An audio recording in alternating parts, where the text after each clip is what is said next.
I don't have to stand here on a street corner and talk to you. Nobody pays me to do it. Okay, then why do you do it?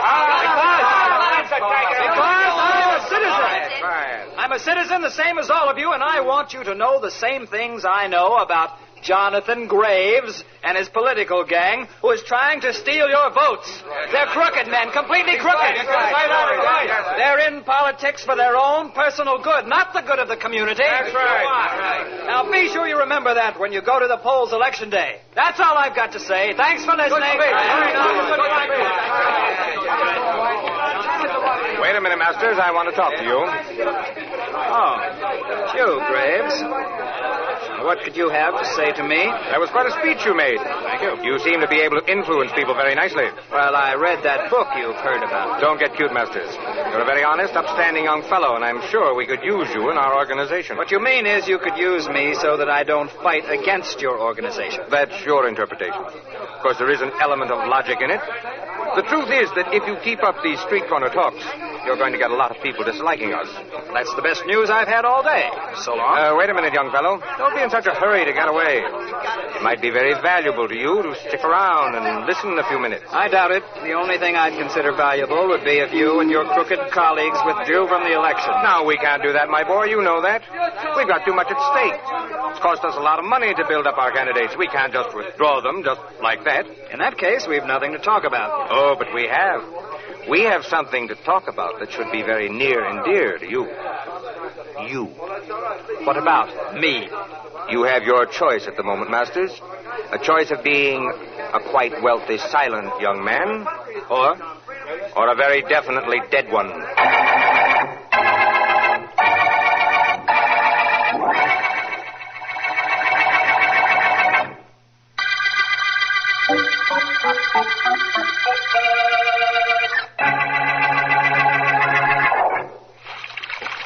Come on in, Eddie. The water's fine. Well, move over. Give the guy room to dive. Okay. You want all the water in this pool for yourself? Hello, boy. Welcome to Poolville, Eddie, old pal.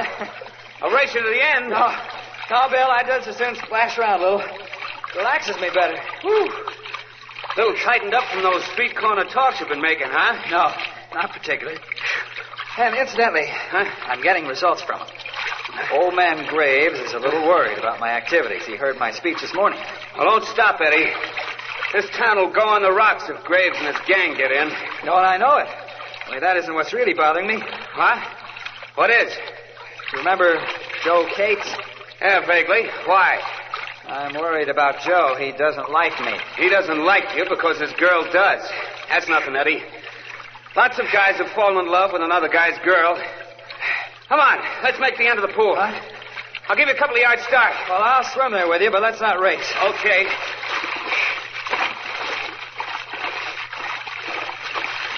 I'd rather talk. Look, talking and swimming aren't for me. Let's sit up the edge of the pool if you want to gab. Good enough.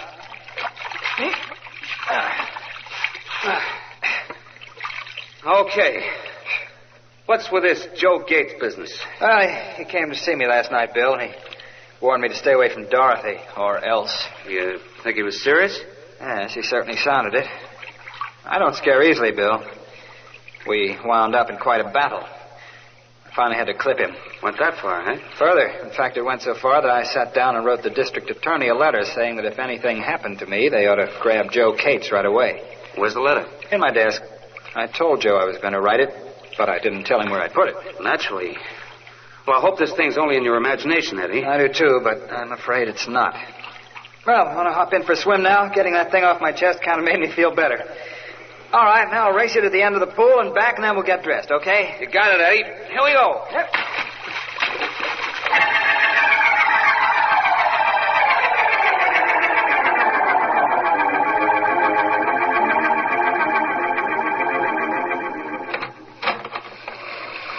Wow, look at it come down, Eddie. Bad. I guess old Joe Pluvius didn't think we got wet enough in the pool. Probably. Lucky I don't live very far. Wait with me out here, and I'll get a cab and drop you off. No, by the time you get a cab, I'll be home in bed. All I have to do is walk to the corner, turn it, and I'm practically on my front doorstep. Lucky you. Yeah. Okay, Eddie, I'll be seeing you. And don't worry about Joe Cates. I'll try not to. Hope you get that cab in a hurry. Thanks. Night.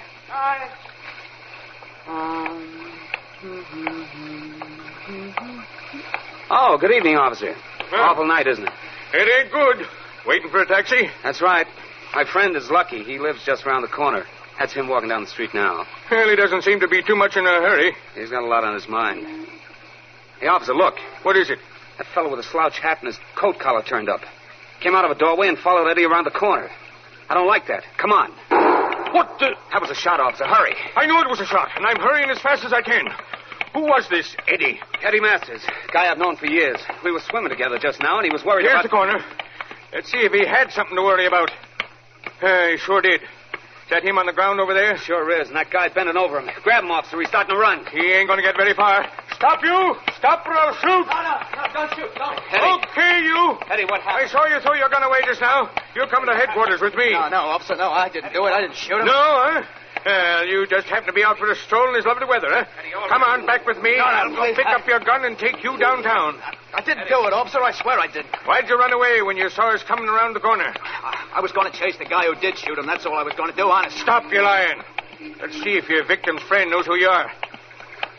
How is he, my boy? He's dead, officer. That's what I thought. Recognize this guy I grabbed? Hold your head up, you. Sure, I recognize him. He's the guy I saw sneaking around the corner after Eddie. He's the fella Eddie was afraid would kill him, and he did. He's Joe Cates.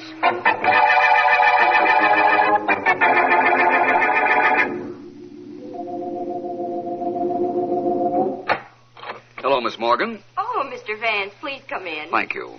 Is Mr. Markham in? He's in his private office. He's been trying to reach you. Yes, I know. I phoned my office and they gave me the message.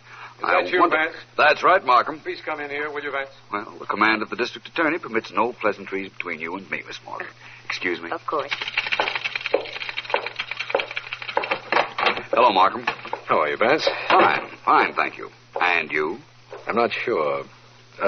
Sit down, won't you, Vance? Yes, thanks. I have something on my mind, something important. Of course. Does it have anything to do with the trial you're conducting? Everything. Vance, I left that courtroom today knowing definitely I can get a conviction in the state's case against Joe Cates. And that bothers you? Yes.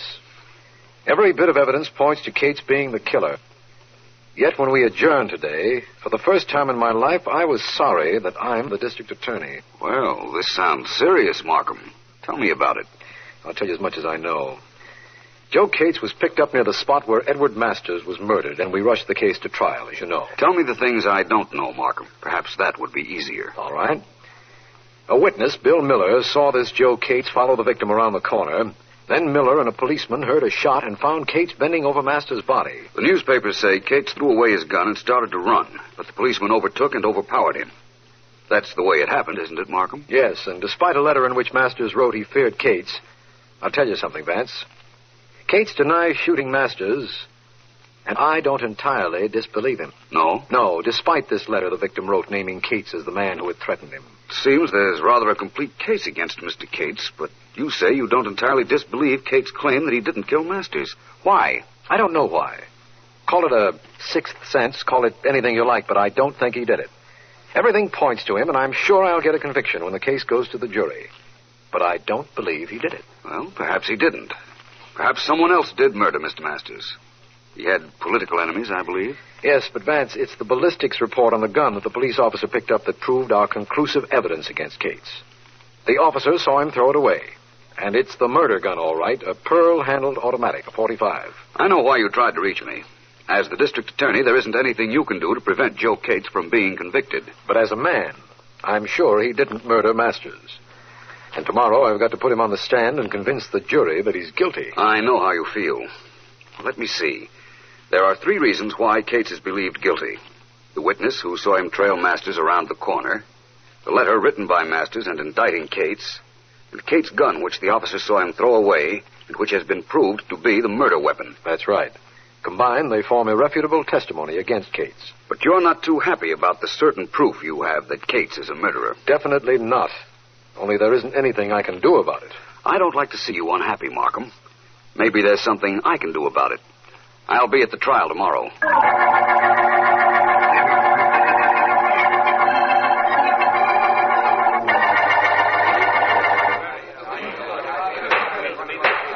Quiet in the courtroom, please. Continue with your interrogation of the witness, Mr. Defense Attorney. Thank you, Your Honor. First, I'd like him to identify this photograph. Excuse me. May I... Pardon me, please. I've saved a seat for you, Mr. Vance. Here. Thank you, Miss Morgan. Well, how is Mr. Markham doing? Wonderfully. He can't miss getting a conviction. The defense attorney is questioning the main witness now, but it won't mean a thing. Listen. Now, the photograph you just looked at, Mr. Miller, shows the scene of the crime, Blake and Daggett Street, and includes the spot where you were standing. Is that correct? That's right.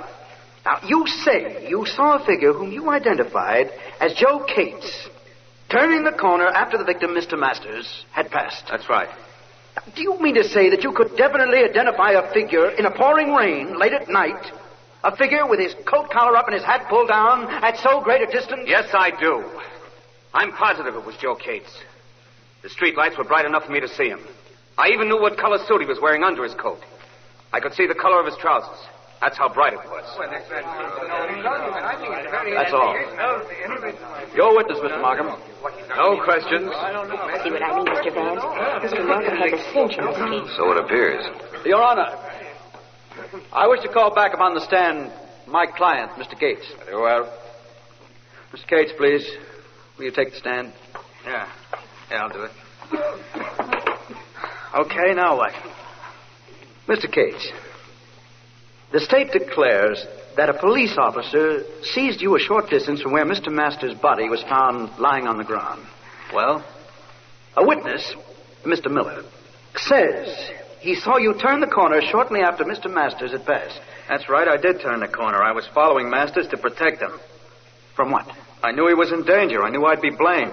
I was following him to see that nothing happened to him. Mr. Cates, a police officer says he saw you throw your gun away. Is that true? Yes, I did throw my gun away. I didn't want to be caught with it on me. The state says that gun the officer picked up, the one you threw away, killed Edward Masters. I know. I've heard it a dozen times, only I can't help what the state says. All I know is I didn't do it.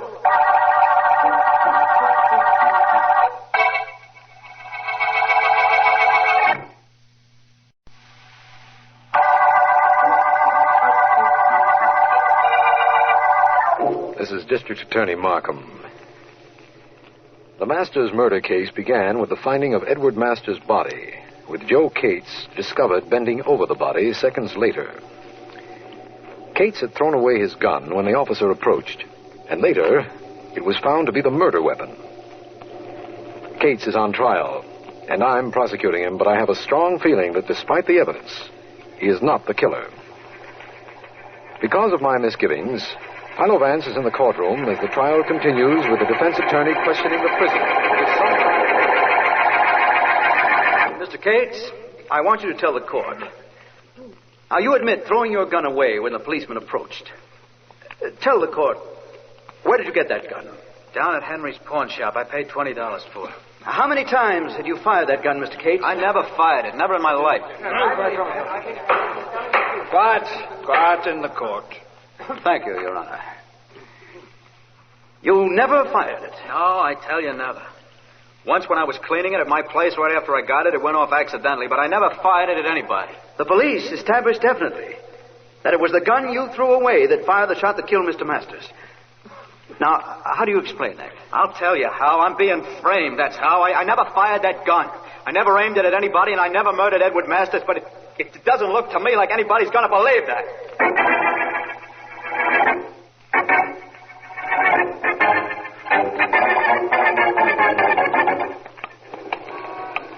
Well, this is Henry's pawn shop, Vance. Do I go in with you? No, Markham, please. I want to do this alone if you don't mind. Wait for me, will you? Of course. After the trial this afternoon, I don't mind being alone, believe me. The trial isn't over yet, Markham. Tomorrow's another day. And by tomorrow, we may have some hope for Cates. I hope so, Vance. I won't be long.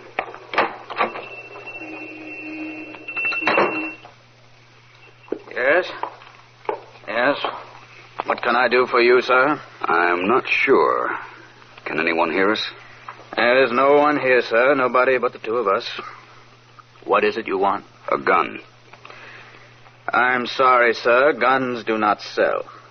If you have something to pawn, I'll gladly look at it. If you wish to purchase something, I'll gladly sell it. Except guns. Guns I do not sell. I've got a lot of money. Money wouldn't help me if I went to jail. A lot of money, you say? That's what I said. What kind of a gun? How much do you want for a .45 automatic, pearl-handled? With a pearl handle, it'll cost you $100. Without, it's less. How much less? I have a foreign pistol for $20. I have them for any price over that. Thank you. That's what I wanted to know. I'll be back. When they say they'll be back, they never come back. Plenty of money, huh? Good day, sir. Well, Vance, what'd you find out? Nothing definite, Markham, but something that insists that I continue on this case. I don't know how I'm going to prove it at the moment, but I think that I can blast the most incriminating evidence against Joe Cates. Possession of the murder gun.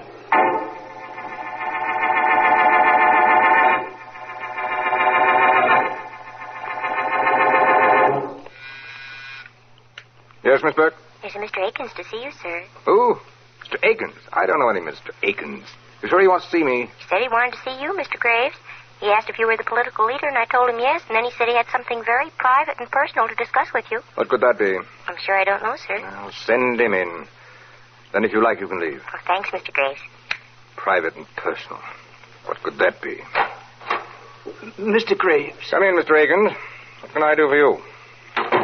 I rather think it's something you can do for yourself. Yes, Mr. Graves, that's exactly what I'd rather think. And what does that mean? Mr. Graves, I live at the corner of Blake and Daggett Street, above the drugstore. Well? Remember that rainy night when that fellow, what's his name? Yes, Eddie Masters, was shot? Yes? What about it?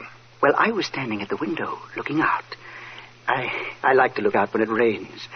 I think streets are prettiest when it's raining. Forget the streets. What's on your mind? Well, my windows face the corner where Masters was shot. And I saw who shot him. I rather think it was you, Mr. Graves. I've seen your pictures in the papers often.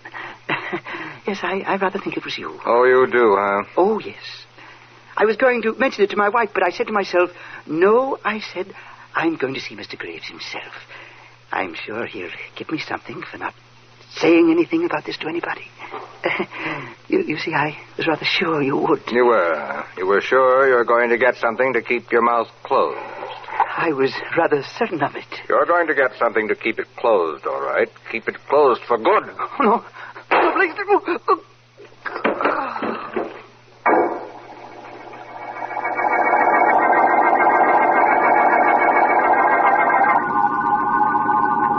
This, Markham, will prove something to us or nothing, but it must be done. Granted, it must be, if you say so. But what is it, Vance? This is Joe Cates' apartment. He told the court from the witness stand that he had a gun and had fired a bullet from it accidentally the other day. Yes. The bullet apparently entered into the woodwork about here. I'm getting it out. And what do you want with that bullet, Vance? Support of a theory of mine, for one thing, Markham. Should we answer that, Vance? Why not? It's for you. For me? The phone rings in Joe Cates' apartment, and you know it's for me. Vance, how's that possible? Relatively simple. It can't be for Cates. Everybody knows he's in jail. And I did call your office and leave word you'd be here. Well, it could also be a wrong number. Don't forget that. Hello. Mr. Markham, Riley. Riley. Vance was right again. Right? Nothing, Riley, nothing. What is it? There's been another murder, Mr. Markham. Quiet fellow named Akins, George Akins. Yes? Lived at the corner of Blake and Daggett Street. We picked his body out of a lot. Shot through the head. Now, where are you calling from? The morgue. Akins' widow just identified the body. Thought I'd let you know. Well, I'm glad you did. Thanks, Riley. Bye. Well, Vance, just to make matters worse, there's been another murder. A fellow named Akins lived at the corner of Blake and Daggett Streets. Shot through the head. Well, rather unfortunate for Mr. Akins. But it doesn't make matters worse for us. Why not? It's just another murder the police will have to solve. Perhaps. Where did the murder of Edward Masters take place, Markham? The corner of Blake and Vance. You see what I mean, Markham? I think perhaps our Mr. Akins might have seen the Masters murder, tried a shakedown, and got himself killed for his efforts. Sounds reasonable, doesn't it? Well, it can't be coincidence. That's the way I feel about it, too. Now, Markham, there's something I want you to do for me. I want to be present when the bullet taken from Akins is compared with this bullet I just took out of the wall in Kate's apartment. All right, Vance, but why? Because the answer to that question is the answer to the Masters murder, Markham.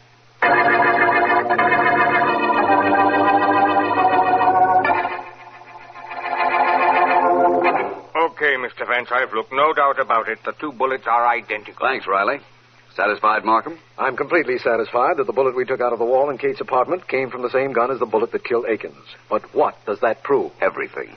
Everything to my satisfaction. I'm convinced now that Cates did not kill Masters. Satisfied beyond the shadow of a doubt.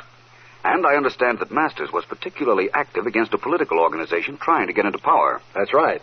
He made street corner speeches against the organization every day. The head of that party is a Mr. Jonathan Graves, I believe. Yes. Get him in your office, Markham. I'm going to see Akins' widow. With half a break, we'll clear up this case in an hour.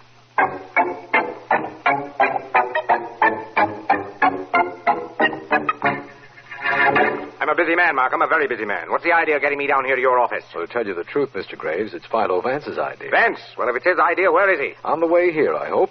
He went to see the widow of that fellow Akins, the one whose body the police picked up a little while ago. What's that got to do with me? I'm afraid Vance will have to tell you that when he gets here. I'm here to tell Mr. Graves right now. Thank you, Markham, for getting him here. If you're Vance, don't thank him for getting me here. Thank me for coming. My thanks to both of you.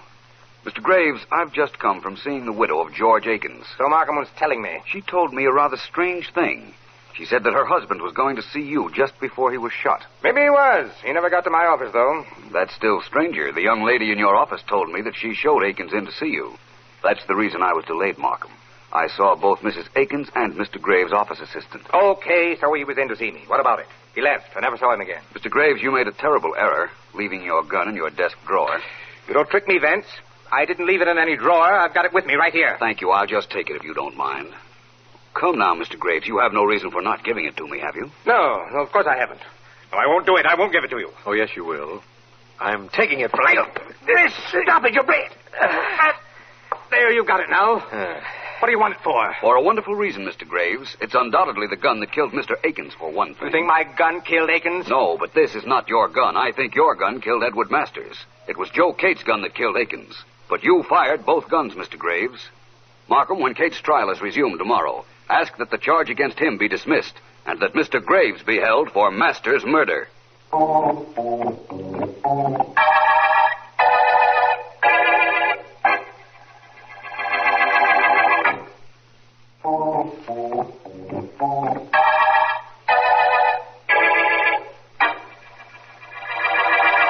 Vance, would you explain to me about the murder gun? That's what's been bothering me. It will bother you no longer, Markham.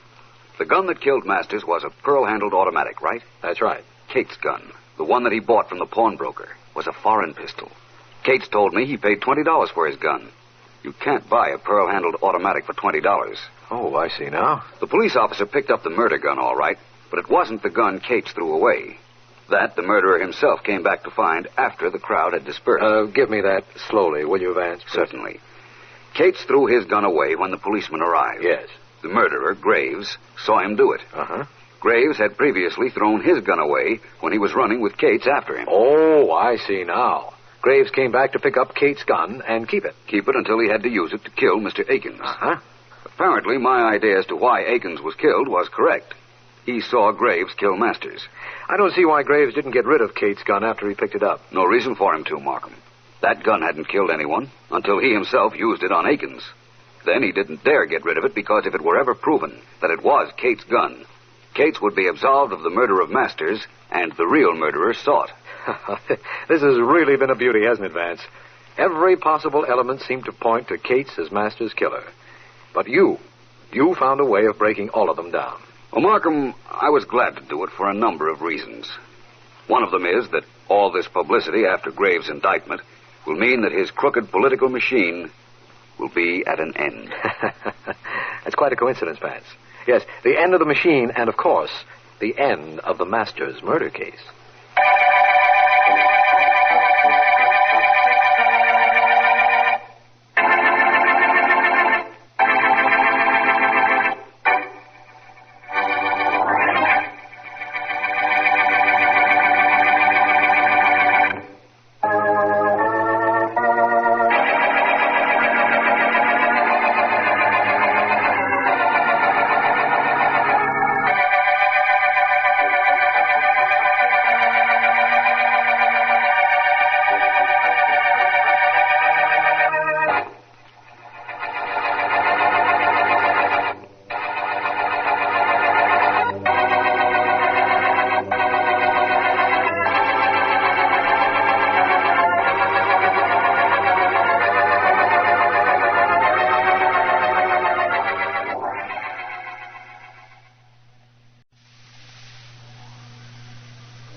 My niece wants to see me, does she?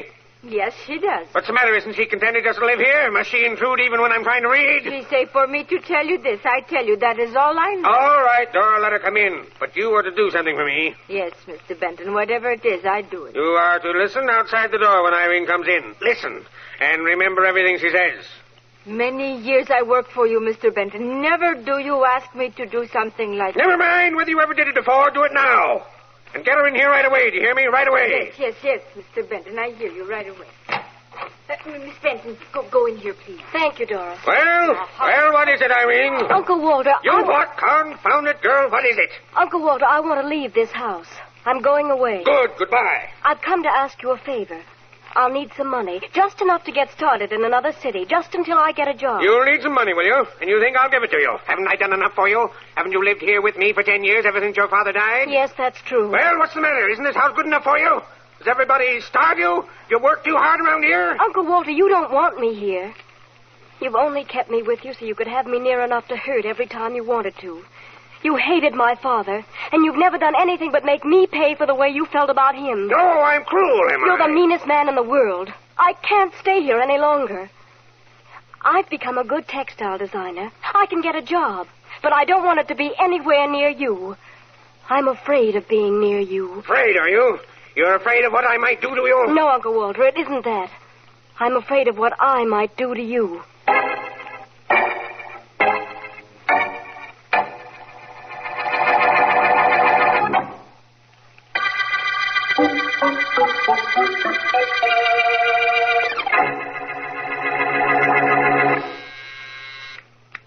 Yes, Miss Thomas, what is it? Mr. Benton is still waiting to see you, Mr. French. All right, send him in.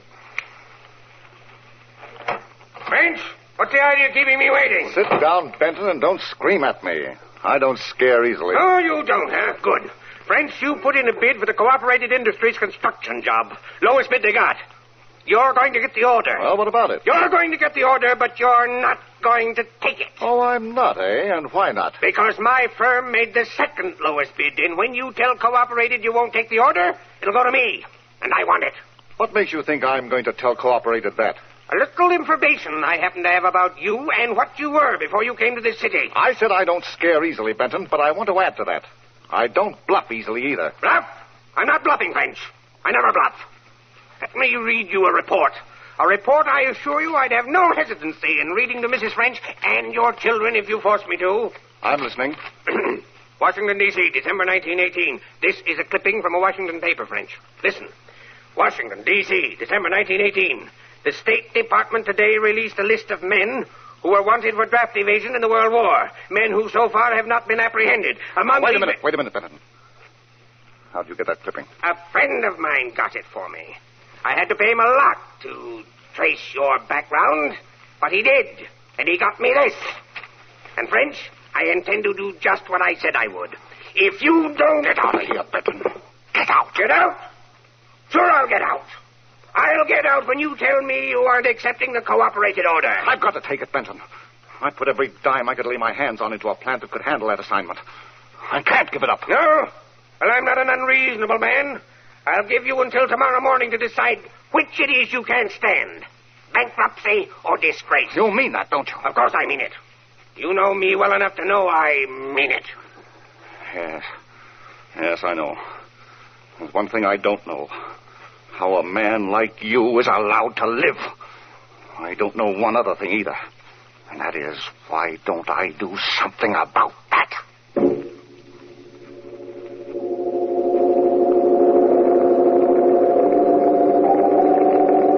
Well, Doctor, well... You can put your shirt on, Mr. Benton. The examination's over. I know it's over. And I know I can put my shirt on if I want to. I know what's wrong with me. Am I improving? That's what I want to know. I'm not sure. You're a doctor, aren't you? What do you mean you're not sure? I need some time to check some laboratory reports. Can't tell you anything definite right now. Can't tell me anything definite? What kind of a doctor are you? I was a good one, till I accepted you as a patient. Now I'm not so sure. You're not sure about anything, are you? Aren't you forgetting a little conversation we had when I first came to you? Very well, then, stop stalling. I want to know how I'm getting on and how long I have to live. You really want to know? Yes. Well, Mr. Benton, In my opinion, you may not live until morning. But your death may not be from natural causes.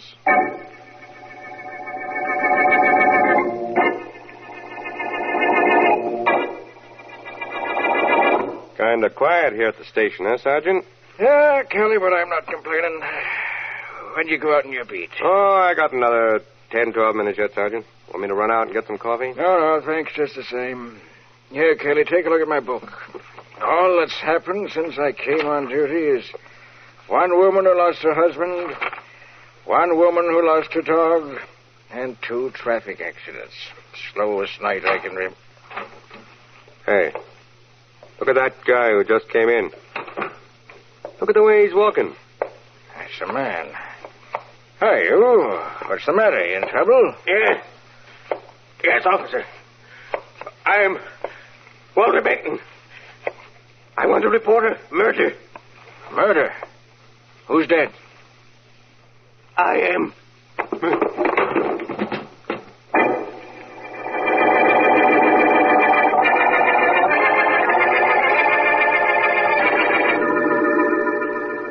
Why did Mrs. Markham say she'd meet us, Markham? She said she'd come from the theater, and if we got through at the club early, we were to meet her on this corner, Vance. That sounds to me like she really didn't think you'd make it. My, such doubts for a wife to have about this city's rising young district attorney. Oh, she doesn't doubt me, Vance. She knows that when you and I start talking, neither of us realizes the time. Markham, you're my most loyal adherent and staunchest ally. Was kind of good to get away from crime for one evening, wasn't it? Excellent. That is, if you hadn't treated a chess game the way you treat a murder. I don't think I know what you mean. Don't you? Vance, when I play chess with you, I'm the murderer. Everything I do or intend to do, you seem to know. And furthermore, you know how to checkmate it. Murder of rich construction man. Walter Benton found dead. Read Hear that, Markham? I certainly did. Read Here, boy, I'll take a paper. Right, Mac. Here you are. Gee, thanks. Extra. Read all about it. Murder of rich construction Murder, eh? man. Funny that you weren't notified at the club, Markham. I can't understand it. I can now. I left word that I wasn't to be disturbed, and so the club attendant figured that meant you weren't to be given any calls either. Yeah, it must be. Read this with me, Vance. The most unusual murder in police history took place tonight when a man identified as Walter Benton, wealthy head of the Benton Construction Company, staggered into the West 80th Street station, announced that he had been murdered, and fell dead at the feet of Sergeant Michael Hoskins and Patrolman Gustav Kelly. Well, the rest is detail. Unimportant, I'd say, at a rough glance. Well, Vance? I'm afraid Mrs. Markham is going to miss us on this corner, Markham. But then she didn't really expect we'd be here, I suppose. No, she didn't. I'm going to headquarters right now, Vance. You'd like to come? I think not. I think I'm going to visit Walter Benton's house. Perhaps murder, like charity, begins at home.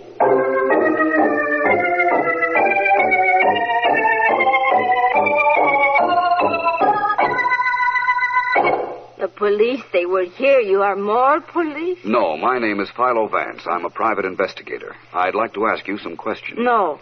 You ask me nothing. I do not know anything. So you ask me nothing. You know how long you've worked for Mr. Benton, don't you? 12 years. 12 years I've been here.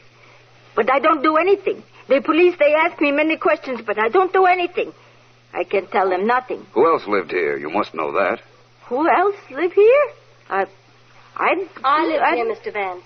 I heard you questioning Dora. I know. You were standing outside the door, and your shadow was very evident across the threshold. I was just wondering how long it would be before you announced yourself.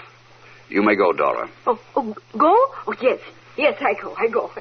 I'll fix some soup for you, Miss Irene. Thanks, Dora. Miss Irene. Irene what? Benton. Walter Benton was my uncle. His father and mine were brothers. You live here? Yes. I have since my father died. You don't seem particularly concerned about your uncle's death. My uncle was the meanest man in the world. He deserved to die. I hardly think that's your decision to make. Or was it? Excuse me, Mr. Vance. Hello? Hello. I believe Mr. Philo Vance is there. May I talk to him, please? This is Mr. Markham. Just a minute.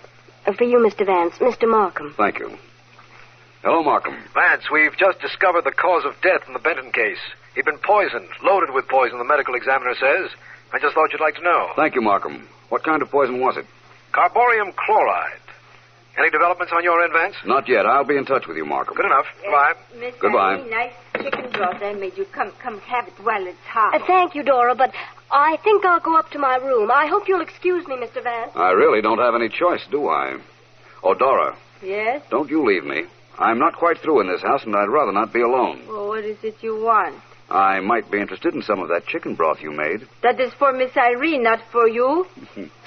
What is this great power I have over the opposite sex? Dora, what was that? Sound like bottle break. Sounded like that to me, too. Where is Miss Irene's room? The top of stairs. Thank you very much. Where you go, Mr. Vance? Where you go? Miss Benton. Oh, in there, eh? Well, what have we here? Besides a couple of broken bottles. Been pouring the contents of them down the drain, haven't you? What about it? Supposing I have. The bottles are broken, but the labels are intact. Well, let's see now. Carborium chloride. You have excellent hearing, Miss Benton. I don't know what you mean. I think you do. I think you overheard Mr. Markham telling me on the phone just now that your uncle died of poisoning and that carborium chloride was the poison used. Yes? Yes. And you knew that you had carborium chloride in your room, so you ran up to dispose of it before I'd find it. I see by the designing equipment in this room that you had a use for the carborium. Handy in textile dyeing, wasn't it? So what if it was? And what if I did try to get rid of it just now? Do you think that proves I killed my uncle? You did overhear what Mr. Markham told me. Yes, I did. I heard him say that carborium chloride killed my uncle. And you did catch me trying to get rid of that carborium I had here. But do you think that proves I killed him? No. No, Miss Benton, I don't think it proves that at all. In fact, I think it proves you didn't.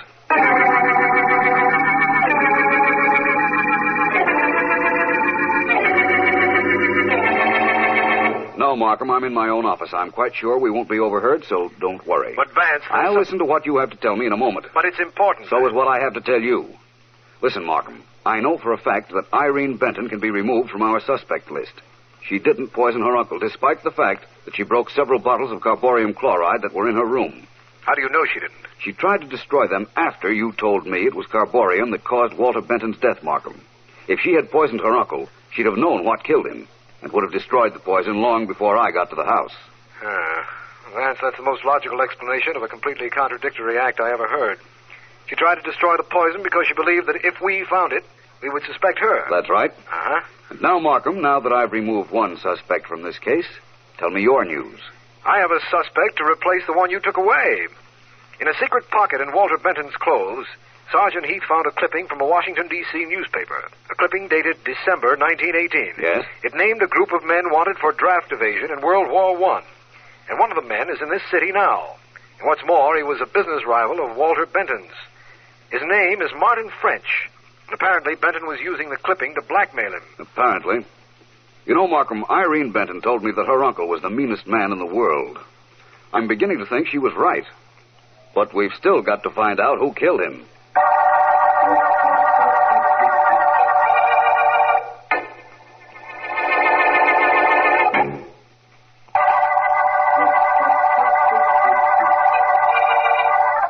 This is District Attorney Markham. The meanest man murder case began when Walter Benton announced he'd been murdered and then fell dead in police headquarters. Benton lived with his niece, Irene, and a housekeeper, Dora. But neither has been of any help to either Philo Vance or the police in establishing who poisoned Benton. However, we have uncovered a suspect in Martin French, an industrial rival of Benton's, whom we suspect Benton was blackmailing. The man we have watching French has reported to us that he was last seen entering the office of Philo Vance. We don't know what he's doing there, but we do know... Mr. Vance, this is a strictly business proposition. I'm a businessman. I want to pay you to establish my innocence in the death of Walter Benton. If you're guilty, you couldn't pay me, Mr. French. If you're innocent, you won't have to. Oh, don't beat around the bush, Vance. I'm a prize suspect, and I know it. But Benton knew something about me I didn't want known. Now that he's dead, it'll come out. I know it will. And I'm not prepared to face going on trial for Benton's death. I didn't kill him. You've got to help me prove that. I'm not an attorney, you know, Mr. French. Yes, I know. You're a private investigator, the best in the business. And I want to hire you to prove I didn't kill Benton. Hire you to prove who did. Put it that way. Maybe that'll sound better to you. You don't have to hire me for that. I'm trying right now to find Benton's killer. By the way, did you see Benton the day of his death? Why, yes. He was in my office. You didn't have lunch with him? He didn't drink any water in your office? No. All he did was threaten me. Threatened me and left. I see. Well, Mr. French, it's only fair to tell you that the police do know about your past. Benton found a way of letting them know even after he was dead. Just like the man. Just like him. From what I've heard of him, it certainly was. But you've given me an idea, French. The dead man told one tale. Maybe he'll also indicate who killed him.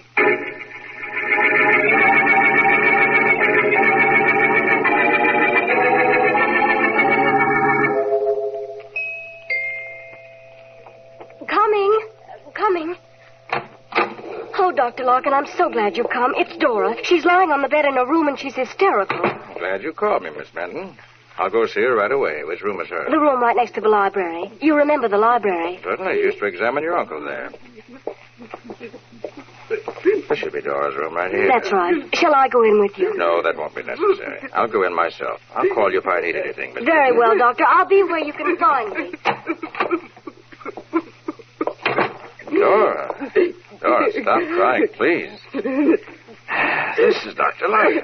I'm going to help you. Go away. Nobody can help me. Go away. You've got to stop that crying, Dora. Stop it. You're making yourself sick. Sick. I'm not sick.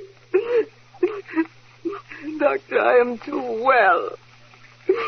But he is dead, Doctor. He's dead. Mr. Benton? Yes, Dora?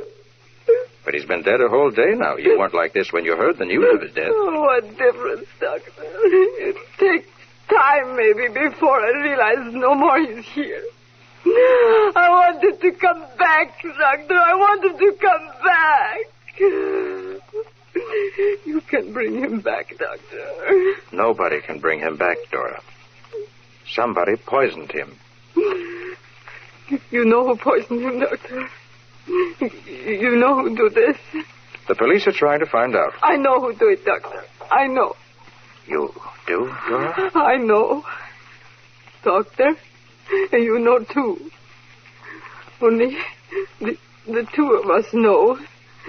And the two of us, we don't talk. Ever.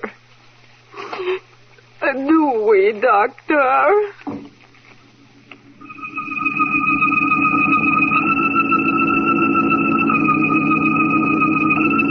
Passengers from Flight 87 leaving at Gate 4. Passengers... Going somewhere, Mr. French? Why, Vance. I imagined you'd be surprised to see me. Actually, I was surprised to see where you were heading when I started to follow you. I have a business trip, Vance. Only a day or so. Really? With all the luggage I saw you check? Why, no.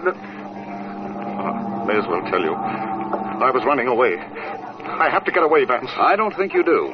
If you were wanted, you'd be picked up no matter where you went. Don't you realize that?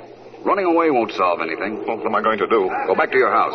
There are some developments pending in the meanest man murder case that I don't believe you'll want to miss. In fact, I wouldn't want you to miss them.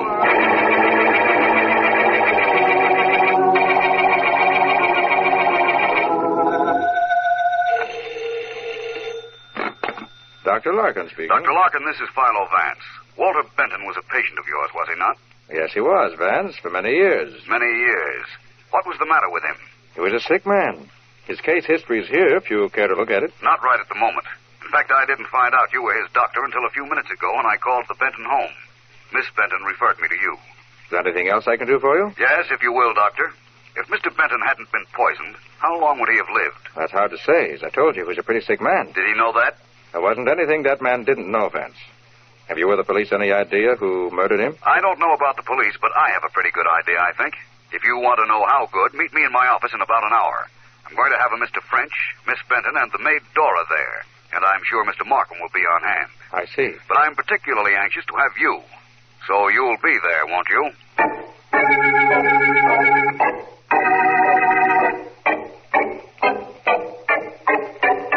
Markham, this is one of the strangest cases we've ever come across.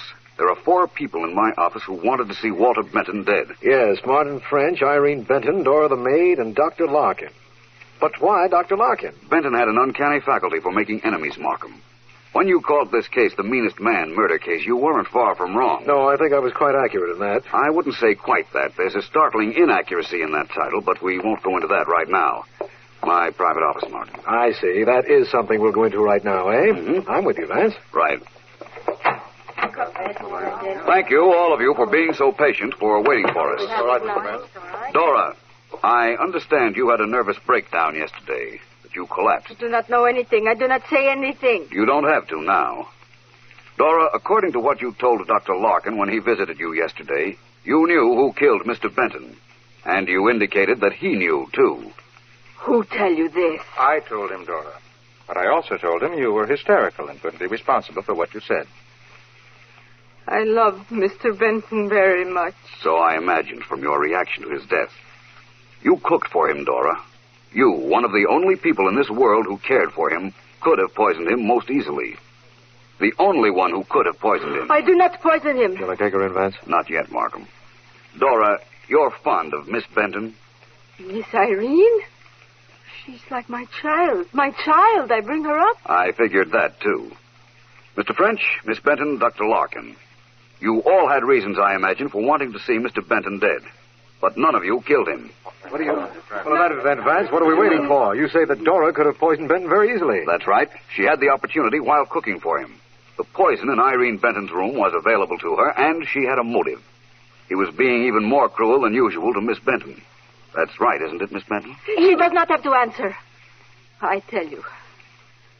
Yes, he was even more cruel than usual to my Miss Irene.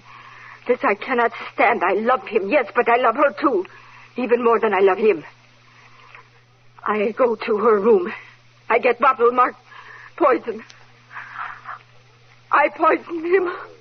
I do it. That's that apparently, Vance. I'll take her downtown. We'll close up shop on this one. I wouldn't if I were you, Markham. There's no question but that she fed Mr. Benton the carborium chloride, but she didn't murder him. What? Well, if she didn't, who did? Nobody murdered him, Markham. Carborium chloride was the one poison that couldn't kill Walter Benton.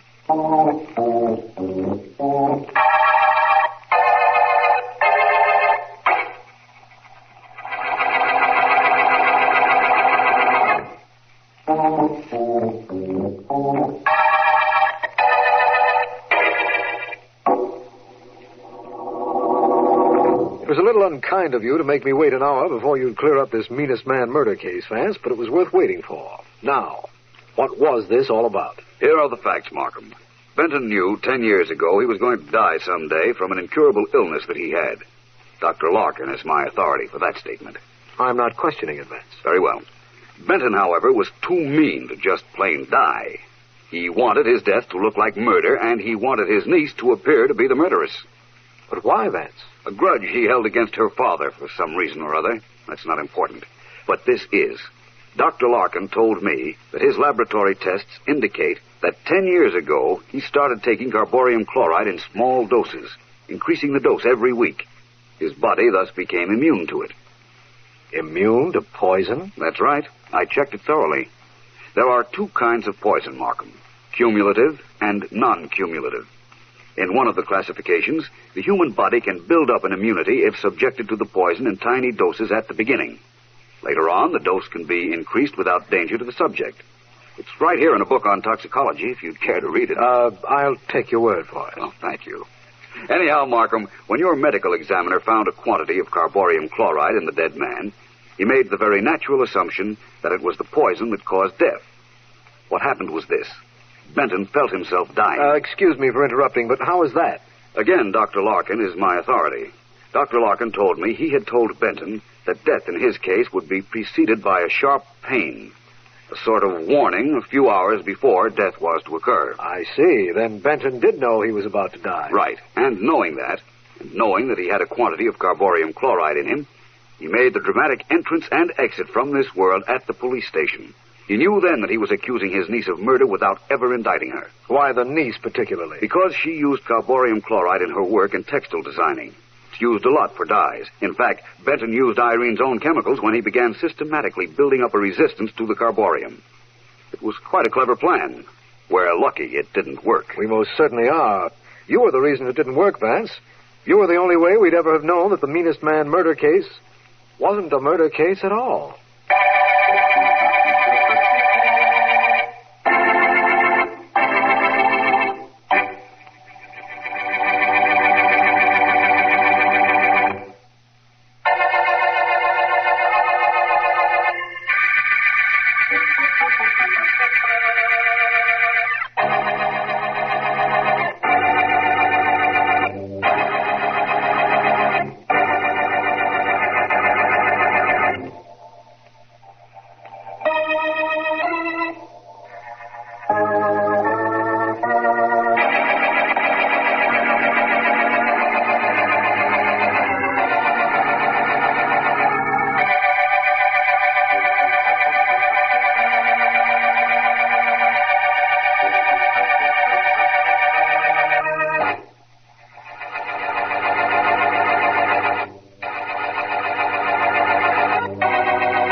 Can't go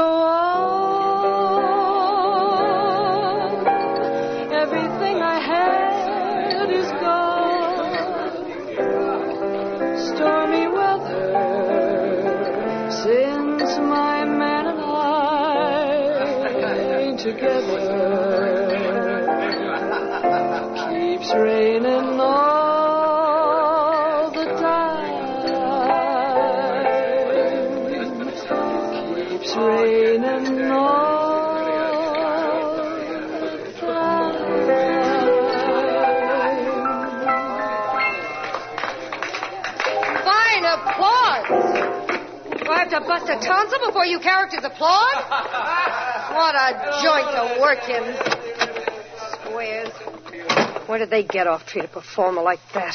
Wait a minute, Hey. Josie. Let go my arm, Joe. I said wait a minute. When I say wait a minute, you wait a minute. Well, what is it? What's with that speech you just made? What's with insulting the customers in my place? Did you hear the hand I got when I finished singing? Sounded like one guy and the whole joint was swatting a fly. What do they know about singing? They don't have to know about no music, Josie. All they gotta know is to pay their checks. You crack to the suckers once more like you just did, and you're through. Don't make me laugh. I ain't trying to be funny. You don't have to try. Why don't you get smart, Joe? You know you can't fire me. I got enough to put you away for 50 years, any time I like. Wait a minute. Wait right here. Well, make it fast. Hello, Mr. Turner, boss. What are you listening at the door for, Angel? Me, boss, listening? Not me. I'm your head waiter. I work. I don't listen. Excuse me, Mr. Turner, boss. Somebody wants... You're having trouble with everybody, ain't you, Joe? I'm not through with you, Josie. You ain't kidding, you ain't. We were just talking about that before you spotted Angel snooping. You were going to fire me, remember? Oh, I didn't say that. What I said was that if you cracked to the suckers once more, you'd be through. That don't mean fired, Josie. That means through. For good.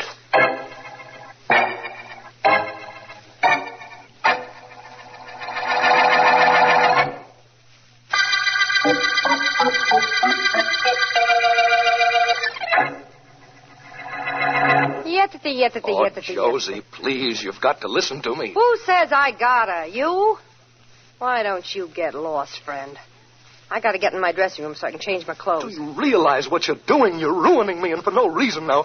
Give me back my letters. Not right now. Makes me feel good to see the big shot, Colton DeWitt, in the spot. Go on, breeze out of here, DeWitt. And leave me a couple of $100 for spending money. Scram, I gotta go in and dress. All right. Here's your money. Thanks. I hope you live to spend it, Miss Josie Daniels. Oh, hum. Da-dum. La-da-dum. Da-da-dum. Hey, what are you doing in my dressing room? I want to see you, Miss Daniels. The gentleman you just left outside was my husband. Well, that's your problem, my friend. It's got nothing to do with me. So you're Mrs. DeWitt, Yes. I know all about you and my husband, Miss Daniels. I know that he was infatuated with you. Know that he wrote you some letters. But that's all over now. That it is, except for the payoff. When I decide how much I want for the letters he wrote, I'll let him know. Goodbye, Mrs. DeWitt. Listen to me, Miss Daniels. My husband has no idea I know about him and you. But I saw the change in him. Saw him turn from a wonderful man to a broken wreck, living in fear of what you might do with the letters he wrote you. I'll give you $10,000 for those letters. Don't be funny. That wouldn't even buy the envelopes. Very well, Miss Daniels. But I'm telling you now, I'm going to get those letters, even if I have to get you first.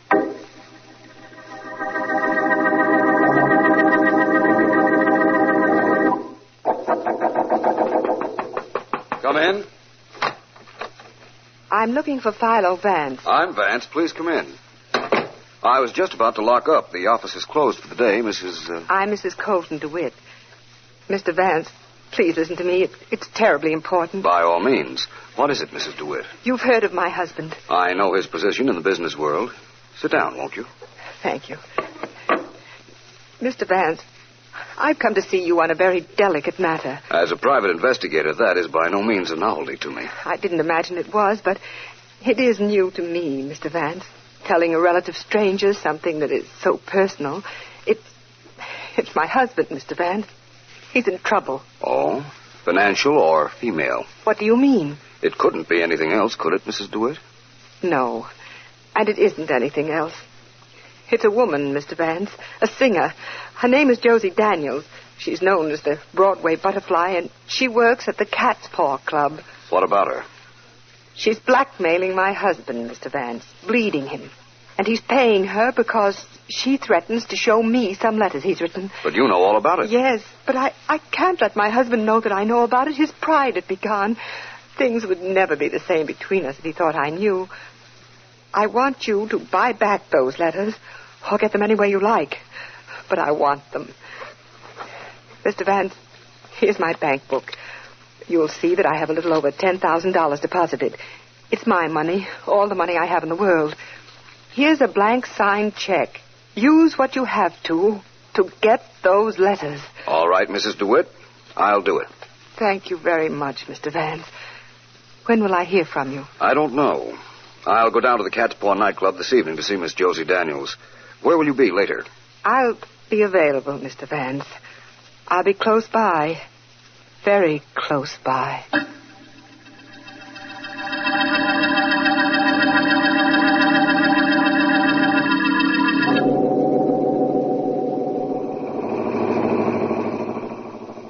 The Cat's Paw, you said, huh, Mac? It's 9 o'clock. Not much doing there at this hour. There may very possibly be after I arrive. How much further is it? You worried about the meter? Maybe another nickel tops.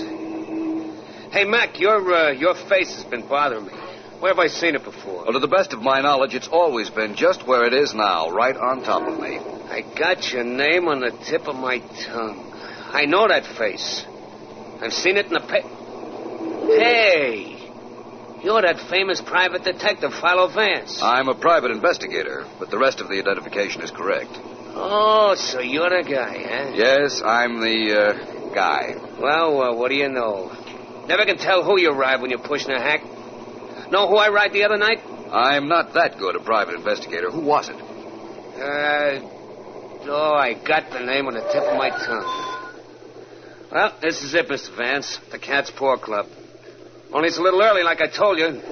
I don't think the joint is even open yet. I'll find out in a moment. Well, there seems to be somebody else trying to get in and somebody trying to stop him.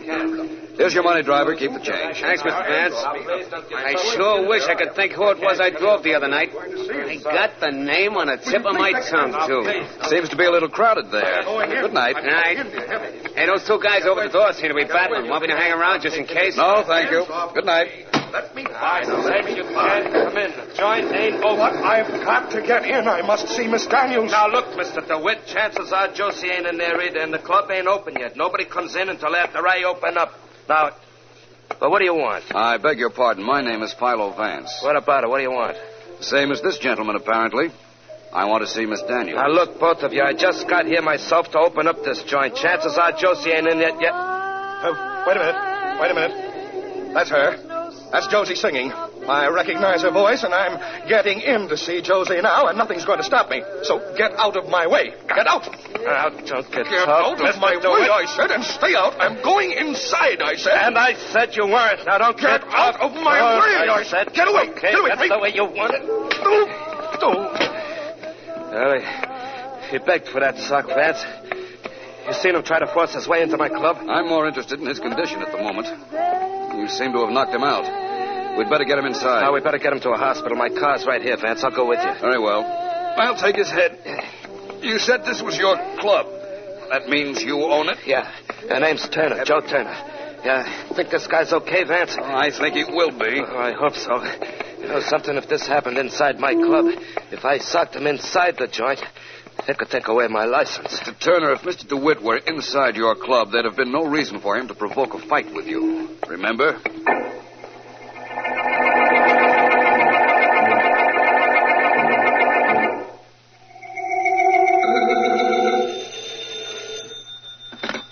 Philo Vance speaking. This is Markham Vance. Where have you been? I've been calling your home for an hour. You sound like you're after me for a murder, Markham. Sorry, Vance. I didn't mean to give you that district attorney treatment, but I did want to talk to you. About what? There has been a murder, Vance. A nightclub singer named Josie Daniels, known as the Broadway Butterfly. She was strangled sometime between 8 and 10 this evening. We're not exactly sure of the time. Well, Vance, I know you like to get on a murder case as soon as it happens, so I've been trying to contact you. And incidentally, we have a suspect, Joe Turner, the club owner. Really? I met the gentleman tonight, Markham. In fact, I spent about an hour and a half with him. The hour and a half between 9 and 10:30. 9 and 10:30. And you heard Miss Daniels sing when you were down at the club at 9? Yes? Then I was wrong. We don't have a suspect. No, unless Mr. Turner's a very clever man. How do we find that out? I'm not sure. I've got to pay a visit to a music shop to know whether I know what I'm talking about or not.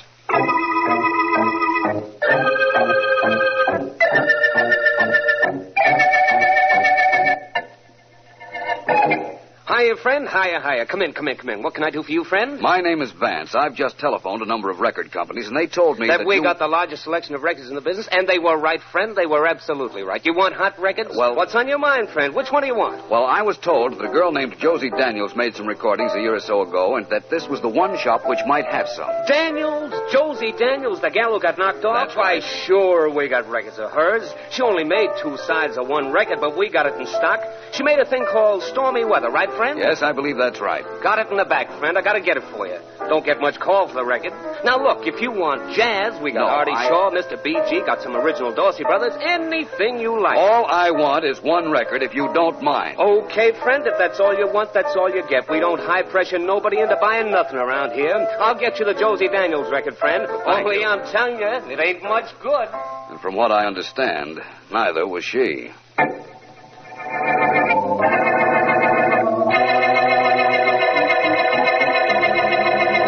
Sit down, Vance. Please sit down and tell me what you found out on the Josie Daniels murder. I found out for one thing, Markham, that it's possible she did die at 8 o'clock and not necessarily after 9, as I said. I don't think I understand. Well, it might have been a phonograph record I heard playing outside the club the night she was murdered. She did make a record of the song I heard sung while I was outside at 9 o'clock. Oh? What that means, of course, is that the club owner, Joe Turner, no longer has an alibi. And for that matter, neither does Mr. Colton DeWitt, whom Turner knocked out in front of the club. Because chances are the girl was already dead when the fight took place. That's right. Uh-huh. And you know, Markham, I have... Oh, just a minute, please, Vance. District Attorney Markham speaking. Mr. Markham, this is a friend of Philo Vance's. They told me at his office that I could reach him at yours. Is he there? Why, yes, just a minute. It's for you, Vance, a mysterious female friend of yours. Every female is mysterious, Markham, or so they'd like you to believe. I'll take it. Thanks. Hello. Mr. Vance, this is Mrs. DeWitt. I didn't want to tell the district attorney my name. Can he hear us? I doubt whether he can hear you. Good. Mr. Vance, this is terribly important. Of course, I know the Daniels girl is dead. It's all over the papers. But I want to know whether you got those letters. No, I haven't, as yet. They mustn't turn up now, Mr. Vance. They mustn't. I'll double the figure I told you. I'll pay $20,000 for the letters my husband wrote that woman. Will you, Mrs. DeWitt? I'm sorry you said that. Sorry? Why? Because it proves to me that you must have seen Miss Daniels after you saw me, which means just before she was murdered.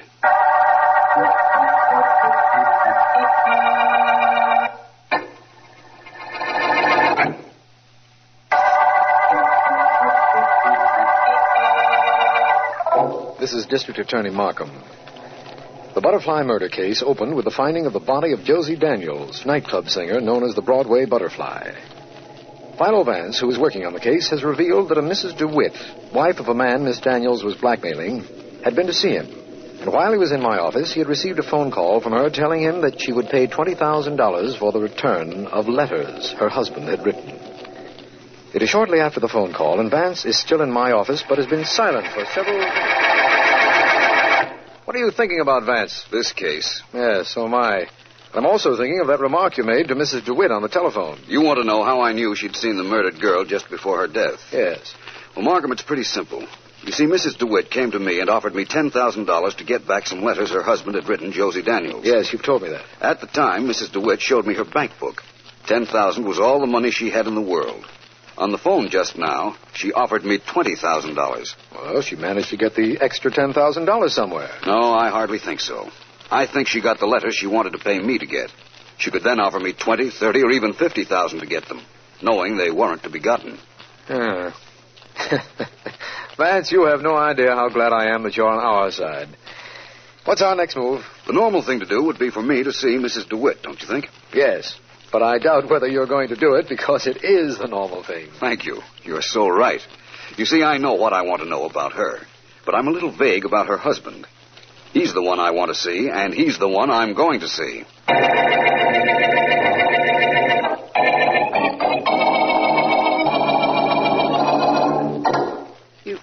You don't want to see me, Mr. Vance? Not especially, Mrs. DeWitt. What I would like to know is this. Is your husband at home? He's upstairs. Shall I call him? No, he'll be down. May I use your phonograph to play this record I brought? Of course. Only I don't understand. You will, believe me. How does this machine work? The last button on the right-hand side starts the phonograph. Oh, yes, of course. Well, here we are.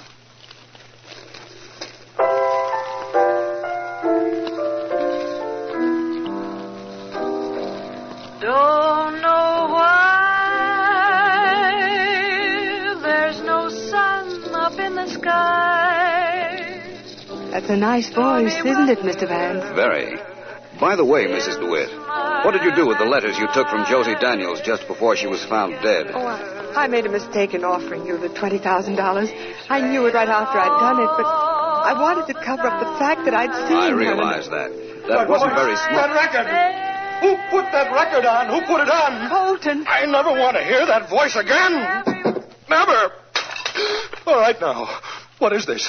What kind of game are you two playing? Colton, Mr. Vance just asked if he could play... I know what he asked, and I know why he asked it. That was Josie Daniels' voice. That was Josie singing. I was supposed to hear the voice and confess I killed her. That was it, wasn't it, Vance? That's what you expected me to do. Really, Mr. Well, I'm not going to do it. She's dead and this record is smashed. I'll smash every record she ever made. I'll buy them and I'll smash them. Every one of them. Yes, I'll smash every one of them. Please, you're upset. You're all excited. Excited? Of course I'm excited. This was a trick, I tell you. A trick of Vance's to make me break down and admit I killed her. I wanted to. I would have if I'd had the chance, but I didn't do it. You hear me, Vance? Your trick didn't work. I didn't do it. Do you hear me? I didn't do it. I hear you all right, Mr. DeWitt. But that doesn't necessarily mean I believe you.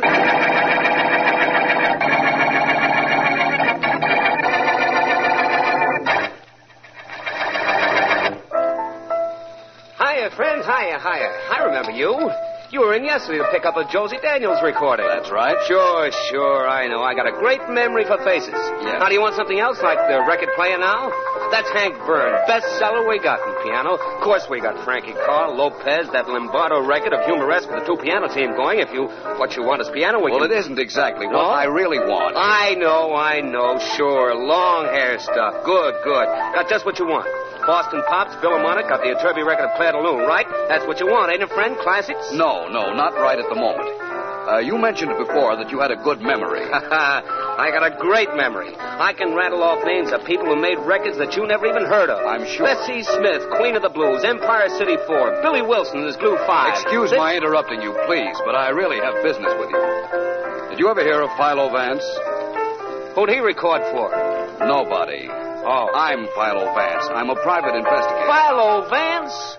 Why, I know who you are. You're the private investigator. Yes. Glad to meet you, friend. Glad to meet you. Now, what can I do for you? You remember I told you yesterday that the company for which Josie Daniels recorded said that this was the only shop where her records could be bought. Sure, they were right. We got records by everybody. George... Never mind. I'm sure you have. Now, this is what I want to know. You say you have an excellent memory. I want you to tell me if anybody bought a record by Miss Daniels in the past few days besides me. Why, sure, I could tell you that now. Let me think. By all means, do. Let's see. He was, was it a lady? I think maybe... No. Oh, that's the funny thing, Mr. Vance. I can't remember. Sorry, I can't help you solve your problem, friend. Problem? What you didn't help me solve was a murder, friend.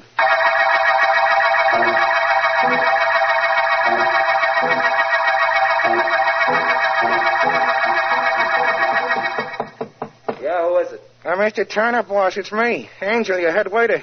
Could I come in? Come on. What do you want? Mr. Turner, boss, I just came here to tell you I'm leaving. I got another job. No kidding. No kidding, Mr. Turner, boss. I got a good job in another joint. I'm leaving Saturday. What makes you think so? I don't know. Guy just offered me a job, and I took it, that's all. You're not going anywhere. You're staying right here with me where I can keep an eye on you, Angel. I don't get you, Mr. Turner, boss. No? Well, maybe you'll get this. Don't think I don't know you were around here the night Josie Daniels was killed. Don't think I'm going to let you go somewhere where you can open your yap about what you think you know. Don't think that, Angel, you hear? Yeah, Mr. Turner, boss. I guess I better go now. And where do you think you're going? Out into the club. I got to get things fixed up for tonight's business. See that everything's okay as long as I'm going to be here permanent. I'll see you later, Mr. Turner, boss. Yeah, Joe Turner talking. This is District Attorney Markham, Mr. Turner. Could you come down to my office? Well, sure, DA. I guess I could. What's up? Well, Philo Vance will be here, and he's bringing Mr. and Mrs. DeWitt. You want to know what's up? Yeah. It might conceivably be your number.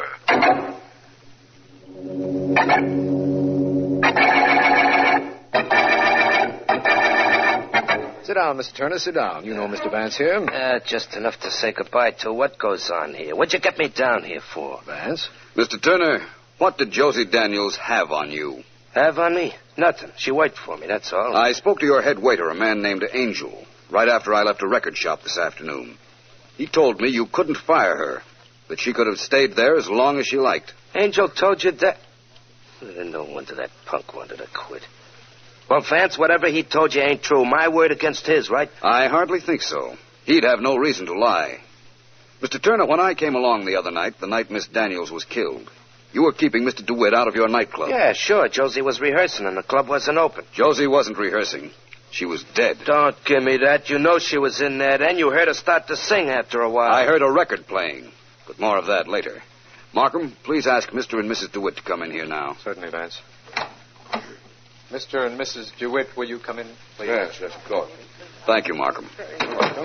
Mr. DeWitt, I was just pointing out to Mr. Turner here that the night Josie Daniels was killed, the night I found you trying to get into his nightclub, we didn't hear Miss Daniels singing. Well, but we did. She was inside the club. That was a phonograph record planted as an alibi.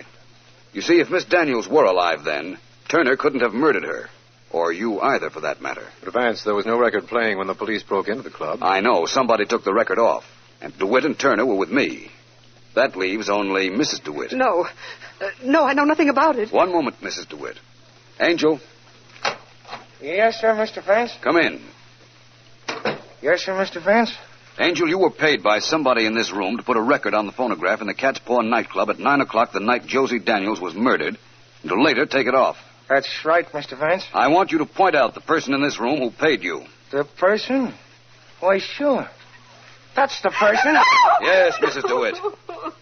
Markham, you can arrest her husband, Colton DeWitt, for murder.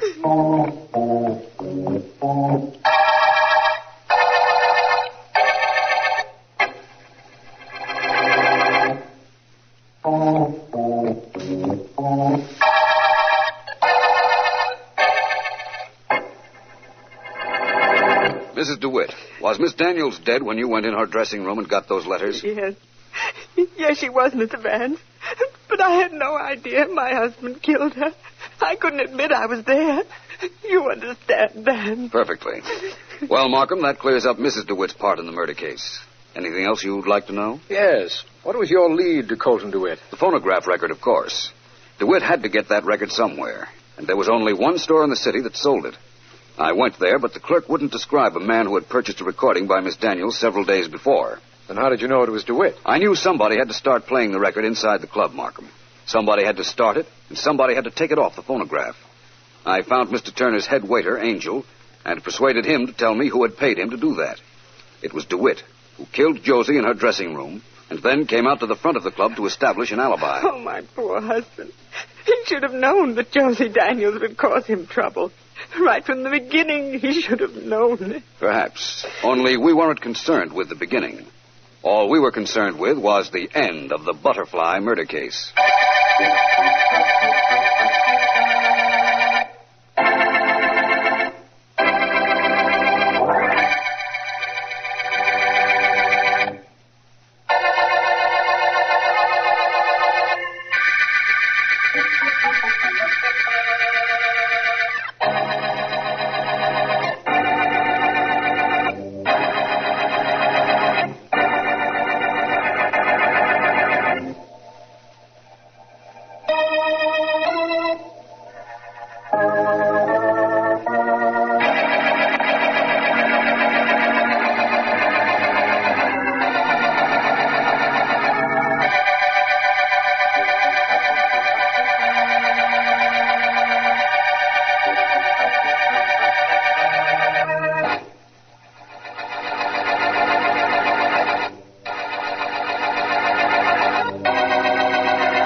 stop twirling that keychain. You're making me nervous. Easy, Joe. You're blowing your top, kid. Don't call me kid. Now, look, Eddie, I'm trying to be calm. Trying to be calm ain't easy with a guy like you. Now, tell me what happened and tell me fast. Solid. Nothing to get excited about, kid. Don't call me kid. Now, look, I'm your boss, Joe D'Angelo. You call me Mr. D'Angelo or Joe. But you don't call me kid. You get that? Okay, kid. What? You want a report? Here it is. I passed 2 of the $100 bills you're making in competition with the government. No trouble. You like that? 2 of them, huh? Yeah, that's good. Where? One of them I got rid of down at the restaurant on Green Street.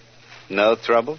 The other I got rid of at the haberdashery. Guy looks the bill over good, and he gives me the change as nice as you please. We're in business, Joe. You bet your life we are. Only this local stuff is small time, see? Tell you what I want to do now, Eddie. Yeah? I want you to make contacts in different cities. Sell them the counterfeit bills I make. Can you do it? Natch. Push over. What do you want for 'em? 25%. I want $25 of good dough for every $100 phony. Can you get it? I'm going to get more than that, kid. I'm getting $30 instead of 25. Okay, I could use the other 5. Yeah, maybe you can, kid. The other 5 goes to me. That's my commission. Don't start anything, Eddie. Remember now, you just work for me. You do like I tell you. Yeah, who takes the risks of passing a queer? You? No, me. Don't you forget, the FBI would like to know what you're doing. Now that that's settled, I think... Wait a minute. Georgie! Georgie, come in here. Hey, what is this? You'll find out. Come in, Georgie. Really, Mr. D'Angelo, I wish you wouldn't scream my name. It's disturbing. Well, what is it you want?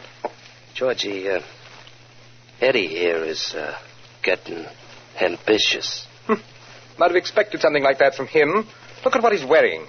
The suit coat is 3 inches too long, that keychain is in horrible taste, and the color of that suit, midnight blue. Hey, what is this, a lesson in what I should wear? What do you want with Georgie, Joe? You'll find out. Georgie, you're a good boy. So I'm going to let you have some fun. Right now. Let go of my arm.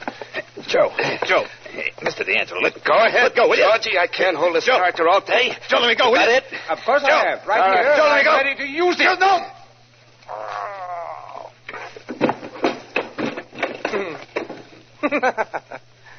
It's done, Mr. D'Angelo. You won't have any trouble at all from him from now on. Oh, dear. What's the matter, Georgie? Oh, nothing. It's all right. I thought for a moment I'd gotten a bit of lint from his shirt on my suit.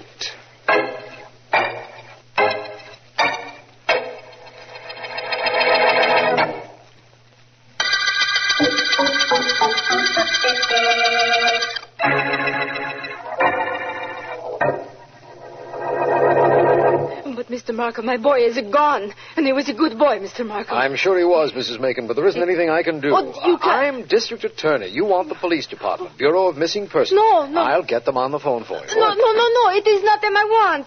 You and your friend Philo Vance, I hear about you. Mrs. Macon, I read about the 2 of you, and now my Eddie is missing. You can find him, Mr. Markham. He's a good boy. Well, if it'll help you any to tell me about him, Mrs. Macon, go right ahead. I'll turn the information over to the proper authorities. Mr. Markham, last night, Eddie, he does not come home. Always he comes home. Every night. Last night he does not come home. 3 weeks ago he quit his job. It's a good job, Mr. Markham. He was a shipping clerk. Go ahead, Mrs. Macon. After he leaves that job, he have more money than when he work. Well, I said to him, Eddie, I said, where you get this money? But they won't tell me. And now he's gone. Something has happened to him, Mr. Markham. You have got to find out what it is. You and Mr. Vance. I hardly think this is a matter for Vance, Mrs. Macon, but I can promise you this. I have a description of your son and the photograph you brought me. Yes. I'll do what I can to find him. You can depend on that. I'll do what I can.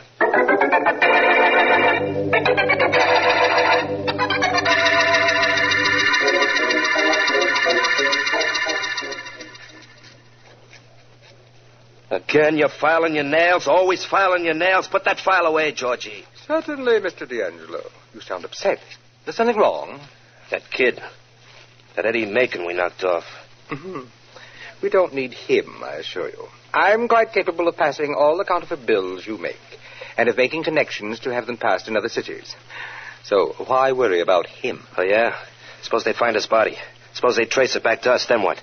My dear Mr. D'Angelo, don't be ridiculous. First of all, They'll never find his body. It's down at the bottom of the lake, very carefully weighed with a very heavy stone. Second of all, even if they did find it, there is nothing that will lead the police to us. Absolutely nothing. What are you going to do now?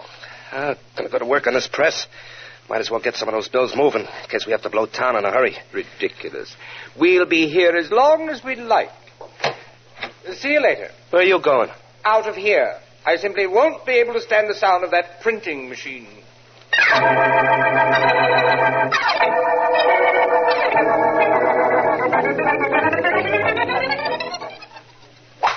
Beautiful drive, Vance. Thank you, Markham. Beautiful drive, beautiful day for golf. What more could a man want? What's wrong with a beautiful dame? That wouldn't hurt me.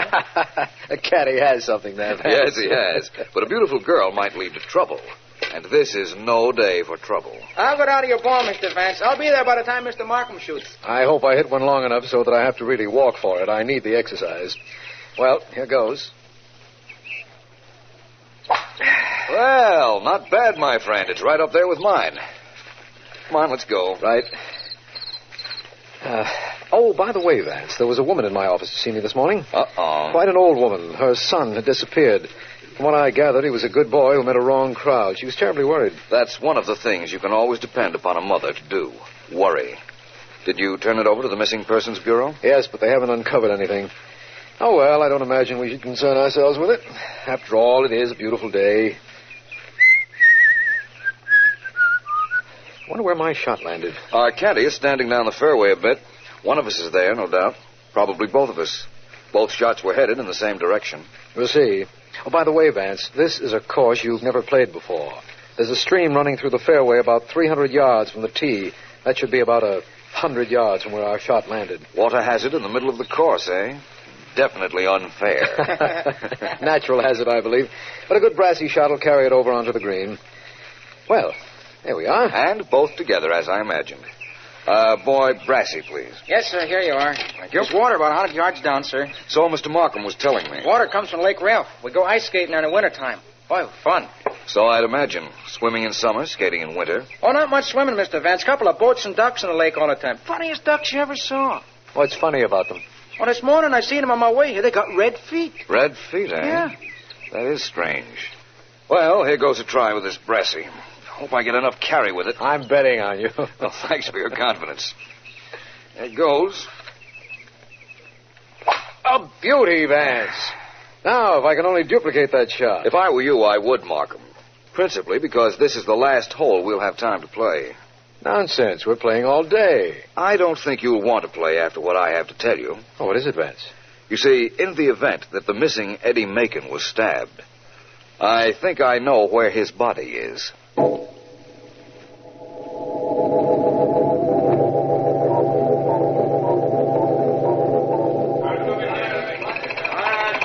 Well, Vance, the police driver found Eddie Macon's body at the bottom of Lake Ralph, and it'll be brought to the surface any minute now. But how did you know it would be there? The clue of the red ducks, Markham.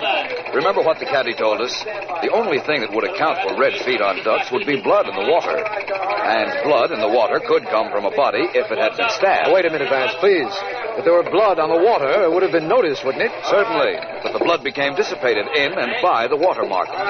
Only before it had, the ducks swam over the spot where the body was located, got blood on their feet, and then went on land. I'm enjoying this, Vance. You're even able to trace the movements of ducks. What a man. Well, it's reasonably simple. On land, the water from the ducks' feet would dry, but the blood would cake and be retained in the webbing. I suppose that's right. In fact, I know it's right now. Oh, we've got men going all through those bushes on shore here looking for some tie-up with the crime. I hope they find something. Merely getting the body will tell us nothing, I'm afraid. I'm going to enjoy working on this case even more than I usually enjoy working on a murder case. Why? Because the killers spoiled our golf game? Yes, that and the fact that we're not going to have very much to work with, if anything. You're a strange man, Vance. The tougher the problem, the greater pleasure for you. Most of the time, it's the other way. Well, that's Sergeant Heath's voice. Over here, Heath. From the tone of the sergeant's voice, I'd say he'd found something. I certainly hope so. Hi, Mr. Markham. Well, hello, Vance. You're here on this case, too, huh? That's right. It's because of Vance that we're here on this case, Heath. What's up? Well, one of my men was beating around the bushes, came up with this glove. It's all blood-stained, but all identification's been removed. Let me see that, will you, Heath? Sure, here you are. Thank you. Hey, what are you turning it inside out for? I told you all the marks have been removed. Yes, you did. Oh, even the button's been yanked off. Guess it had the name of the maker on it. Well, that's true, of course, but this glove is very informative just the same. What do you mean, Vance? Well, for one thing, it hasn't lain in the bushes very long, which means it probably was thrown away by the murderer of Eddie Macon, who's only been missing 24 hours. Well, so what? What good is that if we can't tell anything about the murderer? We can tell a lot about him from this glove, Heath. Huh? If I were you, I'd send out an alarm for a tall, thin man, about 6'2", immaculate in dress, left-handed, carries a walking stick, and, yes, he's blonde. Huh? Vance, how in the world do you know that? Let's get in your car and drive over to see Eddie Macon's mother, Markham. I'll tell you all about it on the way.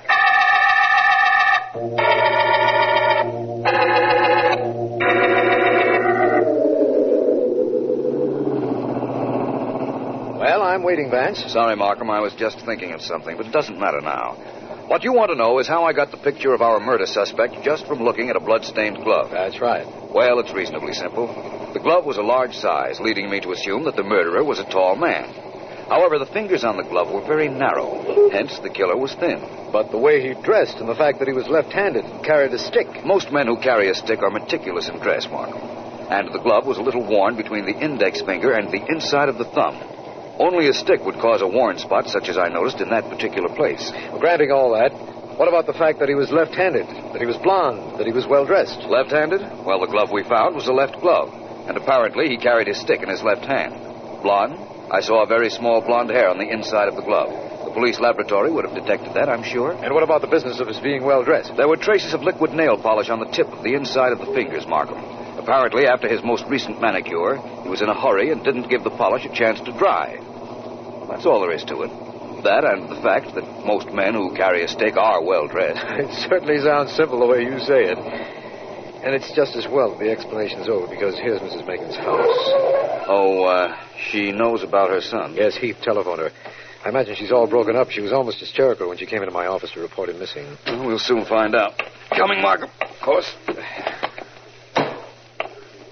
What do you expect to find here, Vance? If we're lucky, Mrs. Macon will be able to tell us which of her son's friends answers the description I feel fits the murderer. That'll certainly simplify this case. Yes, it will. And it's one reason that I don't believe we'll find anything. The bell, Markham. Right. There's one thing I hate. It's dealing with hysterical women, Vance. We may have a surprise in store for us there, too, Markham. Yes? Oh, it is Mr. Markham. Yes, hello, Mrs. Macon. This is Philo Vance. You remember you asked me to get him to help find your son? Yes, and you would not do it. It wouldn't have done any good, Mrs. Macon. Your son was already dead when you came to see Mr. Markham. Perhaps. What is it you want? We have a description of a man we believe might be your son's murderer. We'd like to know if you knew such a man. What does he look like? He's tall, blond, dresses very well, carries a walking stick, quite thin. I don't know anybody like that. And neither did my son. You can't help us? You could not help me. I cannot help you.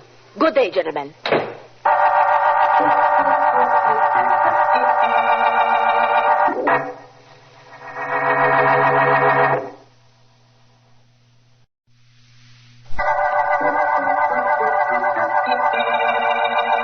This is District Attorney Markham. The Red Duck murder case began with the finding of the body of Eddie Macon, who had been stabbed. From a glove discovered near the scene of the crime, Philo Vance has constructed a detailed picture of the killer. So far, we have been unable to find a man answering the description. At this time, he might be almost anywhere. In a taxi, in the park, in a shop, on the Come, my man. Please, just wrap it up and give it to me, and I'll take it with me. I have my car outside.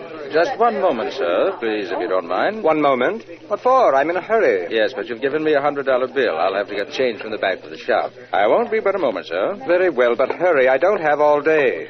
Fine thing. Shopkeeper who can't keep change for 100 in his register.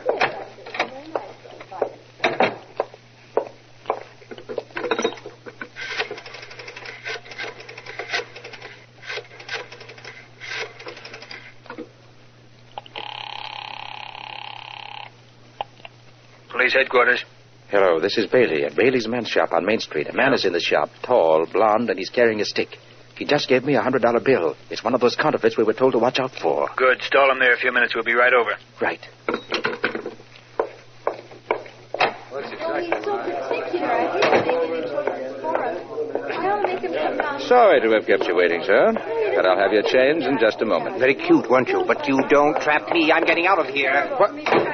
Hey, you, stop. Stop. Excuse me, please. Pardon me, please. Stop him, somebody. Somebody stop that man on the rooster there.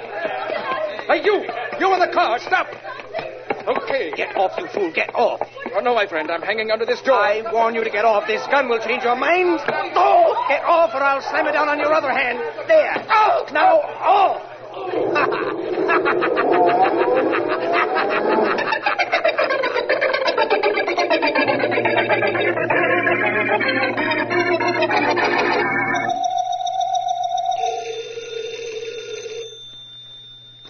Markham speaking. This is Vance, Markham. Vance, I've been calling you all over town. We're hot on the trail of the blonde killer. He's tied up with a counterfeit ring. Did you know that? No, tell me about it. He tried to pass a counterfeit bill, and the shopkeeper almost grabbed him. He answers your description perfectly, by the way. Good. Well, it isn't so very good. We still don't know where to locate him. Well, that's why I called you. I can tell you where he lives. What? Sergeant Heath and I made a very thorough canvass of custom tailors, better-type haberdashers, and barber shops, and finally found our blonde friend's manicurist. I asked Heath to let me take it from there. Well, that's fine with me, but do we grab our blonde counterfeiter now? No, Markham. We're not ready for that yet. You meet me at the address I'll give you in a moment, and we'll make plans to break up the whole counterfeit ring. We'll break that up and get our murderer at the same time.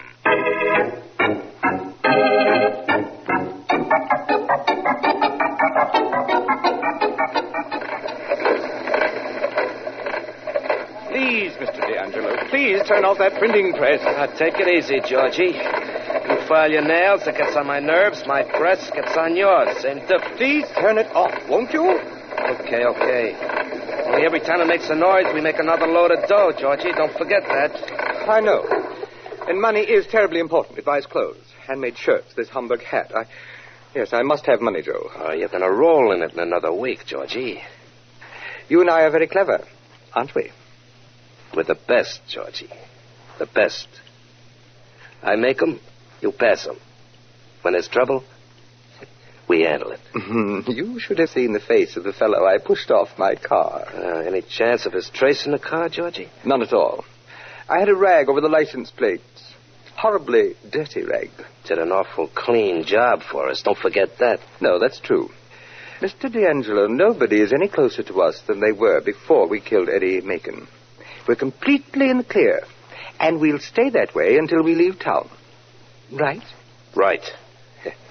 One more week, and we'll have enough counterfeit money made to start our own Treasury Department. Then, a month to drop it off in different cities. And then you know where I'm going, Georgie? No. Where? I'm going to spend the rest of my life on Easy Street.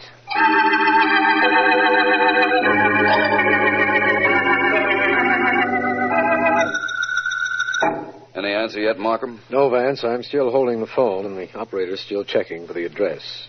Quite a nice apartment the blonde killer has, isn't it? Excellent taste. I'm still not quite sure how you found it, Vance. Well, Markham, his type of man had to have his nails done very often, usually by the same manicurist. Sergeant Heath and I found a manicurist at one of the better hotels who had a customer answering our description. She once had to go to his apartment to do his nails and remembered the address. It was as simple as that. Vance, everything is simple once you set to work on it. I sure wish this operator would answer. I wish our blonde friend had been here when we broke into his apartment. All we found was that telephone number on his pad. What happens after the operator gives us the name and address belonging to that number? It all depends on who the number belongs to. If we think I'm sorry to keep you waiting, wait sir. a minute, Vance. It's all right, miss. I'm still here. The number is listed under the name of Joseph D'Angelo, printer, at 484 Jean Street. D'Angelo, printer. Thank you very much. Vance? I know, I heard. Well, it's all starting to tie up now, Markham. You get Heath and a squad of men. I'm going to 484 Jean Street.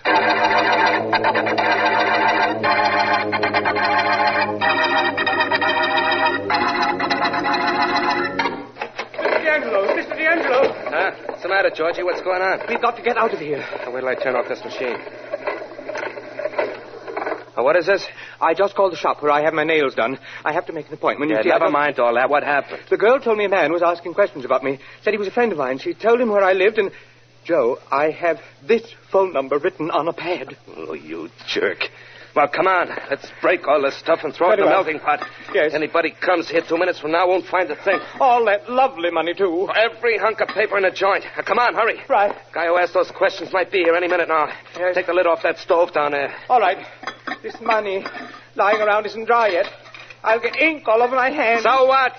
Take off your coat. We got work to do. I'll get ink on this beautiful shirt. I just had it made. Take that coat off and step on it. Now, here. Dump these bills into the fire. All right. I'm going to take the press apart and knock down those plates. Oh, my beautiful shirt. It'll be ruined. I'll get the money out of the way. One more trip ought to make it. I'll bang this press into so many pieces nobody'll know what it was. Couldn't we save the plates? Those beautifully engraved plates on the table. They go next. Right into the fire, pretty boy. How you doing? I've destroyed all the money. Good. Gotta go to work on these. I wouldn't work on anything if I were you. Oh, Georgie, this must be the guy who asked questions. The knife, Georgie, the knife. How'd he get in? The door was open and I walked in. The knife, Georgie. Use the knife. The knife, Mr. Oh, no, you D'Angelo. don't get him, Georgie. I'll hold his arm. No, you don't either. Oh. I'm trying to do that more often. You'll never do anything again, ever. This knife will... Drop that No, knife. my arm. Drop it. Let go. I'll drop it. But I'll get out of here. You'll never catch me. Never saw a man so wrong in my life. My friend's out cold, and I'm holding you here until the police come. Stop it. Stop it and let me alone. You stay right here against this table. No. Oh, no, you don't. No. Don't try to get away.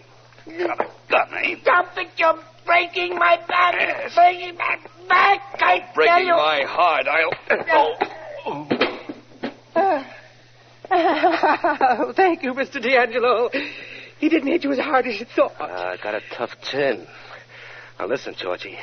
That guy I just slugged's Philo Vance. That means the cops will be here soon. Now, come on, help me break up this engraving plate on the table, and when the cops get here, nobody will know what we've been up to. There won't be a trace of anything. But what about Vance? He's yours and your knives. Good. In that case, let's hurry and break up these plates. I can take care of this alone. You go on over and lock the outside door so we don't have no more company. Sure, I'll do that, Mr. D'Angelo. All locked, Mr. D'Angelo. What do we do now? Just about taking care of these plates. That does it. Now we get to work on Vance. Open up in there. Open up. Cops. They're breaking in the door, Mr. D'Angelo. What do we do? Get out of here the back way and fast. No, not yet. I've got to take care of Mr. Vance. I've got to be... What? Come on, man. All right, both of you. Hold it right where you are. Take your hands You off had me. to take care of Mr. Vance. We could have been out of here. All right, They're both yours. All right, Mr. Markham. Hey, look at Vance on the floor. Vance, are you all right? Okay, Vance. come on, you're going with us. What for? What do you got on us? We saw this guy break in and we slugged him. We thought he was a stick-up guy. Mr. Markham? Don't try anything funny, D'Angelo. We know you've been counterfeiting, and we can prove it. Yeah, how? See any phony dough around? Any plates? Markham, Mr. D'Angelo is right. Vance, can you get up all right? I'll be all right in a minute. What I was saying is that Mr. D'Angelo is right. There's practically no evidence of counterfeiting in this place now. Hey, say, what did I tell you? Yes.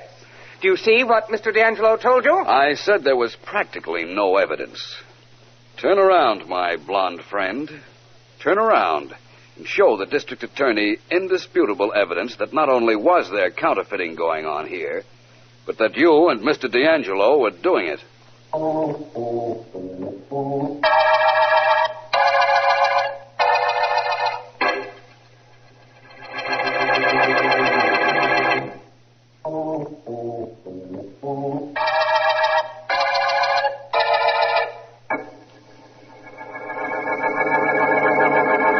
Not much to discuss in this case, is there, Markham? Just one thing, Vance.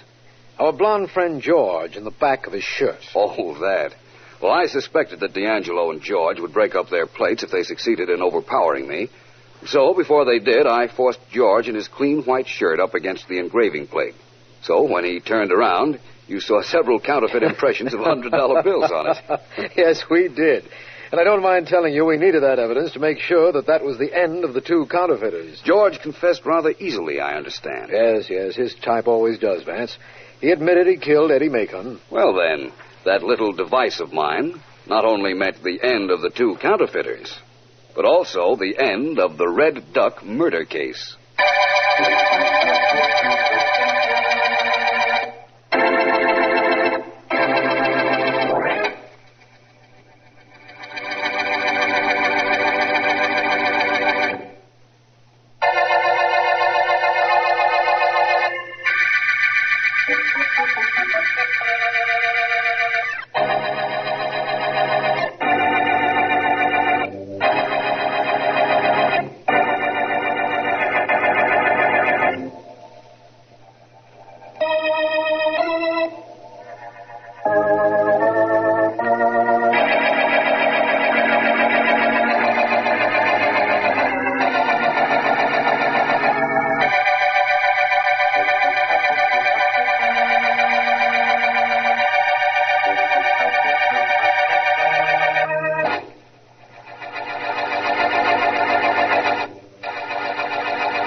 Put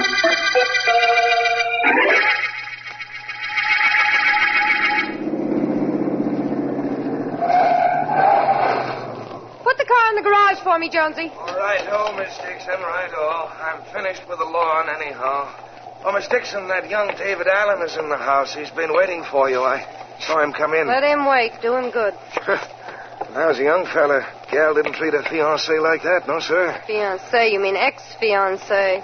Well, in that case, I guess it's different. I didn't know. Neither did he till this morning. Where's he waiting? Inside somewhere, miss. I'll just put the car in the garage. Good enough. Take over, Jonesy. Yes'm. Been pushing a lawnmower all day. Now I get to have something push me.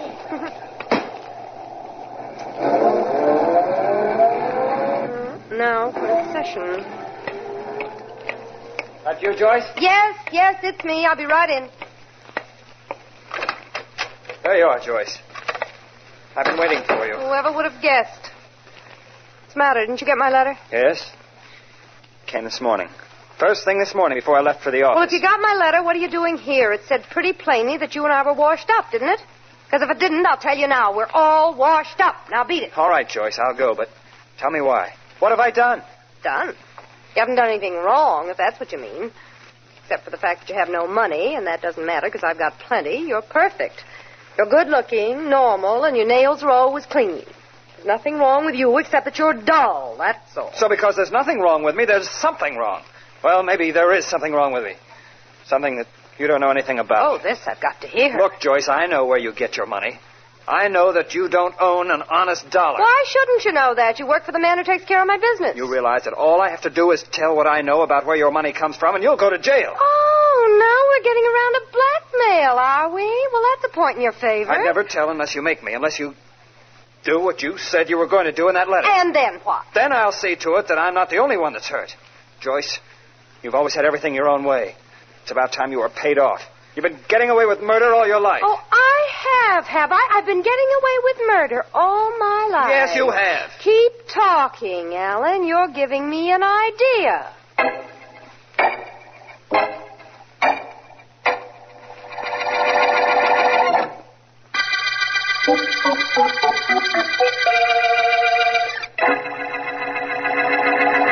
Good heavens, my boy. Stop sitting at your desk mooning.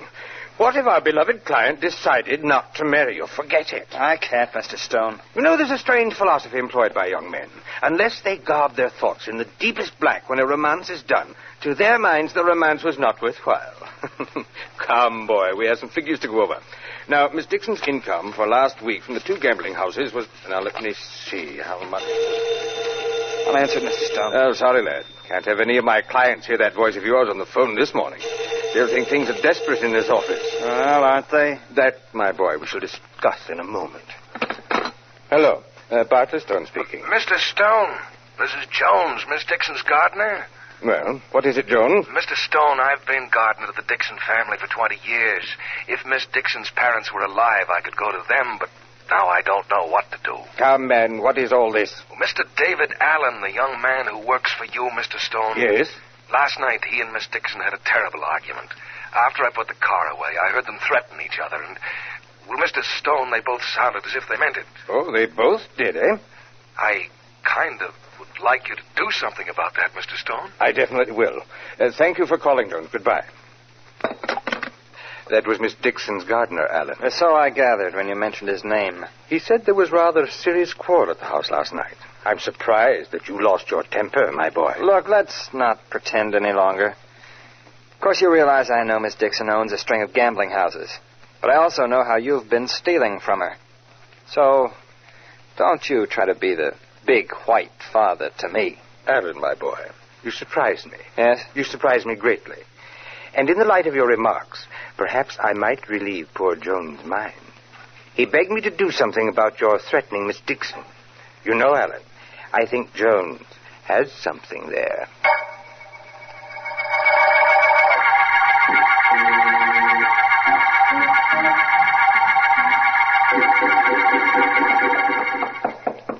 Come. Mr. Markham? That's right. Please come in. Your secretary said it was all right to come in. Yes, she let me know you were coming. You're Miss Dixon. That's right, Joyce Dixon. All right to sit down? Please do. Allow me.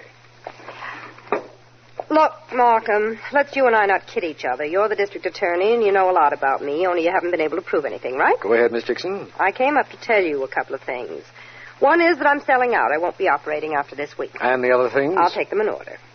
My money is being handled by a guy named Stone, Bartley Stone. You know him? Vaguely. Well, that's all anybody ever knows him. He's been stealing from me every week for I don't know how long, but I don't mind that. You don't? No, why should I? He runs my business, and he's stealing less than the next guy would, so what's the difference? Mm-hmm. But he's got a young kid working for him, kid named David Allen. I was engaged to him till yesterday. Nothing you've said sounds like a matter for you to come to me with, Miss Dixon. I don't want any matter concerning me to come to you, Markham. Especially, I don't want you investigating my murder. See what I mean? Oh. I wish you could stay a few minutes longer, Miss Dixon. My friend Philo Vance is expected here any minute, and there's nothing he likes better than to meet an intended murder victim. Think I'm kidding, don't you? No, I don't think so. But I think you know you've caused my office a great deal of trouble in the past, and, well, you're not exactly one of our favorite people. That means it's okay for somebody to murder me? Not at all. But the point is that... Well, hello. Vance, come in. Thank you. This is Miss... Joyce Dixon. How do you do, Miss Dixon? I'm Philo Vance. How do you know my name? We've never met. No, that's right, we haven't. But your initials are on your handbag, the name Joyce is on that pin you're wearing on your blouse, and besides, Mr. Markham's secretary told me. What are you upset about, Miss Dixon? Who says I'm upset? You say it. No, not in words, but there's a bit of polish peeled from the index finger of your left hand. Women generally do that when their nerves are acting up. Not only that, but you undoubtedly left your home in a hurry. Now, wait a minute, Vance. If there were anything obviously wrong with the way Miss Dixon is dressed... Look, both of you, stop taking me apart. All right, so I'm nervous. I'm upset. I did leave my house in a hurry. Who cares? But how did you know, Vance? A woman's curiosity finally triumphing over her sophistication. Miss Dixon, your makeup is very revealing. You neglected to use mascara on the eyelashes of your right eye. The other eye is made up perfectly. Either you were too upset to realize what you had missed doing, or too much in a hurry to leave, or both. Okay, so it was both. Now, let's stop this before you tell me what I had for breakfast. Look, Vance, I came up here to see Markham, but now that I get a look at you, I'd rather talk to you. Well? How'd you like to be my bodyguard? Professionally? What else? I'm sorry, but I'm not interested. Now, Markham, Let's say my escort. Well? I'm on a spot, Vance. Markham will tell you all about it. There are at least 2 guys who'd be happy to see me dead. And I've got an idea they're not the patient type. Miss Joyce, if what you really want is protection, the police will supply that. Skip it, Markham. I don't only want protection. I want Vance.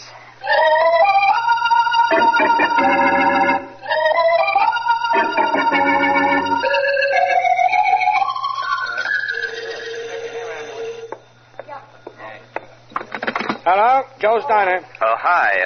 This is Dave Allen, apartment 3A in the boarding house on the corner.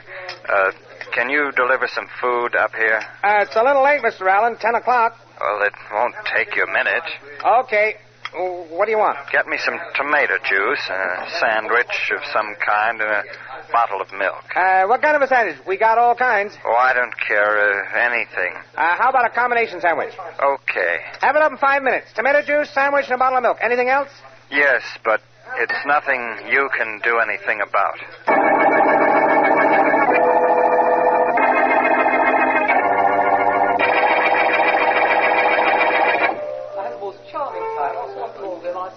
I will have your table in just one moment, Monsieur Vance. Thank you, Jacques. Well, Miss Dixon? Having wonderful time. Glad you are here. Thank you. The show you picked out was real good, Vance. And this joint is real classy. In any event, you have been safe all evening. That I have. Well, you brought me up to date on your situation, Miss Dixon, but you haven't told me too much about your ex-fiancé, David Allen. How about that? But Dave, well, let's see. He's tall, blonde, wears heavy glasses, eats only what's good for him, salads, stuff like that, drinks milk all the time, and wears 3-button suits, only he buttons all 3 buttons. Oh, really? You know the type? Quite well. Sounds rather conventional. Well, that in itself is enough for me to dislike the guy. Oh, here's the head waiter. Right this way, if you please, Monsieur Vance. I think I have your table. Vance. Oh, excuse me just a moment, please. I'll be right there, Markham. Markham, wonder what he wants. Jacques, would you please escort the lady to my table? My pleasure, Monsieur. Don't be long, then. You should have enough conceit to believe that I'll want to hurry. Excuse me, please. This way, if you please, Miss Dixon. The table is right this way. What is it, Markham? Vance, I'm glad I found you. Your very efficient secretary told me you were here. Her very efficient employer always gives her his itinerary, Markham. What's the matter? Vance, David Allen, the ex-fiancé of the young lady you've been escorting all evening, was found shot to death an hour ago. Really? Where? In his room. From what we can gather, he came in at 10 o'clock and immediately ordered something from a place called Joe's Diner on the phone. At 10:15, the man from the diner found the door open and Allen dead. Well, this started out as a pleasant evening.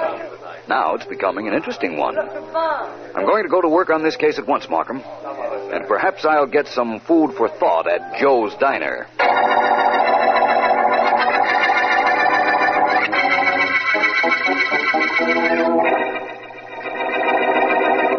Only to me a thing like this happens. Only to me. You realize why I'm asking you these questions. No, I don't, Mr. Vance, and I don't care. Only to me does a thing like this happen. 10 o'clock, I'm ready to quit work, and I got to take an order from a guy who gets killed a couple of minutes later. Now, let me get the facts straight. Mr. Allen called you at 10 o'clock. On the nose. He orders tomato juice, a combination sandwich, and a bottle of milk, and he hangs up. Only to me does a thing like this happen. Then he gets killed. Yes, and only to him did a thing like that happen. Well, thank you very much. I have an idea that what you've told me is very important, which makes it exceptionally important that I find out what it means.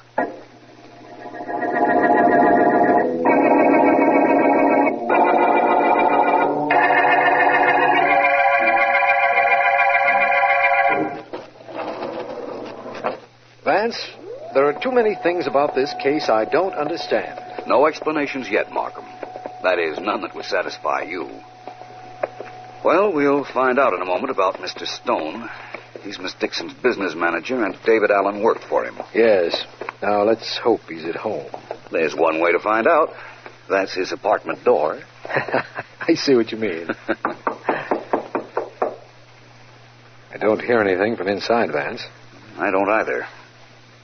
You know, it is possible that Mr. Stone isn't at home, even though it is 2 a.m. Yes, it is. No question about it. It's also possible Mr. Stone took a sleeping pill, fell asleep, and is too drowsy to hear our knocking. Oh, please, Vance, stop being so logical. All right. I'm coming. Oh. Who is it making all that... Oh, the district attorney. Hello, Stone. This is Philo Vance. How do you do? At some other time, under some other circumstances. Meeting the great Philo Vance would indeed be a pleasure. Gentlemen, I've been asleep. I've taken a sleeping pill. Vance figured as much, Mr. Stone, but we've got to come in and talk to you. Very well. Come in. But if I fall asleep, it won't be the company. You understand that, my friends. Neither the company nor the hour. Merely the pill I took. And please come in. Thank you. And now, gentlemen, what is it that I can... That undoubtedly must be for one of you. It can't be for me at this hour. Why not try answering it, Mr. Stone? Excellent idea. Yes. Hello? Hello, Bartley. Aunt Joyce. What is it you want at this time of night? Bartley, come over to my house at once before the police get here. My gardener, Jonesy's been murdered, and I've got to talk to you. Oh, I see. Well, I'll call you later. You can talk to her now, Mr. Stone. We could hear Miss Dixon very plainly. The police are here now, Joyce. I'll be right over. Goodbye. Goodbye. So Miss Dixon's gardener has been murdered. I'll get Sergeant Heath on the phone at once. Do that, Markham. Oh, by the way, Mr. Stone, how long had you been sleeping, would you say? Well, I don't know. I'm not sure. I guess I stopped reading about midnight. What time is it now? 2 a.m. Well, what about it, man? Why the question? You were reading in bed, of course. That's right. I put on my pajamas, took a pill, and got into bed. Did you now? Mr. Stone, do you always put your pajama coat over the shirt you wore today? You ought to be a little more careful. The collar's quite visible. You'd been out. Only came in a few minutes before Markham and I knocked. Where had you been? Wouldn't you like to guess? Yes. And wouldn't you like to know what I've guessed?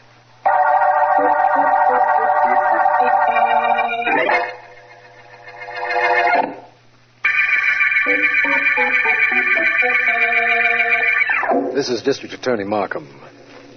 Philo Vance says to call this the combination murder case. It opened with a completely conflicting situation. David Allen, former fiancé of Joyce Dixon, was found dead in his room at 10:15. And a nearby restaurant reported he had ordered a light snack at 10 o'clock. While the medical examiner is conducting his investigation, Vance and I have learned of the death of a man named Jones, Miss Dixon's gardener. My men report that Bartley Stone, business advisor to Miss Dixon, is at her home now. It is hours later. Now let me see, my dear. This is quite a problem. Quite a problem. I don't need you to tell me that. Listen, Bartley, I have an alibi for Dave Allen's death. I was with Vance, but I was at home when Jonesy was killed in his quarters. Why did you kill him, my dear? I kill him? Why should I kill him? I don't know. But if you didn't, why send for me? Now, look, Bartley, let's not get cute with each other. I don't want any investigations around me. I can't take them, and nobody knows that better than you. Well... You've got to do something for me. If anybody asks you any questions, you can tell them that you were with me. That you met me as soon as Vance left me at the Golden Eagle nightclub. You were with me for hours. Preposterous, my dear, preposterous. Vance and the district attorney were at my apartment when you phoned about Jones' murder. I've told you that. Yes, but you also told me that Vance figured you weren't asleep at all, but had just come in. Okay, so you admit you just came in. You were with me. That's all there is to it. I admit that sounds very good for you. Why should I lie? For you. For a very good reason, because I can send you to jail for mishandling my money if you don't. You can send me to jail. My dear, where do you think you'll be when you do?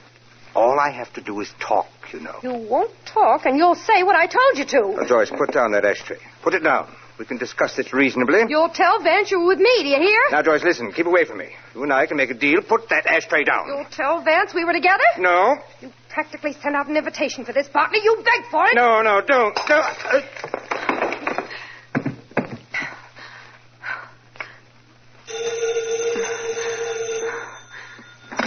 Hello? Miss Dixon, this is Philo Vance. Oh, hello, Mr. Vance.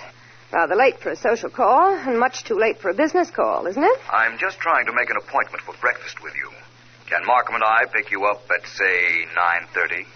I don't know. Why not? No, but I'll wager you'd like to know what for.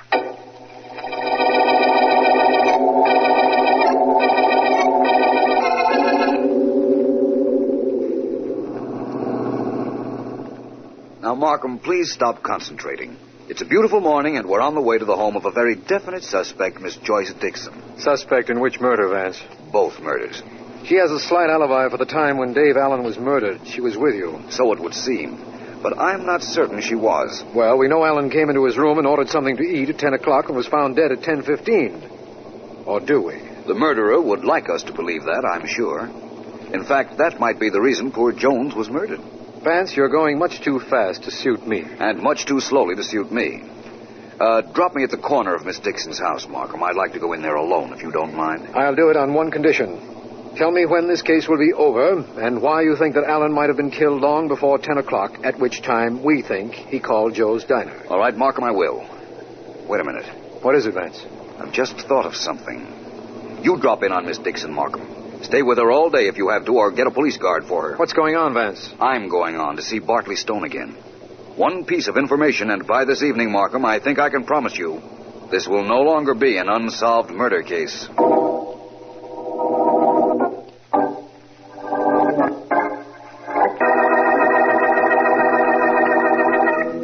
Nasty cut on your head, Mr. Stone. What happened to you? An accident, Vance. I hardly imagined you'd done it on purpose.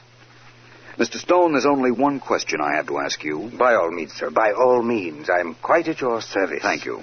You see, Mr. Stone, I believe that David Allen and the gardener were killed by the same murderer. And I think I know who that is. Oh? Oh.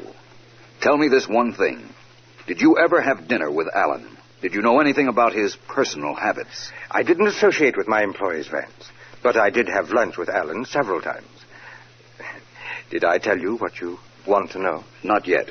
Tell me a little more about him. Things you do know. He was quiet, reserved, conservative. He was a vegetarian, and he never drank anything but milk. Very healthy young man, sir. You'd think he'd have lived to be 100. Now, have I told you what you want to know? You most certainly have. And now I'll tell you something you might not want to know. By midnight tonight, you'll be in jail.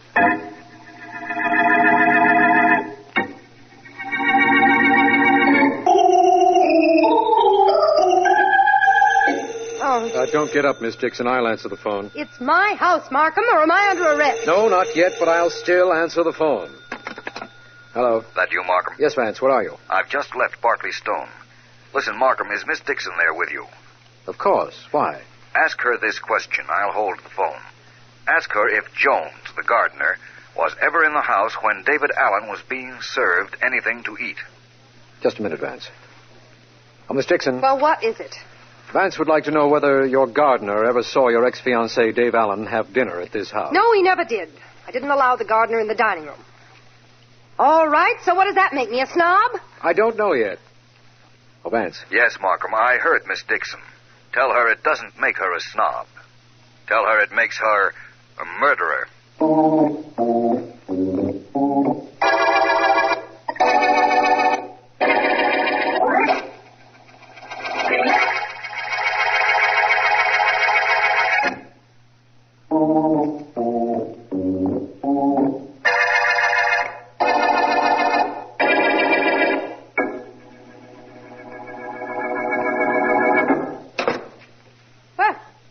About time you got here, Vance.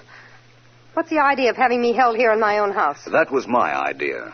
It was to prevent you from killing anyone else, Miss Dixon. Oh, really? And just who am I supposed to have killed? Your ex-fiancé and your gardener, and I don't doubt that you might also try to kill Barclay Stone, which is one reason I thought I might have to confine him to jail for safekeeping. Philo Vance, the great mastermind. You stand there and tell me I murdered a man who was killed at 10 o'clock at night, while I was with you at 10 o'clock. Oh, brilliant deduction, Vance. Don't understand how you do it. David Allen wasn't killed at 10 o'clock. The police believed he was because of that phone call made to Joe's diner. Only Mr. Allen didn't make that call. Your gardener did. Oh, you were there and saw him, I suppose. I didn't have to be there. You see, your gardener picked up the phone at your orders, and he told Joe's diner to send him some food.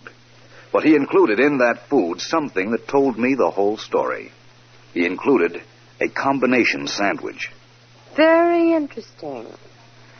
And that proves conclusively that I killed Allen. It doesn't sound as if it would, but it does. You see, a combination sandwich consists of ham and cheese. Allen was a vegetarian, but your gardener didn't know that. Allen would never have ordered a sandwich with meat in it.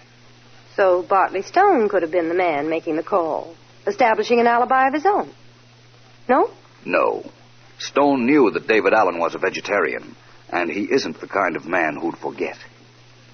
I'm not the kind of girl who forgets.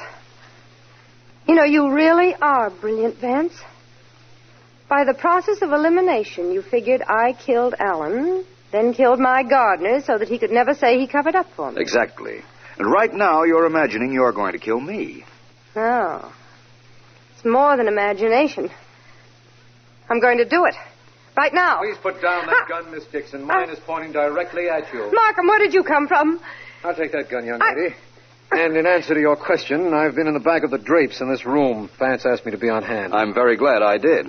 Well, now you know I killed 2 men. I made the mistake of practically admitting it.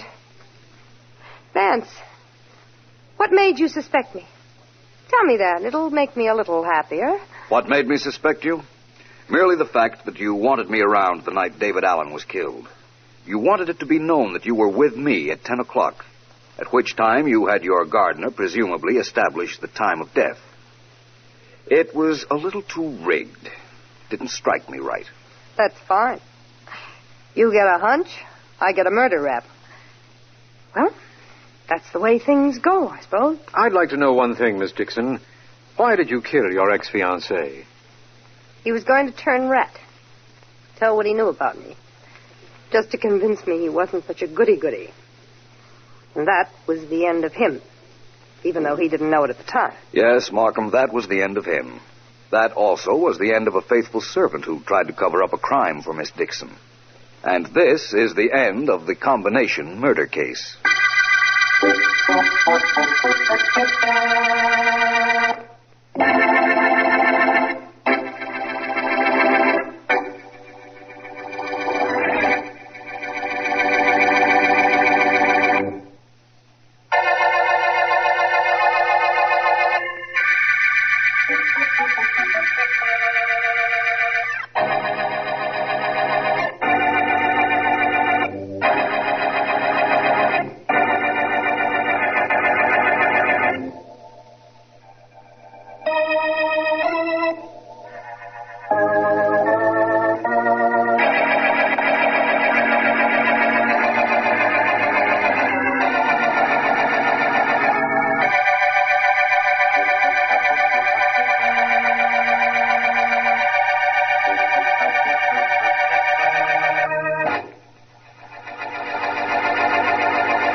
Yes, come in, please.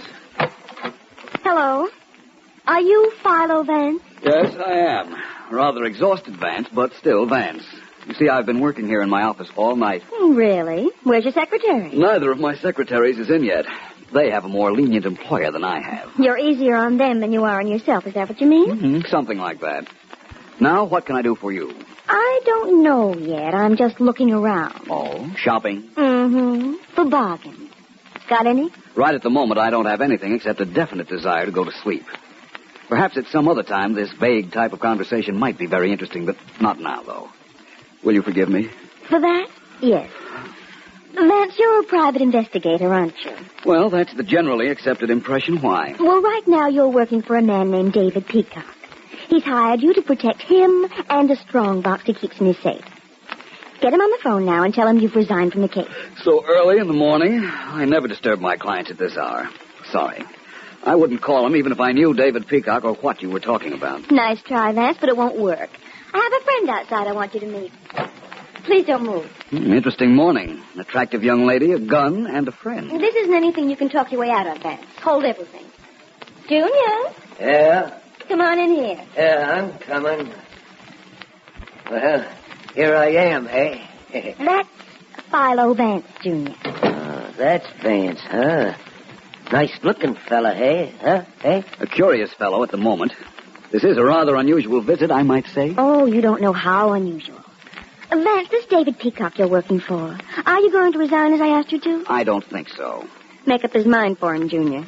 And remember, Vance, I'm holding this gun. How could I forget either you or it? Don't you know you should be quiet, eh, Vance, eh? No, I don't, as long as you asked. And if I'm not... What? Maybe that'll teach you, eh?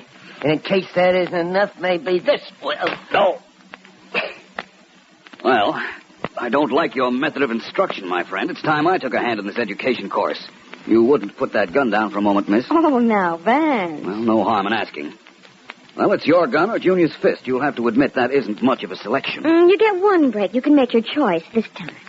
But if you don't quit working for David Peacock, remember, this is just a sample. My dear young lady, whoever you are doesn't matter, but this does. I told you before I don't even know David Peacock. But this afternoon, I'm going to see him and apply for the job you're so sure I already have.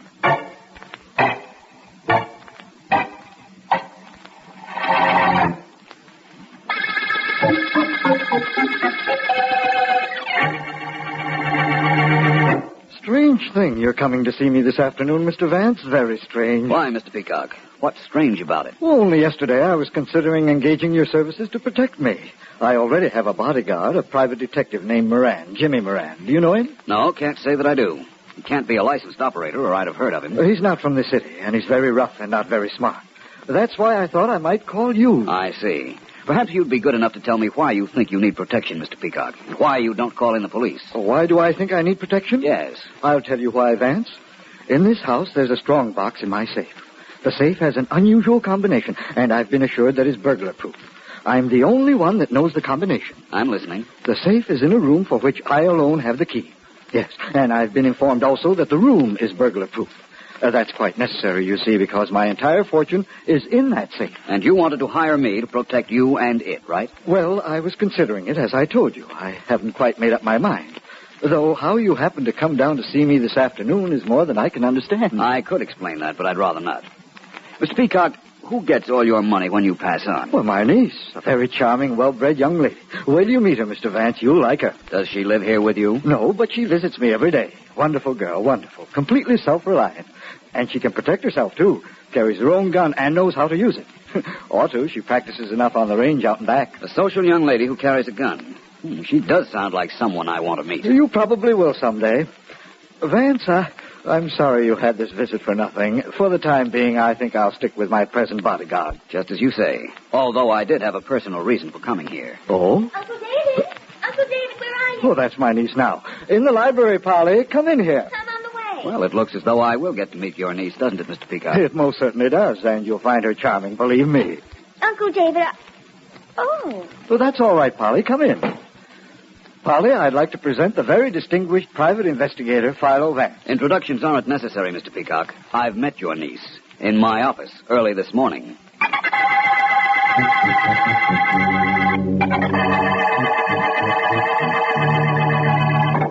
Okay, do you have to stare out the window? Can't you stare at something in this room, eh, just for a change? Shut up, Junior. I'm thinking. Well, that's why you're nervous. If you'd stop thinking, you wouldn't be nervous. That's why I'm never nervous, eh? Philo Vance followed me here from my uncle's house, Junior. I know he did. So what if he did?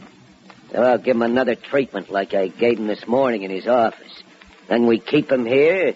That means your uncle is alone with that guy Jimmy Moran we planted in his house. That's what we want, ain't it, hey? Yes, sure it is. But I don't like it. With Vance in the picture, it changes things too much. Maybe we could buy him off. A guy you can't scare off, you can't buy You off. don't know how true that is, Junior. Oh, so you came back for a second lesson, huh, Vance? Hey? Okay, I'll give you a little homework this time. This time you learn. This time I'm really obvious.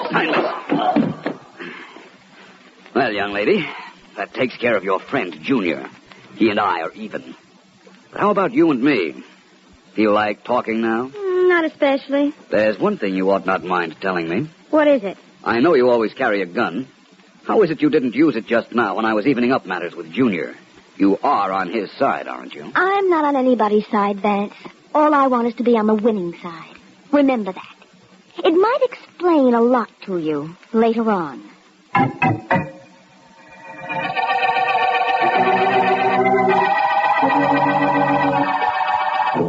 Step back, Mr. Moran, if you please. Okay, Mr. Peacock. I'm back. Go on, open the door. I will look. You can look if you like. It's a sheet metal door, absolutely burglar-proof, they tell me. No harm can come in your watching me open the door. But the safe I can't watch, huh? Well, you know better. I have a fortune in money and jewels in this box I'm carrying. I just made sure everything is intact. Now I'll return it to the safe. Come with me, please. I'm a real bodyguard. When I'm on duty, where you go, I go. That's why you're being paid, young man. Here's my wall safe.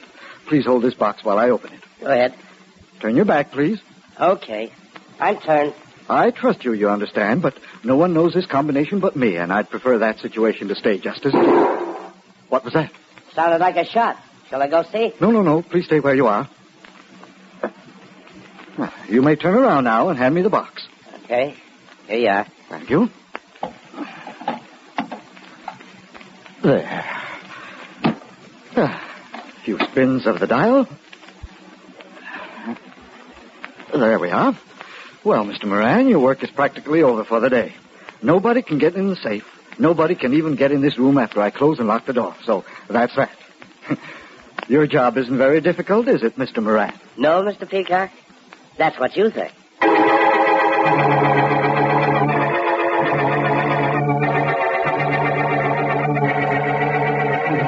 Well, Vance, is there anything else you'd like? I don't think so, Miss Deering, unless you can induce Mr. Markham to invite me in on an interesting murder case this morning.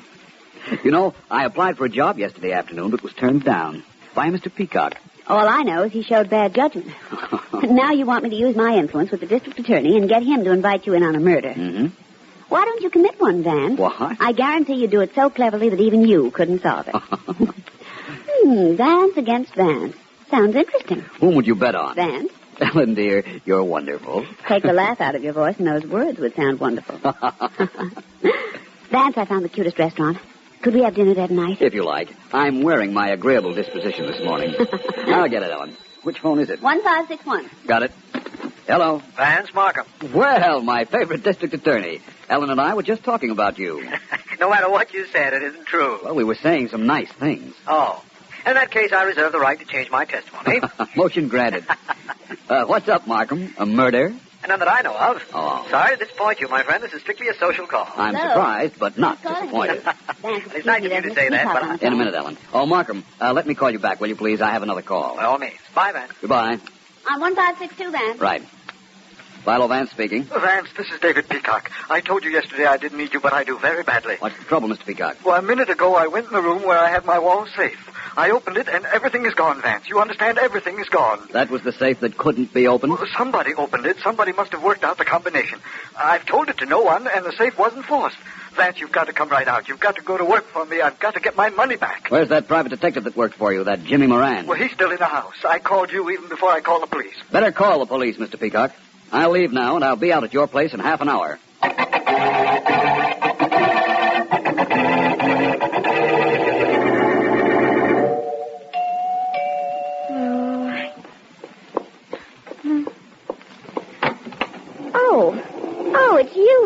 Good afternoon. Nice to see you without your friend Junior around.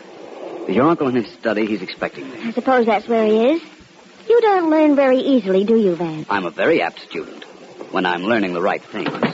You needn't bother to come with me. I know the way. I was here yesterday. I remember. Very well. Thank you. You know, of course, that your uncle's safe has been robbed. What? That's what I was told on the phone. Everything is missing. He kept his whole fortune in the safe. I'm going in to see him with you. It's all right with me. This is the study, I believe. Yes, come on in. Uncle David! Don't touch anything. Stay right here in the doorway. I'll take a look at the body. Vance, tell me, is he dead? Very dead. Bullet passed right through his throat and is embedded in the woodwork of the wall. The police are on the way here, I imagine. I asked your uncle to send for them. But now I'm going to send for the district attorney.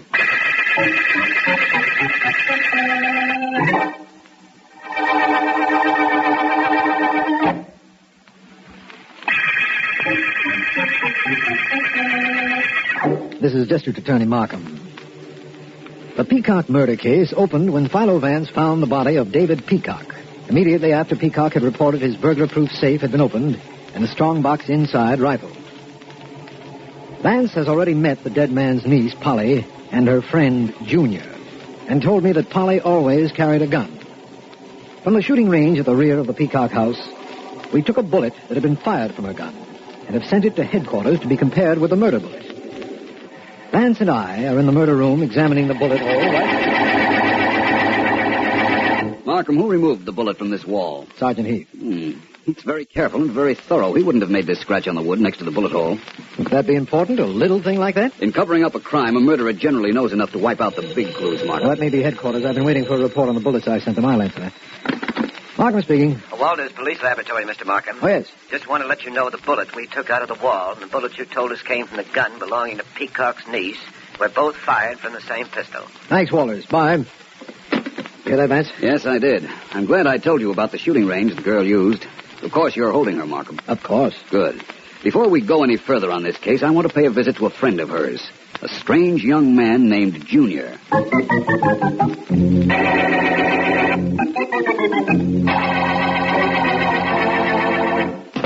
Oh, it's you, eh? Moran the private dick. What do you want here? Sit down, Junior, sit down. I got an idea you and I are being setups for a gal. Both of us being played for patsies. Peacock was murdered, you know that. Yeah, I heard. The stuff was missing out of his safe. Did you take it? No, and I didn't knock him off either. Neither did I. I got an idea your friend Polly cut this cute caper herself. What? And she rubbed him out and it's going to make it look like I killed him. Or you did. You get that? Maybe you did kill the old guy, eh? How stupid can you get? The finger would be on me right away, wouldn't it? Well... Who was in the house? Well, me. Who's got a record if they go back far enough? Well, Me. Look, Junior, I was working for that dame, and so were you. So we're all in this together. Only I'm not going to be tagged with a bum murder rap. You get that? Don't bother me. I'm thinking, hey? That ain't good. It makes me nervous. And it makes me so nervous, you know what I'm going to do, hey? Even if you had a mind, I couldn't read it. What are you going to do? I'm going to give you 1 minute to scram out of this joint of mine. And if you ain't out in here by then, I'm going to toss you out on your ear. And the way I feel about you, I hope you make me do it. You hear, hey?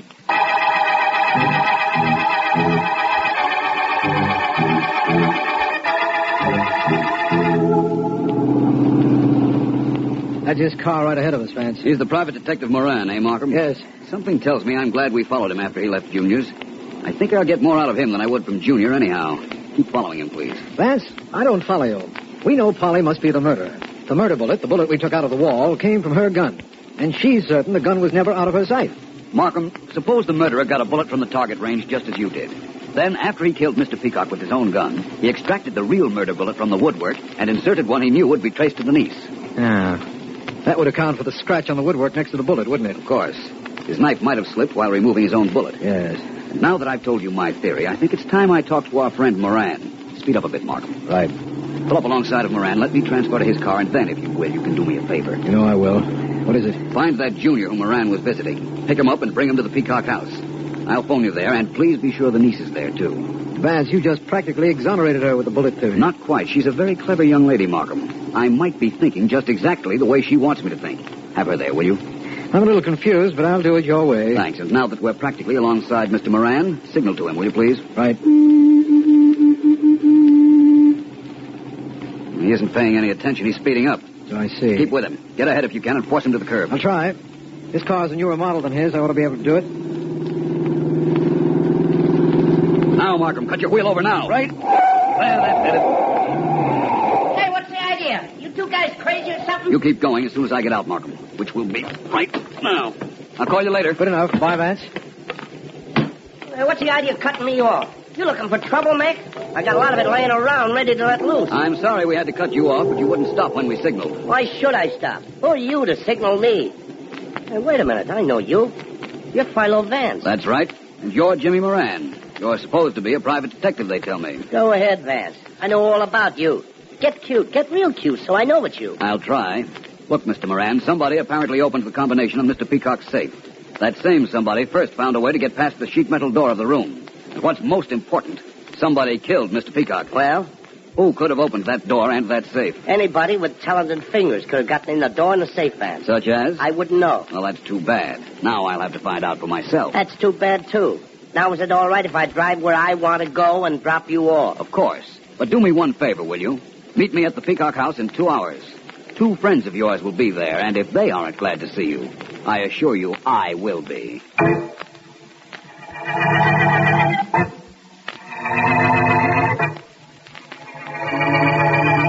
Well, go ahead. Go ahead and arrest me. You're the district attorney. Yes. You know my gun killed my uncle. You know I'm supposed to inherit from him, so arrest me. Go on. But see if you can prove why or how I'd open a steel door and a safe and grab everything in that safe, especially when the stuff would be mine anyhow. You have a point there, and it's one of the reasons you're not being arrested yet.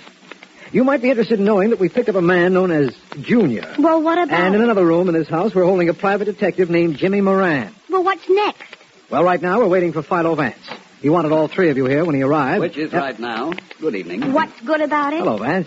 That remains to be seen. Where is Mr. Moran being held, Markham? In the den, the room where the safe is located. The door unlocked? It is now. The key's in the door, though. I had the police expert who opened it leave it there. Good. Well, Markham, I have one phone call to make, and then I can promise you a break in this case. I think I can tell you who killed Peacock as soon as I find out how a safe that couldn't be opened was opened.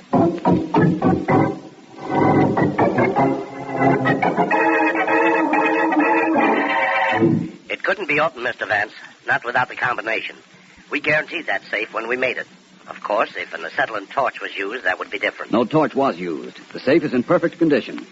Could somebody figure out the combination? It isn't very likely. I'm sorry, I should have known better.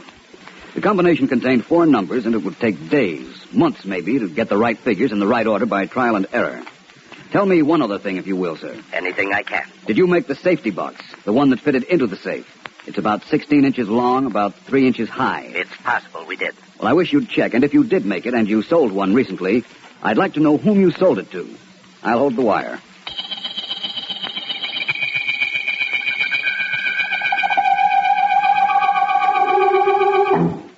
Hello, Moran. Okay, Vance, I'm here like you asked. Now give me the sales talk and keep it clean. What's this all about? I need help.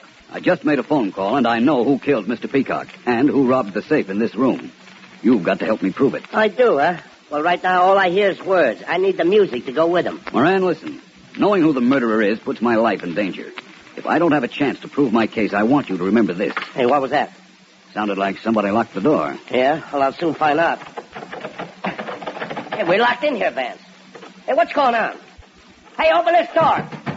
Open it up. I'm afraid nobody can hear us except the person who locked the door, and I'm quite certain that individual has no intention of opening it. Okay. Well, what's the gimmick?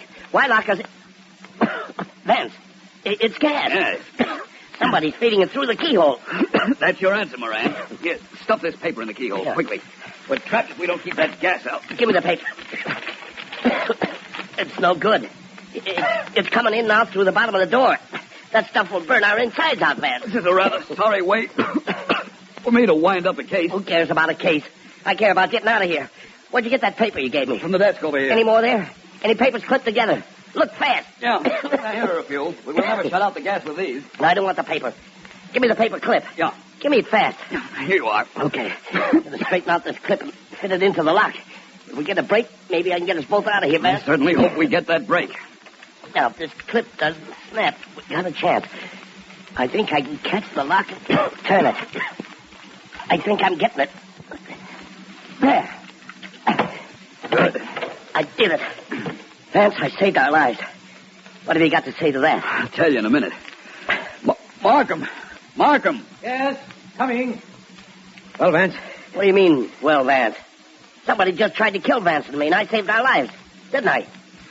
Well, didn't I, Vance? That's what you imagined you did. Actually, you really saved nothing but my reputation, Mr. Moran. Markham, you can arrest Jimmy Moran for the murder of David Peacock.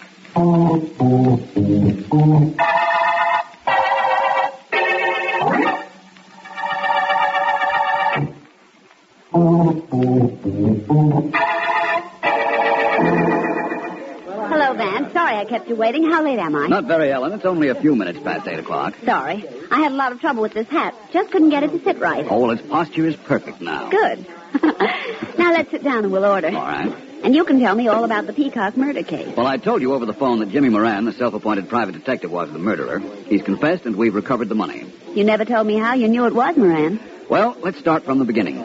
Peacock phoned me to say his safe had been robbed, yes, but that he hadn't given the combination to anyone. And you knew that nobody could open the safe without the combination. Nobody did. Peacock opened the safe himself earlier today. Moran was carrying the deposit box. Peacock made him turn around so he wouldn't see the combination. Then, while his back was to Peacock, Moran slipped the real deposit box into his trouser leg and handed Peacock a duplicate he had ordered. Peacock put that one in the safe. And found out later that it was empty. And called me to report it. Then he must have realized what happened, that Moran must have distracted him momentarily and switched boxes on him. He accused Moran, and Moran shot him. Wait just a second. Why did Moran switch boxes? Didn't he try to open the safe? When he first started to work for Mr. Peacock, he undoubtedly tried, but couldn't get anywhere with the combination. I see. In order to get into the room to work on it, though, he had to get past a sheet metal door. How did he do that? Ellen, that door was my best friend. When I got Moran to open it when he thought we were in danger from the gas which Markham planted, he showed me he could open the door without a key. Tell me just one more thing, and then we'll leave. Why did Polly and her friend Junior try to keep you off the case in the very beginning? They had the whole deal set up with Moran as an accomplice. Murder wasn't included, however. It's true that Polly would inherit when her uncle died, but she didn't want to wait that long. So she hired Moran, an expert around safes, to steal the money. But he double-crossed her. And then when Moran killed Peacock, he planted the bullet from her gun in the woodwork after removing his own bullet. That's right. But I figured that out at the beginning. Okay, so let's stop worrying about the beginning and start to eat. After all, this is the end of the Peacock murder case.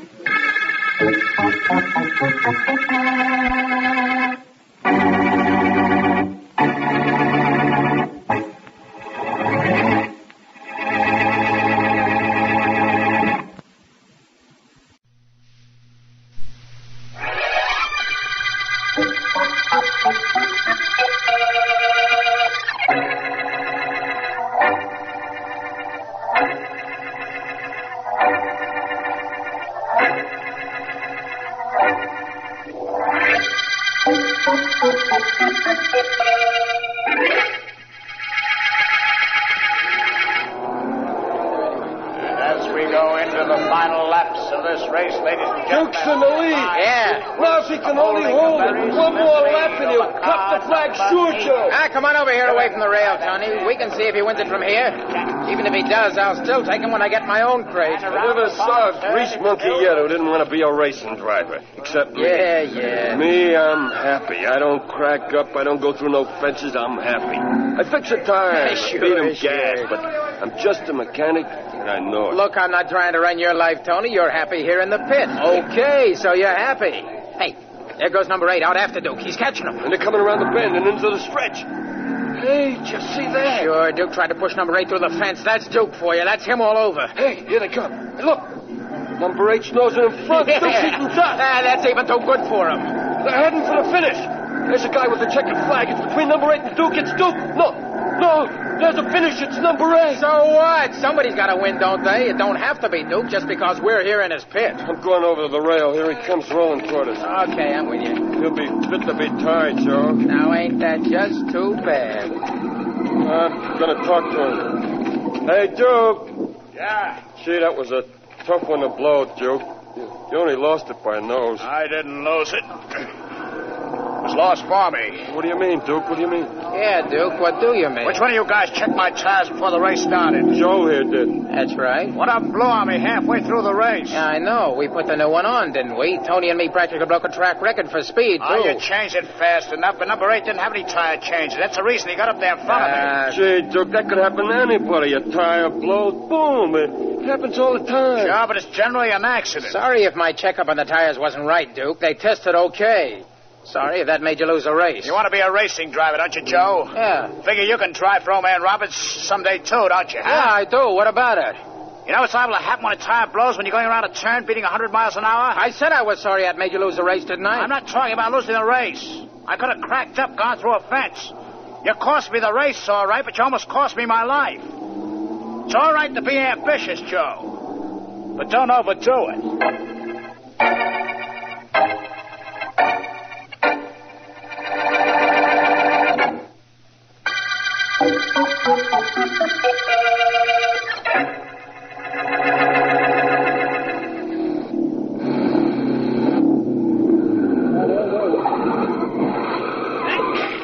Hey, Chicky, what was my time? Hold it, Joe. I'm on my way over.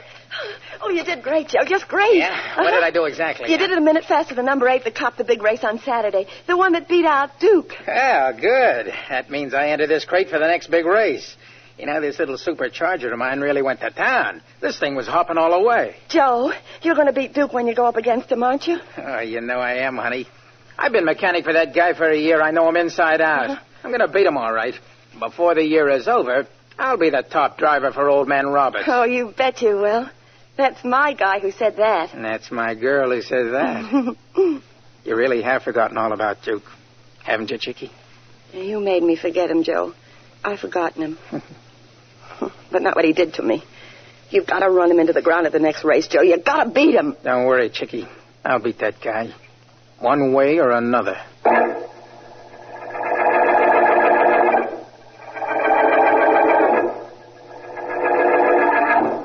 I knock with 9 points.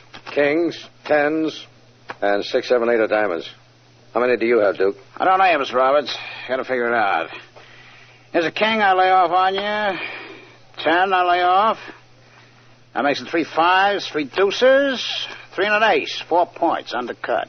Well, how do you like that? Tony, did you ever see anything like the luck that Duke has in gin rummy? He's awful lucky, Mr. Roberts. Oh, stop turning around and look at Tony after every hand, Mr. Roberts. That isn't going to help you win, you know. Well, something better helped me. I haven't won a hand all night. And in my own office with my own cards, too. Now, Mr. Roberts, if I was you, I wouldn't hold no high cards. Maybe that's a way to beat Duke in gin rummy. Save the small. Now, wait a minute. Wait just a minute. Tony, how is it every time I play, Duke, you're standing in back of me? I just like to watch you play, that's all. I don't open my mouth, do I? I don't say nothing. No, you don't talk. But you can see my hand and you can signal him. Signal me? Now, wait a minute, Mr. Roberts. Wait, nothing. You can signal him, Tony, with that toothpick you always have in your mouth. Yeah, you keep it in one corner. It means I have kings, a little toward the center queens, in the center jacks, and the other corner tens. That's how it could be done. Now, Mr. Roberts, you don't think I'd cheat you, do you? After all, I drive for you. After tomorrow's race, you'll be saying used to drive for me. I've got this thing figured out now. Tony signals with the toothpick. And if he takes it out of his mouth, that shows I need the card he's signaling for in a run. That's what's been going on here.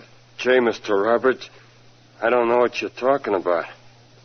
I ain't smart enough to signal nobody. I wouldn't know how to signal anybody. You'd know how to remember what's told to you. Duke, you've won at least $15,000 from me in the past few months. I want that back. Mr. Roberts, that's being unreasonable. You weren't being cheated. I won that money honestly. I doubt it. I don't think you ever did anything honestly in all your life. Do I get that money back, Duke? I don't see why I should give it to you. You don't, eh? No. I'll explain it to you. I hate losing. But worse than that, I hate being cheated. Something is going to be done about it, believe me. And very soon.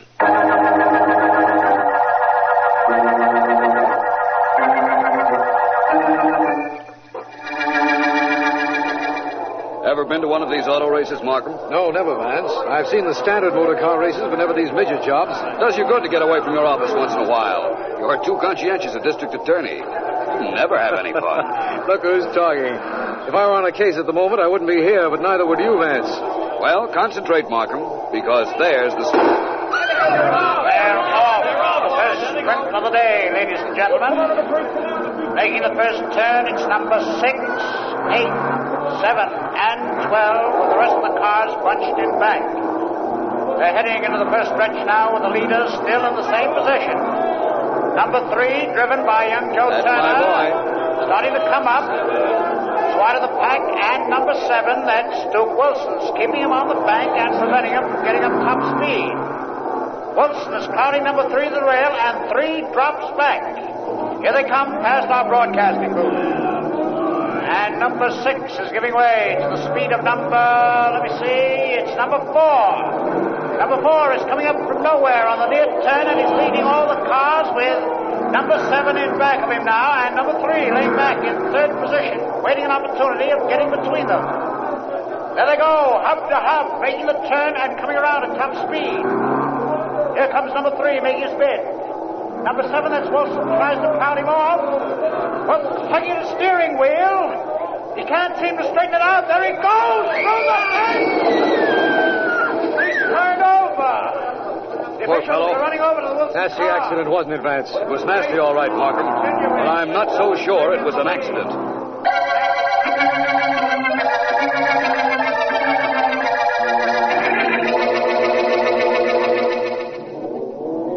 Sure was a tough break for you, Mr. Roberts. Your car was leading all the way when Duke went through that fence. It was a tougher break for Duke. The ambulance doctor said he doesn't have a chance. Yeah, that's what happens in this racket, Mr. Roberts. You never can tell when you start a race where you'll end up. That's the reason I don't want never to drive. Me, I'm a grease monkey. I'm no auto racer. But I still say it was a tough break for you, boss. How do you figure that? You got kind of sore at that game last night. You promised Duke something. Looks like you kept your promise. Why, you... Not to me, don't you understand, but to other people. If they should happen to be told what you said after the game busted up. Yeah, go ahead. I like working here, Mr. Roberts. Take me out of a pit where I can kick a motor around and fix it, and life ain't worth living. I stay on the payroll, don't I, Mr. Roberts?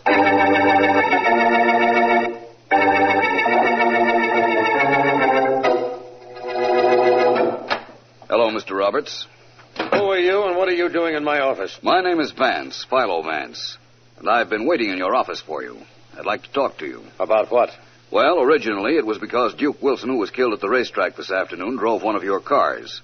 And I suspected it might not have been an accident that caused his steering wheel to go haywire. Yeah, go on. Police investigations showed that the steering mechanism had been almost severed, so that a yank at the steering wheel would throw the car out of control. I didn't know that. As I said, that was the original point in my coming to see you. Oh. Since I've been here, I happened to notice this gin rummy pad on your desk, with the score of an unfinished game and scores of a lot of games that you did complete. What about it? Someone with the initials DW won all of the games, and was winning the game which you quit on. Could that be Duke Wilson? I've played with him quite a bit. I've never heard of a gin game being called off before it was over unless it was interrupted by someone or something like a quarrel. And after looking at these scores, I can see what you might have quarreled about. Didn't you ever win? No, as long as you asked, I didn't. What about it? Who's there? Me, Mr. Roberts, Joe Turner and Miss Dale. Turner won today's race, didn't he? Yes. Please ask him to come in, Mr. Roberts. Come in. Mr. Roberts, I didn't know you were busy. Come on in. This is Joe Turner and his girlfriend, Chickie Dale, Philo Vance. Hi, How do you do? Mr. Glad to Vance. meet you. Congratulations on winning that race, Turner. Nice driving. Thanks. Mr. Roberts, I came up here to see if you could use a guy like me, testing your stock cars and driving for you, now that Duke's not around anymore. You didn't waste much time, did you, Joe? Huh? Do you know Vance and the police think Duke was murdered? Murdered? The steering wheel was fixed, so the first yank at it would send the car out of control. You were a mechanic, I understand, Joe. Yeah, that's right. Were you near Duke Wilson's car before the race started or late last night? Of course not. Are you sure? Well, I was in the garage, just getting some tools of mine. I used to work there. But I never went near the car. Perhaps you didn't. Don't believe him, Vance. No. Well, it seems that we have a young man with opportunity and motive right here in the office. What do you mean? Quite interesting. It's a good thing for you, Miss Dale, that you had no reason to hate Wilson and that you weren't near his car last night. Good thing? It's a bad thing. I used to go with Duke, only he threw me over. And I was in the garage last night. I went there with Joe, only I was walking around while he got his tools. So nobody can say I didn't fix Duke Wilson's wagon either.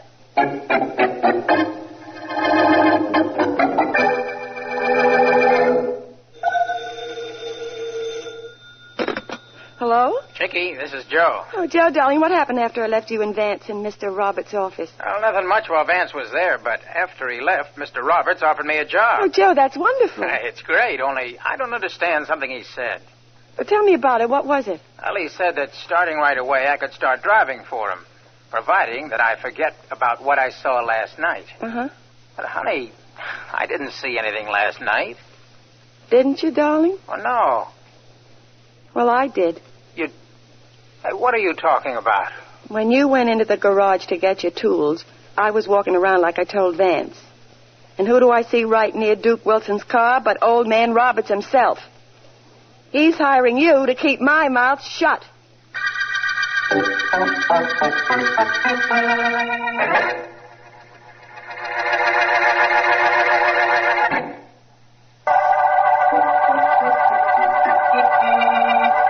This is District Attorney Markham. The motor murder case opened when Duke Wilson was killed while driving his racing car. Later, the steering wheel was found to have been tampered with. Vance has discovered that Wilson won a lot of money from George Roberts, car manufacturer, and also that he had made enemies of Joe Turner, recently a mechanic but now a racing driver, and Turner's girl, Chickie Dale. Vance has told me that he's on the way to a private garage to see Tony, Duke's mechanic, and he should be there about now.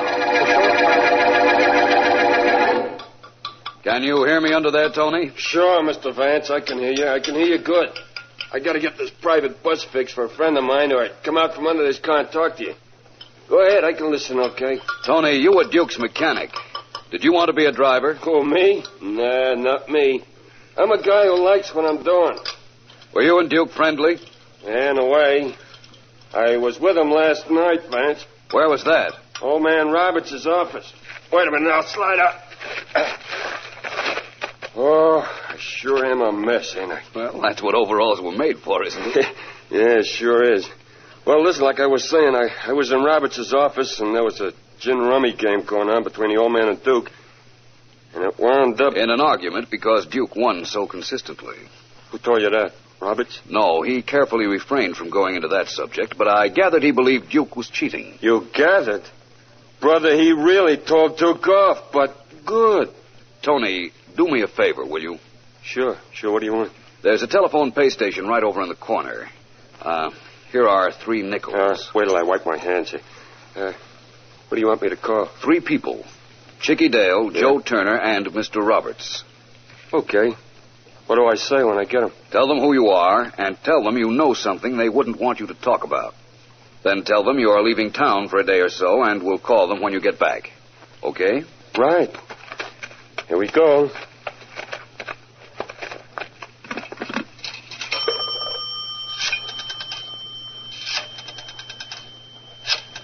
Which of the 3 are you calling, Tony? I may be stupid, but I'm polite, Mr. Vance.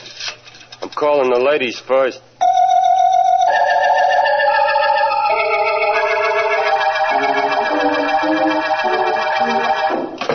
You sent for me, Mr. Roberts? Yes, I did, Turner. Sit down. Thanks.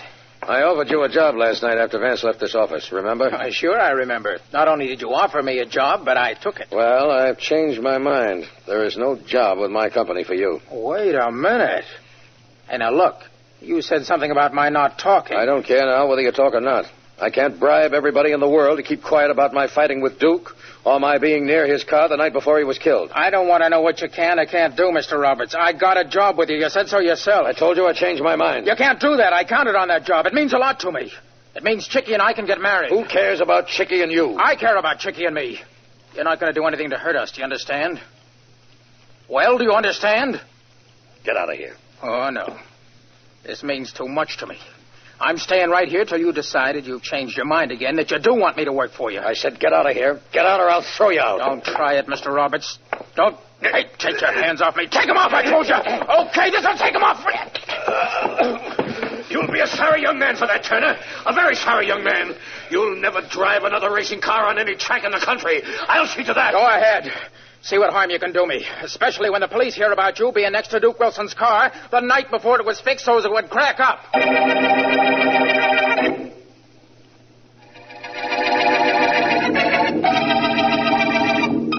I don't understand exactly why Vance wanted me to see him here, Miss Dale. I hope you don't mind our using this apartment for a meeting place. I don't mind anything. I've got worries. Really? Tell me about them. Spill to the DA? Not me, Markham. Not while I can think the answers out myself. Oh, that must be Vance now. Well, I've got something to tell him if it is. And I'll soon find out whether it is or not. Press that buzzer on the wall, will you? It opens the door. All right. Hello, Miss Dale. Markham. Good evening, Vance. Hi, Vance. I want to talk to you. Something's going on that I don't understand. What's the trouble, Miss Dale? A couple of hours ago, I got a call from that stooge grease monkey, Tony. He says he can louse me up, and he'll see me in a couple of days when he gets back in town. Well? Well, that call came only 15 minutes after I get one from some guy who don't give his name, but says that if I'm a smart girl, I didn't see anything around the garage the night before Duke Wilson got killed. It does sound rather involved, doesn't it, Vance? A little. Miss Dale, did you ever go out with Tony the mechanic? Me? I should say not. I used to go with Duke Wilson. I know that. How about Mr. Roberts? I just want a point covered. Did he ever try to take you out? Him? He's old enough to be my father. Look, I never went with anybody except Duke and Joe. I never went with anybody else. Nobody else ever tried to date me, call me, or write me, ever. Satisfy you? I'm satisfied. Well, how about you, Vance? Oh, I'm satisfied. I'm satisfied that now I know who murdered Duke Wilson.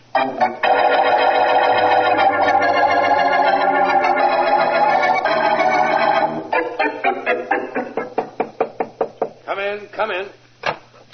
Oh, hello, Mr. Roberts. Well, what do you want, Miss Dale? And make it quick. Oh, take it easy, Mr. Roberts. I came here to make a deal, not to start a fight. What deal would I possibly want to make with you? Oh, let's put it this way. Vance and Markham just left my apartment. But they left after Vance insisted he knew who killed Duke Wilson. How can that possibly affect me? Oh, stop kidding, Mr. Roberts. You're not talking to a dope. I've been around, which isn't important, but I was around the garage the night Duke's car was gimmicked, and that is important. I went through all that with your boyfriend, Joe Turner. Yeah, he told me. Look, Mr. Roberts, Vance maybe knows who fooled around with that steering wheel, but he can't prove anything because he wasn't there the night before Duke went through the fence, but I was. Somebody else was there, too, apparently. Somebody who called me up and threatened me. Tony. That was a gag, a trick of Vance's. He tried it on me, too. Mr. Roberts, Joe Turner's got to have that job if I'm going to keep my mouth closed. You'll keep it closed. You've got nothing to say except that you saw me in the garage. That could be enough. You won't say that to anybody, Miss Dale. You won't tell it to a soul. Because what I was doing there had nothing to do with Duke Wilson's death. But it might look as if it did. So you'll keep your mouth closed, Miss Dale. You'll keep it closed or I'll close it for you.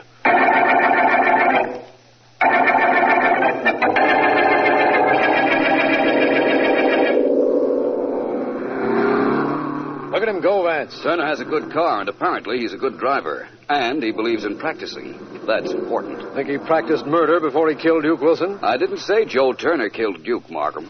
You didn't say he didn't either. You didn't get me down here to the racetrack just to watch Turner work out. No, that's right, I didn't. Hey, Mr. Vance. Pretty good time Turner's making, huh? Very good, Tony. Tony's checking Turner's time and helping out at the pit.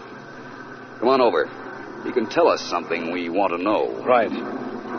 Vance, suppose you tell me something I want to know on the way. All right, I will. I called Mr. Roberts and asked him to meet us here. Now I'm completely informed. Thank you very much. As if I knew what I was thanking you for. You'll know very shortly, believe me. Well, Mr. Vance, how about that car? I really got it working like a charm, ain't I? I imagine you have. And I imagine Mr. Turner will concur with my imagination. Hey, what a motor, Tony. You're a genius. This thing runs like a clock. Hi, Vance. Markham. Hello, Turner. Whose car is that you're driving? I own. The one I won the race with. The race where Duke Wilson got killed. Built it yourself, eh? Yeah, Tony and me. Did Tony and you build the murder of Duke Wilson, too? What are you talking about? Hey, Mr. Vance, I don't like that kind of talk. I don't like it at all. I'm sorry. I apologize. Very well, Mr. Turner. Tony and you didn't kill Duke Wilson. Tony did it all by himself. Me? How did you know I killed him? I'll knock you up. Vance, look out. I got a monkey wrench. I'll stop myself. Well, thank you, Joe. You can do other things well besides drive racing cars, I see. So this is the monkey who killed Wilson. He's the one who gimmicked the steering wheel. That's right. Vance, did you just trick him into making a break, or did you really know? I knew, Markham, believe me. Of course, his admitting it won't hurt your case in court, but I knew. I'll meet you tonight and tell you how I knew Tony murdered Duke Wilson.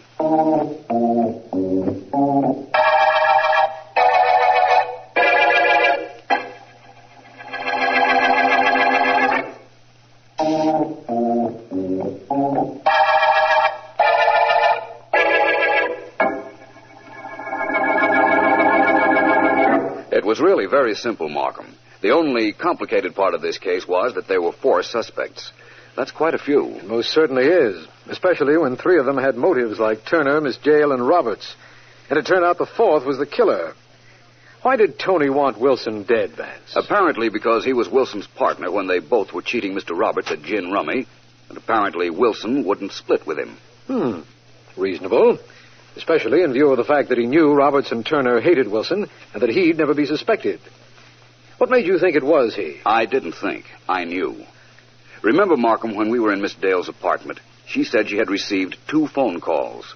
One from Tony, and one a quarter hour before that from somebody who threatened her if she told what she'd seen in the garage the night before Wilson was killed. Oh, yes, I remember that. Well, there's no question in my mind but that the first call came from the real murderer who knew Miss Dale was at the garage that night and thought she might have seen something.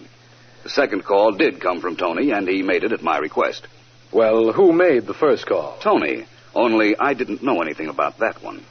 All I did know was that he dialed Miss Dale's number without having to look it up in the phone book when I asked him to get her on the phone. Oh, which means that he'd called the number before. Very shortly before. Yes. After Miss Dale told me he'd never called her previously, never had tried to date her, then I knew that the only way he could have known her phone number was if he'd just called it.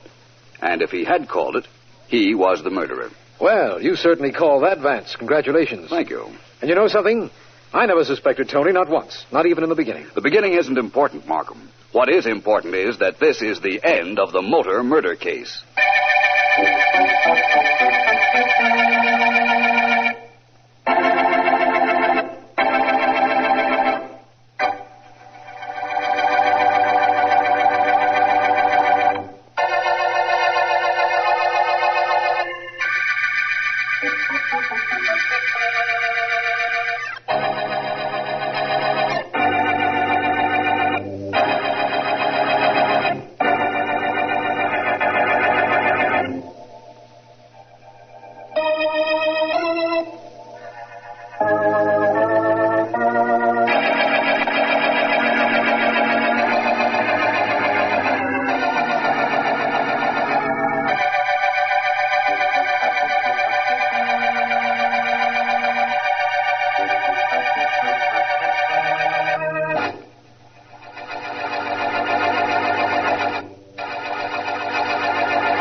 Blonde mink, Daddy.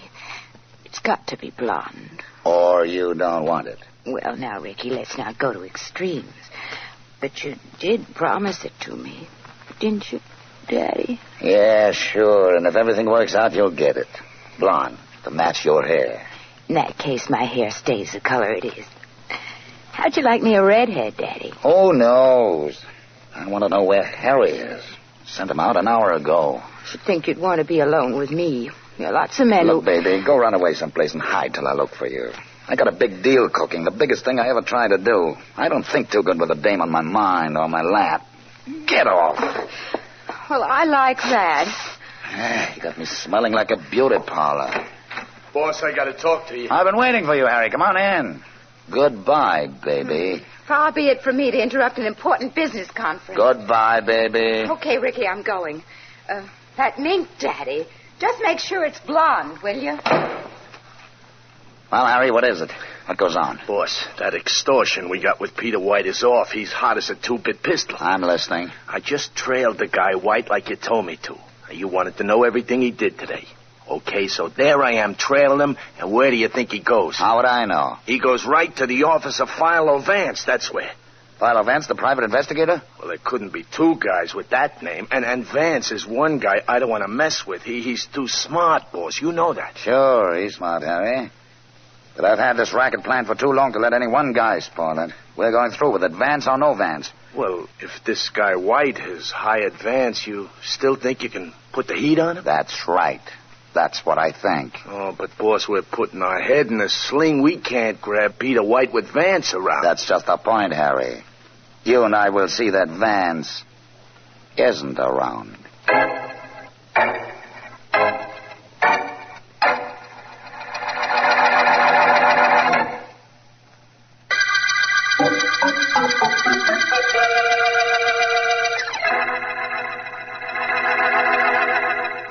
Now, look, Ricky, I work for you, but hiding in back of these bushes with no idea of why ain't my idea of fun. Tell me what this is all about. Just as soon you saw, Harry. You sure this is Vance's house? This is Vance's house. He ain't home. He's due back here any minute. What goes on, Ricky? We don't want him around when we get that dough from Peter White, do we? No. We're going to do that later tonight, but we're just going to make sure Vance won't interfere. We're going to kidnap him first. Oh, boy. It guarantees our operating without interference, Harry. We got to do it. Well, is it all right with you if I say I don't like it? Say whatever you... Hey, there's a car pulling up. Yeah, and that's Vance in it. Well, that's Vance getting out of it. You ready, Harry? My gun is, if that's what you mean. That's what I mean, all right. Okay, this is it. Hold it, Vance. There's the... Well, good evening. Aren't you two a little out of your territory? Guns and handkerchiefs over faces belong exclusively in Western movies, don't they? Maybe. Maybe we're looking for a screen test. Okay, Harry, the blindfold. Right. Perhaps I'm only a disinterested party in this endeavor, but I might like to know what's going on regardless. Yeah, I got the blindfold on, boss. The gag, Harry. Really? Now, let's stop this melodramatic... That's enough. Now, Vance, you're entitled to know this much. Hmm? We're going to stuff cotton in your ears so you can't see anything, you can't hear anything, and you can't do any talking. Then we're driving you somewhere. Only you won't have any idea where. And we're holding you overnight. And in the morning we let you go with no harm done. Nod your head if you follow us. Mm-hmm. That's fine. Let's walk back to your car, Vance. You'll never know where you're being taken, so you'll never be able to track us down. But you won't be hurt, so if you're as smart as people say, you won't try to find out who we are. Harry, you drive. Only don't go over 30. All right. Let's not get any speed cop on your trail. You know where to go. Yeah, sure, boss. Let me squeeze in there first. Now, you, Vance. Go on in. That's being smart. Now, me. And now let's go, Harry. Sure. You see, Harry?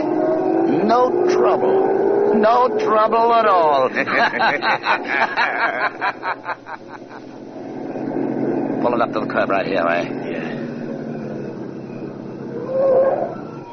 I'll get the cotton out of Vance's ears. Okay. Yeah. Good. Now, Vance, listen. We're leaving the blindfold on, but I'm jamming your hat over your eyes like this. Now I'll remove the gag. I imagine we might be seen by people, and that's the reason you're doing this. You've got a good imagination. Thank you. What happens after we get wherever it is you're taking me? We're there now. You stay here overnight, and in the morning we'll let you go. But first we'll bandage your eyes, and in fact your whole head, and take you out of here in a private ambulance. After we dump you, you'll have no idea of where you've been. Believe me, you won't. Very well, if you say so. Under the conditions you've outlined, I can't see how I could very well know where I've been. Now, could I? Boss, I don't like the way he said that. This Vance is too smart. I told you he was. I guess he thinks so, too. Well, you'll have all night to figure out how smart he really is.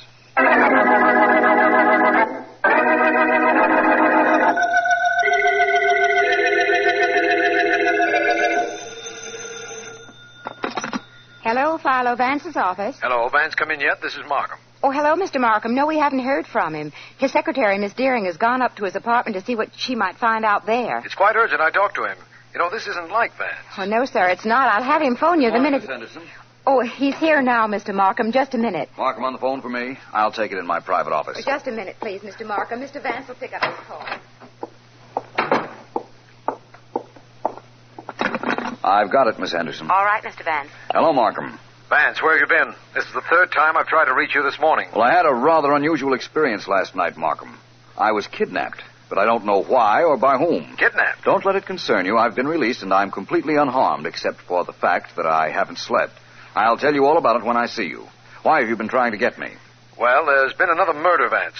Peter White was killed. Do you know him? No, he was in my office yesterday, but I was out. I spoke to him on the telephone, though. He told me that he'd been threatened by extortionists. I advised him to go to the police. Well, he never did. And it's too bad he didn't, because there was a terrible struggle at his house sometime after midnight, and he's dead. Any clues, Markham? None of any importance. We know he drew $100,000 in cash from the bank yesterday, and that's gone. And we picked up his brother, who claims not to have seen the dead man in years. But that's all. That might be enough. You've had a tough night, Vance, but are you too tired to meet me at Mr. White's house? There's been a murder, hasn't there, Markham? Believe me, I'm not a bit tired now. But I've another stop to make first.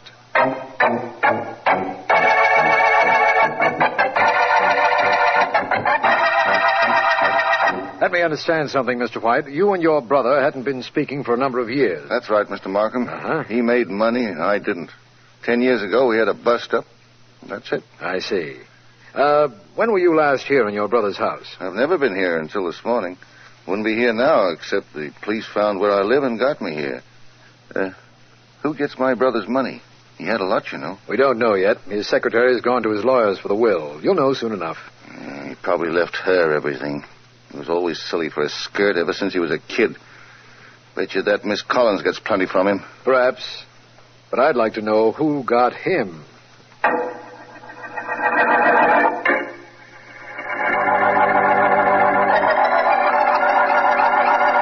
Well, Daddy, I'm here. You said to come early today, and you'd surprise me. I'll surprise you, all right. Blonde mink surprise, Ricky? Maybe later on, baby, but not now. I'm waiting for Harry to show up, and he's late now. When he comes, do I get the mink? Could be. Oh, Daddy, you're wonderful. What you mean is I'll be wonderful when Harry gets here. If he gets here. I may be getting double-crossed. What happens then? You know what mink coats are made of? Little pieces. Sure. That's the way they're going to find Harry if he crosses me.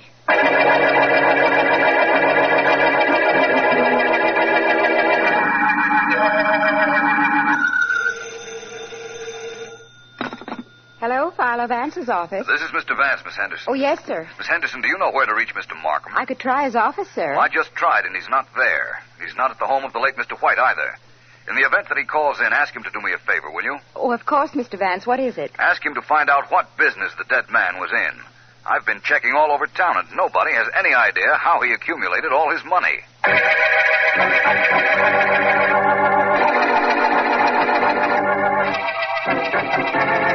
You were a little late, Harry, but you brought the dough, so it doesn't matter. Well, I overslept.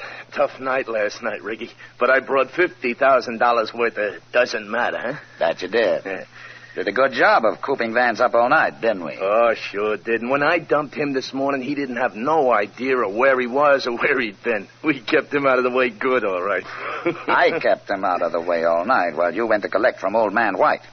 Well, let's split up this dough. Yeah. Here you are. 20,000 for you, 30,000 for me. What? There we are. Hey, wait a minute. What's the matter with 50-50? That's what we were supposed to split. You weren't supposed to kill Peter White, but you did. You do something you're not supposed to do. I do something I'm not supposed to do. Oh, but, boss, Well, apparently I'm here just in time. Boss, it's Vance. Only it can't be. He never could have Shut up, traced Harry. me. Vance, this is ridiculous. We had your eyes taped up. You couldn't possibly have known where we took you last night. Which is the reason you thought nothing of renting the room under your own name. That's how I traced you here. Hey, boss, you were so sure he wouldn't know where we were hiding out. How did you find us, Vance? What do you want? Never mind how I got up here, my friend. But you are entitled to know what I want. I want to break even on this case.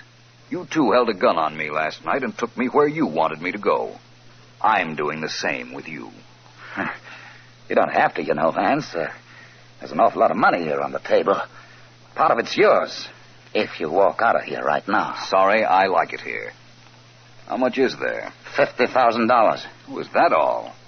Where's the other $50,000? What other 50? Well, I know for a fact that Peter White drew $100,000 out of the bank yesterday. What? I imagine it was to pay you two, wasn't it? $100,000, Harry. No, don't believe him, boss. He's trying to make us battle. I didn't get no 100 G's. All I got is on the table. All you have to do is call the bank and find out how much White withdrew, you know. I know, and you'd be a sap to come up here with that kind of story if it wasn't true. The other $50,000, Harry? There wasn't any, boss. Honest, there wasn't. This was all he gave me. You little no.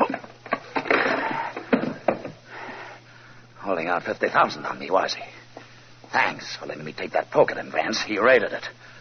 Holding out on me and knocking off the old guy. That wasn't part of this. You've got to know that, Vance. Do I? Yes. Apparently there are a lot of things I have to know. And I'm not satisfied I know them all yet. Look, Vance, I'm no chump. You've got us both. Though how you found out where we took you last night so you could trace us here, I don't know. But that guy White was NG.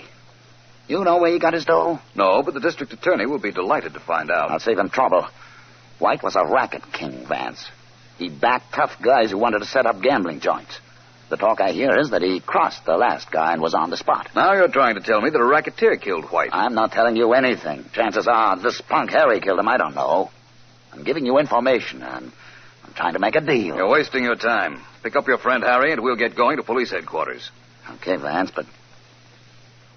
Well, this is different. What is? Well, there happens to be a very good friend of mine in back of you right now, Vance. A friend with a gun. It's quite possible. I thought I heard a door open a minute ago. That really earns me my mink coat, Ricky. You were a lifesaver, baby. You sure let Vance have it. Did I kill him? No, he'll be asleep, though, for a long time. Come on, let's blow this place. Suits me. But how about that mink coat, Ricky? I'll buy you 2 of them, baby, after this. 2 of them, so you can keep real warm. Okay. But the second one isn't to keep me warm. It's to keep me quiet.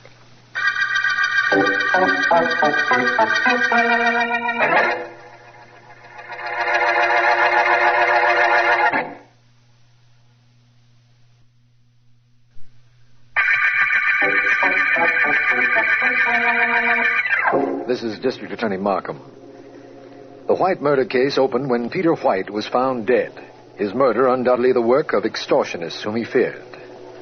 While White was being killed, Philo Vance was kidnapped but released in time to start on a mission which resulted in a telephone call to me a few minutes ago. Apparently, Vance was hit on the head while tracking down his own kidnappers, and when he recovered, it was to find that one of them, named Harry, was unconscious on the floor beside him. He has brought Harry to headquarters, telephoned me, and I am about to meet Vance in the prison corridor right now.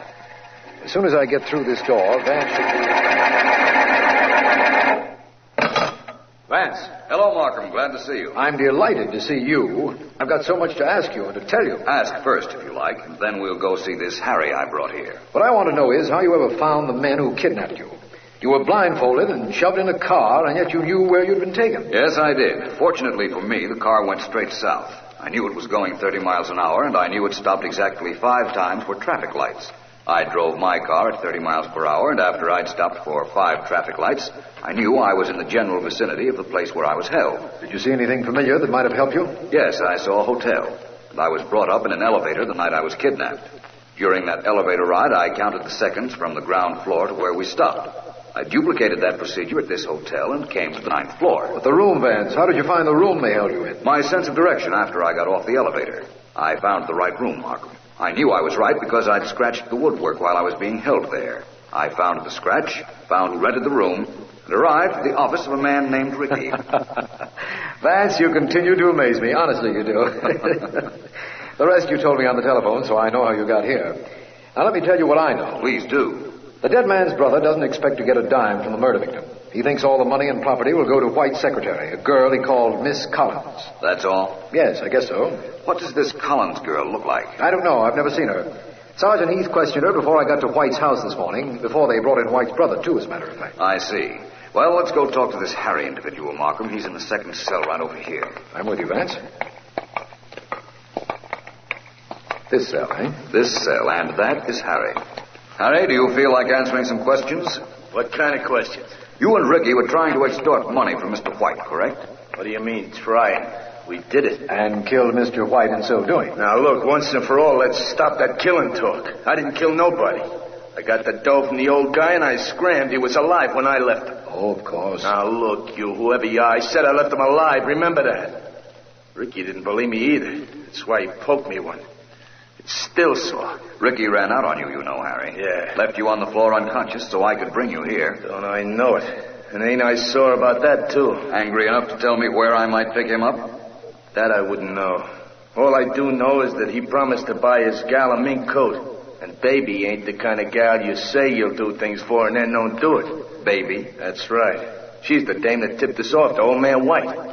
She worked with us on account of she was sweet on Ricky, and he promised to buy her a fur coat at Bixby's. We don't have very much there to go on, do we, Vance? No, but it may be enough. Markham, would you let me borrow Sergeant Heath for a while, please? I'm sure he'll be anxious to cooperate, Vance. What do you want him to do? I want you to go back to Mr. White's house while Heath and I go on a shopping tour.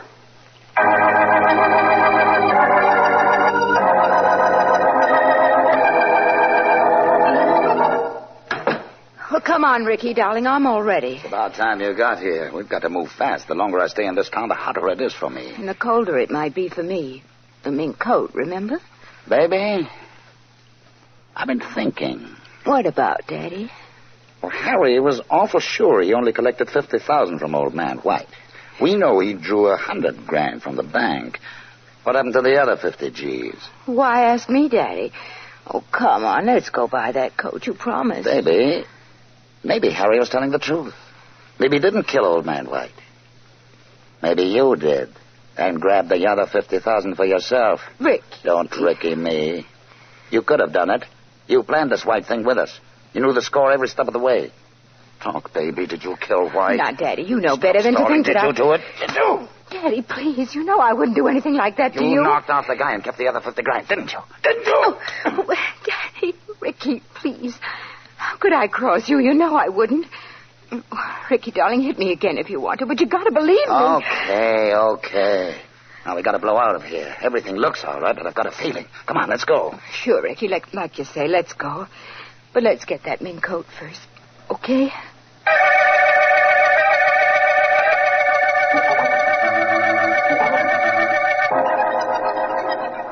Baby, you've been looking at mink coats for an hour. Make up your mind. I want to get out of this store and out of town fast. Daddy, darling, you just don't walk in and buy a fur coat just like that. You gotta look at it and blow on the fur like this. Make sure it's a good mink. I don't care if it's a good or a bad mink. Get what you want and let's get out of here. Daddy, you're so silly. Now step away from the mirror a minute. Okay. That's better. Kind of like the way this one looks, don't you? Sure, I like it. Take it, have it wrapped, wear it out, do anything you want, but let's do it fast. Oh, you're so impetuous, Ricky. Okay. I think I'll take this. I don't think either of you will take anything except a walk with me. Vance, not you again. This is getting to be a habit. Yes, isn't it? Look around you, Ricky. You'll see Police Sergeant Heath and a dozen men, so don't do anything foolish. We're surrounded, Ricky. Yeah. You and your mink coats.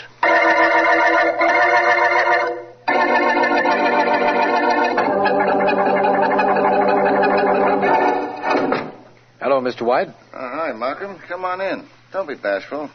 This was my brother's house, but you and the police have been practically living in it anyhow. I don't imagine I'll be here long. Philo Vance just telephoned me that he's brought a couple of suspects down to headquarters and is on the way here. By the way, we've found your brother's will. Oh, really? Yes. Where do I fit in it? You don't. You get exactly $1 after the estate is sold. The rest of the money goes to charity. That's just like my brother. Strangers get his money. Me, I don't get a buck. Well, you were wrong about his secretary. The Miss Collins you mentioned got nothing. Well, in that case, I feel a little better about the whole thing now. Hello, Markham. Hi, Vance. Oh, this is Mr. White, the dead man's brother. How do you do? Hiya. Well, Vance, I guess our case is about closed, isn't it? You picked up the head man, Ricky, and his girlfriend, I understand. Just as I told you on the phone, Markham. Surprising thing happened. Sergeant Heath recognized the girl. That's not so surprising. Heath knows practically every criminal in the city, male and female. He didn't recognize her as a criminal, Markham. The girl with Ricky was Miss Collins, secretary to the late Mr. White. Well, so this whole thing was a frame-up, eh, Vance? She was on the inside tipping off Ricky and Harry. So it would seem. Seem like that to you, Mr. White? Yeah, sure does. Only goes to prove no blonde is any good. There's something in their blood, I guess. I've never heard that opinion expressed before. Mr. White, I've been meaning to ask you this when you and I met. Where were you when your brother was murdered? I sleep in my room in the other part of town. Why? When had you seen him last? 10 years or so ago, he told me, Vance. Yeah, that's about right. And when you got here the morning of the murder, whom did you see and talk to? Me? Why, nobody. They brought me in a room and held me there practically all morning. Only person I saw was Sergeant Heath and a couple of cops until Markham got here. Are you sure? Look, I don't know what you're trying to do to me, but of course I'm sure. Markham, who identified the body of the victim as Peter White? This man here and the secretary, Miss Collins, as I understand it. But not at the same time, of course. You're sure Peter White had a brother? Positive. We checked on this man's story. Why do you ask, Vance? Well, all I can tell you is that he is not Peter White's brother. Now, wait a minute, Vance. Vance, if he's not Peter White's brother, who is he? He's Peter White. What? You can arrest him for murder, Markham.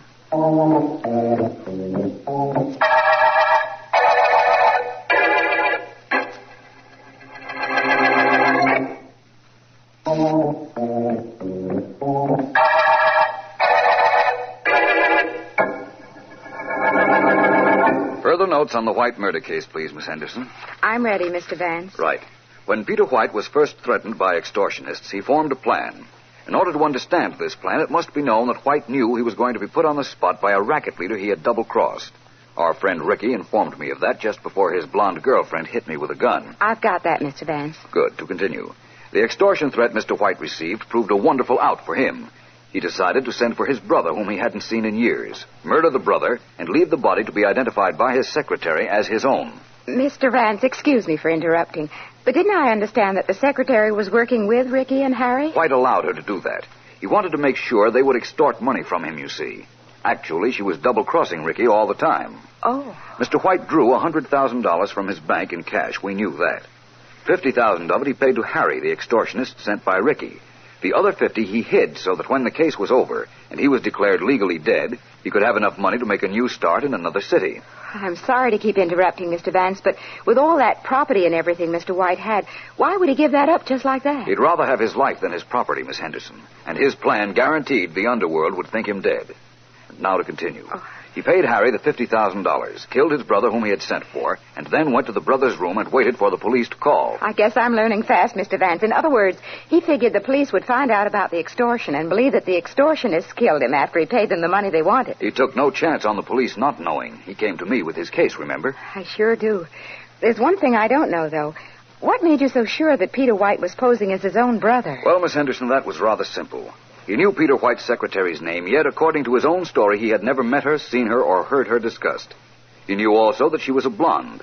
Peter White's brother wouldn't have known those things, but Peter White would. No doubt about it. When I learned that Peter White worked from his home, was rarely seen out anywhere, that he was in trouble with a gang leader, and that $50,000 was missing from the money we know he took out of the bank, I needed only the mistake he made in naming and describing his secretary to round out my theory. Awful good theory it was, too, Mr. Vance, now that the secretary confessed and everything you imagined was actually the truth. Not a bad day's work for you, Mr. Vance. Not bad at all. Thank you, Miss Henderson. Thank you very much. Now we've come to the end of our notes, the end of the day, and the end of the White murder case.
Get your pennies here. Get your pennies for the machines at this booth. Pennies. Get change here, folks. I beg your pardon, but where do I find Joe Baker, please? Boss, in back in his office if he's in. Thank you. Get your pennies. Oh, Mama, buy me that. Wow. Who wants to look at those pictures of machines? I want to look at that. Brother, you said it. Wonder how many pennies that'd cost if you put it in a machine, huh? Pigs.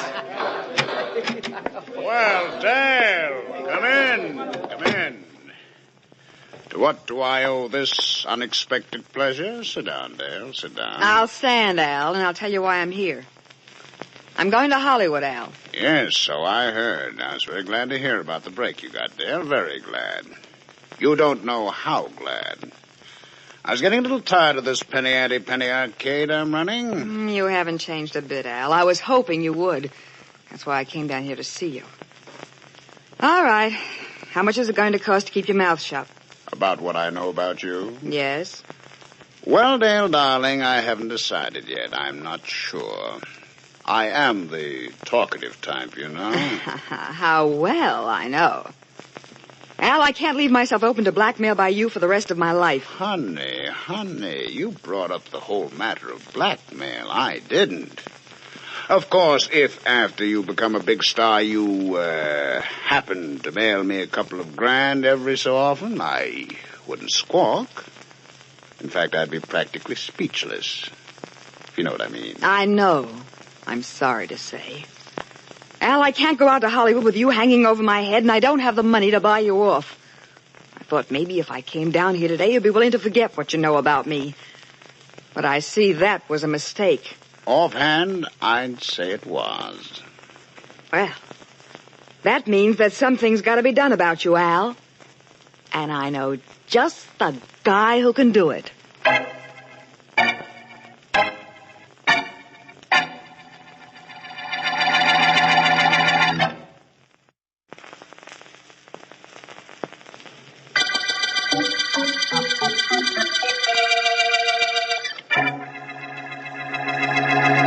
Don't tell me I can't get in to see Philo Vance. I've got to get in his private office. I'm sorry, I'll have to announce you. Get out of the way, young lady. I'm going through that door, and you're not going to stop me.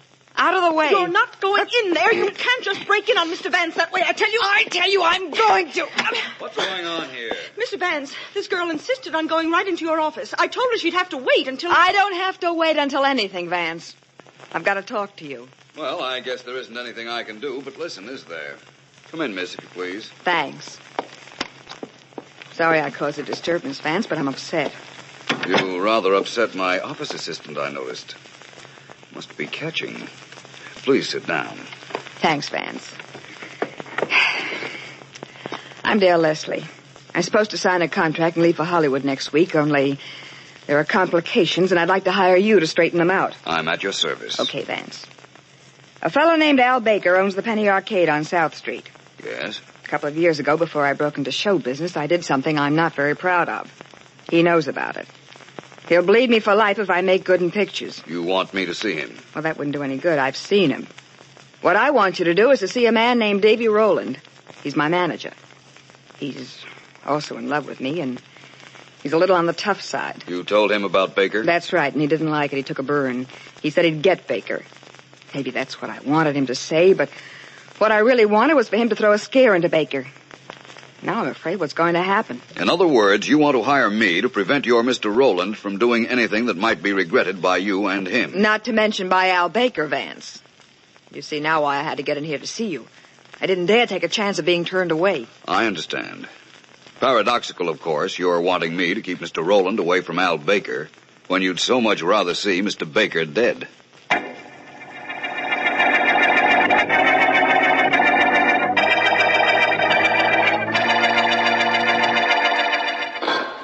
Pennies! Get your pennies here! Can't see the pictures without the pennies! Get your pennies here!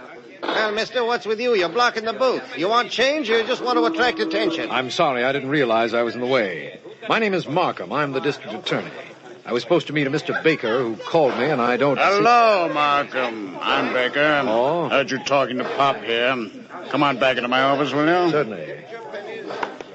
You told me on the telephone that Philo Vance had phoned you. That's right. A few minutes before I called you. As I understand it, he's been engaged by a Miss Dale Leslie to keep her manager, David Rowland, away from you. So he said. But I asked him if he was coming down here, and he said no. He's not. I thought he'd be here to see you. It's one of the reasons I came down. Look, D.A., I didn't call you to come down here because I wanted you and Vance to say hello to each other. Come on in. Right. I want you to tell that Roland to lay off of me. He's a kind of a rugged character, and he's got a yen for Dale Leslie a mile long. No telling what he might do to me to show that dame how tough he is. Sit down, will you? What do you want me to do, Mr. Baker? Supply you with police protection? What am I, a sissy? I don't want any cops hanging around. I won't need them if you'll call up this Roland guy and tell him you know he's out after me. That'll keep him away. All right. You like these pennies on my desk? I keep my souvenirs. There isn't much to like or dislike about pennies. Yeah? Mr. Baker, the stuff came you ordered. I brought it here. Where do you want me to put it? Just put the package on the desk. Okay. It's a little heavy. Oh, allow me. Oh, it ain't that heavy, but thanks anyhow. Well, you got it, Mr. Baker. Bricks. There. Okay, Maisie, that's all. Out? Out. Out. See you later, boss. That's some stuff I bought for this office, Markham. Wait a minute, will you? I want to see if it's all here. Here's the bill. Never forget to send a bill, do they? No, they don't. Fountain pen desk set. You like it, Markham? Yes, it's very nice. Decorative and useful. I like it very much. How about this blotter here? The corner's genuine leather. You see where it says genuine leather? Yes, of course. Mr. Baker, would you mind letting the rest of whatever's in that package stay there until you and I have finished our conversation? I'm in a bit of a hurry. Oh, sure. That's okay. Just want you to see this stuff, that's all. Hey, you're going to call that Davy Rowland for me and tell him what you said you were going to? Yes, I will. Thanks, Markham. Thanks a million. So long, and take care of yourself. That, Mr. Baker, is a rather strange thing for you to be telling me.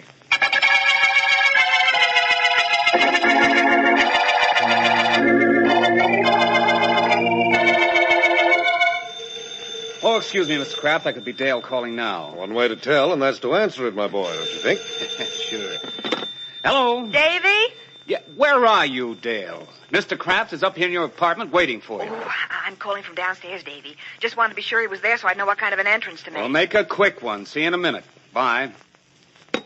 That was Dale, all right. She was downstairs. She'll be up in a minute. That's fine. Mr. Kraft, you're making no mistake in signing that girl. Believe me, you weren't. She's got what it takes. She's alive, tough enough to tease the men and soft enough to please the dames. We'll see about that, Mr. Rowland. Right now, I'm very anxious to close this matter so that I can get back to the coast. Matter of minutes now, Mr. Kraft, a matter of minutes. I see you put the clause we wanted in the contract. Yes, we increase her salary every 6 months if we pick up her option at the end of the first period. Good, then everything's set. Mr. Kraft, Dale is down to earth. She's real. The people are going to love her. Every mother will think she's her... Mr. Kraft, what a pleasant surprise. Kill it, cutie. I told him you called from downstairs. Oh. Well, I've just been shopping. It's been so wearing. The shops on the avenue aren't at all what Look, Dale, Mr. Kraft is a busy guy. He's got to leave town. There are your contracts on the table. He's signed them, and I've seen them. Write your name on both of them, will you? Now. Oh, well, all right, but there's really no need to rush. There really is, Miss Leslie. I'm going back to California. I have several things to do before my plane leaves. Here's a pen, Dale. Make with a name. Why, of course, Davy, darling. That's one. That's the other. There you are, Mr. Kraft. Thank you very much. Forgive me for rushing, but I really have to leave. You'll hear directly from the studio, Miss Leslie, as soon as I get back. Well, thanks a lot, Mr. Kraft. I tell you, you haven't made a mistake. Thank you for your assurance. Goodbye, and best of luck to you, Miss Leslie. Oh, I'll take you to the door. Thank you for what you've done, Mr. Kraft. There were only some way I could show you. Mr. Kraft is in a hurry. Oh, that's right. Goodbye, Mr. Kraft, and thanks again. You're welcome, and goodbye. Well, Dale, we did it. Oh, we sure did. Now I can be myself. Look, Davy, we got the contract, and now we've got to be careful. You've got to promise to lay off that Al Baker. It could be a little late for you to tell me that now. Oh, Davy, you didn't... Relax. Everything's under control. Only the district attorney called me and said that Baker was screaming about what he thought I'd do to him. Well, never mind that. What did Philo Vance say to you? Vance? I didn't talk to him. Huh? What's he got to do with this? Vance didn't call? Well, there was no place he could call me. I was here for the past couple of hours waiting for you. The DA got me here when he called to find out from you what my phone number was. What about this Vance business? What's he want with me? Well, I asked him to talk to you, to make sure you wouldn't do anything to Baker. I knew that you know how smart Vance is, and you wouldn't take a chance on doing anything if he was around. You're smart. You're a genius. What? You're the most stupid dame that ever walked. You told Vance about you and Baker and me? Well, I had to. Don't you see, I'd rather take a chance of having Baker talk than be mixed up in a murder story. So no matter what happens to Baker, I'm the fall guy. What? Dale, I could kick that pretty face of yours all over this joint. I don't know what stops me. Davy. Except I love you. Some reason. Well, get out of here. Get out of my apartment. Get out or I'll call the cops and have you thrown out. I'm not kidding, Davy. Get out, I said. Get away from that phone. You getting out? All right, dope, prize dope, most stupid dame that ever lived. I'll get out. But you don't know what you're letting yourself in for. Yourself and me both.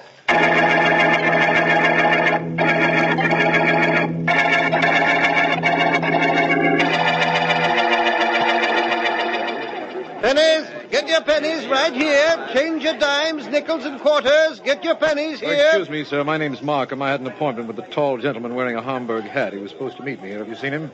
Mister, I don't see anything but pennies. Pennies and people. Only I don't see their faces, only their hands. Been doing this for 10 years. Bet I can tell what a fella looks like from his hands. Thank you. I doubt very much whether Vance would ask you for change. Hello, Markham. How are you? Sorry I'm late.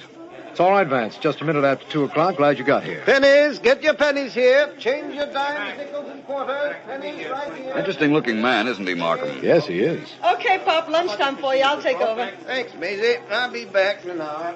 Well, Markham, it seems that you and I are working on this case together, although we were brought in it by parties on different sides of the fence. As I explained on the phone, Vance, I'm not really in it. All I did was warn Mr. Davy Rowland that Al Baker has appealed to us. Mr. Rowland said he'd be here at 2 o'clock. He hasn't shown as yet. Took me several hours to reach him on the phone. I have an idea that if we get him and Baker together, we can straighten everything out amicably. I imagine so. I wonder what it is that Baker knows about Dale Leslie. Well, that shouldn't be hard to find out. In fact, I'm pretty sure I know what it is. If I'm not mistaken... Markham, that was a shot. Yes. Came from that room back there. That's Baker's office. Everybody stay exactly where you are. Don't move. Please, nobody leave this place. Come on, Vance. I'm on the way, Markham. So this was Baker's office back here. That's right. I was there this morning talking to him. Come on, Vance. Right. Come on in. Right. Well, that's our friend Baker, all right. With a bullet in his head. Slumped over his desk. His hands are practically touching that new desk pen set he was so proud of. His head knocked over this desk clock when he slumped. Poor fellow. Yeah. Well, I'll get Sergeant Heath of Homicide up here at once, Vance. There's a back door to this office, so there's no point in trying to chase whoever shot Baker. Whoever it is was out the back door the minute he fired, Markham. Well, my friend, we've got a murder case. And a pretty complicated one, I imagine. Yeah. What's this on the floor, Vance? There's a penny. Has probably fell from Baker's desk. Probably. Well, Markham, we have a murder case, and you've just given it a name.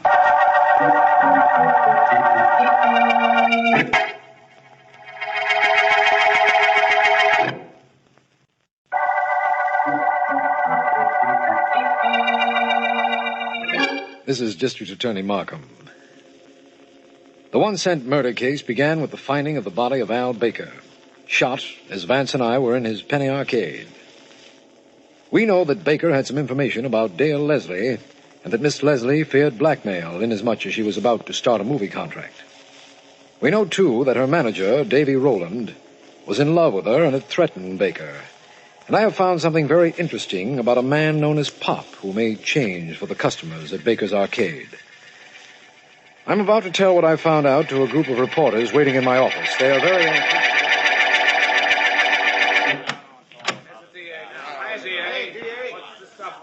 Good afternoon, gentlemen. All right, now, quiet down, please. I won't waste your time. You want to know what developments the police have made on the 1-cent murder case? That's right, D.A. What's going on? Well, we've made no arrests as yet. But we're holding a man named George Dobbs. known at Baker's Arcade as Pop, the change maker. What's with him? Well, Sergeant Heath and I questioned him after the murder. He says he was out to lunch, but we found that he hadn't been to any restaurant in the neighborhood. Now, under questioning, he broke down and admitted that he was the former owner of the arcade. Hey, fellas, I think the DA's got Now, something just a there. moment, please, gentlemen. Just a moment, please. We've made no charge as yet. But we have made Pop change his story a little. Now he says he didn't go to any restaurant, but was just walking around at the time of the murder. No alibi, eh? What about your friend Vance, Markham? What's he found out? Vance? I don't know. He left immediately after the murder. I think he went to see Miss Dale Leslie. But please, don't print that, boys. And I'll give you any details as soon as I get them. That suits us. Right, fellas? All right, boys. Thank you very much. That's all I can tell you right now. Good enough. Okay, boys, I'll write a community headline for all of us. Here it is. Police expect early arrest in 1 cent murder case. Let's go, gang.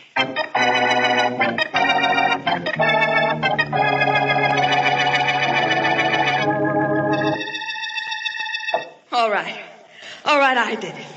You want to know why, don't you? Well, I could tell you why, but I won't. I'll tell you this much, though. He deserved to die. And if I hadn't killed him, it wouldn't have made any difference. Somebody else would have. But I didn't wait for that somebody. Can you understand that? I did it because I wanted to be the one who shot it. I wanted it known that I wiped him off the face of this earth. I wanted everybody to know I did it. What's most important is I wanted to know that I killed him. Now, do what you want with me. It doesn't matter much what it is. In fact, it doesn't matter at all. Would you put on the lights, please, Mr. Kraft? Yes, of course, Vance. Thank you. Well, Miss Leslie, a very good piece of emoting. Thanks, Mr. Vance. It's the screen test we made here a couple of weeks ago. We shipped a print to the coast. They told me to sign a write-up. Which you did, I understand. That's right. I'm really sorry I had to ask you to cancel your plane trip to Hollywood, Mr. Kraft. But it's quite urgent I talk to you. And I did want to see what kind of an actress Miss Leslie was, though thanks for arranging this screening. Well, the screening wasn't any trouble. Holding me here in New York is upsetting my plans a lot, Vance. I won't keep you here any longer than is absolutely necessary. Well, why are you keeping Mr. Kraft here at all, Vance? He had nothing to do with Al Baker's shooting. Of course I didn't. I never knew the man. I had no reason to want him dead. Perhaps you never knew him, Mr. Kraft. That's possible. But I wouldn't say you had no reason. For example, perhaps you thought you had a potential star on your hands in Miss Leslie. A star that could make a fortune for your company. You wouldn't want anything to interfere with her career. Anything like what Mr. Baker might have had to say about her. You think I'd kill Baker for that? Vance, that isn't very logical. Murder so rarely is, Mr. Kraft. Now, before I ask you this next question, I'd like to warn you. It's the seemingly innocuous question. The one which a murderer has no reason to lie about, but often does. That in many cases traps a killer. Now, were you ever at any time in Baker's Penny Arcade? Well, no. All right. If that's the way you want it. You were there, Miss Leslie? Well, of course, yesterday morning when I went to talk to Al. What time yesterday morning? 10:30. You're sure of the time? Positive. You're not wearing a watch? I wasn't then either. But I know it was 10 o'clock when I left my apartment. It was 10:25 when I got out of a cab, and 10:30 on Baker's desk clock while I was there. That gives me a pretty good reason for knowing what time it was. Yes, it does. You didn't go back there in the afternoon about 2? Oh, now, Vance. Just asking, that's all. And what did you find out by all these questions, Vance? Now that, Mr. Kraft, would be telling.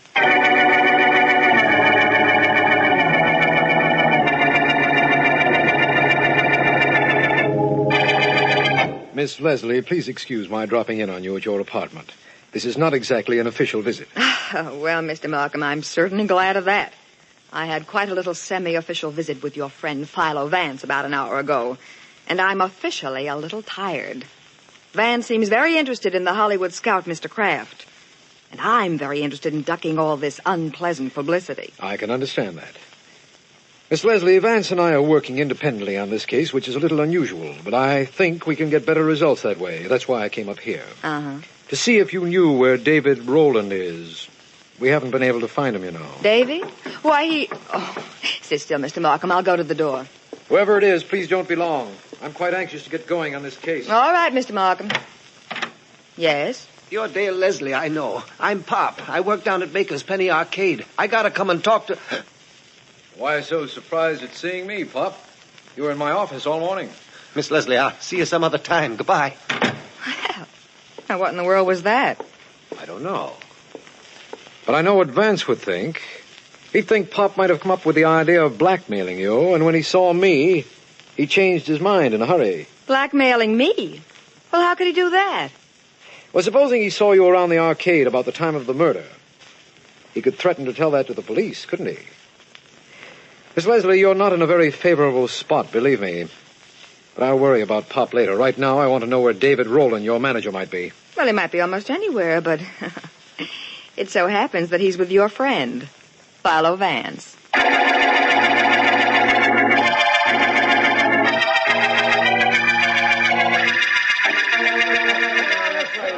Close the door, will you please, Mr. Rowland? Noise isn't very conducive to concentration. Why, sure, Vance. Up to now, I was a manager. Now I'm a door closer. You're also a murder suspect. Yes, I know. You're only missing one thing, aren't you, Vance? Proof. You've got your whole story and no proof. Unfortunate, isn't it? You know who just called on the telephone, don't you? Why, sure, I got his. It was the DA, Markham. That's right. He's bringing Miss Leslie down here. And he'll have old Pop and the Hollywood talent scout, Mr. Kraft, with him when he comes. Well, let's push the rugs back. We'll have a party. All right. Mr. Rowland, I found something very interesting in Mr. Baker's desk. Lucky you. Oh? Not curious? I didn't say that. In that case, I'll tell you what I found. It was a bill for several articles that Baker purchased the day he was killed. He bought a fountain pen desk set, a clock, a blotter, and that paper knife on the table. Hmm?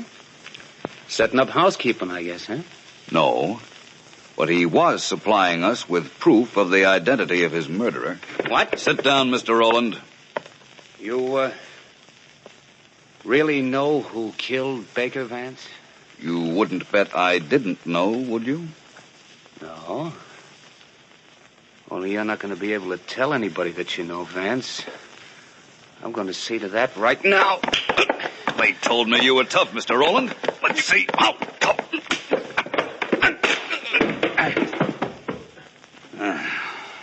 Oh, Mr. Rowland, you really were a tough character, weren't you? But not tough enough.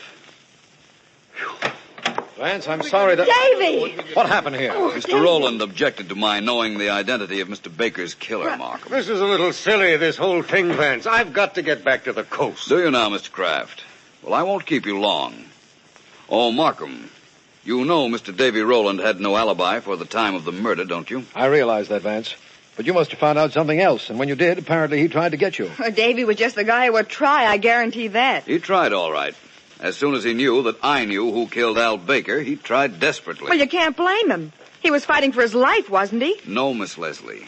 He was fighting for yours. You murdered Al Baker.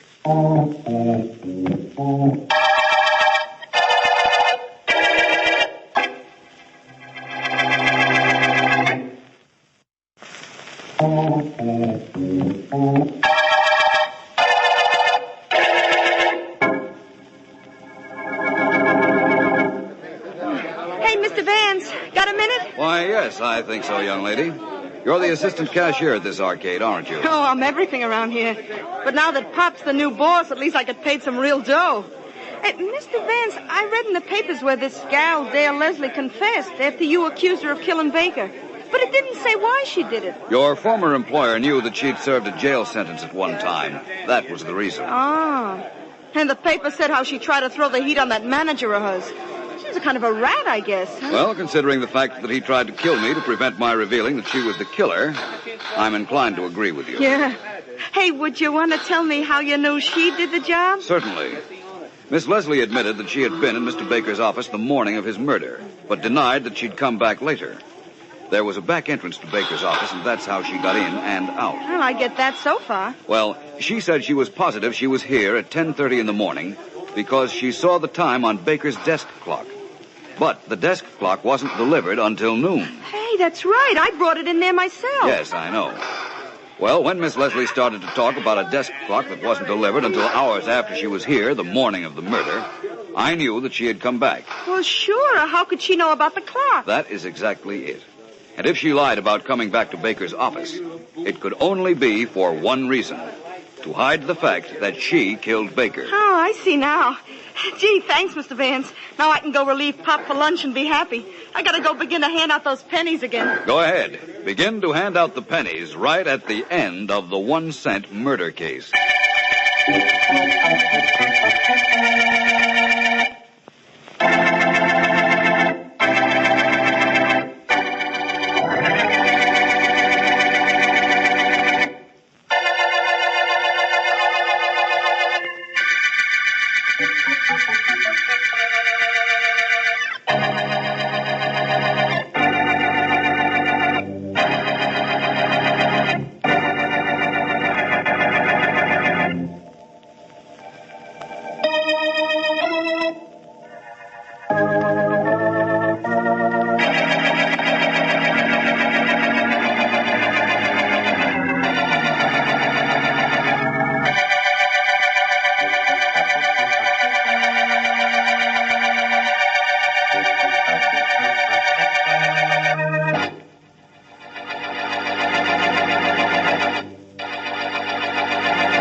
Yes, Ellen, what is it? Mr. Vance, will you pick up the phone in your private office, please? There's a call for you. Thank you, Ellen. And if it's all the same to you, please finish that little rhythm pattern you played on the buzzer just now. It's like waiting for someone to drop the other shoe. That's what I wanted. Adds a little novelty to the pure office routine. Miss Deering, are you happy in your work? That's all. Won't happen again, Vance. By the way, it's Mr. Markham on the phone. Good. The district attorney didn't sound excited, though. Guarantee it's not a murder case. I guarantee we've been keeping him waiting. I'll talk to you later, Ellen. Check. Oh, that girl. Hello, Markham. Hi, Vance. Sorry to have kept you waiting. Miss Deering was playing games with the buzzer. How did she make out? She had the last buzz. What's going on, Markham? Nothing of any importance. We're shutting down early today. Criminals have been kind, and so business is pretty bad down here. I'd like to meet you. Can you make it? I'll check over my schedule and see. It might not be a bad idea. Hold the phone, will you, Markham? It's Miss Deering again. I'll wait. Yes? I'll ignore the fact that you didn't say thanks for my giving in to your whim about the buzz. Because you have a visitor out here, Vance. The same girl you spoke to in your office yesterday and the day before. Betty Crane? Mm-hmm, that's right. Only this time she brought company. Nice-looking fellow. Wants to see you. Have her come in. You said it. Oh, Markham, about meeting you. Yes, Vance. I'll call you back. Business is beckoning. Right, Vance. I'll be talking to you. Bye. Bye. Mr. Vance? Oh, please come in. Thank you, Mr. Vance. This is Jack Davis. How do you do? Hello. Well, how are you today, Miss Crane? Crane? Jack, did you hear that? Yeah. Even he calls me Crane. Hey, what is this? I might ask the same question. You are Miss Betty Crane. Even Philo Vance calls me Betty Crane. Jack, I can't stand this any longer. Well, Listen, Vance, I came up to talk to you because I needed help. But not from you. Not if you call me Betty Crane. I'm not Betty Crane. I never heard of her. But you're the third person today who's called me Betty Crane. Jack, we're getting out of here.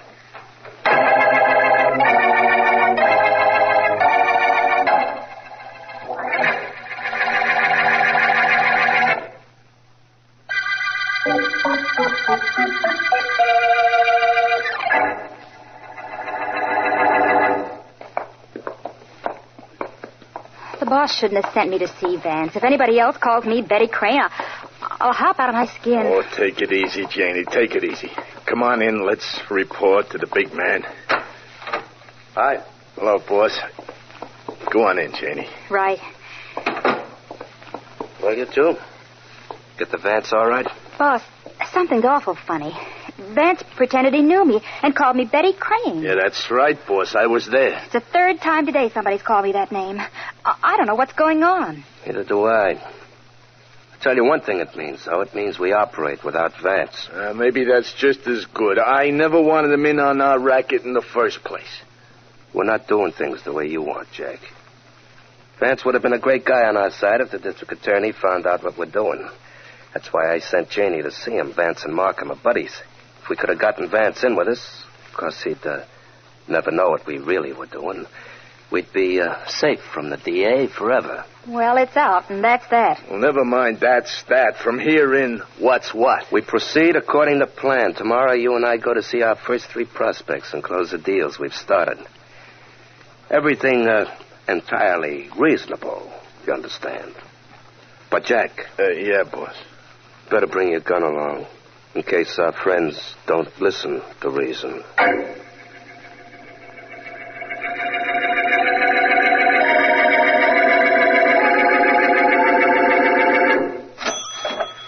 $2.40 out of $3. See, miss? Thank you. Yes, sir. What can I... Oh, it's you two, huh? Yeah, Mr. Blake recognizes us. You see, Jack? You're right, boss. That's because we got charm. Is that right, Mr. Blake? Yeah, I suppose so. Had a chance to think over what we spoke to you about, Mr. Blake? Well, I Good, good. That's fine. I'm glad to hear you're going to be with us. Kind of like to have this drugstore as one of our outlets. Now, do what you're told, Mr. Blake. Keep your mouth shut, and you'll be healthy, wealthy, and wise to the fact that there's more than one way to make a buck. We'll be seeing you tomorrow night, Mr. Blake.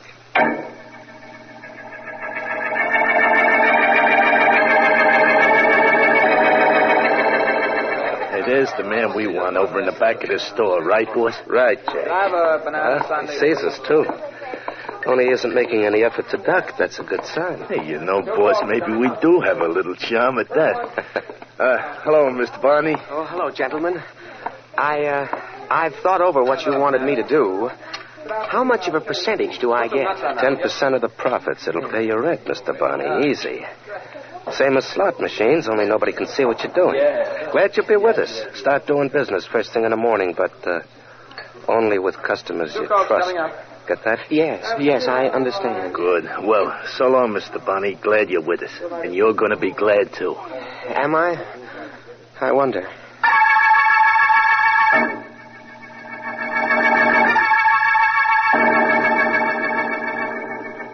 Well, last stop for today, this men's shop. Right, boss? That's right, Jack. I see our friend, the proprietor, behind the counter. And nobody else in the shop. Come on in. Hello, Mr. Cummings. Oh, it's you two again. Well, charm isn't working so good here, Jack. Now, look, both of you. When you came into my store yesterday, I told you I didn't want anything to do with your idea. That's right, you did, but the boss here was very nice to you. He decided to give you a day to think it over. That's why we're here. Right, boss? That's right, Jack. We want to give a man a chance to correct a mistake. Now, Mr. Cummings, please be smart. You take no risk. All you do is collect. What could be sweeter than that? It's dishonest, and I won't do it. What's more, I'm going to the district attorney first thing in the morning and tell him what you two are up to. Well, now, I wouldn't do that if I was him. Right, boss? No, I wouldn't, Jack. Now, Mr. Cummings, I wish you'd change your mind about going to the DA. Yes, I bet you wish I would, but I'm not changing it. I'll never change my mind about that. Jack? Right. Oh. I sure changed his mind. Right, boss?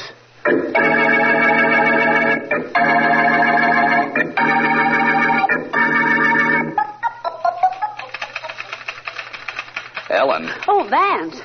Oh, you scared me. I didn't hear you sneaking up on me. I didn't sneak up. Your typewriter was so loud, you just didn't hear me. Well, next week, you better get a silent typewriter. Or a silent secretary. Ellen, did that Miss Crane call this morning? No, she didn't, Vance. And don't you think it's about time you cleared up that mystery? Why did she deny that she was Betty Crane or that she'd been here twice this week when she walked in here yesterday? I don't know. There could be two people who look exactly alike, you know, Vance. I once saw that in a movie, and nobody could tell them. Okay, but I saw it. What's your explanation of the girl? I don't have any. You see, Ellen, I don't make any explanations. Things explain themselves to me. They either fall into a pattern or they don't. No pattern? None that has a reasonable shape, Ellen. Now, suppose Hello, Vance. Glad you're here. Well. Oh, hi. Hello, Markham. You look excited. What's happened? Somebody murdered a man named Joe Cummings in his haberdashery shop an hour ago. We need help on this one, Vance. Well, glad to hear it. What's the story, Markham? So far as we know, Cummings had no enemies. His shop was just a neighborhood store. Robbery wasn't the motive, and there is no indication of who shot him or why. Leave it to Vance. He'll find a button from the murderer's coat in the dead man's hand, or a mysterious letter that was only partly finished, or something. Not this time he won't. There's absolutely no indication of who it was that killed Cummings. None at all. Well, then there's no point in my going to the scene of the crime, is there? None whatsoever. Vance, I've come to you with a lot of involved cases, and you've succeeded in simplifying them. This one is simplicity itself. A man was killed. Somebody walked into his store, shot him, and walked out again. Now, how do you find a killer in a situation like this? You look for him, Markham. Apparently, he made no mistake committing the crime. But he either made one before, or he will make one now. Killers always make mistakes, Markham. Their first mistake being the fact that they think they can kill and get away with it.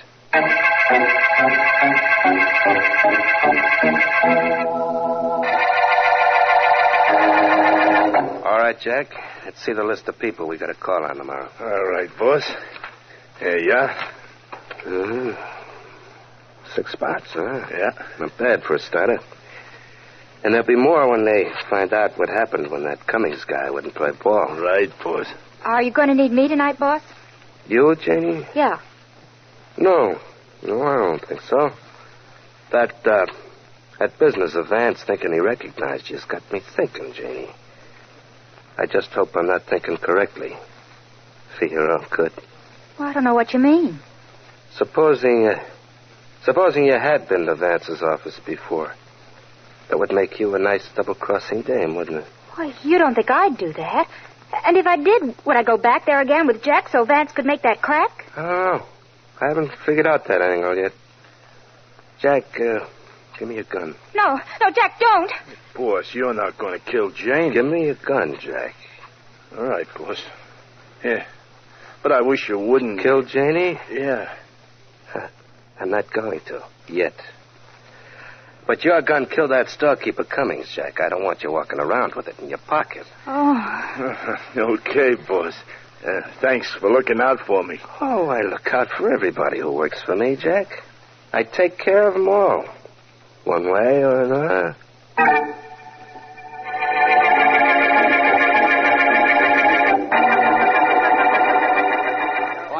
Vance, what are you dragging me all over town for? This is the 10th shop we've been in, and we found out nothing. There's a little piece of information I'm holding out on you, Markham. I think I know why Mr. Cummings was killed. Now, Vance, don't make me go through one of those that's impossible routines.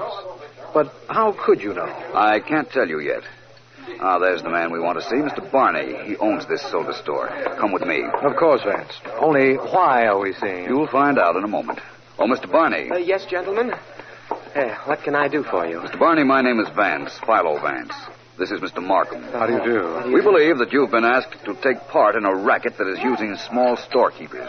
Well, how could you know that? I haven't even started yet. I've done nothing wrong. This is it, Vance. Mr. Barney, who wanted you to take part in the racket? Who's behind it? I don't know. I don't know their names.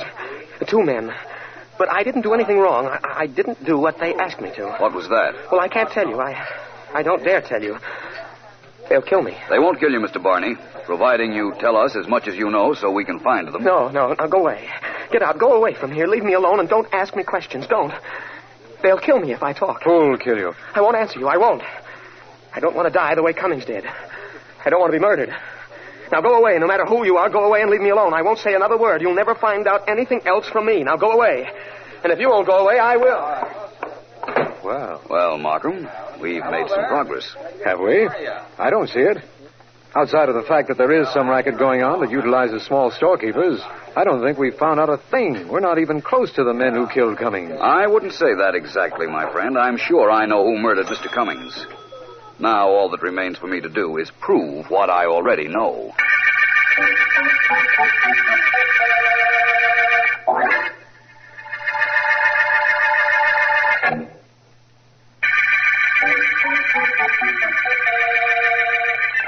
This is District Attorney Markham.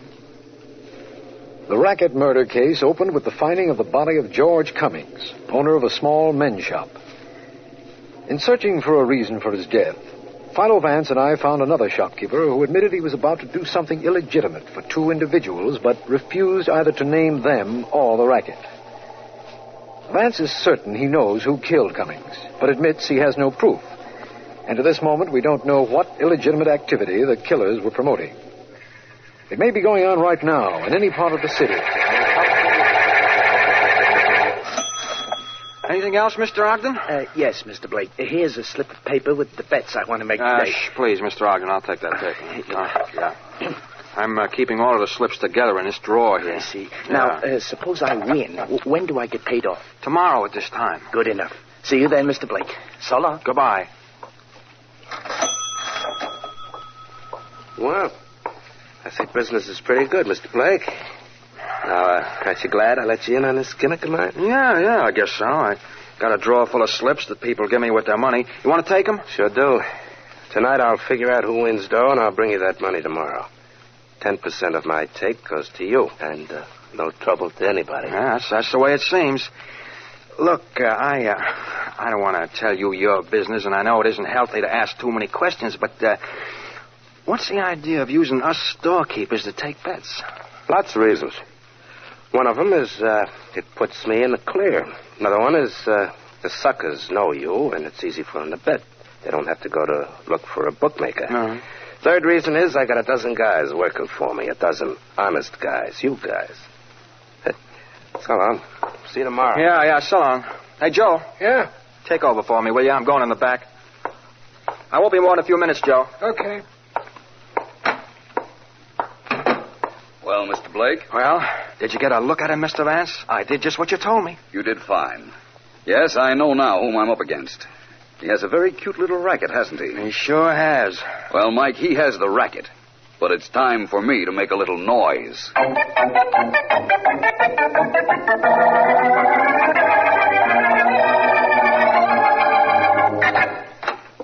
Boss. Get easy, Janie. What's up? Plenty.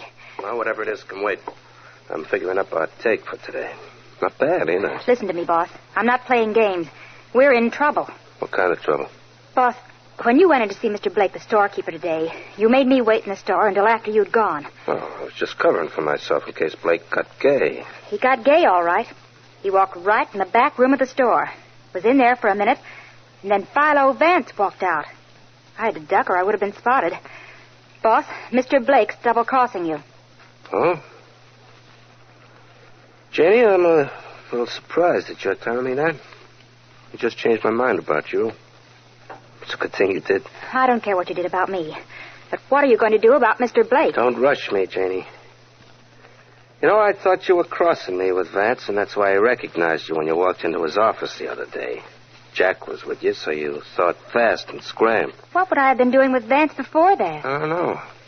Maybe telling him what was on my mind. I never knew what was on your mind. I didn't know about this racket until today. Okay, Janie, I'm happy. Now, go get hold of Jack and tell him I want to see him here in my office. Right. I think I know where I can find him. Make sure you get him. I'm going to give him back his gun. He and I are going to make sure that Mr. Blake sleeps tonight for a long, long time.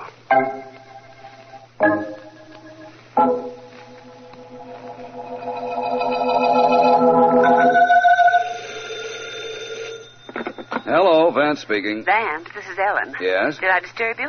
All thoughts of you are disturbing, Ellen. Only I wasn't thinking of you. That's the difference between you and me. Me always, you never. Oh, but I don't mind. I can afford to. I still work for you. Not at 8 o'clock at night, you don't. What's this call for? Well, I'm still at the office, Vance, typing up the notes on the 1-cent murder case, and I'm glad I stayed. So I'm beginning to gather from the enthusiasm in your voice. Would you care to tell me what's making you so happy? Sure, I'll tell you. I have a phone number for you to call, and I guarantee you it's going to make you happy, too.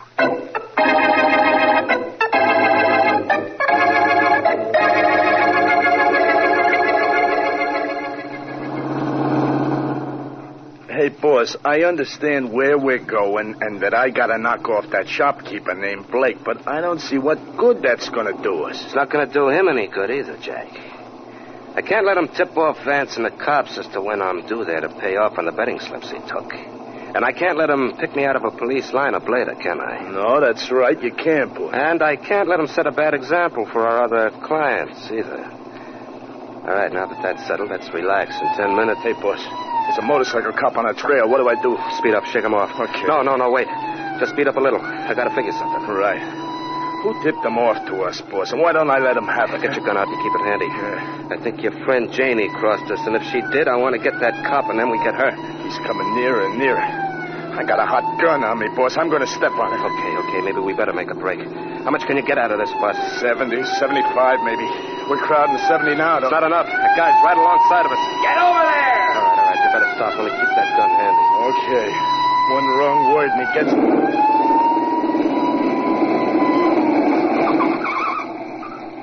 Hey, here he comes, pulling off his gloves. He can reach his gun awful fast, boss. So can you, faster. Now shut up. Well, you two are the guys, all right. What guys? Don't play dumb, mister. You two are in a mess. Boss. Wait. What's wrong, officer? What's wrong? I spotted you two characters miles back there. What is it? You gone to a fire? Your wife having a baby, or the speedometer broke? We were speeding? Is that all? That all. You were going 70. Oh. Were we, officer? Well, you know, we didn't realize it. What happens now? Nothing much. Just a ticket. Let's have your license. Huh. Yeah. Here you are. Okay. And hey, you two. Cut down on speeding. Somebody could get killed that way, you know. Officer, you're not kidding.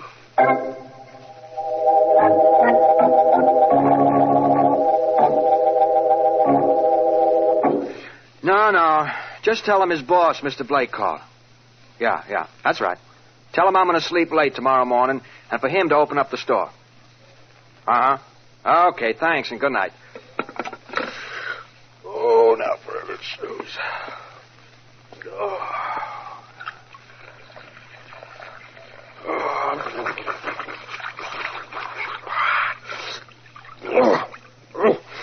Now for a towel, and then to bed. Quiet, Blake. Hey, what are you doing here? Me, Blake? Oh, I just came up to keep my friend Jack here company. Right, boss. I don't really want to see you, Blake, but he does. And I couldn't let him come out so late at night all alone, could I? No, wait just a minute. I don't know what's on your mind, but it's not true. I've been on the level with everything you told me to do. I did everything you said. Tell Jack to put down his gun. Oh, now, wait a minute, Blake.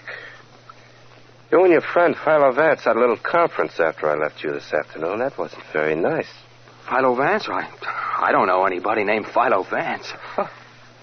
Bad liar, isn't he, Jack? Right, boss. Blake, I trusted you, and you've made me very unhappy. I'm the kind of person who can't bear to be unhappy, alone. So, I've got to make you unhappy. That makes sense, doesn't it? Now, look, you've got to believe me.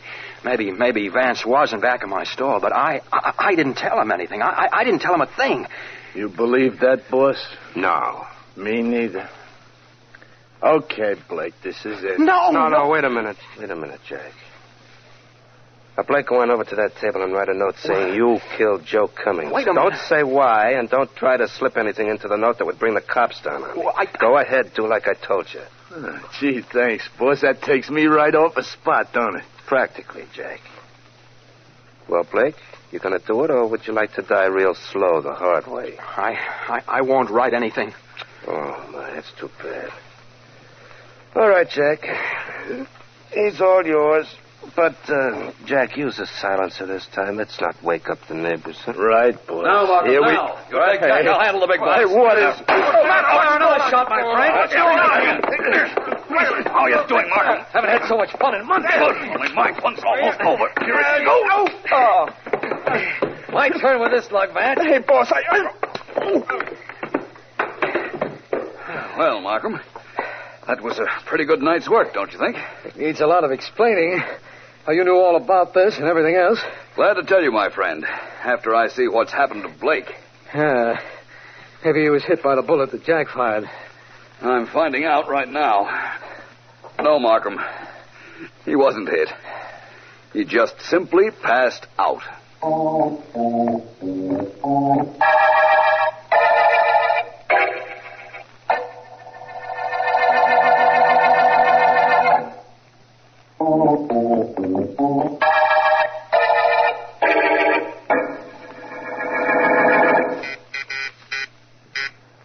Ellen!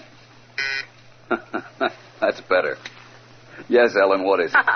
There's that Miss Crane out here to see you, Vance. Ask her to come in, please. I could bring her in, no trouble at all. All right, Ellen, if it'll make you happy, come in with her. Right. Go right in, Miss Crane. Oh, hello, Miss Crane. Sit down. Glad you dropped in. Thank you. I imagined you wanted to talk to me. Yes, I did.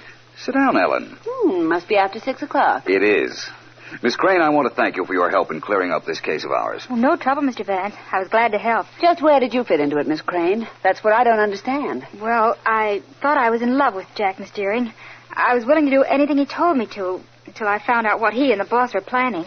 Then I came to Mr. Vance to ask for advice. That was before you came into the office with your friend Jack, and I made the mistake of calling you by name. Yes. You thought fast and pretended to get hysterical so that Jack wouldn't know you'd been to see me before. Oh. There's something else I don't understand, Vance. How was it that you and Markham got to Mr. Blake's house in time to prevent the boss and Jack from killing him? I called Miss Crane, and she told me she'd suggested that the boss and Jack silence Mr. Blake. It was her number you gave me on the phone, Ellen. Miss Crane believed they'd used the same gun that killed Cummings, which we now know they did. I called her, I called Markham, and we were in Mr. Blake's bedroom in time to prevent the murder. I had to tell the boss and Jack that Mr. Blake was in touch with you, Vance. It put me in solid and enabled me to know exactly what their next move was. No doubt about that. Well, I'm sorry your romance with Jack turned out so badly, Miss Crane. I'm glad I found out what he was before it was too late. It's ended all right. And in case anybody cares, so is the Racket murder case.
Now, Billy, stop. Stop teasing or I won't give it to you at all. Oh, yes. Yes, you will. And right now. Oh? Come on, Jenny. You know I'm dying to see what you made me. Oh, it must be important to you if you left that piece of cheesecake. What's the matter? Don't you feel well, darling? I feel very fine and very curious. Oh, sorry. You're going to have to wait, and you're going to have to stop pestering me while you're waiting, and that's all there is to it. Pestering? You think I've been pestering you? Oh, yes. Well, wait till you find out what a pest I can be. Jane Ashley, you made me a present. I want it. At least I want to know what it is. Yes. Cheesecake. You made me a cheesecake. Oh, you think I'm that silly. Cheesecake has been my rival for your affections ever since I've known you. Nope. No cheesecake. Uh-huh. Pair of socks? What? So I'd have another pair of socks to wash after we get married? Oh, nope. No socks. Well, a sweater. That's what it is, a sweater. Oh, you're not even lukewarm. Oh, All right. You little imp. I've taken enough of this. Are you going to tell me or aren't you? Depends on what you have to tell me. I love you, darling. Very much. Oh, well, in that case, I've got your present right here in the drawer. Good. Here it is. You like it? Hey, that's swell, a mask. That's right, Billy. Oh, I get awfully worried when you go out to do a job. Somebody might recognize you sometime. Wear this mask I made you. Sure I will, honey. And thanks. Pretty good idea, too. That guy last night could have identified me, sure, if he'd lived. With my record, they'd have grabbed me in an hour. I'm glad you like your present, Billy. And that's pretty, and it's practical. Shows you think of me when I'm not here. I like that. I like thinking about you when you're not here. It's the next best thing to having you here, Billy. Uh-oh. Oh, what's the matter? Matter? Look at the time. Mike's waiting downstairs for me in the car. I got a job to pull right now, Jane. Oh. A photographer who's working bright and early in the morning and keeps all his cash in the studio. Oh, well, call me right afterwards, darling, and darling, wear the mask for luck. Sure.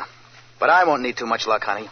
If that photographer resents being robbed, he's the one that's going to need it.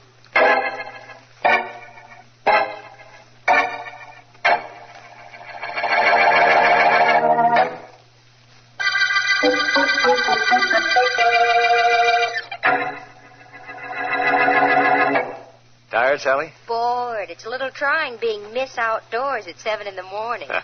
Just hold that tennis racket a little higher over your head, honey. Uh-huh. That's good. If I get this picture, it'll be the last one.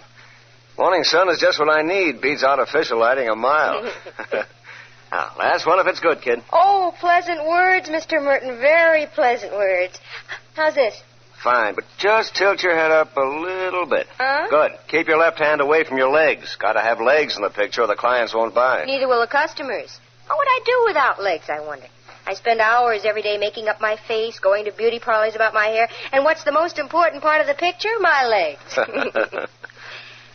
Mr. Merton, you're a pretty wealthy man. Why do you work this hard and this early? Well, Sally, I'm like my clients and their customers. Huh? I like legs, too. Now hold it just that way while I take a look in the camera. All right. I've got a hunch that this is... Okay, Rembrandt. Hold it just where you are. Well, what have we got here? A guy, a gun, and a mask. Oh, Mr. Merton, You please. sure you're in the right place, buddy? Don't you wish I weren't? Oh, don't point. You over there in the stand. Stop the yapping. You won't get hurt. You won't either, Sonny, if you're a nice guy and hand over the dough in that safe over there. A stick-up, huh? Okay, come on over and get it. That was the general idea of my coming here. Now, don't try anything cute, pal. Just hand me the dough that's in there and I'll get out of here. Well, what are you waiting for? Just till I get near enough to you to... Oh, sucker. Wait. Dirty. Shut up, sister. Shut up. Haven't I had trouble enough? Shut up, I said. All right, I'll shut you up. I gotta get out of here. Gotta get to that telephone. Because... Hello? Call the police. Man here wearing a mask killed Mr. Merton. Shot me. Stop him. Stop him.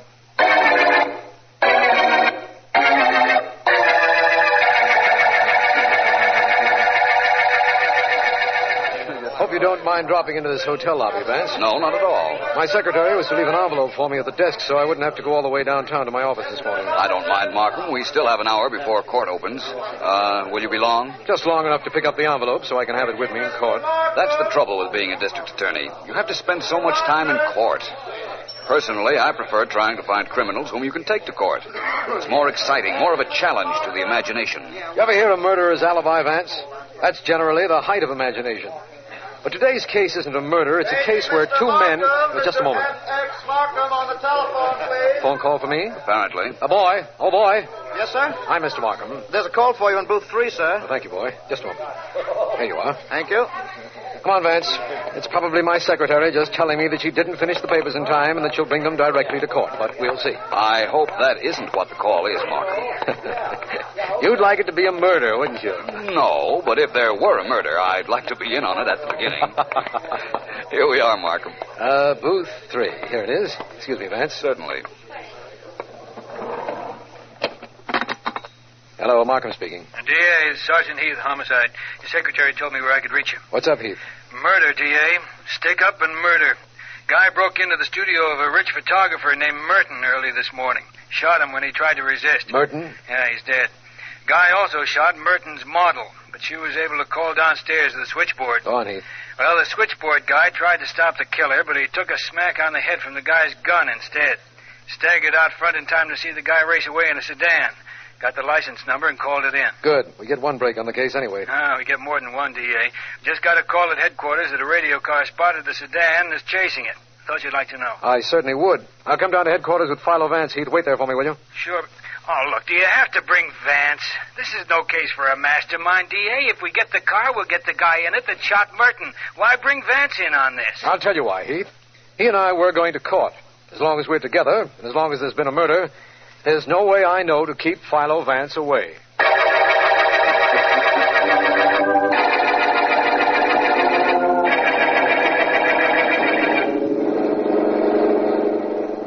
Step on it, Mike. We gotta get more speed. That prowl car's picking up on us. I can't help it, Billy. I got my foot on the floorboard now. We're doing better than 70. Keep going and stop slowing up for those curves. That's what's holding us up. We gotta slow up for him, Billy. This crate'll crash if we don't. They ain't banked too good. Keep close to the inside. We'll pick up a little time that way. The cops are taking the turns wide. Now, whatever they're doing, it's working for them. Hold on. This is a tough one. The wheel, Mike. Stay with that wheel. The car, we gotta... Mike!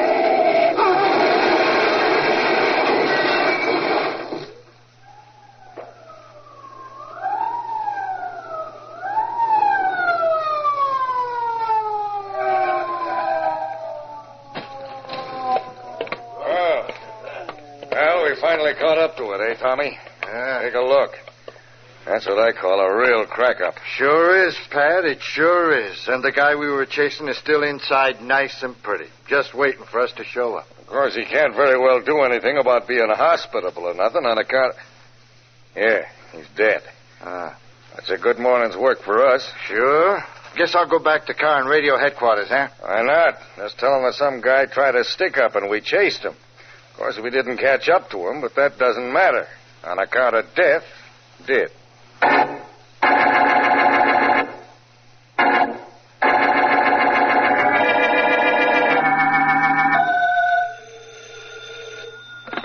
Hello?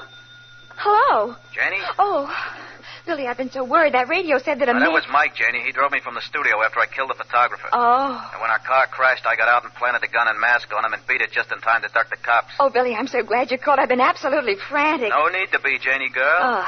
The only trouble with this morning was the fact that I didn't get what I wanted at the studio. Shucks. Be over at your place in a couple of hours. Wait for me. You know I will. Oh, that present you gave me, that mask? Yeah? Well, it's been picked up by the cops, naturally. Uh-huh. Only they think that Mike was alone in the car and that he killed the camera guy. Well, good. Very lucky present you gave me. Oh, I'm glad, Billy. And I'll make you something else. A surprise. Do that, baby. Make it a cheesecake surprise. I had to leave a nice, fresh cheesecake I bought in the car when Mike got killed. Isn't that a shame?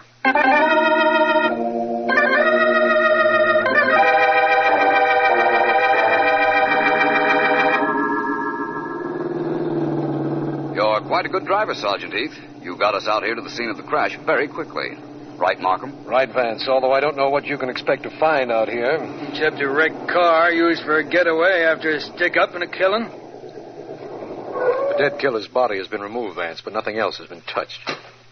Why did you want to take a look at the car? I'm not sure yet, Markham. Perhaps I had no reason. But I'll know that better after I take a look inside it. Coming, Markham? Yes, of course. Heath? No, not me, D.A. I've been out here once this morning. It's too hot in the sun for me. You two go ahead. I'll wait in the car. We wrapped up this stick-up murder in short order, don't you think, Vance? Well... And we got a hospital report that the model the killer shot will recover. All in all, it sounds like a good morning's work. Even though you didn't get to court. I have several capable assistants, Vance.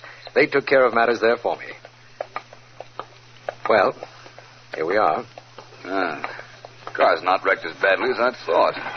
It crashed into that tree with enough force to kill the driver. And the driver was the man who held up and killed Merton, the photographer, so I guess that's all that could be asked of it. I suppose that's right. Markham, there's a folded topcoat on the back seat of the sedan. Next to it, a package. There's a cheesecake in that package, Vance, and that's where the police found it, and the coat. They went through the coat, but there were no means of identification in it. Fingerprints told us nothing either, by the way. Something is telling me something, Markham. What are you doing with that sunshade, Vance? Putting it back up to its normal position, my friend. Just want to see if it could have been jarred down by the crash. Well, could it? I doubt it very much. In fact, Markham, I'm not even sure whether you've got your killer or not. Now, Vance, please. The man was seen running out of the studio building. He was chased by the phone operator who got this license number. Police cars picked up the trail almost immediately, and one of our cars was chasing this one when it crashed. The murderer wouldn't have had a chance to get out and turn the car over to a Confederate while the chase was on. Oh, that's right. But I still think there were two people in his car. And it's very possible that the murderer got away. I don't know why you think that, but as long as you do, what are you going to do about it? Up until this minute, we thought we had a complete case in the killing of Mr. Merton. We found the murder gun and the mask here in the car. We have what we want. I doubt whether you have. And I doubt whether I'm going to be of any help to you till I find the other man that was riding in this car when it crashed early this morning. And that, Markham, is going to be a man-sized job.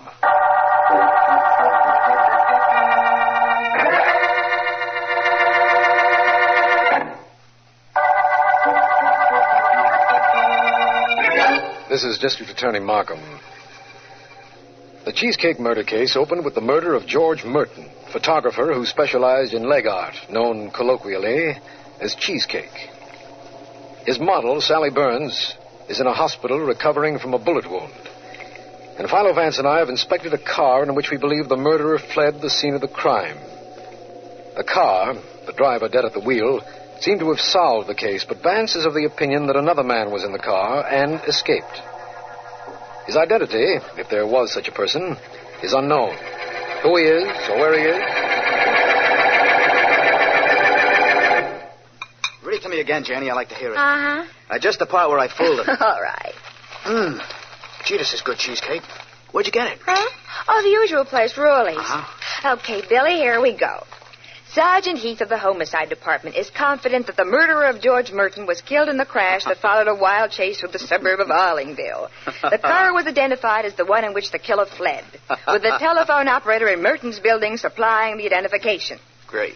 Sally Burns, Merton's model, identified the mask found on the dead driver as that worn by the hold-up man, and the gun in the driver's pocket has been checked and proven to be the murder weapon.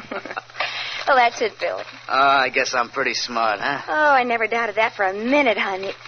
Well, hey, listen to this. Another story on the murder. What? It says, Philo Vance, noted private investigator, in an interview today said that he believed a second man was riding in the car, which the police believed to be the one used by the murderer of George Merton. Give me a paper.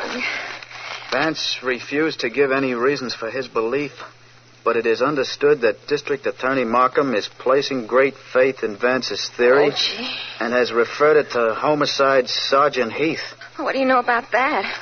I don't get it. Me neither. How could Vance think there was somebody else in that car? Gee. How could he know about me? The cops chasing us never got a look. They couldn't know there were two people in the car. Golly. I didn't leave anything there except the cheesecake. Hey, what could Vance mean? What could Vance mean, Billy? Well, Vance could mean that he's just as smart as you are. Don't bet. Sweetheart, this little clam bake this morning didn't work out according to plan. I got no dough from Merton, but I know where there's a load of it just waiting to be taken. Well, where, Billy? There's a factory payroll getting made up this afternoon. I got the place cased. It'll be a snap. After that, wedding bells. Okay with you, sweetheart? Oh, sure. Do a good job, honey. I will. A good job, and I buy a string of pearls for you. Oh. A bad job, and the state gives me a rope for free.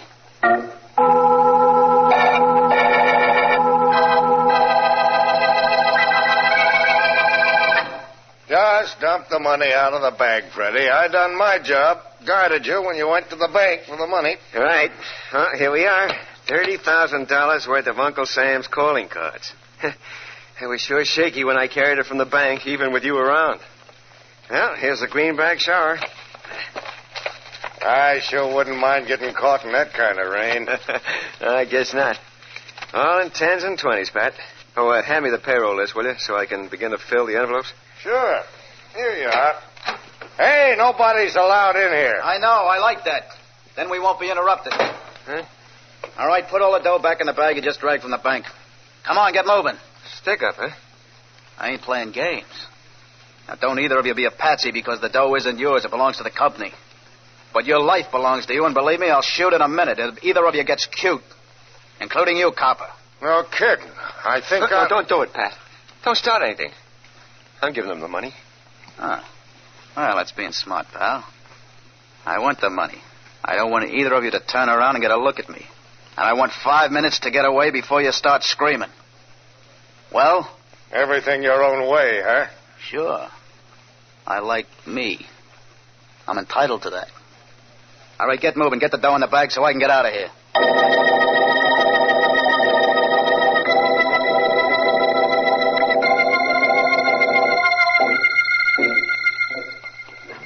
I suppose you're wondering why we're going to see the model who was shot, Markham.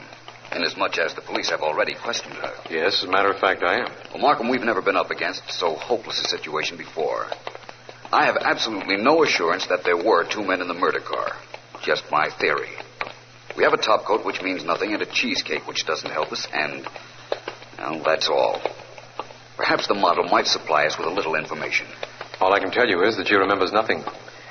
Apparently, she was hypnotized by the gun in the murderer's hand. You'll find that out for yourself. Oh, nurse. Yes, Mr. Markham. You want to see Miss Burns? We'd like to. How is she? She's resting in her room. Please try not to do anything to disturb her. I won't, nurse. I promise you that. Come on, Vance. I'm with you. Hello, Miss Burns. I'd like to present Philo Vance. Hello. How do you do? Miss Burns, Mr. Vance would like to ask you a question or two. Do you feel equal to answering? What do you want to know? I was hoping that you could tell us something about what the hold-up killer looked like. Something that would help us find him. I can't. The police asked me that. I've tried, and I can't. When he came into the room, all I could look at was his gun. I kept staring at it, expecting any minute it would shoot. I keep seeing that gun on the middle finger of a man's hand on the trigger. I see it all the time. I see it right now. Oh, please don't ask me anything more, please. I'm sorry, Miss Burns. Please don't be upset. It's all over now. But you've helped us, Miss Burns. Believe me, you have. Come on, Markham. I'm sorry I'm such a baby. You're not. You're a very brave girl and a very helpful one. Thank you very much.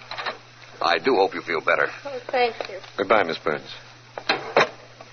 Vance, what did you mean by telling her that what she said was helpful? Trying to make her feel good? Not at all. She was helpful. I'll know exactly how helpful as soon as we make a stop at Rawley's restaurant. You mean to tell me you found something in this case that ties up with Rawley's restaurant? Yes. Where was I all this time? Right here with me. I'll admit this much. Rawley's is just a guess, but if it's a good guess, I think I'll have your killer for you. You see, I can describe him in a manner so definite that if he'd ever been to Rawley's, they'd remember him. I don't know how you can do that, of course, but why go to Rawley's to describe our murderer? Rawley's makes the best cheesecake in town. That may be, but I don't like cheesecake. I know, but our murderer does. I hope.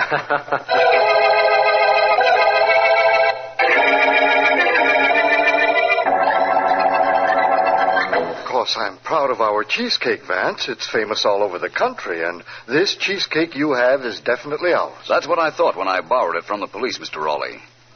You might be of great assistance to me and the police. If I could describe a man with a completely distinguishing characteristic, one whom I imagine is very fond of cheesecake, would you identify him? Oh, well, I hardly think so. So many people like cheesecake. I was hoping that perhaps you'd sent cakes to his apartment at some time or other. And if you had, that perhaps you could give us the address. We have a record of every customer's name and address, Vance, but you'd have to describe the man pretty well if I'm going to come even close to recognizing him. I'll describe him so well that there isn't a chance of your not knowing him if he happened to be one of your customers, Mr. Rawley. And if he did happen to be one of your customers, he's as good as caught right now.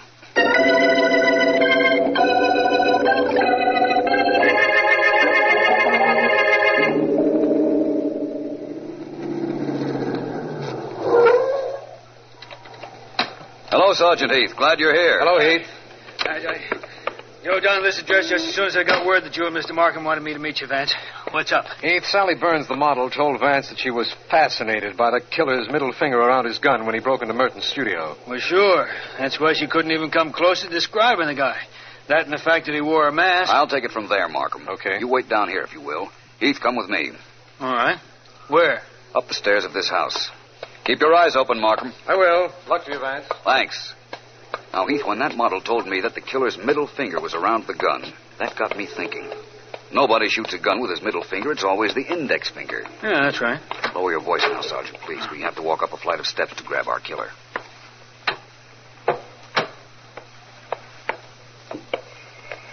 What happened after you figured out there was something wrong with the trigger finger, Vance? You remember the cheesecake found in the murderer's car, Heath? Yeah, sure. Why? I brought it to Rawley's restaurant. It was made by them, all right.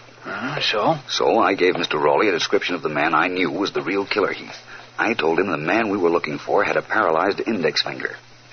Hey, that's probably right. Else why would he shoot a gun with his middle finger? No reason. Heath, Mr. Rawley remembered a customer whose finger was paralyzed. Yeah? He looked up his records and found that he had delivered cheesecakes to him several times. Gave us his name, Bill Avery, and his address. Yeah, I get it. And we're crawling up to his apartment now. Is that it? That's it.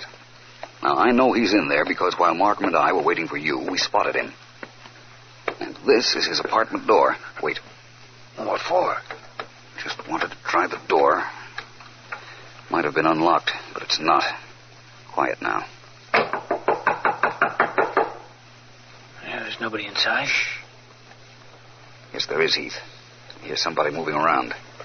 Go on, help me break down this door now. One more ought to do it, Vance. There you are.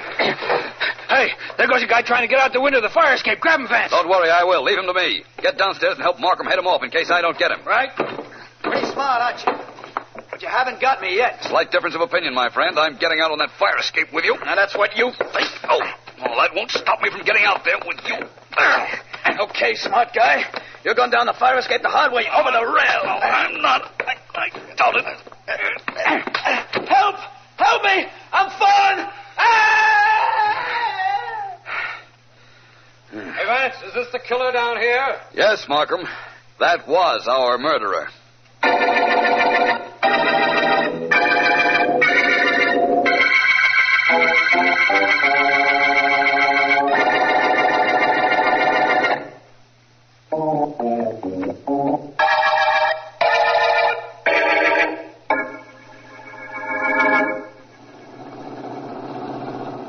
All right, Markham, I know. You want me to tell you why I was so sure there were two men in the murder car. On a sunny morning like this, Vance, I'm entitled to be enlightened, don't you think? I think. Well, Markham, the first reason was this.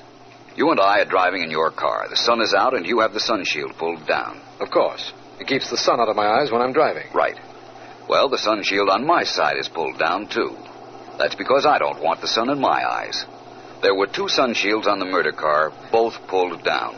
Yeah, that would indicate there was a passenger in the murder car, come to think of it. Not conclusively, of course. But then there was that cheesecake and a top coat belonging to the dead driver across the back seat. Why the back seat, Markham? I don't know. The natural thing to do with a top coat if you're alone in a car is to throw it over the seat next to you. Except if there's somebody sitting in that seat. Right. I see now why you knew there were two men in the car, Vance. Wonderful observation. Thank you. Merely a combination of circumstances that couldn't be explained any other way to my satisfaction. Now, Markham, you know why, in the beginning, I insisted that the dead driver was not necessarily our murderer. Yes, I do. I know why you insisted in the beginning, and also how you found him at the end of the cheesecake murder case.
Well, that gives me 80 kings. I've got 120 points. Want to keep playing, Billy? If I had your luck, I'd quit the police force and play pinochle for a living. I'm packing you in, Dan. Okay. Let's see. Now, you owe me exactly 28 cents. Yeah. I'd let you keep it if we could get some action down here at headquarters. It's tougher sitting around waiting for something to happen than it is to catch a murder gang. You're not kidding. I think maybe I'll try you once more before I quit you. Deal cards, Dan. Maybe I'll break your luck this time. Anything you say, pal. Usual stakes? Suits me fine. Just don't give me my usual cards. I'm about due to... Hey, robbery alarm, Dan. Last we got some action. Let me take a look. Uh-huh. It's the office of the Wellington Loan Company on Rugby Street. Burglar alarm wired to the safe.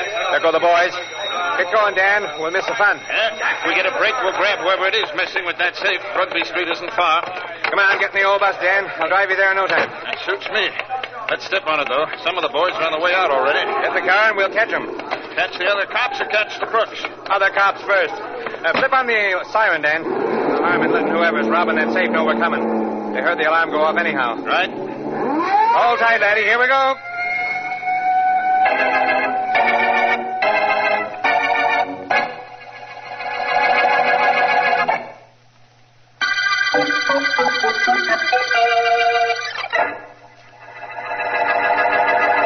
Sit down, Vance. Sit down. Glad to see you. Thank you, Markham. Nice to see you, too. My secretary called me at home this morning and gave me your message. Vance, I asked you to come down here because we ran into one of those ridiculous murders last night. Oh? A racketeer named TOCK Maxwell was shot to death. We know the time he was killed, but aside from that, nothing. TOCK Maxwell? Yes. Rather an unusual name, Markham, isn't it? He used to be a watchmaker, I believe, but that isn't important. In a murder case, the only thing that is important is finding the killer. What time was the murder?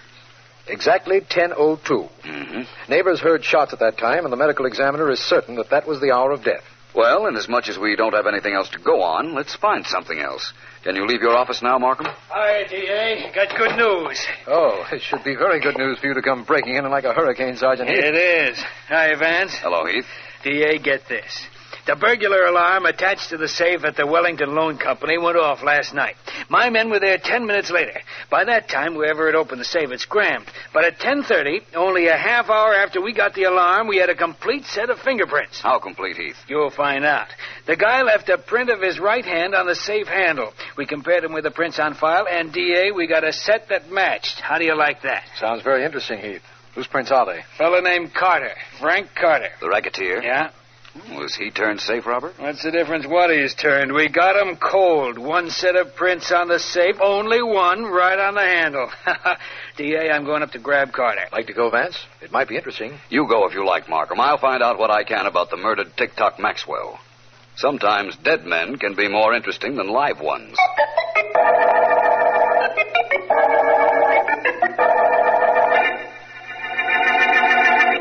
While Sergeant Heath is searching your apartment, Carter, perhaps you'll tell me where you were at 10:02 last night when the Wellington Loan Company's safe was robbed. You're the district attorney. You find out. He won't talk so tough in a minute, D.A. We could take him down and book him right now on those prints we found on the safe. Try it, Heath. I'll be out on bail in an hour. You might get out for a while, Carter, but after the trial, I guarantee that you... D.A., get this. 3 packages of $50 bills and the wrappers still around them. Look, Wellington Loan Company. Found them in his desk. Well, Carter, I don't suppose you have to do any talking now. This is conclusive enough. Come on, let's go. Why? Because that Heath planted some dough in my place? You still got nothing on me, D.A. Oh, the tough type, huh, Carter? Tough enough not to take any kicking around from you, and this'll prove it. Oh. Taking a punch at an officer, huh? Mr. Markham, would you turn around a minute? I think I'll go into the kitchen and get a glass of water. Hey, D.A., don't do that. Don't leave me with Heath. I won't be long. Carter, we got everything we need on you. Let's hear you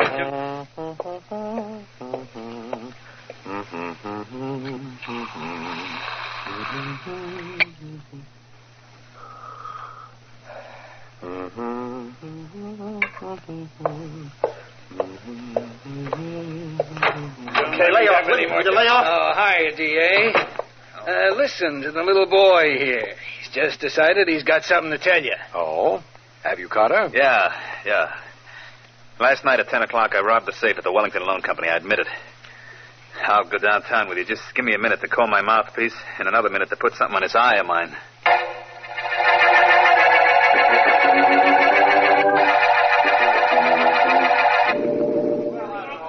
Oh, look, girls and boys, let's do it right this time. It's 1, 2, 3, 4. That's all it is. A simple 1, 2, 3, 4. Like this. Look, I'll show you the step for the last time. And will you watch me, please? Pick it up, Tommy.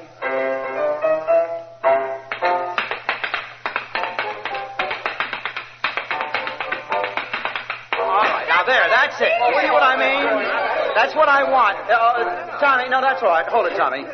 Okay, now, kids, will you do it? Only do it right this time. That's the way we do it. Come on now. You've been rehearsing 3 days on this routine. It can't be that tough. But it is, Mr. Barton. I mean, it actually is. Oh, it is it, Mason? Yeah. Look, you're the one that's been messing up the steps the last couple of times we tried this.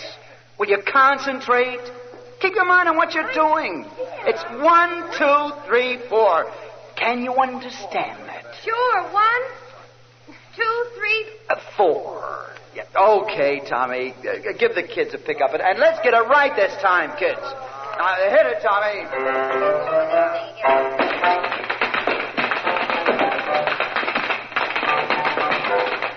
All right, hold it. What's wrong now? Maisie. Yeah? Maisie. You want me, Mr. Barton? Yes, I want to talk to you. Did I do something wrong? Did you do anything right? Maisie, Mr. Carter's in the audience watching us. He's going to wonder why I don't get rid of you so these rehearsals won't take so long and cost him so much money. Oh, I don't think he'll mind. I mean, I actually don't. All right. Never mind what you think. If you think. Just do it right this time so I don't have to... Come on down here in the audience. I want to talk to you. Oh, I'm coming, Mr. Carter. Okay, Maisie, go on over with the other kids and relax. Take 5, everybody. I'm on my way, Mr. Carter. Good. Hey, Barton, how long does it take you to teach a chorus a routine? 2 months? Oh, I'm sorry, Mr. Carter. I guess the kids are a little tired. They'll do better. Well, they better do better. What's going on here? This is my first crack at show business, and I need straightening out. All I know is I got 40,000 in this clam bake already, and we ain't past the chorus routines. Maybe I need a new dance director. But I'll have everything smoothed down by this afternoon, Mr. Carter. I think I'll have to change one of the girls, though. That's another thing I want to talk to you about. There's a girl on the line, Maisie Evans. Take her out of the chorus. Thank goodness. And make a star out of her. I don't know how, and I don't care how, but do it. I promised her, and I keep my promise. But Mr. Carter... You going to do it, or do I have to get somebody else? Well, I'll try. Okay, kids. Places again. Now, I'm coming on stage, and we'll run through the number once more. Now, come on now. Places. Let's go, Tommy.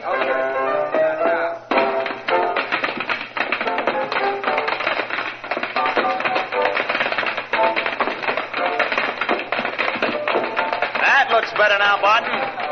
Thanks, Mr. Carter. Hello, Carter. Remember me, Philo Vance? Ah, Vance. Sure. I remember you. Sit down. All right. Come down to watch my show? No, I came down to see you. I went to headquarters to find you, but Sergeant Heath told me you were out on bail. Oh, that robbery rap. The Wellington Loan Company thing, you mean? Yes. Yeah, I think they got me on that one, Vance. I was a sucker to leave prints, but when that alarm went off, I just wanted to get out of there. That's how Sergeant Heath reasons. Carter, did you know TikTok Maxwell? The guy who was killed the other night? Yeah, I knew him. Casually, of course. That's not the way I hear it. I understand you were his partner. News sure gets around, doesn't it? I see what's on your mind, Vance. You think maybe I killed him? I was robbing a safe at the Wellington Company when he was knocked off. It was the same time, I understand. Lucky for me, I got an alibi. Yes, it is. You really take over for him now, don't you? You're the number one boss now. So people keep telling me. You want to know the truth, Vance? I'm retired. I'm going into show business. I'm back in this show here. I'll have something going for me when I get out after taking the rap the jury's going to give me on that safe job. Of course, I don't believe you're retired, but I don't suppose that interests you. What don't interest me is you around here. You want to get lost, Vance, or you want I should throw you out? It might be fun having you try. What makes you so tough, Carter? The fact that I'm out on bail, and I haven't been judged guilty of nothing yet. Right now, I'm a respectable guy, and I can have you tossed out of here legally if I like. Make sense? Yes. It so happens I was leaving anyhow, but I didn't want you to get the idea you could throw me out. Does that make sense? So long, Carter. I'll be seeing you. You think? Go on out across the stage, Vance. It's easier for you. Only keep away from the dame. I will. And Carter. Yeah? I've got an idea about you, and this little talk hasn't changed it a bit. All right, now, kids, we'll see what we can do. Mr. Vance. Vance. Oh, hello. Mr. Vance, you don't know me. I'm in the chorus of this show. My name's Maisie. Maisie Evans. When could I see you? What's the matter with right now? Oh, no good. Too many characters around. One too many. Frank Carter. Oh? What about him? I know something about TOCK Maxwell's murder, Mr. Vance. He was Carter's partner, you know. I want to tell you about it. Well, I most certainly want to listen. When can you see me? Oh, we'll probably quit rehearsing around 11:30. How about midnight in your office? I'll be there, waiting for you.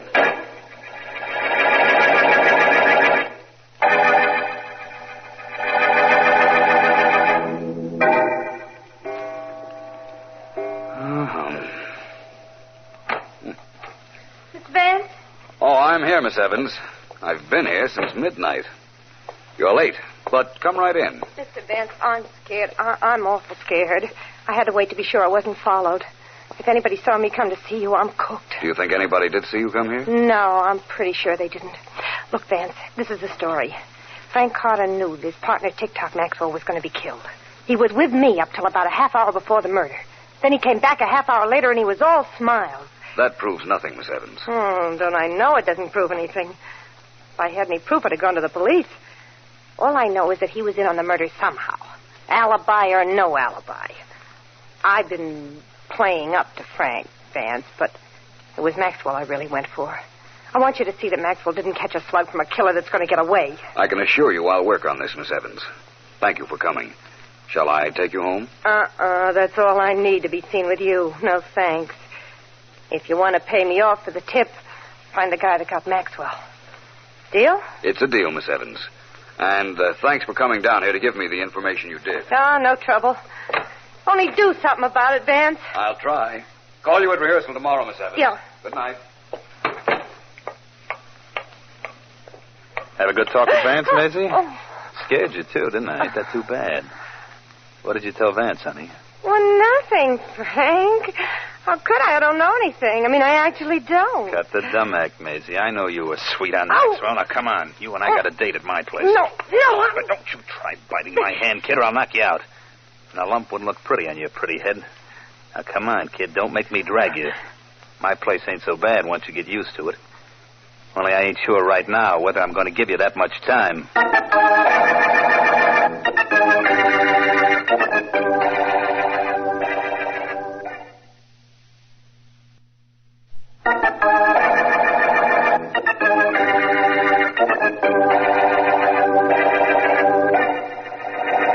You ain't happy leaving good enough alone, huh, Vance? You had to come to my house to pester me. Carter, where's Maisie Evans? Who? Oh, that's the way you're playing, eh? You know very well who she is. I just called her at rehearsal, and she hadn't shown up. So I know you must have her, just as I know that your friend who let me in the house is standing right in back of me. And he stays there, Vance. Until you leave, that is. Right on? Right. You keep wanting me to leave you, Carter. What's the trouble? Don't you like my type? You keep hanging around me, Vance. What's the trouble? Do you like mine? You've never been further wrong in your life, Carter. Now, you listen. That's exactly what I was thinking. That girl is somewhere in this house, and I'm going to... You know, Leo, you could have done a better job on Vance if you'd have shot him instead of banging him on the head. It ain't too late, boss. No, but it might be a little too early. Tie him up. Okay. Hands and feet, and drag him upstairs where the girl is. He wanted to find her, he'll find her. And the cops will find them both if they drag the river good enough tonight.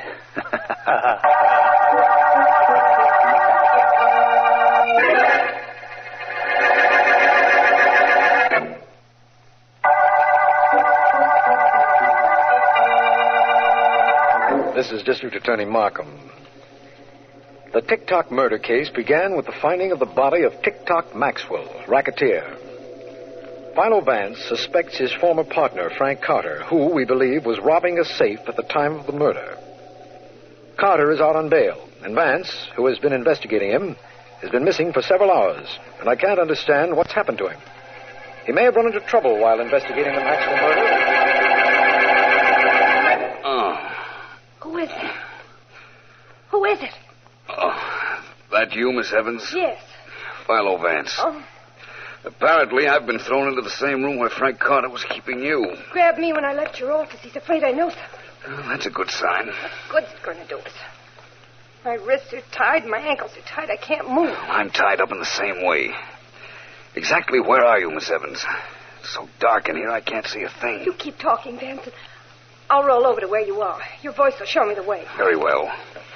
You know, it seems to me that we're being kept here only as a temporary measure. I think... Oh, here you are, Miss Evans. Right next to you.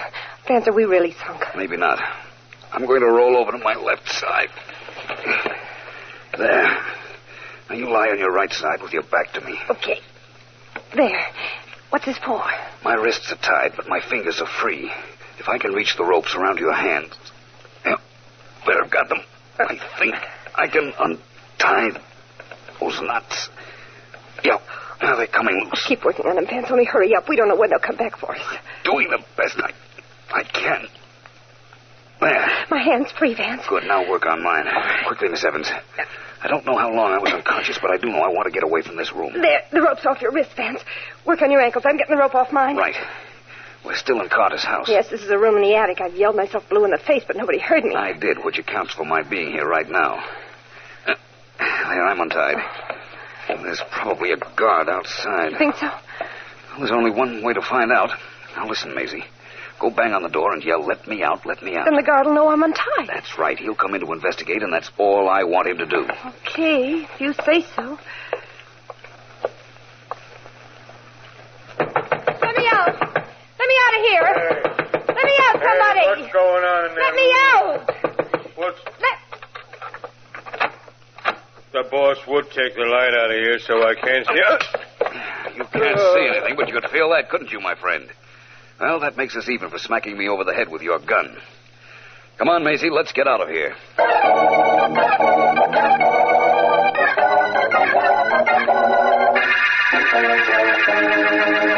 Don't give me any excuses, Heath. Find him. Vance is in the city someplace, and I want him found. But, D.A., it takes time to find a guy in this city. It's a big city, and he's only one guy. Heath, practically every one of your cops knows Philo Vance or what he looks like. Yep. I want them on the job every minute. Philo Vance must be found, and quickly. Well, we'll do the best we can. Quickly than this, could it, Markham? Vance.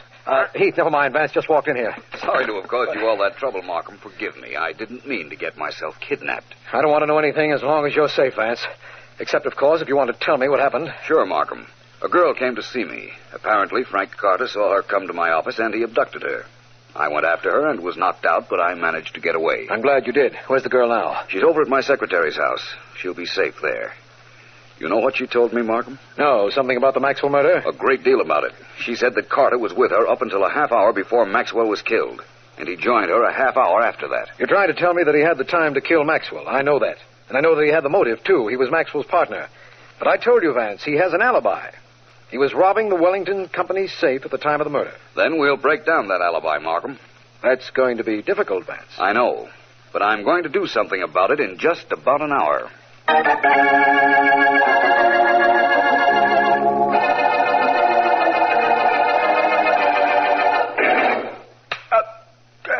Cut it out, will you, boss? You let him get away, Leo. You let them both get away. Don't, boss, don't. I couldn't help it. Stop clipping me. That isn't all I'm going to do. Vance and the girl both here, both tied up, and you let them get away. Leo, I could kill you. I ought to cut your heart out. I'm going to fix you. You aren't going to do anything at all, Carter, except stand still. You had the guts to come back here, Vance? Of course. I don't have a great deal of apprehension about taking care of you, Carter, when there's nobody in back of me. Looks like you've been chastising your helpmate here. He's been slugging me because he thinks I let you get away. I wish he'd been here to try and stop me. That's brave talk with a gun in your mitt, Vance. Toss it away and let me hear you talk then. I may do that, Carter. Your name's Leo, isn't it? That's right. Get out of here. Get out fast before I change my mind. Don't worry, I'll be out of here before you know it. You made an awfully funny picture darting out that door, Carter. I got no sense of what's funny or not about a picture. What's going to be with you and me, Vance? The first thing I'd like is for you to tell me you killed TOCK Maxwell. Well, I could tell you that, and it wouldn't mean a thing. The police know I was robbing a safe at the time the murder was committed. They think that, Carter. A minute ago, you wanted me to throw my gun away. Remember? You're not going to be sap enough to do it. I think I am. There. There's my gun. And now do me one great big favor, please, Carter. Try and get out of here. I've been looking forward to this moment for quite a while. Please, try and get past me to that door.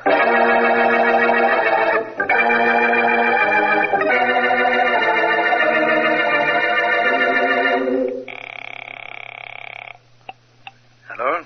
Wellington Loan Company. Agnew speaking. Mr. Agnew, this is Philo Vance. Vance? Don't tell me you need money. Not exactly. What I need is information. Mr. Agnew, what kind of safe do you have in your office? The one that was robbed, I mean. Well, it's a large safe, Vance. Large and unwieldy. We kept all our cash and records in it. Why do you ask? How is the burglar alarm connected to it? It's wired to the handle. When the handle turns, the alarm goes off. I see. And you say the safe is unwieldy. It's pretty old. The door's heavy and sticks. Takes quite a tug to open it. Strictly a two-hand job unless a fellow's pretty strong. Thank you, Mr. Agnew. I was hoping for a break like that in this case. You've helped me a lot. Thanks again. You're welcome. I appreciate what you've told me, even though Frank Carter won't.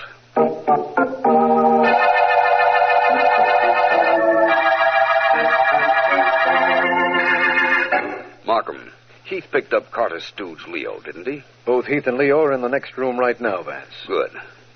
Markham, you're due for a surprise. A big one. Tell Heath to bring Leo in, will you? Right. Yes, Mr. Markham. Ask Sergeant Heath and his prisoner to come in here, Miss Henderson, please. Yes, sir. Markham, Frank Carter tried one of the cutest tricks I ever heard of to cover up the fact that he killed his partner, Maxwell. Carter killed Maxwell? Mm-hmm.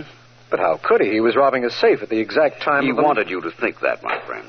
Get in there. Get in, I said. Okay, but you don't have to shove. Oh, hello, Vance. Hey, you let me get away from Carter. Help me with the cops, too, will you? I may, Leo, if you help me. Leo, at exactly 10:02 on the night TOCK Maxwell was killed, you were at the Wellington Loan Company offices setting off the alarm. Who saw me? That isn't important. You wore gloves and you turned the handle of the safe. That set off the alarm. Then you got out quickly before the police arrived. I had to do that. Carter made me, only I didn't steal nothing. I know you didn't. That was all done earlier. Well, Markham, there's Carter's alibi shattered. He wasn't at the Wellington Company at 10:02 at all. But his fingerprints were on the safe, and he had the money in his apartment. I can explain all that, and I will, when you have Carter rearrested. This time for murder.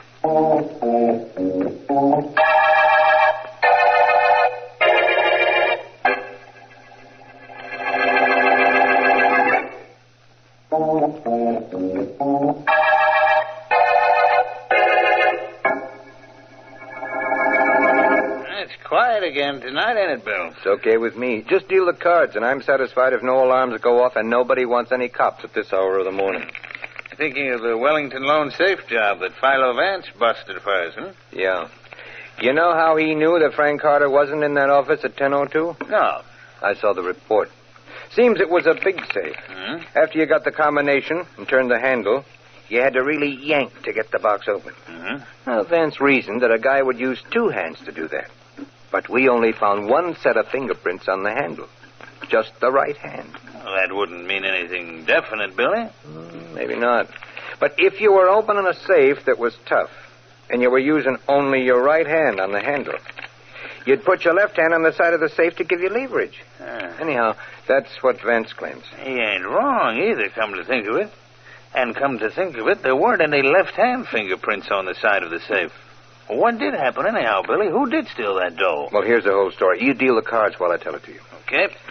Carter got up to the Wellington place right after it was closed. He gimmicked the burglar alarm so it wouldn't go off and opened the safe, stole the money, and then closed the safe door, making sure he left a nice, clean set of prints of his right hand on the safe handle. Then he left. Go ahead. Well, when he was killing that Maxwell guy, he had this Leo, his stooge, go up to the Wellington joint and trip the burglar alarm. I see. Carter knew the cops would find enough evidence to lead them to him, and he actually wanted to take a burglary rap. He did? What could it mean? Maybe 5 years. And he'd be in the clear in the murder he'd committed. He'd be out and have all the dough he and Maxwell would have had to split. See why he did it? I sure do. Kind of cute. That Vance is awful smart. Well, let's get our pinochle game going. Time we started to play. Yep. We start right at the end of the TOCK murder case.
Just ease this crate to a stop, Mike.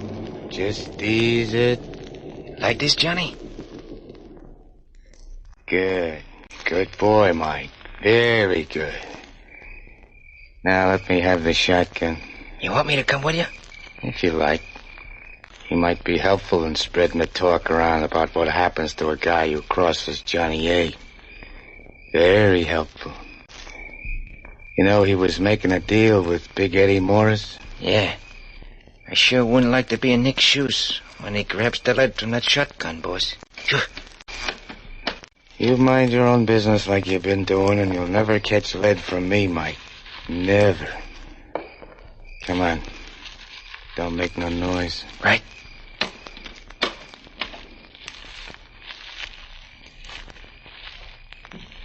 Hey, look, Johnny. You could see Nick from here. Back of his head through the window, see it? Sure. But I knew it would be there. I knew he'd be there. I've known everything he's done or thought of even in the past 2 weeks. Watch out for those bushes. You gonna get right on top of him, Johnny? I'm gonna get so close that I can't miss. So close. Like from right here. One slug through the window, then through him, and that should do it. Hey, sure, Johnny, sure. As soon as I fire, you and I beat it back to the car and get away fast. Very fast. I got you. Where do we go? You drop me at Sonny's house.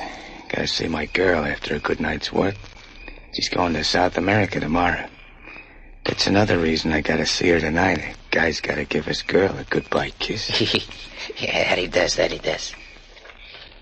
Well, Mike, this is it. Hey, just thought of something. Yeah? Can't let nobody go away anywhere without saying goodbye. You mean your girl? Yeah. Well, you're going over there after this to say goodbye to, ain't you? Sure. But, she's not the only one going somewhere. You take Nick in there, he's going somewhere, too. So goodbye, Nick. Goodbye.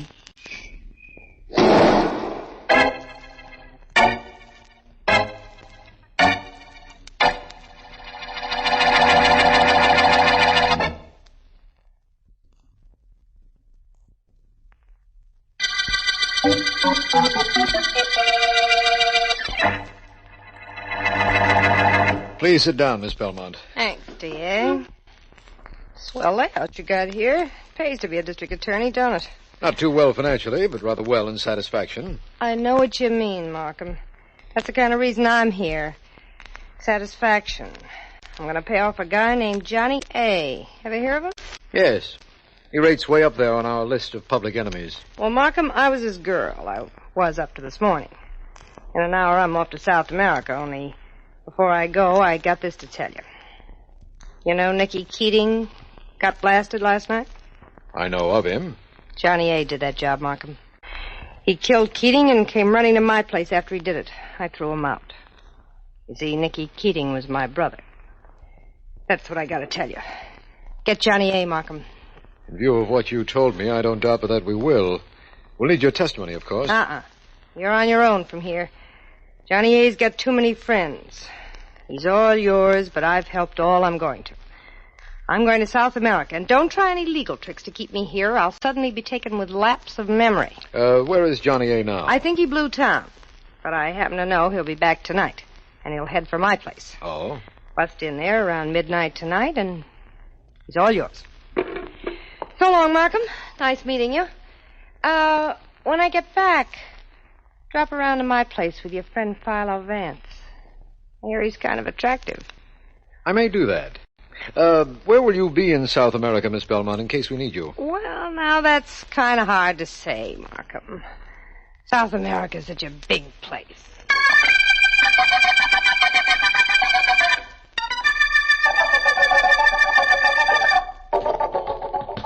Pardon me, but I was told Philo Vance was in this gymnasium. Have you seen him? Sure, there he is over by the punching bag in the corner.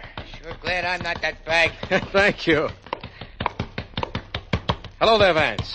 Well, Markham, glad to see you. I'd ask you to sit down, but there isn't anywhere for you to sit except that exercise horse, and you'll be much more comfortable standing, believe me. I'll take your word for it.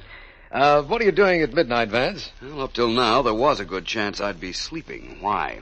This morning, a girl named Sonny Belmont was in my office. Huh? She told me that a gang leader named Johnny A. was the man who fired a shotgun slug into Nick Keating. Sonny Belmont. Isn't she Johnny A.'s girl? She was, but she was also Keating's sister. Oh. She left early today for South America, but she told us that Johnny A. would be at her house around midnight tonight. I thought maybe you'd like to be in on a kill that doesn't require any of your very adroit masterminding. Oh, I most certainly do, Markham. I'll be there. Rather unusual social event, though, isn't it? What do you mean? With the hostess out of town, there'll be a party at her house. A certain party, that is, of course.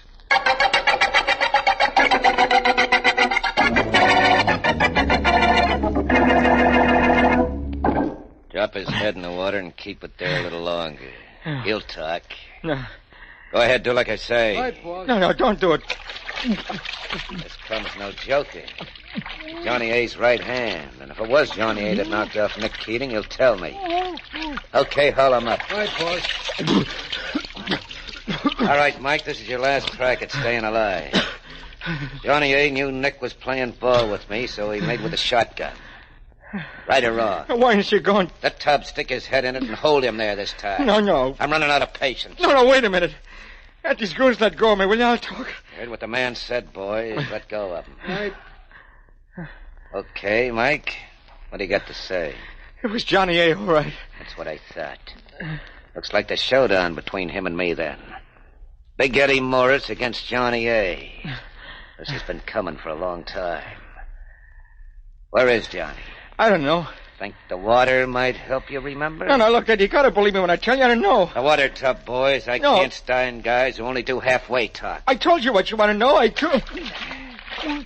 Now, hold him there for a while, kid. Not too long, of course, just till he stops breathing. But then we make plans to get Johnny A.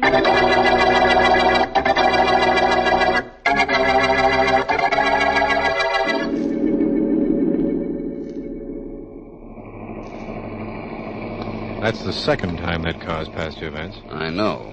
And at midnight, it is a little unusual for a car to circle a block twice. You know, I think I recognize the man next to the driver, Big Eddie Morris. He's Johnny A.'s leading rival for gang dishonors in this town. And he, too, is watching the house of your friend, Miss Sonny Belmont. Well, all I can mean is that Johnny A. is inside that house across the street, Vance. I think I'll signal to Sergeant Heath and close in on it. You imagine that Johnny A. is in there asleep? Yes, I do. I believe Miss Belmont's tip. Heath and his men are waiting for me to wave this white handkerchief, and I think I'm going to do it. Well, it's exactly midnight. You might just as well. That house, Vance, that explosion came from Miss Belmont's house. I know, and if Johnny A. was in it, that's the end of him and the end of our case. Or so it seems. But somehow I doubt that very much.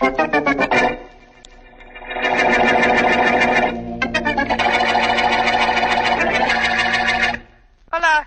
¿Es usted el señor que llama señorita Belmont? See, the operator has her, Markham, I think. Un momento, señor, por favor.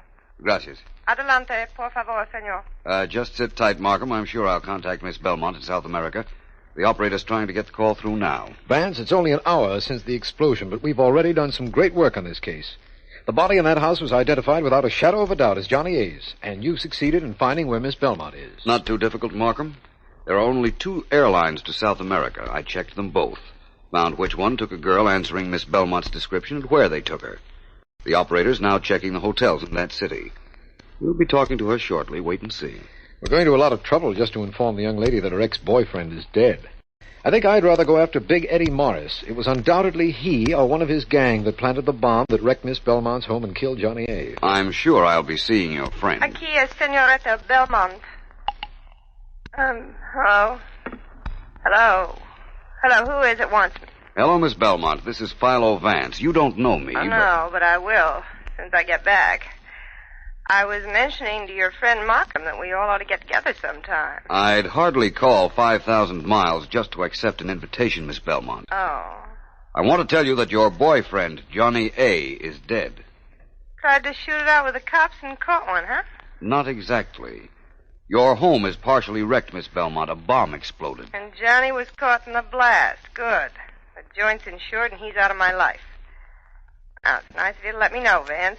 You're making sure I have a good time on my vacation. I'm glad you've enjoyed yourself up till now, because your vacation is over. You're coming back. Who says so? I do. Suppose I don't come back. What then? Then I'll come down and get you. Huh. You know, Vance, that sounds like the best offer I've had in years.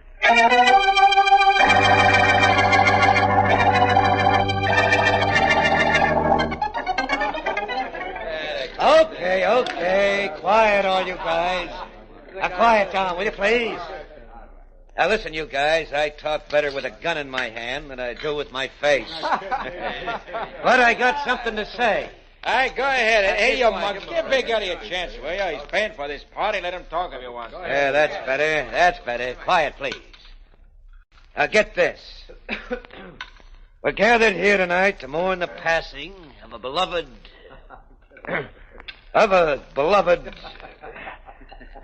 Well, never mind. I thought I had a speech memorized, but skip it. Now, look. Boys, this is straight from the feed box. Johnny A. is dead. Some of you guys used to work for him. Okay, so now you work for me. What kind of a deal, Eddie? Same kind you got from Johnny A. The take is still here in this town. We'll make even more if we have one good organization instead of 2 fighting each other. Well, what do you say? Sure. That's what I want to hear. All right, fellas, enjoy yourselves. I'll be back in a minute. I got to make a phone call and find out what happened to the dancing girls I ordered. Don't nobody call away now. Here? Wouldn't be stuck enough to leave now, Eddie. I'll see you all in a couple of minutes. Quite a party going on in there, Eddie. Who are you? My name is Vance, Philo Vance. So your name's Vance, and so there's quite a party going on in there. So? What's the occasion of the celebration? Oh, kind of a party to announce a new benefit organization. Yeah, that's what it is. A benefit organization. Whose benefit, besides your own? Look, Vance, I know all about you. You're supposed to be smart, and you're supposed to be tough. Right now, I got a phone call to make. You're going to be smart and let me make it, or tough and try to stop me? It might be very smart to stop this entire organization right now. Yeah? Eddie, I have an idea the district attorney wants to see you. Well, let him send me a summons. He did better than that. He sent me. You sure you know what you're doing, Vance? You yourself said I was smart. I take it back. You're an egghead. Now get out of my way. Seems to me I said you and I were going to see the DA. Seems to me I said get out of my way. Now get. Or what? Or this. You know, I prefer this to a punching bag. The punching bag never hits first, but the results are going to be the same. Says you. You're going to be bouncing around any minute now, Eddie, and this ought to give you a start. Oh, yeah, you take it, Big Eddie Morris. Yeah.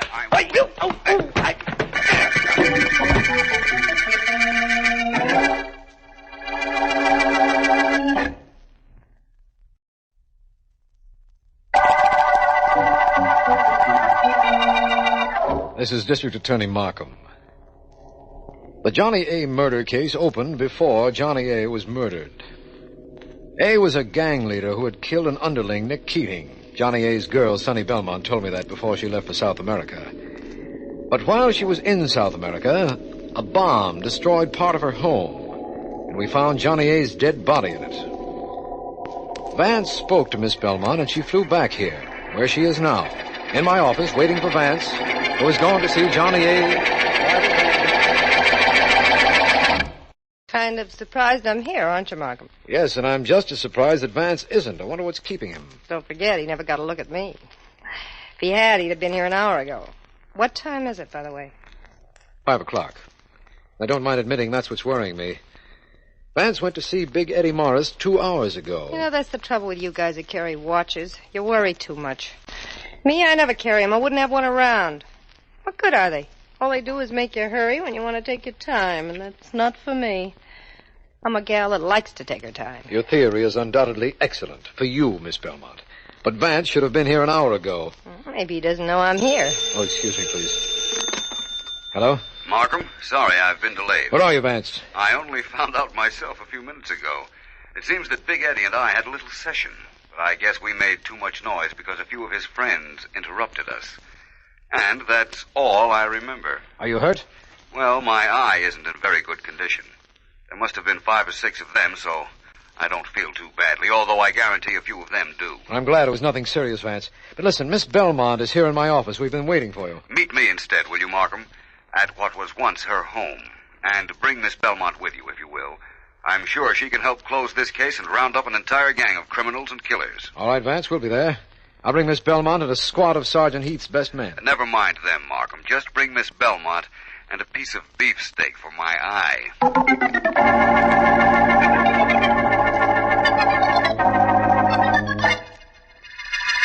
Quite a mess they made of this room in your house, Miss Belmont. Big Eddie Morris made quite a mess out of you, Vance. And the stuff in his house is insured. So am I, against repetition of an accident like the one that happened to me. Markham, your men looked over this place pretty well, didn't they? The police bomb squad did. They found evidence that the blast was caused by a simple bomb which could have been planted in the house or thrown through a back window. Presumably by the men in the car we saw circling the block. Well, let's see now. The blast was at midnight. Miss Belmont, you got to South America sometime during that day. What time was it? I've got no idea. Time doesn't mean a thing to me. Miss Belmont has an allergy where watches and clocks are concerned, Vance. Won't have them around. When I get anywhere, as long as I get there, I'm on time. Understand, Vance? I can understand why anyone who had an appointment with you would subscribe to that, yes. You know, you're quite attractive. Throw away your watch sometime and I'll come over and see you. Do that, Miss Belmont, please. In the event you do, we'll need no watch. Time will stand still. You know, I was under the impression that we met here to get some evidence against Big Eddie Morris. Oh, I got all the evidence I needed before you arrived, Markham. You remember I was here first. Yes. What evidence did you find? This. What's that? It looks like a piece of tin. It is a piece of tin. A curved piece, about 3 inches long, I'd say, and the color is, well, a sort of dull gray. I picked it up off the floor. With all the beautiful bric-a-brac in this room shattered by the explosion, why would a piece of tin interest you, Vance? I don't understand it. But then again, I don't have to. Just say the word and we'll move in and make an arrest. You're the district attorney, my friend. It's a little silly to make an arrest if you can't get a conviction, and I haven't enough proof. Yet. My next move is to get more proof. And, Miss Belmont. Yes? I'm going to need your help.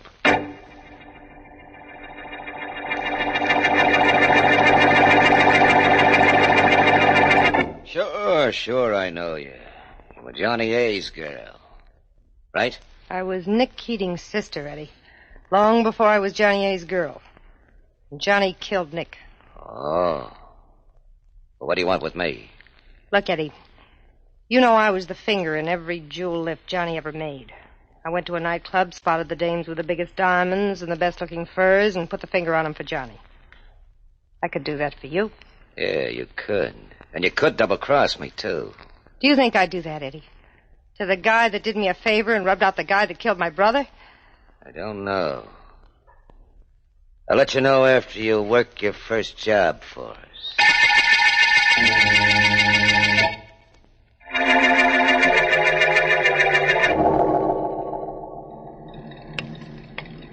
Waiting for somebody, friend?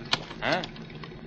Oh, it's you, Vance. That's right, and you're one of Eddie Morris's boys. One of the boys that piled into me when Eddie and I were seeing how tough we were at the banquet yesterday. Oh, gee, Vance, I had to do that. If I hadn't, well, but a lot of guys smacked into you. Don't break on me. Why are you sitting in this car with the engine running across the street from a very smart nightclub? As if I couldn't guess. Look, Vance, don't interfere with this. Keep out of it. Don't mess around. You're getting Big Eddie's hair. Get out of the car. I'm sitting in for you. Not a chance. I'm... Sorry, my friend. My information is right. I can't waste time. Out you go. Come on. That's it. Now, you'll keep right there until the police... Uh-oh. Okay, Joe, get Hey, moving. fellas, wait for All me. right, get going quick. Howlin', you guys. You too, Sonny. Yeah, I'm in. Wait a minute. I said. Come on, I said, Joe. Get this car moving.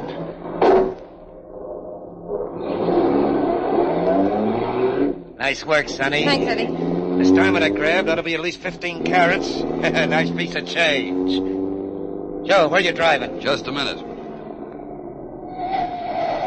I'm not driving anywhere, and I'm not Joe. Vance. Hey. That's right, only I'm not alone this time. I have a gun for company, as you can see. And there's a car full of policemen right in back of us. You crossed us, didn't you, Sonny? I oughta... Please, Eddie, don't do anything you won't live to regret. Miss Belmont had her choice of crossing you or helping us, right, Miss Belmont? That's right, Vance. And you're so much better looking than Eddie.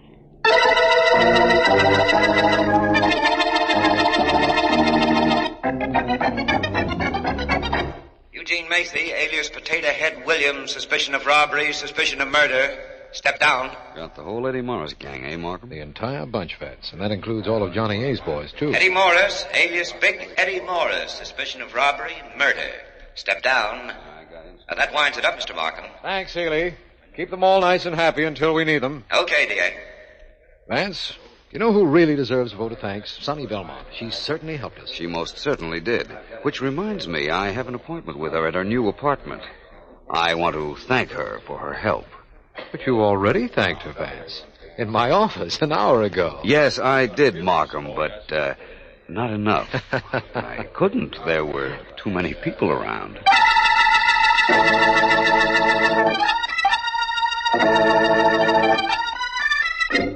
Anybody ever tell you were wonderful, Vance? Not recently. Well, put me down in your book as today's entry, then. You're wonderful. I left my book home. I'm afraid you'll just have to keep on telling me. I'd tell you anything, Vance, any time. Well, not to switch from a very interesting subject, me, I'd like to know something about Johnny A. What, for instance? What kind of a man was he? He was a scared rat. He never moved without a bodyguard. He used my place as a hangout. You know why? Why? Because he was scared to use his own apartment. I thought I loved him. He wasn't afraid to use your house? That house was the safest spot in the city. Windows were bulletproof. Doors were sheet metal. You couldn't get into that joint with an acetylene torch. Johnny A. paid for all those extras. Quite a character. Yeah. Well, we've talked about him, about you, about me. Now let's talk about you and me. Sounds very interesting. We'll see how interesting after you tell me just one more thing, if you don't mind. When you left for South America, where was Johnny A? I don't know. He came to the house after he killed my brother, told me he'd be back the following midnight, and left. I imagine if he'd left, he'd be alive today. What do you mean, if he left? He did leave. No, I'm afraid you killed him before you left for South America, despite the explosion which occurred when you were 5,000 miles away. I'm afraid I can prove you killed him, Miss Belmont. Now it's your turn to be afraid.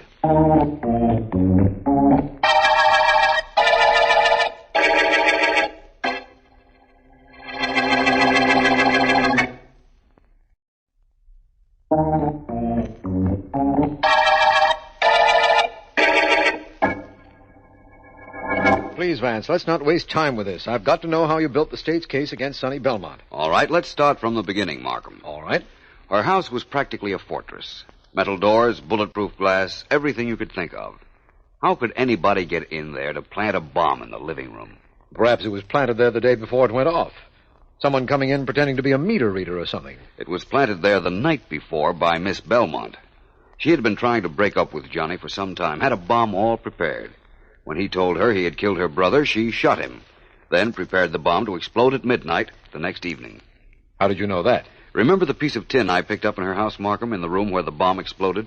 Yes, of course. Dullish gray, wasn't it? Yes, it was. Uh-huh. A piece of metal like that could come from a cheap alarm clock. I checked and found an alarm clock the same color in a store near Miss Belmont's home. Yes, that would indicate a time bomb was used, inasmuch as Miss Belmont had an aversion to clocks. Even if she had no aversion to them, Markham, she never would have had a cheap alarm clock in a lavishly furnished room. It was a time bomb, all right.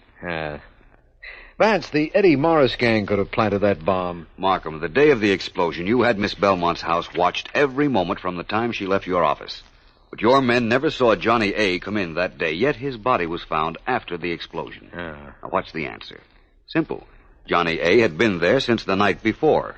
Dead, of course, but there just the same. Yes. The Morris gang could never have gotten into that house at any time to plant a bomb. Well, Miss Belmont's confession shows your reasoning was correct. She had me fooled completely, especially since she helped us trap the Eddie Morris gang. That was merely to throw us off her trail, just as her trip to South America was supposed to do. Yes, I know that now. Too bad about her, Vance. She's very attractive. I thought she was attractive at the beginning, Markham. But she's just a killer at the end of the Johnny A. murder case.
Ready? Good shot, Markham. Perfect score for you so far. All it's gotten me in this skeet shooting contest with you, Vance, is a tie. That shows you what a tough man you ought to beat. Testimony disregarded as having no basis in fact. As district attorney, you should know better than to make statements like that. Kindly refrain from prompting this witness, Vance. Your shot, you know. So it is. Well, the rules allow me to load only 2 shells in this gun of mine. The shells are in. I'll see what I can do with 2 birds. Ready? Ready? 2 for 2. Well, you certainly give me something to shoot at, Vance. Tell me, is there anything you can't do? Yes, I can't tell when you'll invite me in on a murder case.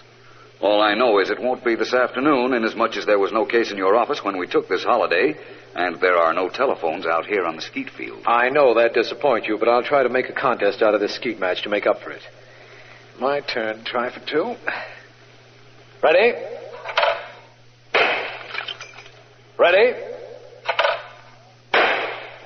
Uh-oh. Well, that puts you 1 up on me, Vance. Vance! Oh, Vance! Well. Do you hear what I do, Markham? The clarion cry of a female. The voice of your secretary, Ellen Deering, unless I'm very much mistaken. What could she want out here? I don't know. All I can do is hope. Vance! Over here, Ellen. You mean you hope an interesting case came into your office while we were out here? Mm-hmm. A case interesting enough to get your secretary to come after you? You didn't miss with that shot, my friend. We'll know Ellen's mission in a moment now. Here she Vance. is. Oh, hello, Mark. Hello, Ellen. Whew. What a hike. Isn't there some way they could have put the skeet field nearer the road? I wasn't meant for walking, I can tell you that. Well, I'll see what I can do about having a pair of wings made for you, Ellen. So I could fly over here and have somebody shoot me down? Oh, fine thing. You'd still be flying if I was the one with the gun. Well, Miss Deering, if you've recovered your breath and your bearings, perhaps I'm you... okay now. Markham, I really came out to see you. Oh? Your office called to see if you were with Vance, and I volunteered to come out here and bring you the message. Which was?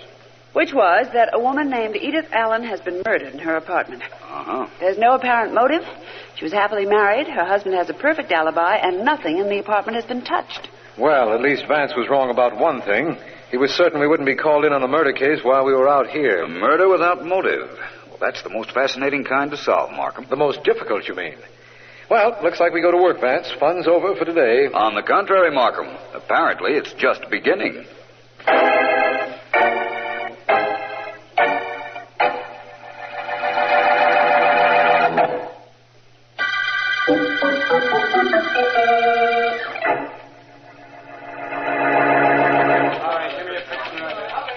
The slain woman had led an exemplary life and was respected by everyone in her community. Police are baffled by the lack of motive. Mrs. Allen was found by a maid lying on the floor near the piano in the Allen living room, strangled.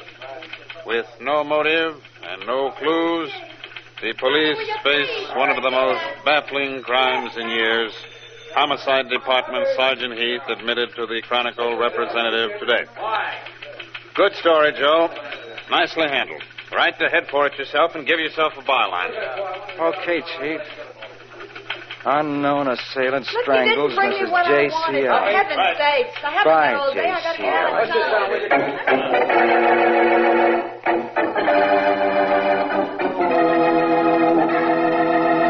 got Vance and I want to be alone in the murder room, Heath. Keep everybody out for a while, please. Okay. Well, Markham, it looks as if first reports were correct. There's nothing in this room that even remotely resembles a lead to Mrs. Allen's killer. From the position of the body, I think she was playing this piano when her murderer came into the room and strangled her. She fell from the piano bench to the floor. That's probably true, but doesn't help us at all. This is the song she was playing, Blue Penny. It's that new hit they keep doing on the radio. Isn't that a rather unusual title page, Markham? Not too. Picture of a girl who's apparently the penny in the title, a flowing blue summer dress, the names of the writers and the publisher. What's unusual about it? I'm not sure, but a little of the blue ink just came off on my thumb. I've handled a lot of sheet music. That never happened before. Vance, we're working on a murder. I know, but this blue ink that came off on my thumb may supply the color in this case.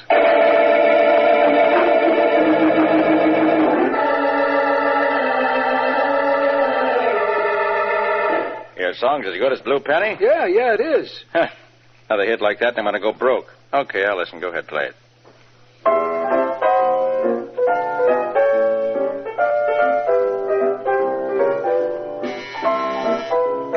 Yeah? Mr. Morris, there's a man named Philo Vance here to see you. Philo Vance? Tell him to come in. All right, Daddy. I'll hear the rest of that song later. I got a visitor. Okay. Oh, I beg your pardon. I thought... It's all right. Come in, Vance. This guy was just leaving. So long, Daddy. So long. Well, Vance, what can I do for you? You write a song or something? No, Mr. Morris. I want to talk to you about your Blue Penny number. Now I know why you're here. It's a crime the way that song's getting plugs and ain't selling. You want to investigate the crime, huh? Not exactly. Mr. Morris, when do you print a song you publish? When? Well, we take it from the writers. We give an order to our printer saying how many copies we think we'll need. They print it. We work on the song for a couple of weeks. And it generally starts to sell. Only not Blue Penny. Blue Penny, we printed up to 50,000 copies when we took it. We still got half of them. Is that so? I thought it was a big hit. You thought. Everybody thought. Only it's just one of those things get plugged, but nobody buys it. Who prints your music? Acme. Only 3 firms in the city that print music. I'll write the names and addresses down for you. What's this all about, Vance? It's about the murder of Mrs. J.C. Allen. You've read about it in the papers. Hmm. They say there was no motive for her death. I'm inclined to believe there was. A motive I not only know, but after I make my next stop, I think I can prove.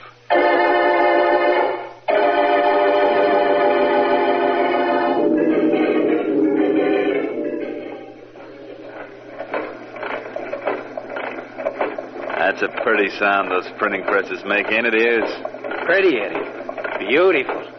Ears, tell me how much of a genius I am. I like to hear it. Boss, you got a beautiful head. Beautiful. How you ever figure this out, I don't know. Neither will anybody else. How we can be making all this dough on something that sells for only a quarter at 30 cents? I don't know either, but it's beautiful money. Beautiful. Ears, listen. Yeah? A guy publishes a song. It costs him money to print. Uh-huh. Money to plug. Yeah? Money for royalties. Well? He makes a hit out of it, right? Right. All right. I got a printing plant. I publish the same song. The publisher has all the expenses. I get all the profits. It costs me 2 cents to print. I get 18 from the dealer. 16 cents profit. On a million-copy song like Blue Penny, figure it out. Too much for me, but I'll take my... Come on in. I'm Philo Vance. Which one of you is Ed Stevens? That's me. What's with you, Vance? I've been told there were only 3 firms in this city that were equipped to do music printing. I've already seen the other 2 companies. You mind if I look at your shop? What for? I have an idea about the murder of Mrs. J.C. Allen. Now, may I see your machines? Well, Vance, at any other time, I'd be glad to let you inside. This afternoon, maybe, if you come back. But right now, we're running some special stuff for a guy who asked that we keep everything very much on the QT. It's an announcement of some new product, and he doesn't want any word of it to get out. Now, that's understandable, isn't it, Vance? Of course. Thank you, Stevens. I'll be back later in the day. Goodbye. So long, Vance. Boss, you handle that beautiful. Beautiful. Only Vance will be back later. We'll have those copies of Blue Penny off the presses by then. I don't like the idea of Vance finding us. Maybe I ought to take care of him. Like you did Mrs. Allen? Yeah. Nothing doing, Ears. We'll take care of Vance, all right. Only it'll be in a way he's never been taken care of before.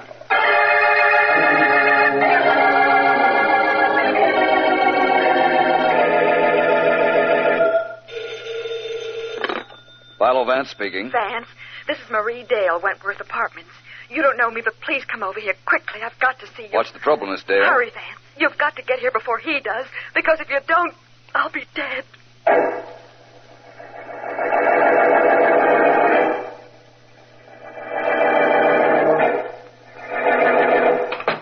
Miss Dale. Miss Dale, where are you?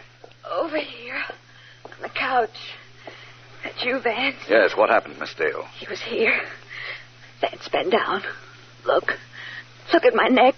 His fingers. Vance, he was going to kill me. Now, take it easy, Miss Dale. The police are on their way here. I called them after you called me. Who was it? I don't know. Someone phoned me and said he was the man who strangled Mrs. Allen. He was going to do the same thing to me. I read your name in the newspapers. Knew you were working on that case, and I phoned you. You sound better now, Miss Dale. I'm sorry I didn't get here in time. Oh, I'm sorry, too. But I'm all right now, Vance. And I'll be fine when the police get here.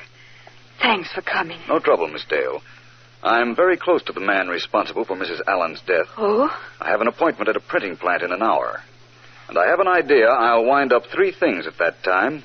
I'll find the individuals responsible for killing Mrs. Allen, the man who choked you, and I'll break up a very unusual racket.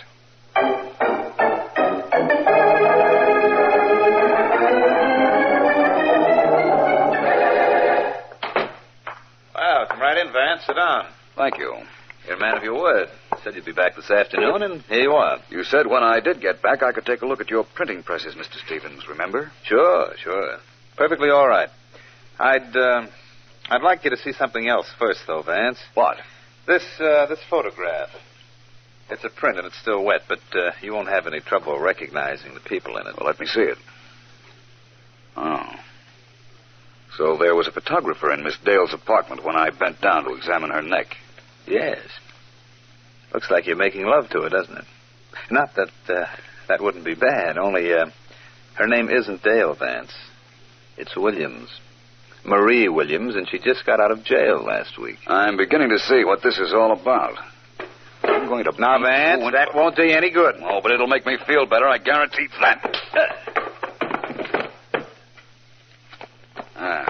Now, wait a minute.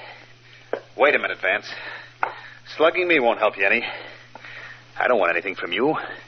Just leave town for 2 weeks, that's all. 2 weeks.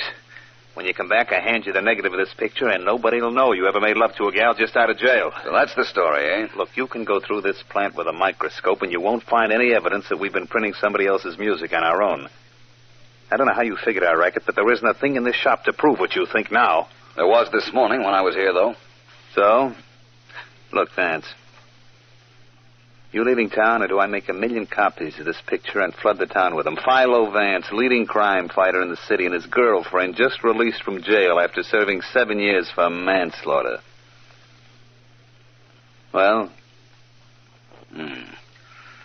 May I use your phone? Wait a minute, Vance. Calling the cops would be stupid. You've actually got nothing on me, not a thing. And if I go to the coop, I've got a friend who releases these pictures. I wasn't going to call the police, Stevens. I merely wanted to call the airport and find out what time the next plane leaves.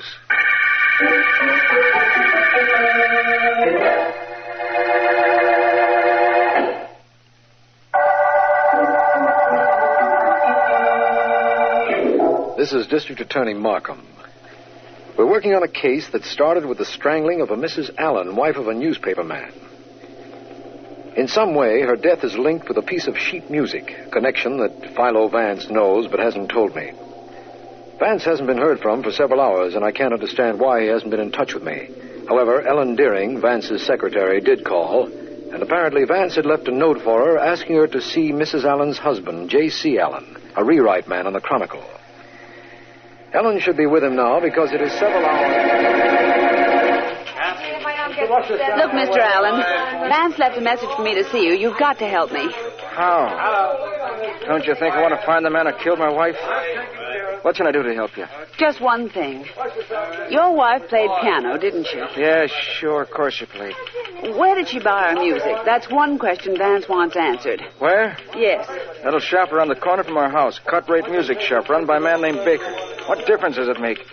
All the difference in the world, according to Vance. You see, his note said he knew who killed your wife. He knew why she was killed. But there's only one way of proving it. That cut-rate dealer is the one way a murderer can be made to face the music. And I'll see him after I see a certain young lady.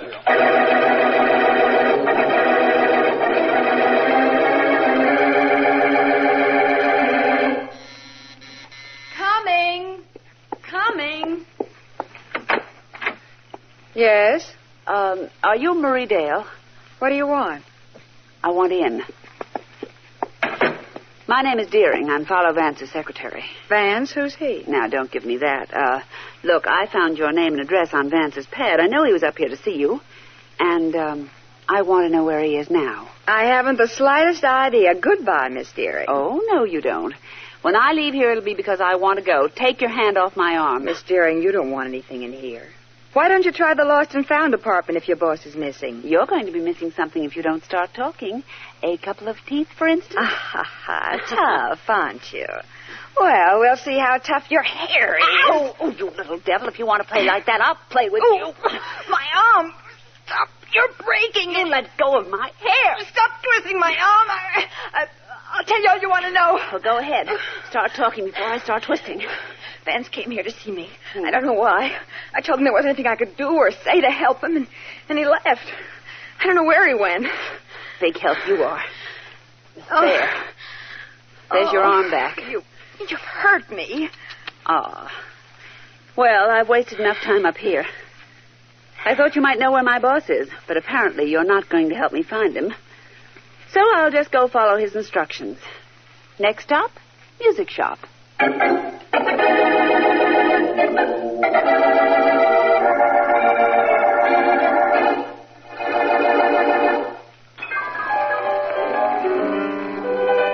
take that record off, Mr. Baker. I can't talk to you with all that noise. Best-selling piano record on the market. She don't like it. Okay, lady, off it goes. By the way, lady, what happened to your cheek? Oh, I got caught on a couple of nails. Mr. Baker, tell me, who sells your sheet music? A lot of people. Sometimes I buy from jobbers. Sometimes I buy direct from publishers. Sometimes from independent salesmen. Who sold you your copies of Blue Penny? Blue Penny? Yes. Fella named Ears Mackley. Say, you know something funny? Right now, I'm not looking for laughs. Where do I find this Mackley? Wait a minute. You know this Mrs. Allen who was killed? I should know her. Her death is the reason I'm here. What about her? Well, she asked me the same question you did the morning she was killed. I gave her the same answer. Why didn't you tell that to the police? What for? It didn't sound important. Besides, nobody asked me. Well, that sounds reasonable. Where do you reach this Mackley who sold you the Blue Penny song copies? All I got for him is a phone number. You want it? I'll say I want it. That phone number means that Ears Mackley's number is up.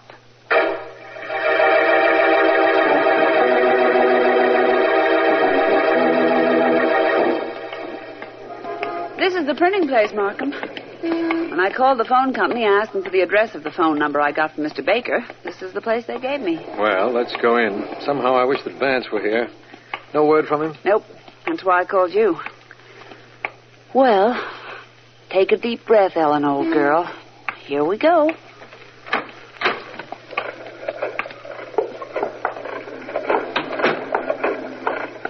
Well, what do you two want? Eddie, the guy's the district attorney. That's Markham. That's right. This is Miss Deering. I want to see Ears Mackley. What about? You, Mackley? My name is Stevens. What do you want with Mackley? Awful tough, isn't he, Markham? Maybe I ought to soften him up. Sometimes I'm a little unhappy with my official position, Ellen. Look, Stevens, Ears Mackley is a direct lead to the killer of Mrs. J.C. Allen. We want him when we know we can find him here. Is this Mackley? A beautiful guess, D.A. Beautiful. Okay, Mackley, you're coming with us. He isn't going anywhere, but you two are. Markham, he's got a gun. He'll never get a chance to use it. Shut that dame up. You shut her up. I'll handle this guy. Got her, Eddie. Get this gun butt down on this guy's head. Hey, you did it, Eddie. You did it. Take this dame off my hands. She's kicking my ankles off. I'll take care of her, then we'll wait until dark and take care of both of them permanently.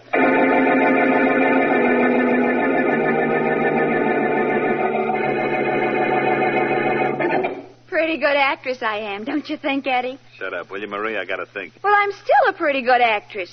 I got Philo Vance here to my apartment so you could snap his picture and run him out of town with it, and I fooled his secretary. Didn't I? Yeah, you handled that good. Now, will you be quiet? I got the district attorney and Vance's secretary tied up in my printing joint. I gotta find a way to get rid of them by tonight. You're going to kill the district attorney? You're out of your head. How many times do I have to tell you to shut up? This is important. They can't have them alive. They know I've been duplicating sheet music copies. Now, how they know, I'll never know. They know Ears killed that Mrs. Allen, too. Well, why did he kill her? Why? Yeah. What else could he do? She came down to the shop. We found out her husband was a newspaper man and that she traced us through a phony copy of the Blue Penny song. What did you expect Ears to do? Let her live? So she could feed the story to her old man? Now, look, Eddie, I took one rap for a killing. I'm not going to be mixed up in another one. Especially if it's the DA that's going to be bumped. Include me out. I only signed up for that picture stunt to frame Vance. No murder for Marie. No, thank you. You think I'll leave you alive if you don't come in with us on this? Well, sure, you know I won't talk. Yeah, sure I know it. I'm making sure of it right now. Eddie, you will... Yeah. Another few seconds and it'll all be over. You said no murder for Marie, huh? How wrong you were, honey. How wrong you were.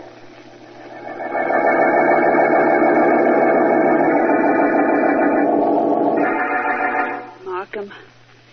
Oh, can you hear me? Yes, Ellen. I'm all right now. My head feels like a pumpkin. What about mine? I got slugged, too, right after they knocked you out. But we're still in that printing joint, I know that much. Yes. It's getting dark out. Oh, I wish I'd left word where we were bound for. Nobody knows we're here, Ellen. And nobody knows how tight these ropes are around my hands and feet. I'm tied up to a printing press, I think. I think I'm pretty well anchored here myself. I wish I had the explanation for all this. It's very simple. Or at least it's simple to Vance, wherever he is. I know where I wish he was, right here. Shh. Listen. What? The door just opened outside. It's Vance. He's come down to find us. Oh. Vance. Vance. In here. Beautiful voice he's got, right, Eddie? Beautiful. It's those two characters, Ellen, Stevens and Mackley. That's right. Who did you expect, your friend Vance? Let's not say expect. Let's say hope. Good word. Lady, you're soon going to join Mrs. Allen and an ex-girlfriend of mine in another world. You killed them? Why? Don't take all the credit, Eddie. I knocked off Mrs. Allen. Yeah, you did, Iz, and very nicely. You mean beautifully? Have it your way. Markham, about your friend Vance, he'll be gone for a couple of weeks. And the way things are going, by the time he gets back, we'll be out of this country. Okay, Iz. Slug the dame again, and we'll cart him out of here. What? I'll Okay. take care of the DA. You just untie me You and keep I'll... away from me, you goon. Watch this, Eddie. I'll show you an artistic way of knocking a dame on the noggin. I Watch doubt you. Vance! Vance! Vance, where did you come from? You should be more concerned about where you're going. Come on, slug him, Vance. Slug the bum. Ellen, remember, you're a lady. Slug the bum, Vance. Really let him have it. Trying. Pretty tough. You're so right. I'm going to... Vance, Well, that last Mac was a dilly. a beaut. Whew, I'm glad you're not angry with me. Not at all, Ellen. While I'm getting you out of these ropes, I'll tell you I'm very pleased with you. You did exactly what I wanted you to do while I pretended to be out of town. What was that all about, Vance? I'll explain that some other time, Markham. And also how I figured out the racket Eddie Stevens was in. Like to hear it? I sure would, as soon as I get out of these ropes. There. Ellen's free now. Markham, you're next. Sounds like a barbershop. It should. You and I, Ellen, really had a close shave.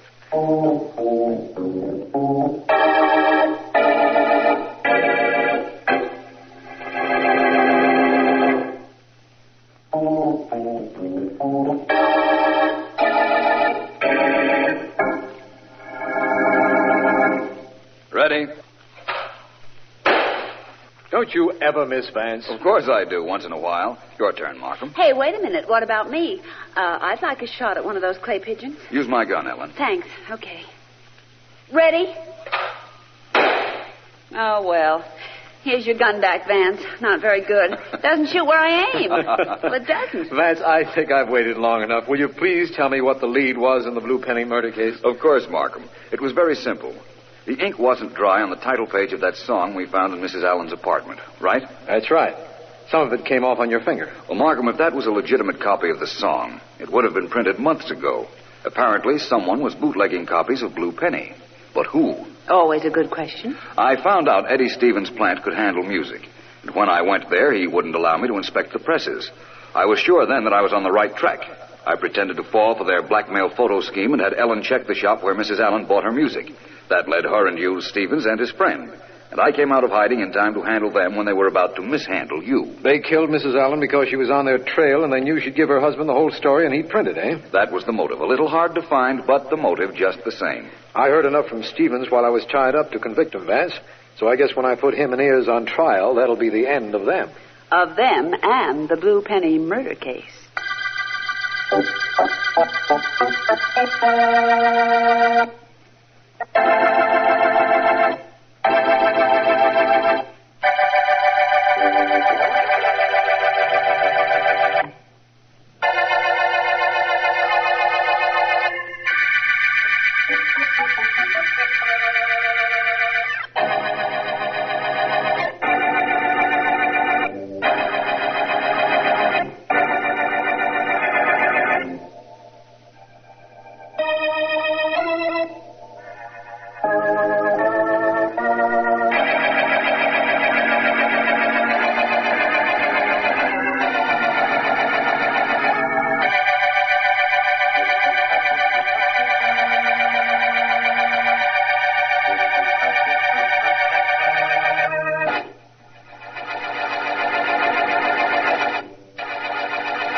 Any more speed out of this thing, Tommy? Not without wings, boss. Are we shaking them cops? They're not gaining on us. Take this corner in case they get ideas about shooting. Hold on.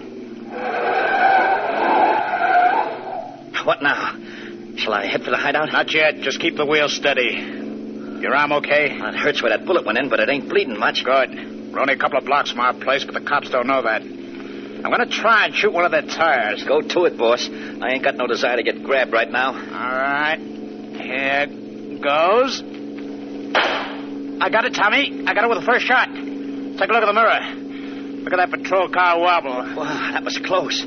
All we had to do was get nabbed with this loot we're carrying, and they'd throw a library at us. You're not kidding. Okay, slow down right here. We're out of trouble. We're lucky to get away, Tommy. But the next job we pull isn't going to have any risk attached to it. A lot of dough, no shooting. We don't even show our faces. How does that hit you? Like a crossword puzzle. Unless... Hey, boss, we ain't going to work, are we? No. We aren't going to do anything at all. Somebody else is going to do it, and our job is simply going to be sitting back and collecting $100,000. $100,000 for doing nothing? Yeah. You feel all right, boss? Sure. Hey, what's the idea of stepping on it, Tommy? What's the idea? What do you think the idea is? If we're going to have to wait for $100,000, I want to get over to the hideout and start waiting as soon as possible.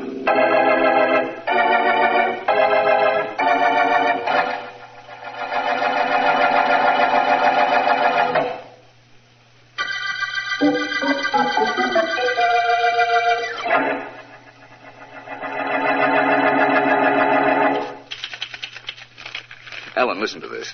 It's from this morning's Herald. It says, J. Henry Wheeler, executor of the will of Donald Burke, retired shipbuilder who died last month, says that he is satisfied that one of the missing Burke sons, heir to the fortune left by the deceased, has returned. Wait a minute, Vance. I don't get it.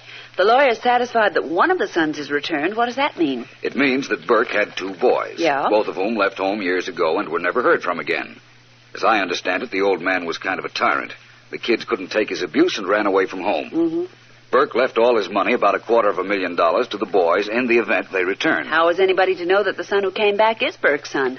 Well, Wheeler, the attorney, is apparently satisfied that the man who claims half the inheritance is the missing Fred Burke. The article in the paper goes on to say that he's been in China for 10 years and has no idea where his brother Ben is, but believes him dead. That's all?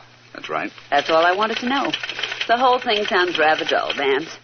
What you need is District Attorney Markham to call up with news of a murder. Said he'd call back, didn't he? Yes, only that was about a will, not a murder. Whom would you like to find murdered? The guy who wrote the newspaper piece. Oh, really? Now, Vance, please. Oh, don't go away. Hello. Hello, Ellen. This is Markham. Vance there? Oh, hello, D.A. Yes, he's here. Just a minute. Mr. Markham, Vance, here you are. Thank you. Hello, Markham. Vance, this call is in the nature of a disappointment, I'm afraid. No murder? No murder. Merely a combination of circumstances that I don't like. Too much coincidence. What is? Have you been reading about the will of Donald Burke? Well, you asked me to, and as a matter of fact, I've just been reading the story to Ellen. One of his sons has returned, I understand. Yes, that's Fred. But Ben Burke has now made an appearance. Wheeler, the lawyer entrusted with the inheritance, just called me.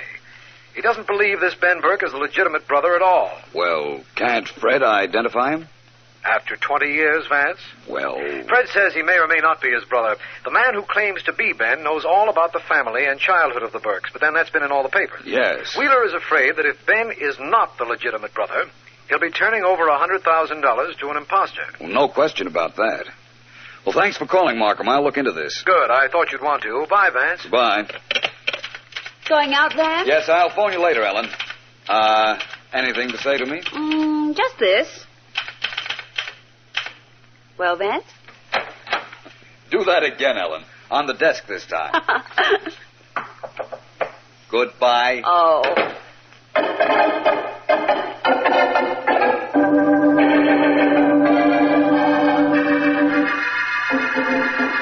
Look, let me tell you this, whoever you are. This business of you pretending to be my brother isn't going to work. Can you prove I'm not your brother, Fred? How can I? That's all there's to it, then. What's the matter? You want the whole $250,000 that the old man left for yourself? Maybe. Maybe I'm just sure you aren't Ben. And maybe I'm getting a little tired of this conversation. Suppose you get out of here. Suppose I don't. His house is half mine. Will be in a couple of days, anyhow. If you don't get out, I'll throw you out. Get somebody to help you and make it an even fight. I don't need any help. Start something and you find out. All right, I will. Come on, you. Get out of here. All right. Well, no wonder nobody heard that knock. I'm Philo Vance. I wouldn't care if you were Dick Tracy. This is a private house and a private fight. Keep out of it. Vance, I know you.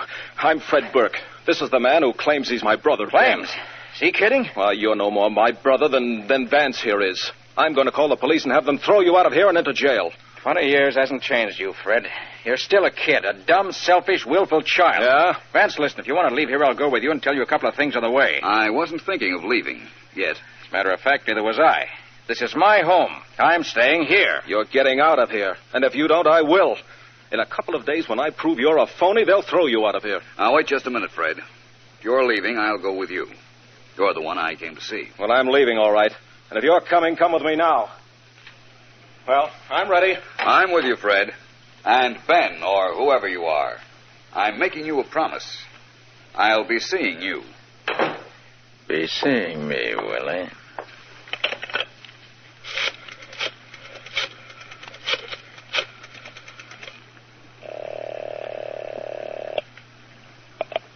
Yeah? Joe? That's right. Just want to give you a little report. Your idea is great so far. Sure it is. This is the way I planned it. Nobody's going to know you aren't the real Ben Burke. What's with this phone call? Just wanted to tell you that you'd better have some more answers ready.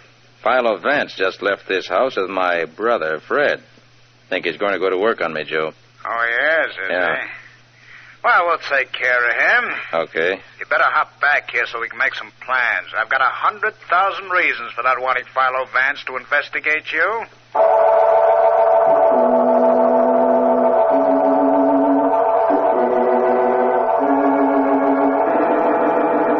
Well, Joe, you got any ideas? A couple. The afternoon paper gave me one. What's in it? Tell you in a minute. Right now I'm thinking about Vance. Let's see now. You're supposed to be the missing brother. Fred can't prove you're not, but maybe Vance can. All I know is he don't know a thing about me. Nobody does. I've been out of town for 15 years. I know that. That's why I sent for you. Should be a pushover for you to claim you're the missing brother. Anything you want to know about the guy you're supposed to be was in the papers. Nah, I read up on it. Well, what about the newspaper you're talking about? I want to give you an idea. Oh, man. Look, here. Boss, help me. Help me. Tommy, what happened to you? A guy bumped into me in a crowded movie. Knocked a bandage loose from my arm. You know, where I got shot. Help me, boss. I'm bleeding to death.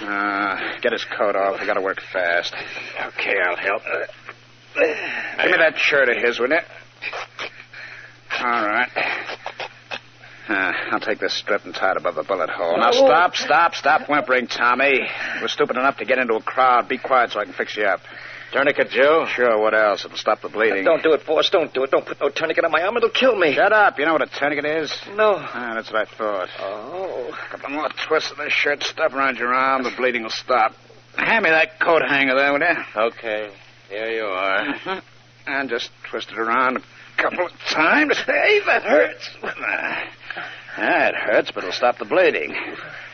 All right. Go on in the bathroom, get cleaned up. Okay. And get a rag and clean this blood from the rug. Okay, boss. Anything you say. That's what I like about this place. Always so nice and quiet. Now, let's see. Where were we? We're trying to dream up a way to convince Vance that I'm really Ben Burke. Something about today's newspaper. Yeah, that's right. Have you seen the afternoon papers? No, what's in them? Only one thing we care about. Here, take a look. The story here. A reporter says that old man Burke left some word as to how to identify the older son. That's who you're supposed to be. And whatever it is he left is in that lawyer's safe. Wheeler's safe, huh? Yeah. Hey, how come the reporter knew about it? He interviewed old man Burke just before he died. It's logical enough. Yeah. Friend, how much out of practice are you? You want me to open Wheeler's safe? That's right. We get a look at that paper, shut the safe, and Fred Burke's mouth at the same time.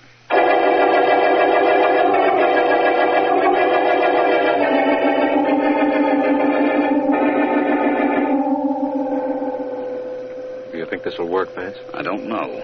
When you're trying to anticipate human reactions, Markham, you're never sure. You can only try to lead people on to committing themselves. That's why I had that phony story planted in the newspapers. And that's why we're en route to Mr. Wheeler's office right now. It's your theory that the man who pretends to be Ben Burke will try to get at Wheeler's safe and learn just what it is that will positively identify him. Mm-hmm. 9th floor. Mr. Wheeler's office, 928. Watch your step. Thank you.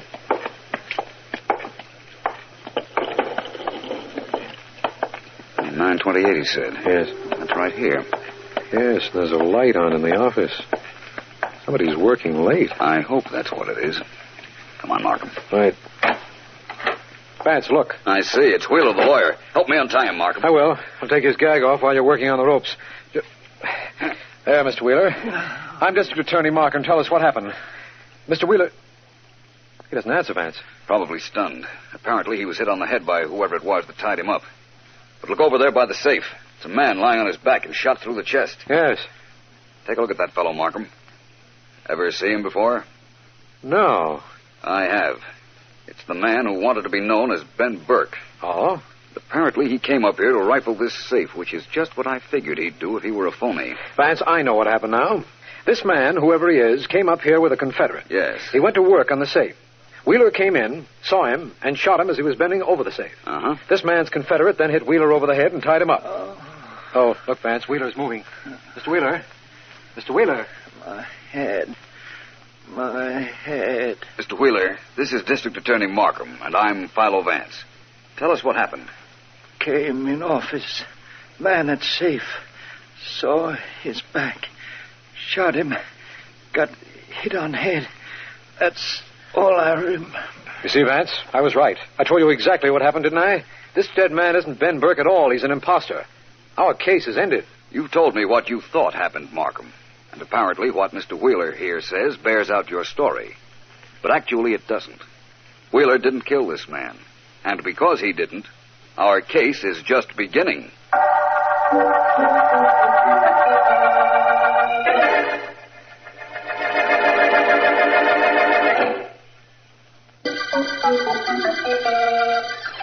This is District Attorney Markham. The brotherly murder case concerns the killing of a man who pretended to be Ben Burke, one of two brothers who, after having been missing for 20 years, returns at the death of their father to claim an inheritance. Vance has planted a newspaper story which indicates that positive proof of the older brother's identity is in lawyer Wheeler's office safe. And it was in front of this safe that the alleged Ben Burke was found, shot. Vance has gone back to his office after stating he doesn't believe Wheeler has killed the man who claimed... You see, Ellen, the lawyer couldn't possibly have shot the man. The lawyer's story was that he came in his office and saw a man standing over the safe. He saw only the man's back, and he fired. But the man we found had a bullet wound in his chest. There was no mark on his back. In that case, what happened to Wheeler's bullet? Or did he just make up the whole story? Wheeler missed when he shot. We found the bullet he fired in the wall of his office. Now, let's start with the knowledge that the dead man was not Ben Burke as he claimed. Who could have shot him? First, let's find out who he was, Vance. We know that already.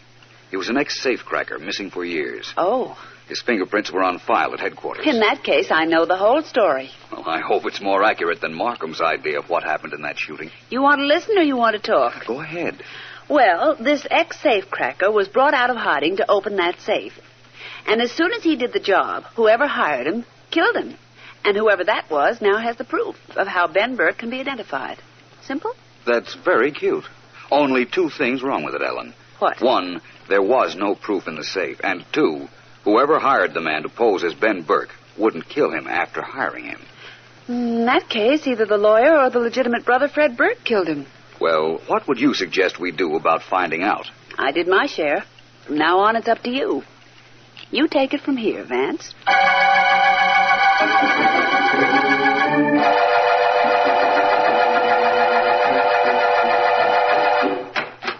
This the room where you doctor up accident patients? Yes. You'd better sit down, young man. We'll take care of that arm. I ain't got no time to have no arm taken care of. Just fix it so it stops bleeding. Of course we will. Now, please sit right where you are while I take a look at it now. Okay. There we are. Hey, Doc, don't. Huh? Don't take off that bandage. I'll bleed to death. Well, How did you get this wound? Fix it up. Don't ask no questions. But I've got to ask a few. We've got to report this to the police. Oh, no, you don't. I don't want anything to do with no cops. Huh? They'll tie me up to that Ben Burke murder. Get your hands off me. Get them off. Now, look, you've got to sit there until I can... I said let go. You should have let go. Now I got to get out of here and get a phony doctor to take care of me. You're not going to leave here until I can... Look at me. I only got one good arm, and I knocked this guy stiff.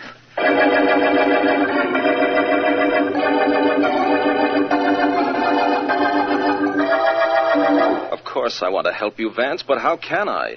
I've told you 100 times that I don't know what my real brother Ben would look like. I knew what he looked like when he was 16, but, well, that's the last time I saw him. The man who claimed to be your brother was found shot to death in the office of your father's lawyer. You know that. Yes, the district attorney phoned and told me. I knew he wasn't my brother, and I know why he went up to Wheeler's office. Yes? He wanted to find out what identification my father left. Identification that was supposed to be in Wheeler's safe. Weren't you interested? Why should I be? My father left no identification. And even if he had, it wouldn't concern me. It was to the other person's advantage to find what was in that safe. Well, the newspapers plainly said the identification concerned Ben Burke. Yes, I know. You realize, of course, that you're a suspect in this murder. Me? Yes. What? Why would I kill this man? For what reason? To avoid splitting the inheritance. As it is, the entire $250,000 goes to you. The money goes to me anyhow. I knew it would go to me. I knew that man wasn't my brother, and eventually I would have been able to prove it. Well, perhaps that's right. Yes, I'm glad I was able to track you down. Oh, hello, Markham. Come in, will you? You know Fred Burke. Of course. Hello. Vance, we have a lead on the Ben Burke killing. Have you, Markham? Tell me about it. A fellow showed up at the Harrison Hospital a little while ago with a bullet wound in his arm. He broke away from the intern who was trying to treat him when the intern said he'd have to report the wound to the police. How does that tie up to the murder case we're on? As he was struggling with the intern, he said something about not wanting the police to get word about him because then he'd be tied up with the Ben Burke murder. Oh, I see. Where is this young man now? Well, it was simple to track him. He got in a taxi parked in front of the hospital. We checked all the cabs and found out where he was taken. It's a shack down near the waterfront. I thought I'd report to you before we closed in on it. I'm glad you did. Because you realize, of course, that you have no proof against this fellow. Yes, I know. Well, let's go get him. We'll worry about the proof later. Vance, I'd like to go with you. You, Mr. Burke? Why? Excitement. I'm bored to death sitting around here. Take me with you. Have you a gun? No, but I've got a pretty good pair of hands. Well, what do you say? All right, Fred. Before the night's over, a couple of hands may come in mighty handy.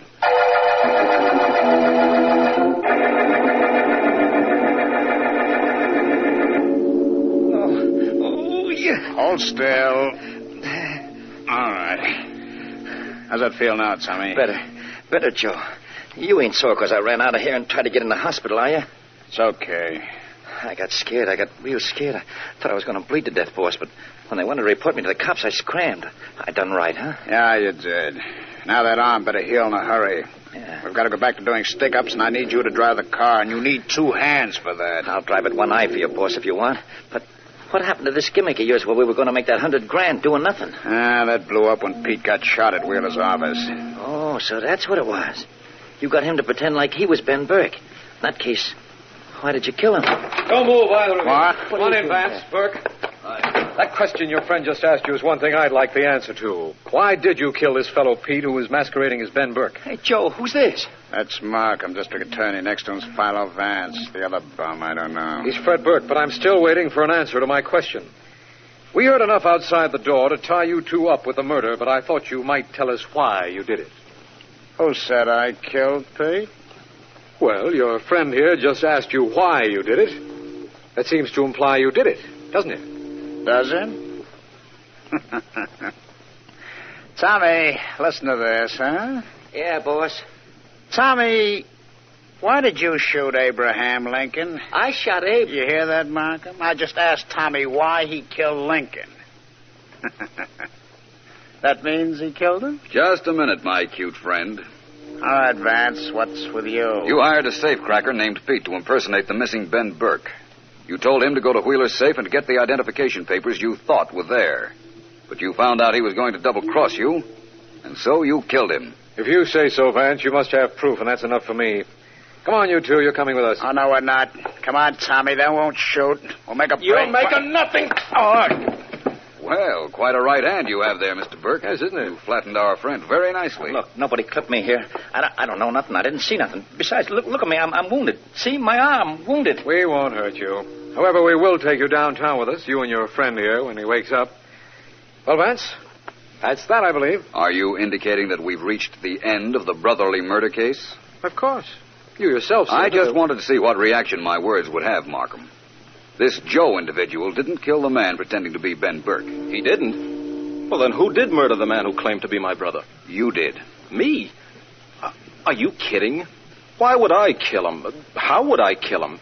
And even if I did, how could you possibly know? You told me. I? Not in words, but you told me just the same. You actually told me something just as important when you did. You told me that you aren't Fred Burke. What? That you, too, are an imposter. Why, you... Arrest him, Markham, for murder.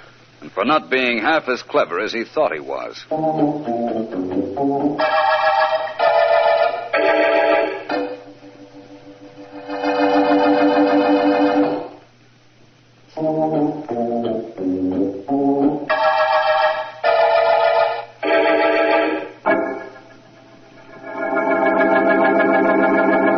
Go ahead, Vance. I'll take notes while you dictate. All right, Ellen, but not on the typewriter. You always play games, and it's very distracting. More distracting than I am? No. But you don't make any noise while I'm talking, generally. Generally. And let's keep it that way, okay? Okay. All right, here we go. Notes on the brotherly murder case. I knew the man pretending to be Fred Burke was not Fred Burke because I knew it was he who killed the man pretending to be his brother, Ben Burke. Oh, brother. Does that make sense? It will when I cut it down like this. Fred Burke told me that there were no papers in Lawyer Wheeler's safe that could identify his older brother. Uh-huh. Now, how could he know there were no papers unless he went through the safe? No way. Okay. Then that's cleared up. Now, why did he go through the safe? Don't look at me. I'm just taking notes. He did it because he was afraid the man posing as his brother was the real Ben Burke. And if he were, and if he found the papers establishing his identity, he might also find the papers that could have identified the real Fred Burke. Yes? All this was on his mind when he crept up to Wheeler's office, only to find our friend Pete there before him, bending over the open safe. Well, but where does Wheeler come into this? Don't rush me. The phony Fred Burke shot Pete as he knelt before the safe. Then he went through the papers in the safe and was there when Wheeler walked toward his office. Pete was dead, but Fred propped him in front of the safe and hid behind the door. Uh-huh. Then Wheeler came in, saw somebody at his safe, and fired. Fired and missed. The man who claimed to be Fred Burke didn't give Wheeler another chance. He hit him on the head and tied him up. Phew. And all this happened because you gave the newspapers a phony item about there being proof of identification in Wheeler's safe. Well, I had to do something to force a move from the bogus Ben Burke. I'll tell you honestly, I didn't know that Fred was an imposter. But it all came out in the wash. It sure did. That the end of the notes, Vance? Yes, Ellen. Good. That means it's also the end of the brotherly murder case.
tell you what's the matter with people, Mr.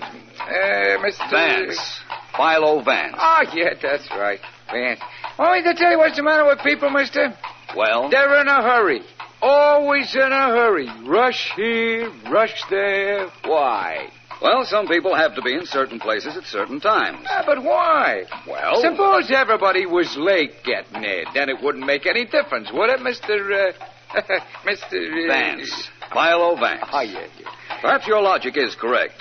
So happens I have an appointment with the district attorney, and I'm early, so I thought I'd take your hansom through the park. I'm glad you did. Nice to have somebody to talk to. Of course, I could talk to my horse, Sadie, and in fact, I do. But once in a while, a man likes to get an answer, huh? Isn't that right, Sadie? Huh? Right, Mr. Smith. Edward Smith. No, Vance, you said it was, didn't you? Yes, but that seems such a long time ago. Oh, yeah. Say, what are you doing up at the district attorney's, Mr. Vance? You're not in trouble, are you? Hardly. I'm a private investigator, and Mr. Markham is a friend of mine. Oh, you say you're a private investigator, Mr. That's right, I am. Funny thing me driving you, then. Awful strange things been happening in this park last couple of days. What? Well, for the past year, rain or shine, hot or cold, an old gent and a lady, about 60, 70 maybe, have been meeting on the bench just around the bend of the road. Yes? Well, last couple of nights, only the lady was here. Seems like she was waiting for the old gent, but he ain't showed up. Now, where do you think he is? I haven't the slightest idea. Some private investigator. I'll tell you something, though, mister. The last night this old gent was with the old Judy, she was crying something fierce and kind of pleading with him not to do something. Only I guess he did it anyhow on account if he ain't shown up in the last couple of days. It might have been a lover's quarrel. Not the way he kissed her just before he left. Nah, something awful funny's going on with them two, mister.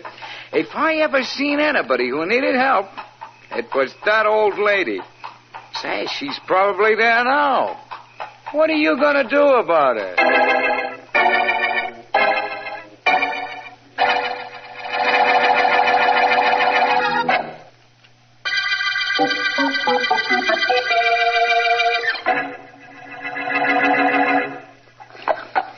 Well, let me know what happens, will you, Mr. Vance? Yes, I will, Cabby. Hello. Something wrong? No, nothing really. Forgive me for speaking to you. My name is Philo Vance, and I understand you're in trouble of some sort. No, I don't think so. Thank you just the same, sir. You're very kind, but there really isn't anything. You are crying. Mr. Vance, when you reach my age, there are so many things a woman can find to cry over. It's really nothing anyone can help me with. You might tell me your name. That certainly isn't a secret you'd mind sharing. Well, I'm Mary Davis. Miss Mary Davis. Hello, Miss Davis. Hello. Now that we've met formally, do you mind if I sit here on this bench? Oh, not at all. It'd be nice to have someone to talk to. Oh, thank you. Miss Davis, I'm a private investigator. Oh, really? How nice. Apparently you don't understand. Well, to be perfectly honest about it, I don't. Well, when people are in trouble, I try to help them. You, for instance. I know you're in trouble. Won't you let me help? Oh, please leave, Mr. Vance. But why? Only a moment ago you seemed anxious for me to sit down. Go away, please. Go far away. Leave me alone and never come back. Never. I don't understand, Miss Davis. I don't want you to understand. I don't want anybody to understand anything. Just go away. That's all I ask you to do. Go away. Well, I only wanted Mr. Vance, I'm an old woman.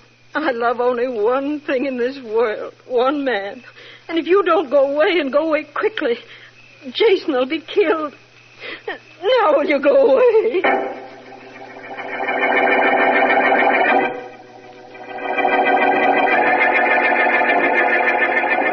Kind of cramped in this room. Guess you'd rather be out in the park with your girlfriend, Jason? Well, stop tramping up and down. Give me a little peace. Peace. I've got to think. Nothing to think about. You do like I say, you'll be able to keep those nightly meetings with your girlfriend. She's probably out on that bench waiting for you now. Don't you want to go see her? Well, of course I do. Only you're not to talk about her. I won't let her be talked about by anyone like you. I won't, you hear me? Sit down, you old buzzard. If I'd blow on you, you'd fall flat on your face. Let's get this thing down pat so we don't miss tonight. What time do you unlatch the door so I can get in? Mr. Woods, I've been butler for the Oxford family for 20 years. You can stay there another 20 for all I care. Nobody will suspect you. That's why I dreamt this whole idea up. You open the front door. I come in. You hand me the combination of the safe. I pick up all that cash and those jewels in the library safe. Go out before anybody knows I've been there. Oh, no, I can't. I can't do it. I can't get you the combination. I can't let you in the house. Okay, so you stay here till you decide you can. Look, I just made up my mind. You're getting out of here right now, reporting for work. You know Oxford opens the safe every night.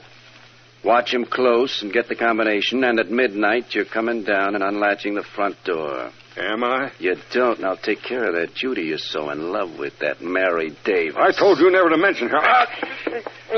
I'll do more than slap you and mention her if you don't do like I say. How come you never married her, Jason? Oh, shut your mouth. Okay, I guess that is none of my business, but money and jewels are my business. You're going to do as I say about that door and the safe, so that at midnight tonight, business is going to be very, very good.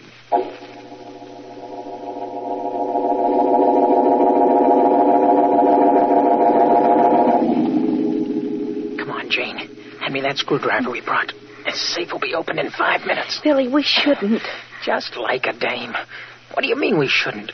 This money is ours, isn't it? Uncle Dick keeps it in the safe and won't give it to us, will he?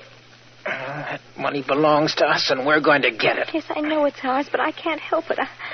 I was brave enough up until now, but doing something like this, I just can't. Come on. What was that? What was what? Somebody's coming. Listen. He's passing the library. It was the butler, Jason. I thought you told me he was sick. He must have come back tonight. He didn't see us. Wonder where he's going. Shh. All right. Come on in. He's letting somebody come into the house. Yeah. Come on, Billy. I don't want to be caught. Let's get out of here.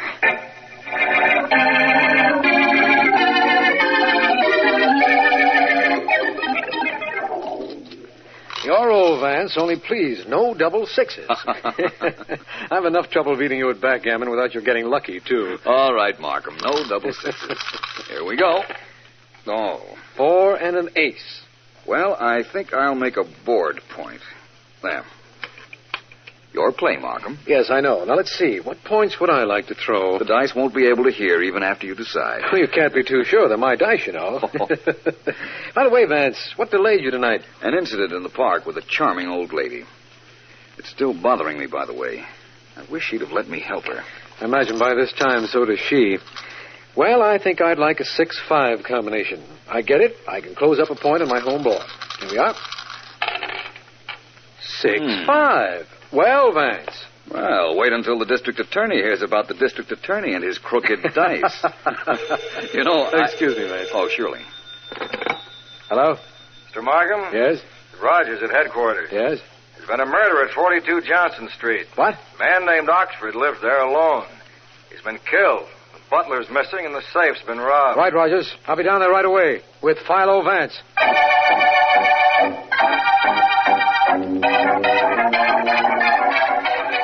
No, Rogers, never mind. Philo Vance and I'll go into the murder room alone. It was the master bedroom, wasn't it? Right, D.A. Nothing's been touched except the body's been removed. Good enough. Coming, Vance? Of course.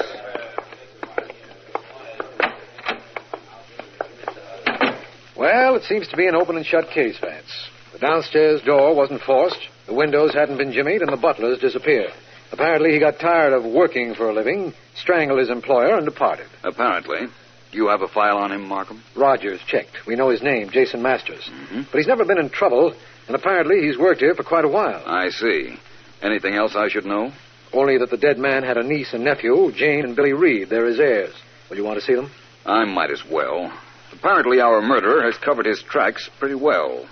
Perhaps Jane and Billy Reed might lead to a clue.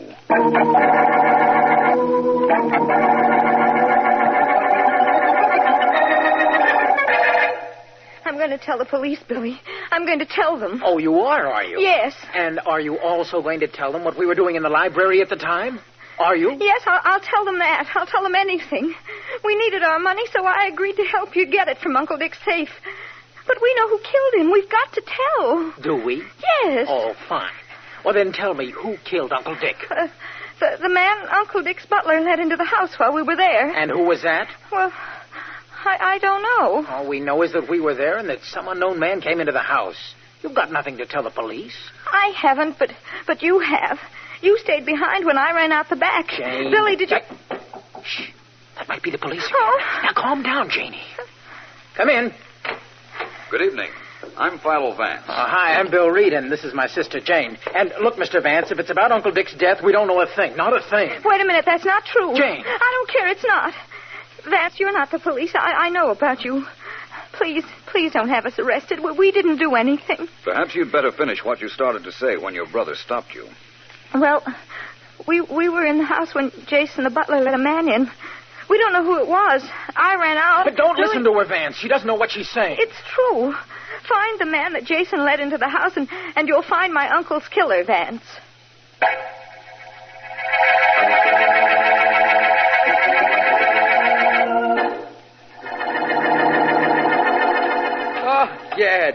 Vance. Well, like I was saying, mister, riding through the park in my hansom cab gets to be a habit. See? You rode in it last night, you ride in it again tonight. That's right. Let me off here, will you? Oh, okay, but I don't know what your hurry is. People always in a hurry.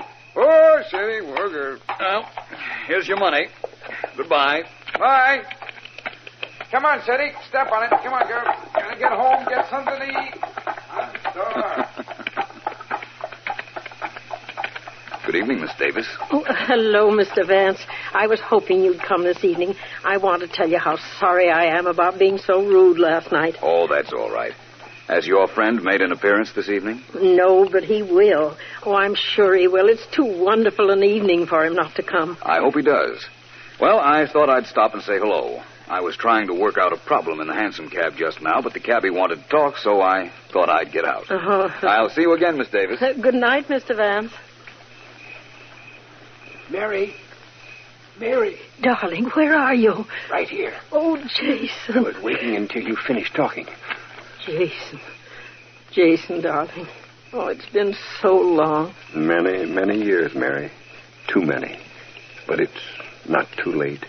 Whatever time we have left, we'll spend together. We'll go away and forget. Forget? Yes, darling. Forget everything. Especially last night. The worst night any man ever experienced in his life.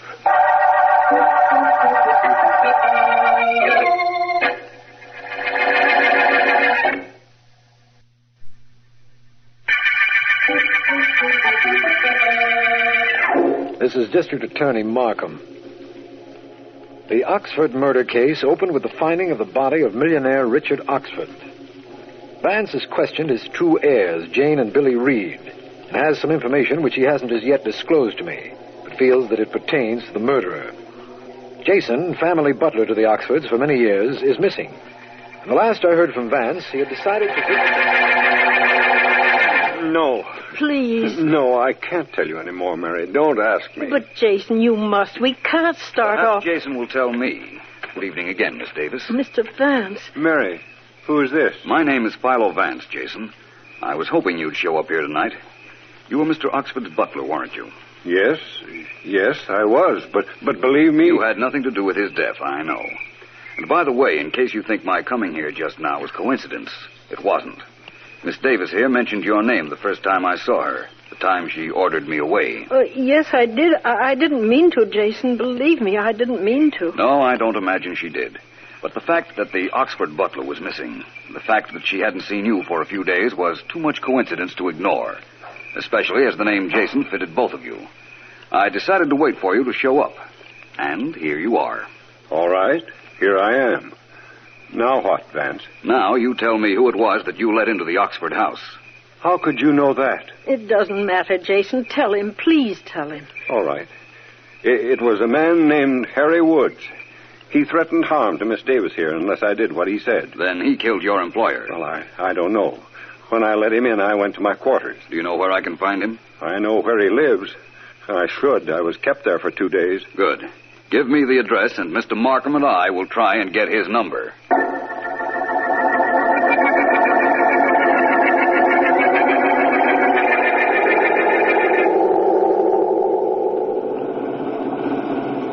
This is the place, Vance. According to the address you got from Jason, this Harry Woods lives here in this house on the river. We'll stop. It's all right if you don't arrest Jason right now, isn't it, Markham? But as long as you know where to reach him. I do. Look, Vance. There's a man running for the speedboat that's moored to the dock. That's probably Woods. Come on, we've got to stop him. We won't if he ever gets into that boat. We won't stop him, and we won't find him. Woods! Stop! Stop! A shot might do it, Markham. I think you'll find he has a record. All right, Vance. It's the only way, I guess. Got him in the leg. Excellent shooting, my friend. Now we can go and take him rather easily, I believe. I'll keep my gun out just in case. But that's the man who murdered Richard Oxford, Vance. I didn't say that. I wish it were. No, Markham, we've caught a criminal. But I don't think we've caught up with Oxford's killer yet.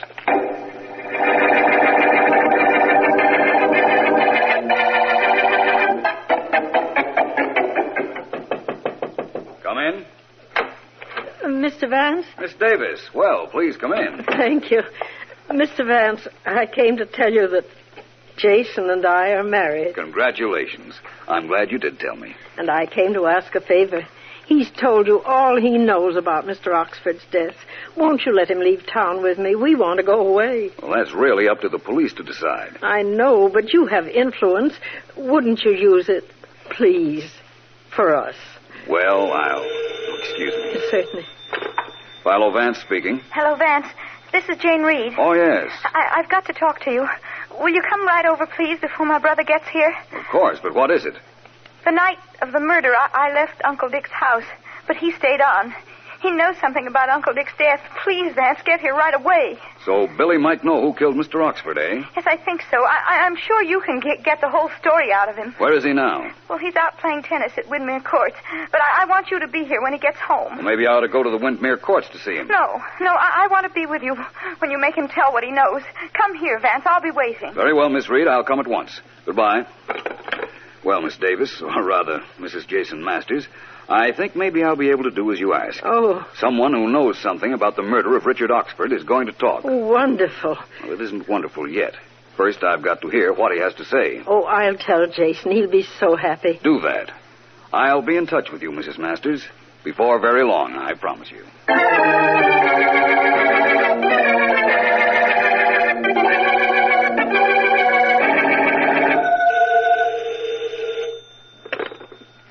District Attorney Markham speaking. Markham, this is Vance. Oh, glad you called, Vance. I'm having a lot of trouble with that Harry Woods. He's wanted by the police, all right, but he insists that he had nothing to do with the killing of Mr. Oxford. I tried to tell you that he wasn't our killer, Markham. But he admits that he was in the house at about the time of the murder. There were several people in the house at that time, Markham. I think I'm about to deliver the real killer to you. Excellent, Vance. Who is he? Not so fast, my friend. Young Billy Reed is going to do some talking. Meet me, Markham, because if Reed doesn't use his head, he's going to put his foot in it.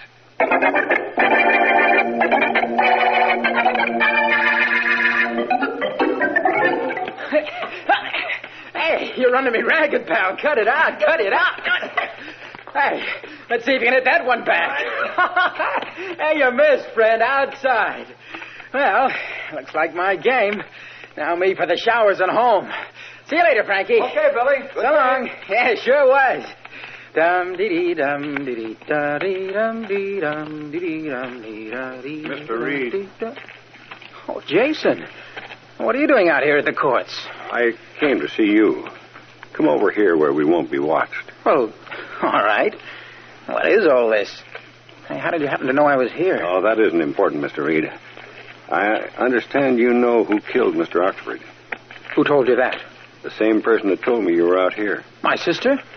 Oh, she's crazy. I don't know who killed Uncle Dick. No, I do.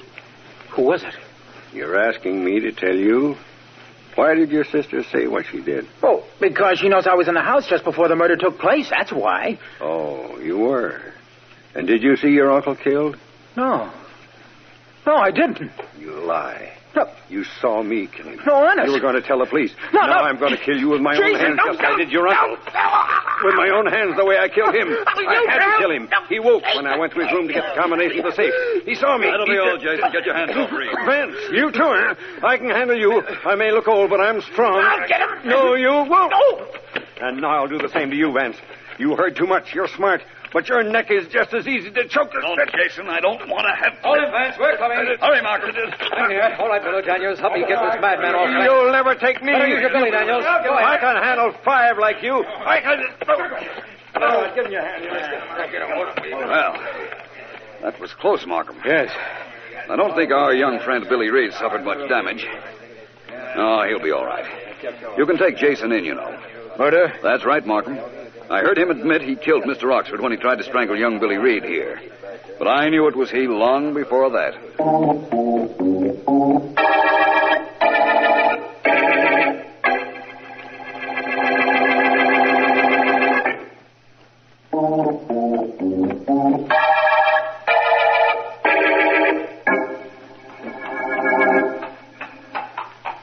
Say, I've been reading about your work in the Oxford murder case, Mr. Vance. That's right, Vance. Yeah. Hey, I've been reading about it. You're pretty smart. Only you solved the case in too much of a hurry. Everything everybody does is in a hurry. Why? Well, it seemed like a good idea at the time. Let's let it go at that. Hey, tell me something. Yes? The papers say you knew it was this old Jason guy even before you heard him brag about it while he was choking this Billy Reed. How'd you know? Well, that wasn't difficult. First of all, Mr. Oxford was killed in his bedroom. Why would anybody kill him there if the only motive for murder was robbery of the safe? Oh, that's why it couldn't have been either that Billy Reed or his sister, huh? His sister had left the house, and young Reed had no reason to go into his uncle's bedroom.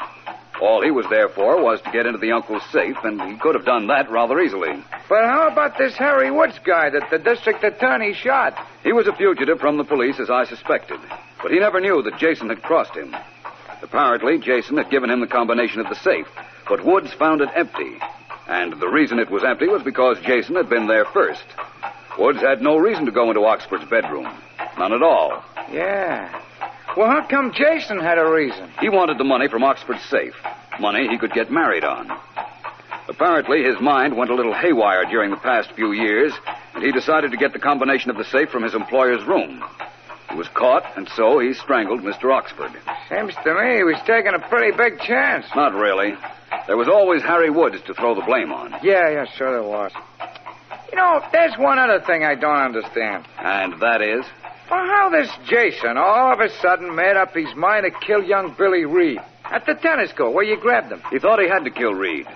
You see, Jason's wife was with me when Billy Reed's sister phoned and told me her brother was in the Oxford house the night of the murder and had probably seen the murderer. I repeated this conversation to Jason's wife. Oh, I get it now. The wife told him Billy Reed knew who the murderer was going to talk, and that he was at the tennis court. So Jason went there, huh? I suspected that would happen, so I called District Attorney Markham, and we were there, too. The ironic part of the whole thing was that Billy Reed actually didn't know a thing. He left the house soon after his sister did. Well, you got this Jason called on account of he had to get money in a hurry. Had to get it in a hurry. That's what I always say about hurrying. Gotta lead you to trouble. Oh, city. Word. Well, thanks for the inside story.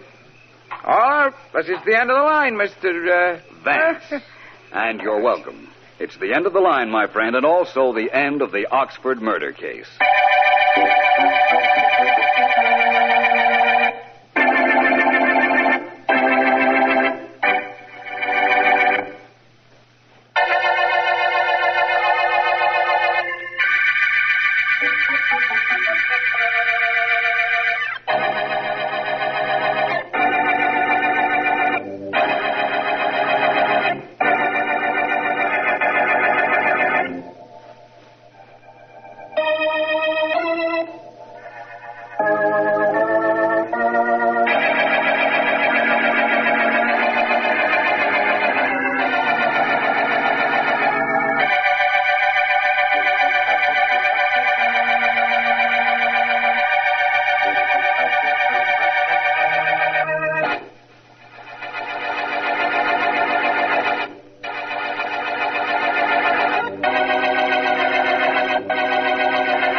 Don't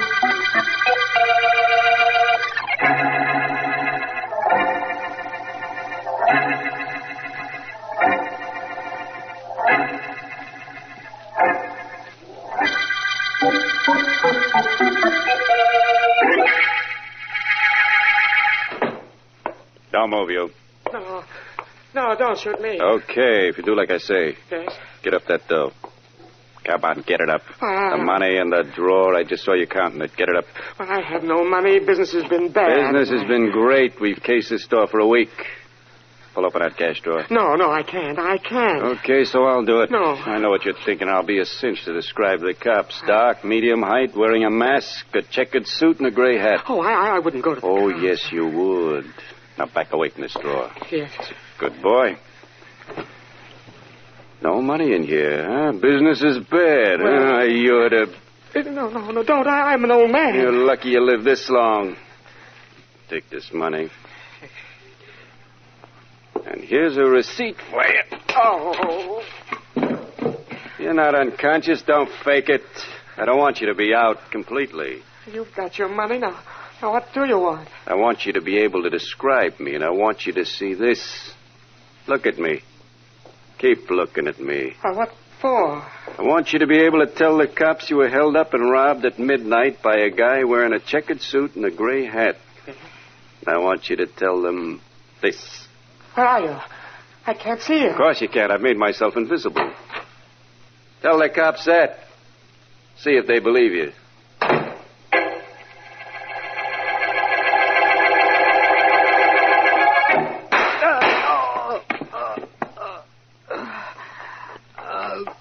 Holy mackerel, you're hurt bad.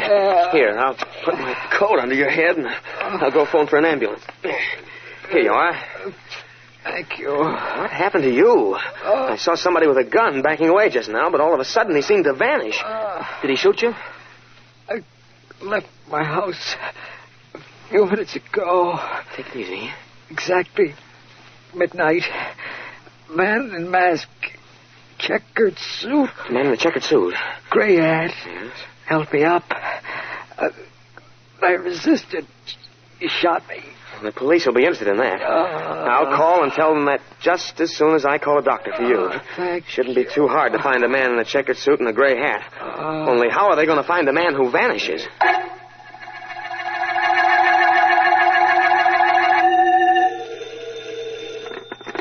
Police department. Oh, police. Come quickly.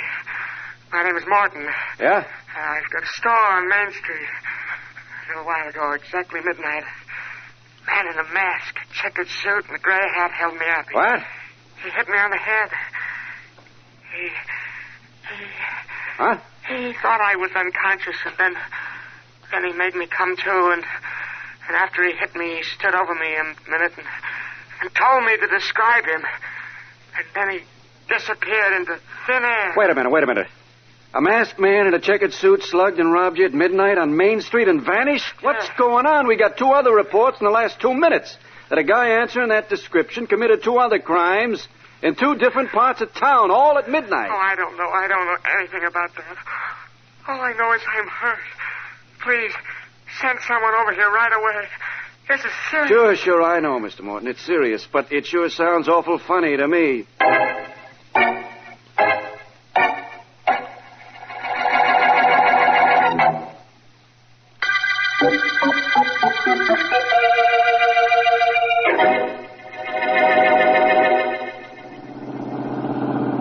Well, Vance, what do you make of it? 3 crimes, all taking place at midnight in different parts of the city, and all by a man answering the same description. I don't know what to make of it, Markham, except to dismiss it by saying it's impossible, which you answer immediately by saying, I know it's impossible, but it happened. I've left out the most startling bit of information of all, Vance. If you think the 3 situations are fantastic, I want you to hear a witness to one of the crimes. Wait till you listen to his story. Come with me. Right. I have a policeman guarding him in this store right here, Vance. Just wait till you hear what he has to say. All right, Markham, I'll wait. It will have to be something to be more unusual than 3 crimes by one man committed at the same time in 3 different parts of this city. It is. In all my years as a district attorney, I never heard of anything like this. Well, come in here with me. Hi, D.A. Hello, Mr. Hello, Collins. Hi. I think our friend Mr. Frank here has calmed down a little, D.A. Yes. Yes, I'm all right now, Mr. Markham, only I still say that what I told you actually happened. Well, suppose you tell me, Mr. Frank. I heard shots at midnight, and I started to run toward them. I saw a man on the ground. He'd been hit. I saw a masked man in a checkered suit backing away, his gun in his hand. And then while I watched him, he whirled around and became invisible. Invisible? See what I meant, Vance? Completely invisible. I could see him 1 minute very plainly. A second later, he'd vanished. I know it sounds ridiculous, but it happened just that way. Well, perhaps, Mr. Frank, he passed beyond your range of vision. But that's impossible. I could see the drugstore on the corner, and that was 50 yards in back of him. He just vanished into thin air. The same thing happened in the other 2 crimes, Vance. The thug just vanished. You know, Markham, come to think of it, anybody who can be in 3 different places at the same time might be able to do a little thing like become invisible.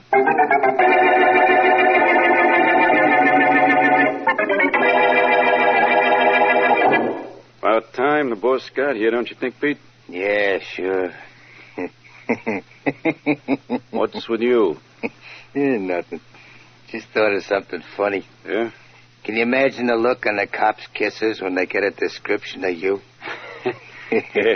Medium height, dark hair, wearing checkered suit and gray hat. Then they get the same description of me and the same one of Eddie. That's part of the boss's plan, Pete. Boss is awful smart. I'll say. Awful smart, awful cool, awful tough, and awful crooked. Yeah. You know, if I had my choice of any 4 things in the world, those are the 4 I'd want. Sure, if you had 'em, what else would you want that you couldn't get awful easy? But you know something? What? One thing I wouldn't want is for the boss to be sore at me. I know what you mean. Sometimes Oh, hello, boss. Hey, boss, everything went smooth tonight. Georgie and Eddie and me did just like you told us. Wore the clothes, made sure the suckers got a good look at us. I had to shoot a guy, and Georgie here had to knock a guy on a noggin, but what's that? The other boys haven't reported in. None of the rest of my boys is working tonight. You both did very well. Where's the money, the fruits of your activities? The results of my well-formulated planning? Fruits? What fruits? I got all the loot, Miss Walker. Got it all here ready for you on a table. Here, look. I can see it's there. And I think you know me well enough by now not to try holding out. And now, how would you like to hear about our next job? Personally, I'd like. What is it, Miss Walker? Gentlemen, where, besides the bank, is there better than $25,000 in bills of various denominations lying around, waiting for us to pick it up? Search me. That would hardly help us any.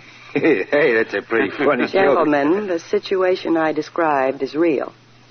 I know where there's about $25,000 in cash, just waiting for a smart young man in a checkered suit, but carrying a submachine gun this time, to grab it. I'm young. Well, I'm the smart one. Send me, Miss Walker, huh? I'll send you both. And Eddie will be there, too, wearing his checkered suit. Yeah.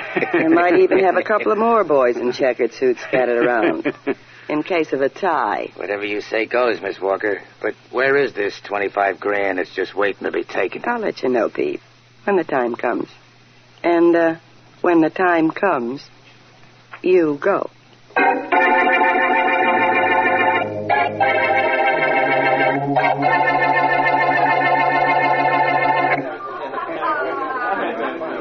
Just listen to the suckers having a wonderful time. Sure, Ted. Just listen to this. This is the money they paid for having that wonderful time. Must be over $20,000 here. That's bad for one night. One nightclub. You better put that money away. It's making me nervous. Let's go into the office. Okay. I'll stick it in the safe in a minute. Kind of like the idea of holding this kind of dough in my hand. Makes me feel important. Now, one of these days, I'm going to have a club of my own. It's great when it shows a profit, but you can lose your shirt if things go bad. I'll take my chances. I'm a little tired of being here night after night, checking the waiters and keeping books. Someday I'm... Okay, you both of you freeze. Stick up. That's right. You won't need all these lights in here in case somebody gets nosy and looks in. Is he good enough for what I want? And what is that? All the dough in front of you guys. Want to live to report that a masked man in a checkered suit did the sticking up, shove all that money in a bag, and make it quick. It ain't that I'm nervous, you understand, just this Tommy gun is. Do it, Ted. I'll be darned if I will. I'm going to show this... Silly boy. Now, you other guy going to be brave and dead or smart and alive? Work fast before somebody pokes his head in here. I'll get you your money. Step on it, Dan. Too bad the customers can't see this act. This would really be a floor show for them. Because as soon as I get that dough, me and the dough are going to disappear right before your eyes.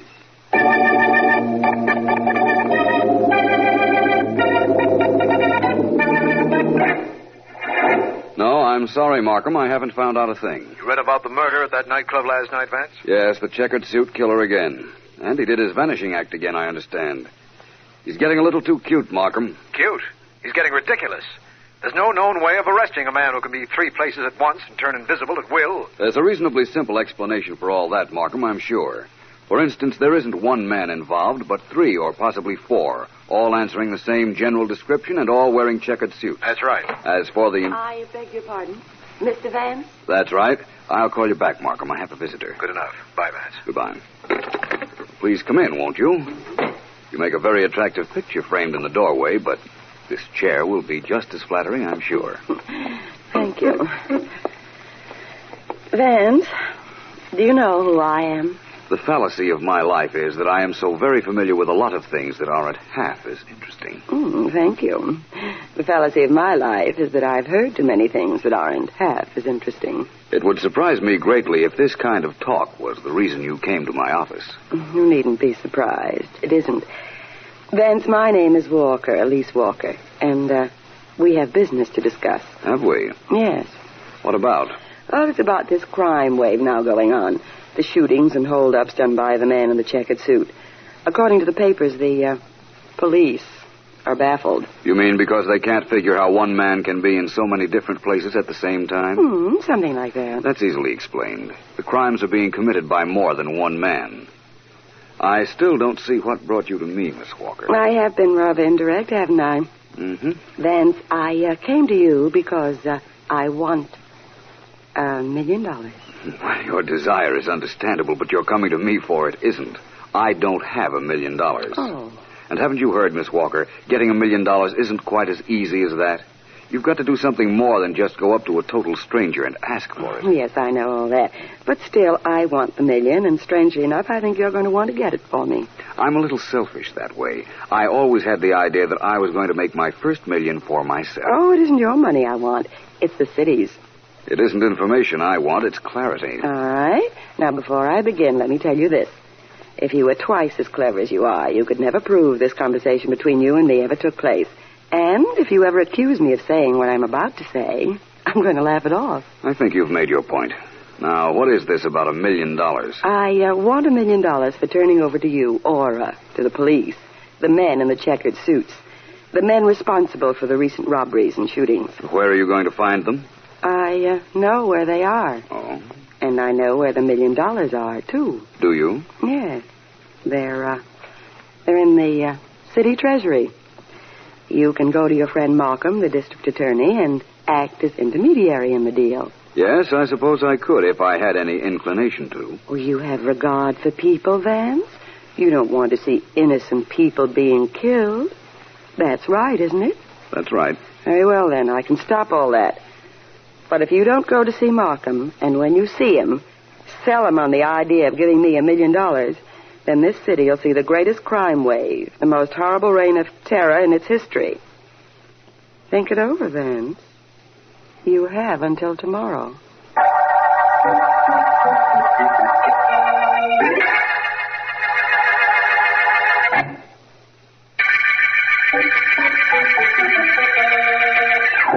This is District Attorney Markham.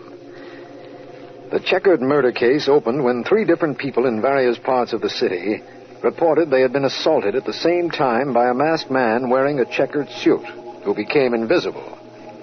Philo Vance is certain that a gang is at work and indicated to me that he had something terribly important to say, but believed he'd wait for further developments. All he said was that an attractive woman was involved in the checkered gang, a woman whose identity I do not know and whose whereabouts are a complete mystery. She might be... Where's Pete, Georgie? He was supposed to be back a half hour ago. Search me, Miss Walker. Well, I have an idea he stopped off somewhere after he completed his mission. If he did, he'll wish he hadn't. Pete's okay, Miss Walker. And you know something? What? He looks good in a checkered suit. Me, I've got his color and I'm his height, but on me, nothing looks good. I wish I looked good in checks like he does. I wish you were here. He's supposed to have a report on the bank vaults over at First National. I told him to put on a blue serge suit and to rent a safety deposit box so he could get close to the inside and draw a sketch for us. Oh, that's our next job, huh? Yeah. We sure did a pretty one on a nightclub. How much we get on that, Miss Walker? You'll get your... Hi. Where have you been, Pete? Where you sent me? Over to the bank. What kept you so long? I got delayed. You left there over an hour ago. Where have you been? I had to go see my girl. She called me up. I had to go see her. She told you to go see her, and I told you to come right back. But you listened to her. Oh, half hour one way or another don't make no difference. It does to me. Now, wait a minute, boss. Ain't you getting a little silly? What? He said, ain't you getting a little silly? A guy's got a right to see his girl once in a while. Guys get... Miss Walker. Boss, don't. I go to see my girl. The boy shoots me. Honest, boss, it wasn't worth it. Well, Georgie, any questions? Not me, boss. I ain't got any girl. Perhaps I should have waited until after he told me the bank plans. Oh, now you'll have to go. That my next assignment? Yeah, no. No, get rid of this body first. I don't care what you do with it, but get rid of it. And do it on schedule. That understood? Sure. Why not? By tomorrow morning at 11, I want the plans to the bank vault and a description of how you got rid of the body. Okay. And, tell Eddie what happened. Mean that you knocked off Pete? Why should I do that? Why? Yeah. Because he has a girlfriend, too.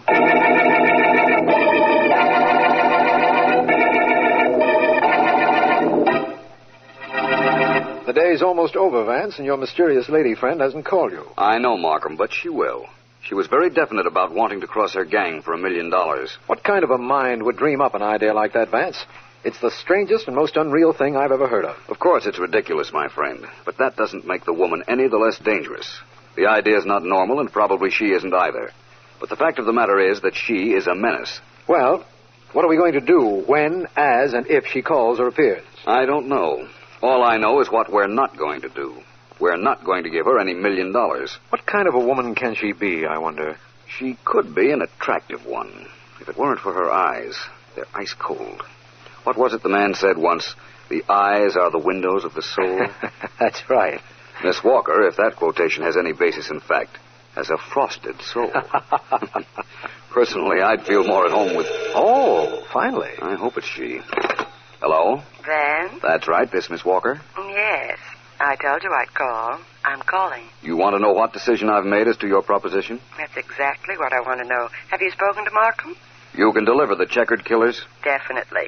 Mr. Markham is with me now. He'd like to know that for sure. Can he meet you somewhere? Why not? I'll drive down to the end of Neck Road and be waiting for him in about an hour. It's rather late for an unescorted young lady to be in that deserted section. I have nothing to worry about. The only thing people fear in this town is the Checker gang. And they work for me. Remember?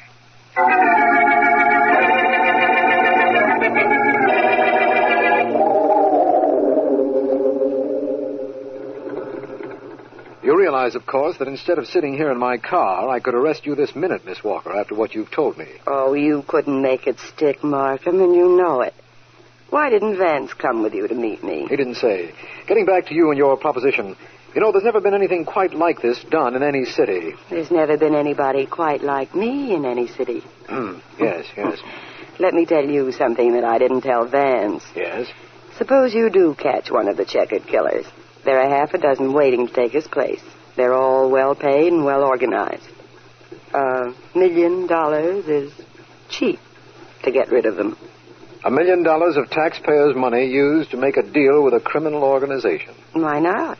Who's going to benefit if there's no checkered gang? The public, of course. This makes sense. Very good sense. Not to me, it doesn't, boss. Who are you? Apparently he's one of my boys, Markham. Checkered suit, mask, dark. Who are you? You said it right, lady. I'm one of your boys. Mm-hmm. One of your boys that followed you out here to find out what was going on. What? I found out. Uh-oh, Miss Walker, don't do that. I better take your hand No, back. give It's that liable back. to go up, give me. Look, whoever you are, I'm not Shut going to... up. Boys, this is the district attorney. And you were going to make a deal with him, weren't you? Well? I don't know what I'm going to do with you. But as for the DA, he gets this. I think he'll be more comfortable laying out here in the road, so out of the car he goes. Move over to the wheel, boss. You're driving me back to the hideout where I can tell the boys what you were up to. They're going to have something to say about what you was trying to do. And they're going to do more than just say it. Believe me.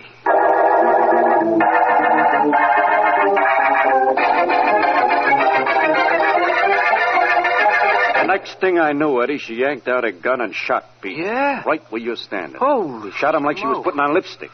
That's how calm she was. She's ice, that broad, Georgie. Ice. Then she tells me what to do about the bank vault.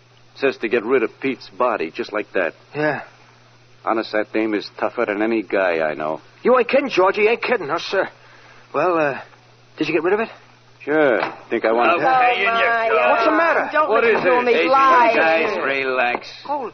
I just brought the boss here so you could hear what's been going on. Don't believe him. He's making the whole thing up. Yeah, what whole thing? The boss was trying to make a deal to turn all of us into the district attorney. Don't be fooled. Wait a minute. You with the gun. Who are you? I'm wearing a checkered suit, ain't I? Yeah? I'm wearing a mask, ain't I? Yeah. I'm one of you guys. She hired me yesterday. I followed her out the Neck Road about an hour ago and heard her make a deal with the DA, so I dragged her back here. That's not true. I never saw him before. I'll prove it to you. I'll yank off that... Keep your hands away from... There we are. See, boys? It's Philo Vance. Grab his arm, Eddie. Grab the gun. I'll get the gun. You get him.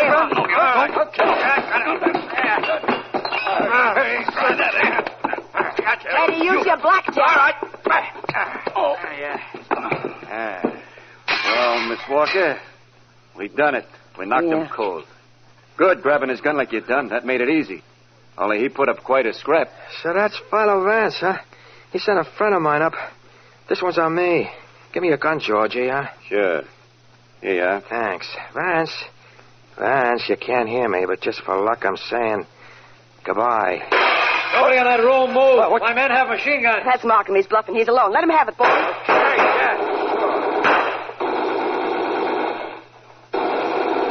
Okay. Hold it, everybody. Right. I said hold it. Now, keep me covered from here in case they're not as dead as they look. I'm going in through this window. Okay, right. Just hope we didn't get here too late. That's Vance lying on the floor. If he's been hurt... Vance. Oh, hello, Markham. Easy, old boy. Finally got here, eh? Yes. Mr. Swell Scrap, my friend. I almost handled the two of them. Missed a rather interesting gun battle. Both of the men are dead, as you can see, and I think the girl... Girl is still alive, D.A. Oh, I don't think she will be much longer. Your cops shoot too straight. Yes, they do. Well, Miss Walker, I think the best thing we can do is get you to a hospital. Oh, don't kid me. I never last the ambulance ride. Well, I guess this is it, eh? Funny, I wanted $1 million, and this is how I get paid off. I wanted gold and got paid off in lead.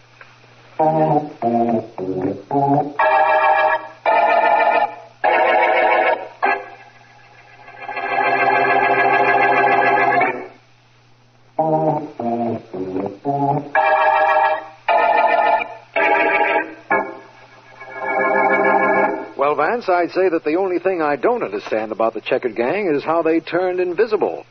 That still sticks in my mind as impossible. It is, Markham. The invisible gimmick was a trick. The checkered suits were only checkered in front. The back was solid black. That applies to the back of the gray hats they wore, too. They worked in darkness or semi-darkness. The whole thing was planned to have a theatrical effect on the victims. And it practically had the same effect on me. You're quite an actor yourself, Vance. When you showed up in that checkered suit and mask out on Neck Road, I wasn't sure it was you at all. I wanted it that way. The blank cartridge I fired at you didn't hurt any, did it? No, but the bump when I landed on the road did. You ought to be more careful how you throw corpses out of the car. A corpse couldn't complain. Only did it so it would be logical for Miss Walker to drive me to the hideout, so you and the police could follow us. Oh, I see. It was the only way I knew to get her to Take me to the gang. Well, you saved the city $1 million tonight, Vance. And tonight saw the end of Miss Walker's overambitious plans. That it did. But, Markham, most important of all, tonight saw the end of the checkered murder case.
So long, fellas. See you all in 3 days.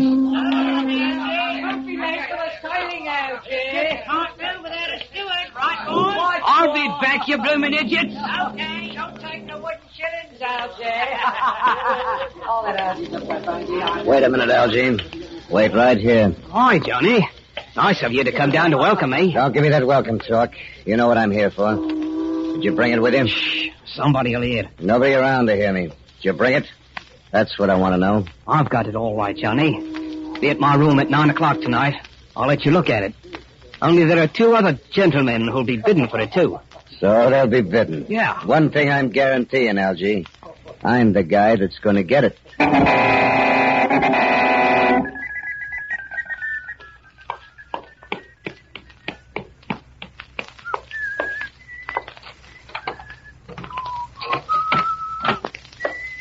Hello, Algie. Oh, it's Mr. Burke. That's right, Algie, Mr. Burke. Your ship docked a little while ago. I was watching you when you got off. I was going to call you as soon as I got my room here, Mr. Burke. Honest, I was. Perhaps you were. I hope you were, for your sake. Did you bring it with you, Algie? Aye, but Mr. Burke, you'll have to come here tonight to see it. As you probably know, there are 3 of you gentlemen who want it. Sure. Johnny Peters, Reginald Sands, and me. That's right. I know they both want it. Mr. Burke, Johnny seems to be sure he's the one that's going to get it. Algie, please listen and remember this. Yeah? If Johnny Peters gets it, you're going to get it right between the eyes.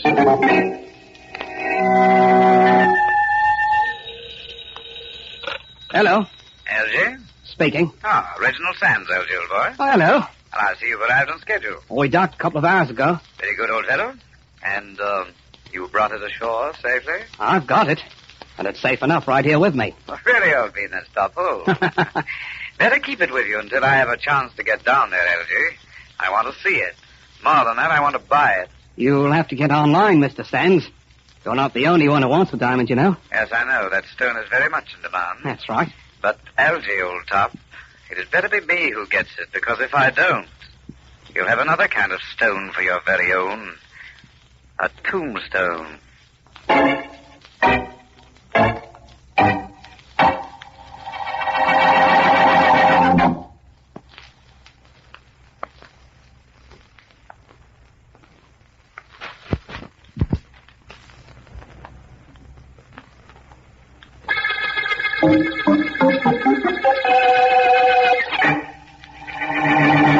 Well, Vance, this is the room where the body was discovered. I'll bring you up to date as quickly as I can. Thank you, Markham. But let me tell you first what I know. All right. The dead man was Algie Corcoran, a steward on a transoceanic liner. He'd been suspected of smuggling, but nothing was ever proven. Right. Now, smuggling doesn't come under my authority as district attorney, but some of Algie's playmates are pretty rough characters, I understand. He was found shot to death right here last night. His boat docked yesterday afternoon. What kind of a gun was used? A Webley, English gun. Oh? This particular model was at least 12 years old, ballistic show. Nothing unusual was in the room except a tea kettle on the portable stove and 2 teacups which had held tea that had been drunk. But there were no fingerprints on one cup. The one the murderer drank from. If the dead man had, there'd be no purpose in wiping off the fingerprints. Right, Markham. No question about that now. Well, Vance, as usual, we give you nothing to work on, but that hasn't stopped you in the past. There's a first time for everything, my friend. Tell me this. What ship did Algie work on? The SS Simplon from London. There was a jewel robbery in London about 2 weeks ago in which the famous 40-carat Elton diamond was stolen. Algie is a suspected smuggler. I see what you mean. For a case that seemingly has no clues, Markham, I'd say we have rather a clear picture of what happened. Now let's see what progress we can make.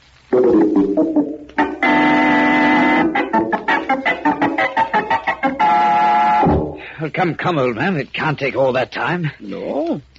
You ever try to cut a 40-carat diamond, Mr. Sands? I steal them. Cutting them is your department. I've got to be very careful. You want this stone split exactly in half so it will no longer be recognized as the Elton diamond, but can be sold for matched earrings. 2 20-carat stones will bring you almost as much as 1 40-carat one. Yes, and it'll be a whole lot less recognizable, old fellow. All right, go ahead. I won't interrupt you. I'm almost finished. I'll put the Elton in this vise. Put my diamond cutter right here. And just tap it once with this mallet. That ought to do it. Good. Where'd you get the diamond, Mr. Sands? It was lifted in London 2 weeks ago. I know. Never mind where I got it. Go ahead, old fellow. Tap it again with that thing, please. Very well. Here goes. The lights. Who turned out the lights? Mr. Sands, we're in the dark. It seems as if I'm in a bit of a predicament. I can't see you, but look, whoever you are in this room, let's make a bargain. I'll give you half of everything.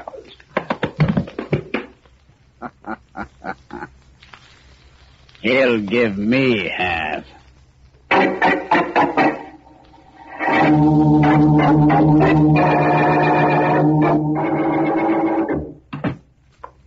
That you, Joe? It's me, Edna. What a day. Busy? And how? What's for dinner? I won't tell you. It's a surprise. All right? Sure, dear. I have a surprise for you, too. Oh, let me see. Later. Honey, no teasing. Honey, no begging. Oh, please, if it's a surprise, let me see it. Please, Joe. What's for dinner? Roast beef. Now, what's your surprise? These. Oh, Joe. Pretty, aren't they, Edna? Yeah. 2 perfectly matched 20-carat stones. Had to kill a man to get them. Oh, the stones are lovely. I've never seen such fire. Had to knock out a guy, too.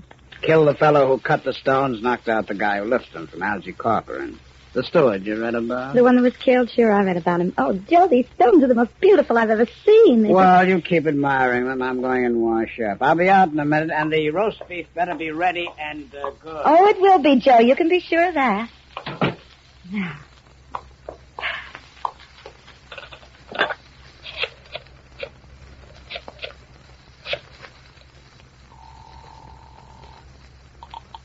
Philo Vance speaking. Vance, my name is Edna Burke. My husband is Joe Burke. He just killed a man. What did you say? I said my husband killed a man, a diamond cutter, he said. Where is he now? He's washing up. He can't hear me with the water running. Vance, I've been saving your telephone number, waiting for something like this. You've got to catch Joe, and then I'll be rid of him once and for all. Where are you? Harris Apartments. Hurry up, Vance. I'll be there with the district attorney Markham inside half an hour. Goodbye.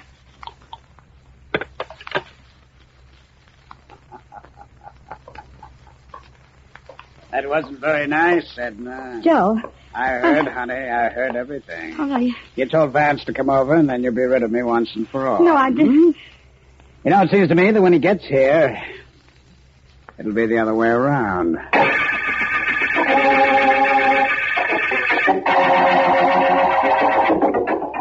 There's the apartment door, Markham. Yes. I only hope that Joe Burke didn't overhear his wife talking to me on the telephone. We'll know in a minute, Vance. That we will. If he did hear her, he'd think nothing of killing her. I'm sure of that.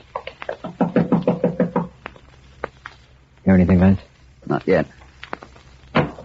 Thanks. Thank goodness you've come. Where is he, Mrs. Burke? In here. Come in, please. This is District Attorney Markham, Mrs. Burke. How do you do? How do you do? Where's your husband? There he is, lying on the floor over there. He's dead. I shot him. What is this, Mrs. Burke? He heard me phoning Vance. He tried to kill me. We struggled, and his gun went off, and he dropped. I know I should be hysterical and all that, but I'm not the type. He tried to kill me. He got killed. That's all there is to it. I wouldn't say that. There's a whole lot more to it than that. You said he told you he killed a diamond cutter. Yeah. Well, a diamond cutter was found dead this afternoon.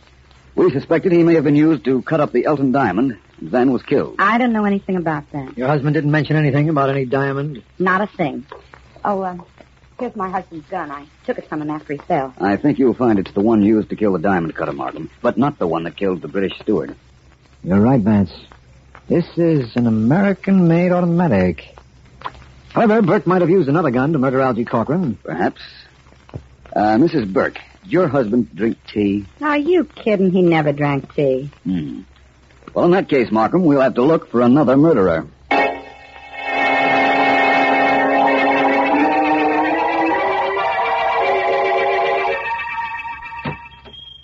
Good afternoon. How do you do? What can I do for you, please? I'd like to know if you'd be interested in buying a pair of perfectly matched diamonds. Diamonds?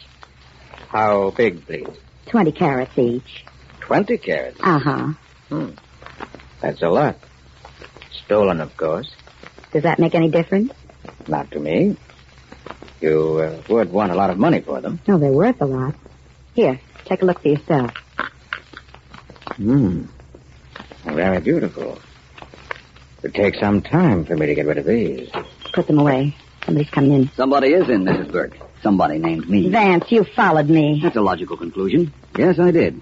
And I'll take those stones if nobody minds. Mister, if you're the police, take them. I know nothing about them. This lady brought them in. She asked me to buy them. All right, I have nothing against you.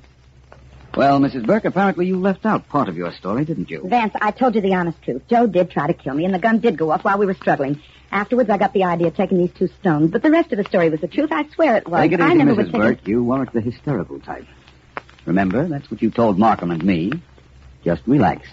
And the 5 of us will take a trip to Mr. Markham's office. The 5 of us? Yes, this gentleman and the 2 stones and myself. I imagine he'll be glad to see us all. I beg your pardon, old boy, but I'll have to deny the district attorney that pleasure. I'll take the stones. Who are you? But it wouldn't matter if I told you my name, because to be perfectly frank, old man, I change it almost as often as I change my shirt. But I'll take those stones, old fellow. Now. Please, Mr. Vance, give them to me. He'll start to shoot if you don't. Oh, there's no question about that. Well, then? Well, I don't have any choice in the matter. Here they are. Oh, no, don't throw them. I know all the tricks. Just leave them on the counter and walk away 3 steps with your back toward me. That's it. Now, all of you, walk. Well, I should say we ought to walk, Mrs. Burke. Okay. Allow me. Oh, quite the gentleman, aren't you, Vance, old boy? Quite a smart gentleman, too. And now I'll just take these diamonds. Actually, they belong to me, by the way. There's a family in London that might dispute that statement. Oh, I don't doubt it. Let us just say that I'm the American owner. It was I who had them when we, the diamond cutter and I, were hijacked by this lady's husband, Joe Burke. I knew he was after the stones. And I was watching his house and followed Mrs. Burke when she left with you after her. We made quite a parade, I imagine. Yes, all we needed was a banner and a band. You say those stones belong to you, that you're the American owner? Yes. Does that mean you killed Algie Corcoran to get them? The resourceful, redoubtable Philo Vance asks as leading a question as that. Why, it's hard to believe you'd be that obvious, Vance. I apologize. I accept your apologies. I promise not to ask any more questions. And I promise you this. Within 24 hours, I'll have all the answers to this case, including knowing who you are and proving you killed Algie, if you did.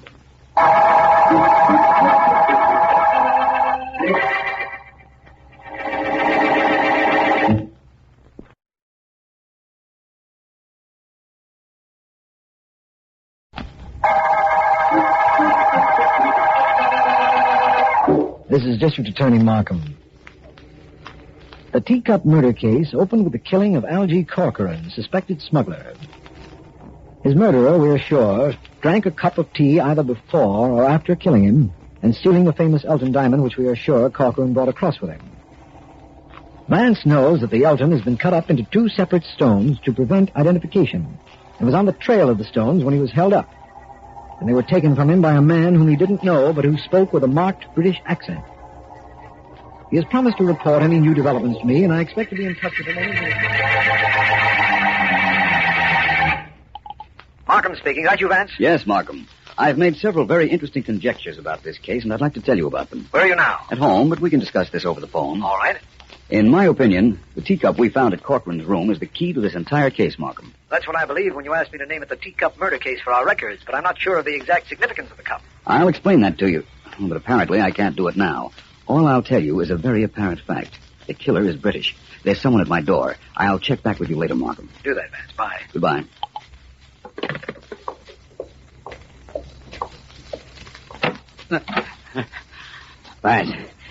Vance, let me in, please. Well, come in, my friend. Sorry to see you so badly beaten up, but it's nice to see you without a gun in your hand. Here, sit down right there. Thank you. You recognize me, don't you? Yes. You're the man who held me up at the diamond store and took the 2 stones from me. What happened to you? To them? And, to your British accent? Look, I'm going to give you the straight, Vance, because I need help. I was taking those diamonds back to my place when I got slugged, beaten up. Who it was that clipped me, I don't know, but he sure did a good job. Yes, he did. By the way, who are you? My name is Sands, Reginald Sands. That's my current name, anyhow.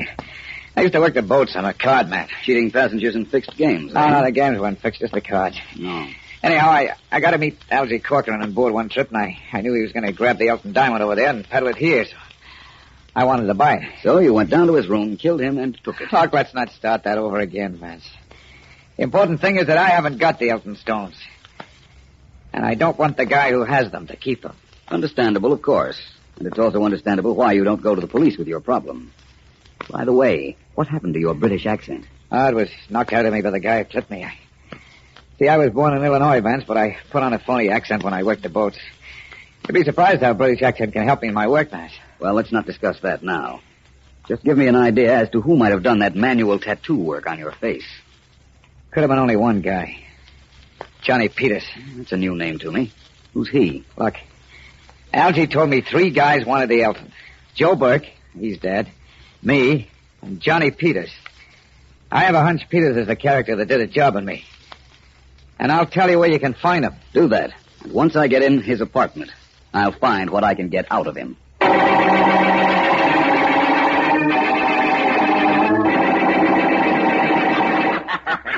Hey, let's see you do that dance you do at the club, baby. Okay. Only this time, nobody's going to be watching except me. Here, I'll turn on the phonograph. Hey, what kind of record is that? Oh, Johnny, cutie, I put that on while I was waiting for you to come home. Leave it. So, classical. Who needs it? I want something with a beat so you can hook. Oh, yeah. What's the use of having a girlfriend who can hop the buck if you can't watch her every once in a while? Like now, huh? Oh, I'll dance for you, Johnny. Anytime. Give me another glim at those diamonds you got, will you, huh? What's it worth to you? This. Let's see the rocks, Johnny. Just once more, huh? I won't touch them. Just let me look, huh? Okay. Hey, Gee. Oh, look what happens when the light hits them. They sparkle just like rhinestones. Gee, I'd like a costume made of them. Oh. All she wants is a costume made of 20-carat diamonds. Right away, baby. I'll make you one with my own lily white hands. Right away. Oh, they sure are pretty. They sure are. Yeah. A couple of guys have been killed for these rocks.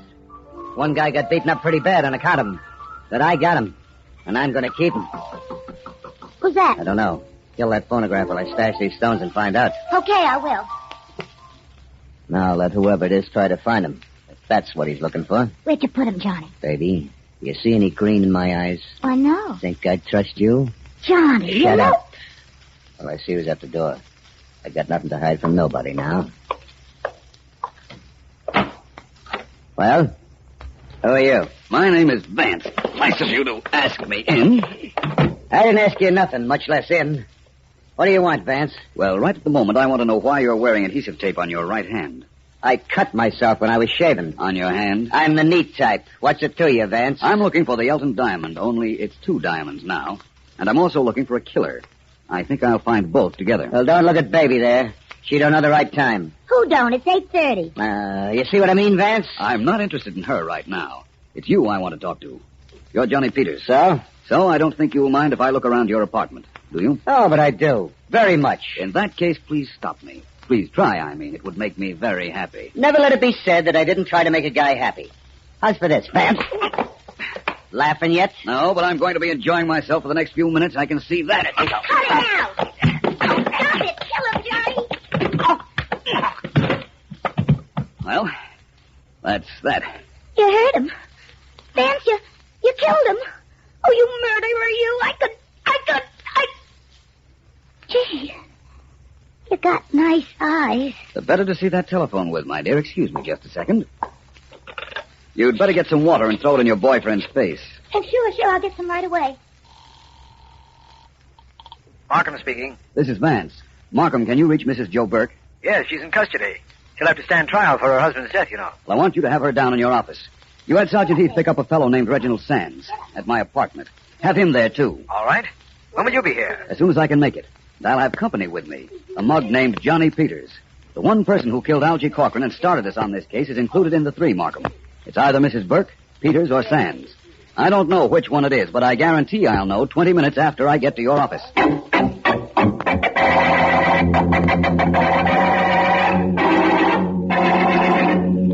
Come on, Peters. Don't make me drag you in. You're too heavy. You hit awful hard, Vance. I don't hardly know where I am. You're outside District Attorney Markham's office. And in a second, you'll be in there. Like now. Sit over there, Johnny. That seat right there. Okay, what can I lose? Hi, Sands. Hi. You look like you ran into a truck. What happened to you? You look like you met the same truck. Hello, Mrs. Burke. What did you want me here for, Vance? You'll find out. Thank you, Markham, for the trouble I put you to. No trouble, Vance. Well, what happens now? A little experiment. I have 3 lists of girls' names on these sheets of paper in my pocket. One goes to each of my suspects. Here you are, Mrs. Burke. What do I do with it? I'll tell you later. Yours, Peters. Gee, this is what I've always wanted. A piece of paper. Your list, Mr. Sands. Thanks so much. Mrs. Burke, read me the names on that paper. Yeah. Keep going till I stop you. Okay. Alice, Beatrice, Clarice, Dorothy, Evelyn, Frances, Grace. That's enough. Okay. Mr. Peters? How do you know I can read? Can you? Sure. Alice, Beatrice, Clarice, Evelyn, Frances, Grace, Hold it. Harriet. It's a pleasure. Mr. Sands? My turn, huh? That's right. All right. Alice, Beatrice, Clarice, Dorothy, Evelyn, Frances, Grace, Harriet, more, Vance? No, thank you, Mr. Sands. You've gone far enough. Markham, you can make your arrest now. I don't doubt it. But which one is the killer we're looking for? Couldn't you tell, Markham? Why, the murderer is Johnny Peters, of course.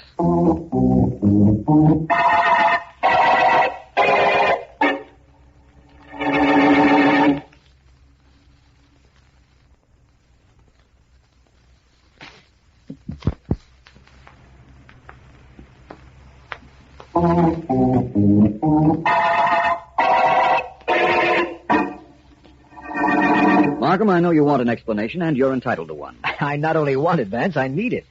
Why were you so sure the murderer had to be Johnny Peters? To begin with, I was always certain the killer of Algie Corcoran was an Englishman. That required no genius. The weapon used, a 12-year-old Webley, was British. The fact that he drank a cup of tea with his victim while either about to murder Algie or right after was another indication that he was British. So far, so good. But how'd you know Peters was English? He certainly didn't sound it when he talked. Finding which of our suspects was English was the hard part of this case. Peters had been over here a number of years, Markham, long enough to lose his accent when he talked. Yes. But not long enough to lose his inclination for tea, and when he read, the fact that he was English reached right out and asserted itself. Yeah. Of course, you know that I don't know how it did. The pronunciation of the name Evelyn, Markham. The English don't say Evelyn, they say Evelyn. Of course. That's how Peters pronounced it when he was reading that list of names I prepared for just that purpose. Well, I'll be darned. His confession proves you were right, of course, and we found the diamonds in his apartment, but I'm still not clear on the mechanics of this case. What actually happened that night in Algie's room? Very simple, Markham. Algie sold the Elton diamond to Reginald Sands. Sands left, and in came Peters. Algie made him tea, and then announced he'd sold the Elton to Sands. Furious at what he considered a double cross, Peters shot Algie with his Webley pistol. A gun he carried because he'd had it for so long he knew it couldn't be traced. Then he wiped his fingerprints from the teacup he used and left. Yes. Now, before he'd reached Algie's, Joe Burke, who was later killed by his wife, called Algie, and Algie told him he'd sold the Elton diamond to Sands. Follow that? Yes, of course. Well, the rest we know. Sands took the stone to be cut. Joe Burke came in, shot the cutter, and knocked out Sands. He came home, and his wife called us. What followed after that, you know. That I do. And it isn't the only thing I know either. I know this is the end of the teacup murder case.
Yes? Mr. Vance, there's a man here to see you. He hasn't an appointment, but he says it's important. Thank you, Miss Bentley. Miss Deering there? No, sir, she's out to lunch. Well, tell her I'd like to see her when she returns, please. And ask the gentleman to come in, will you? Yes, sir. Go right in, please. Yes, thank you. Mr. Vance? Sit down, please. I'd rather stand. Mr. Vance, what I'm going to tell you is perhaps the most unusual thing you've ever heard in your life. It's only fair to warn you there have been a lot of unusual things in my life. I know. That's why I came to you. You're supposed to be the best private investigator in the country. Now, look at this. Do you know what this is I'm holding in my hand? I think so. It's the torn half of a dollar bill. Yes, but it represents my happiness, my security, and possibly my life. Just that half of a dollar bill? Yes. Well, we really have inflation, haven't we? Don't joke, Vance. This is vital. This half isn't important. But the other half is. How important? It's important enough for me to pay $10,000 for the other half of this dollar bill.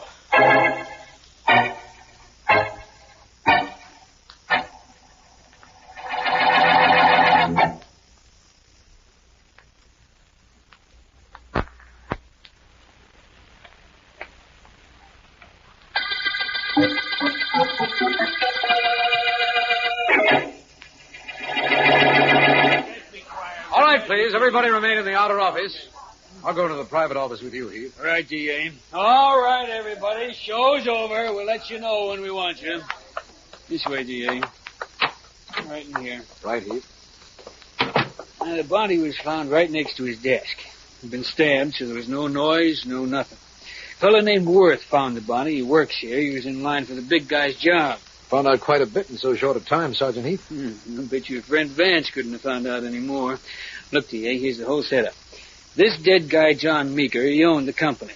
Now, practically while he was getting killed, his wife was on the way here from the reception room. She came in while this guy Worth was bending over the body. Worth denies he killed Meeker, of course. Who knows what he denies? He'd beat it right away. Wife told us all this. It seems to me the first thing to do is pick up Worth, and that might be difficult. I've got a call out for him now. Come on in. Well, what do you want? I thought perhaps you might want to talk to me. Nobody cares who you are. Go on back with the others. We'll get to you. But I don't care who you are, I said. Go on back. Very well. Just a moment. Who are you? My name is Worth, David Worth. Okay, so it's Worth. Beat it until we... Worth? You're Worth? Yes, I found Mr. Meeker's body. Come in and sit down, Mr. Worth, please. I'm District Attorney Markham, and I want to talk to you. First, I want to make a phone call. Who are you calling, D.A.? Philo Vance. You can call him if you like, Mr. Markham, but I think I ought to tell you this. I just came from seeing Vance.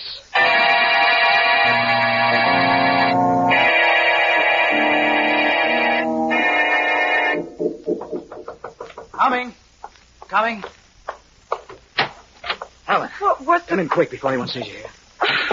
What was the hurry, Jeff? You practically dragged me through the door. Do you realize what would happen if the police found you, the widow of my boss, at my door? Oh, stop getting dramatic. They might think some things they knew, but they don't know. And I made sure I wasn't followed. Now, be a nice boy. Invite me to sit down and act as if you're glad I came. I am glad, you know that. But with your husband dead, murdered... Oh, that isn't going to make any difference to us. You and I will wait a respectable amount of time, and then we'll get married. Oh, what a relief it's going to be married to somebody my own age. I know, Helen. It must have been awful. Nonsense. It wasn't so bad. I enjoyed myself a great deal with my late mate. Was just a little too old, that's all. Now, what I want to know is this, Jeff. Did you see Worth before you left the office tonight? The district attorney and Sergeant Heath were questioning him when I left. He's it for sure, Helen. They'll get him for killing your husband. Maybe they will. What does that mean? It means that he's a logical suspect. When I came into John's office, I found Worth bending over the body. He had a motive. He takes over the business. His fingerprints might even be on the knife. He probably handled it. And we have nothing to worry about. I have nothing to worry about. Helen. Oh, you haven't either, as long as you behave yourself. And remember that I have the other half of that $1 bill. What are you talking about? I'm talking about the possibility of my sending you to the electric chair anytime I feel like it. Now stop that talk and give me that bill. Now give it to me, all right? Stop that, you fool! Jeff, you're choking the me. torn half of the bill. I want it. You're going to give it to me. Tell me where it is, or I'll... Jeff, darling, stop. Please stop hurting me. I'm sorry. I didn't realize what I was doing. Don't, Jeff. Jeff, kiss me. Oh, when I was a kid and I hurt my hand, my mother used to kiss it and make it well. Jeff, kiss me. I must have been out of my mind. Helen, darling. Again, Jeff. Doesn't hurt anymore, but kiss me again.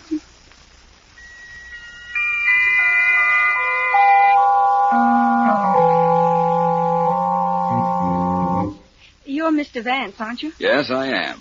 You are the Meeker Company receptionist. Yes, I am. Mr. Markham said he was sorry, but he couldn't wait for you here. He told me to tell you that as you requested, he allowed everyone suspected in the killing of Mr. Meeker to remain at liberty, temporarily. Thank you, miss. Which office was Mr. Meeker's? Oh, straight down the corridor and turn right. Want me to show it to you? No, thank you. I imagine this was Mr. Meeker? Picture on the wall? Yeah, that was the boss. Quite a guy. This photograph shows him in his shirt sleeves. That's the way he always worked. Coat off, sleeves up, fountain pen and pencil in his right-hand trouser pocket, no tie. He is a good guy, Mr. Vance. I don't doubt it. Tell me a little about this place. Who worked here? Well, it was just the boss and his two assistants. One was Mr. Worth and the other Jeff Hallahan. Those are their pictures. I know Mr. Worth. He's been down to see me. He takes over the firm, I understand. I guess, yes. He was Mr. Meeker's right hand. I wonder whose right hand it was that held the murder knife.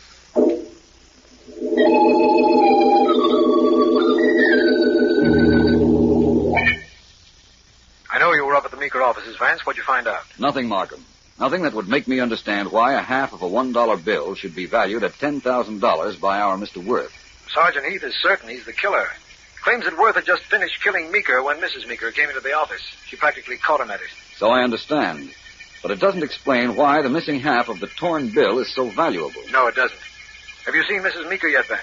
No, I want to see my client first. You know, there's an old expression that money talks. I wonder what that torn half of a dollar bill has to say.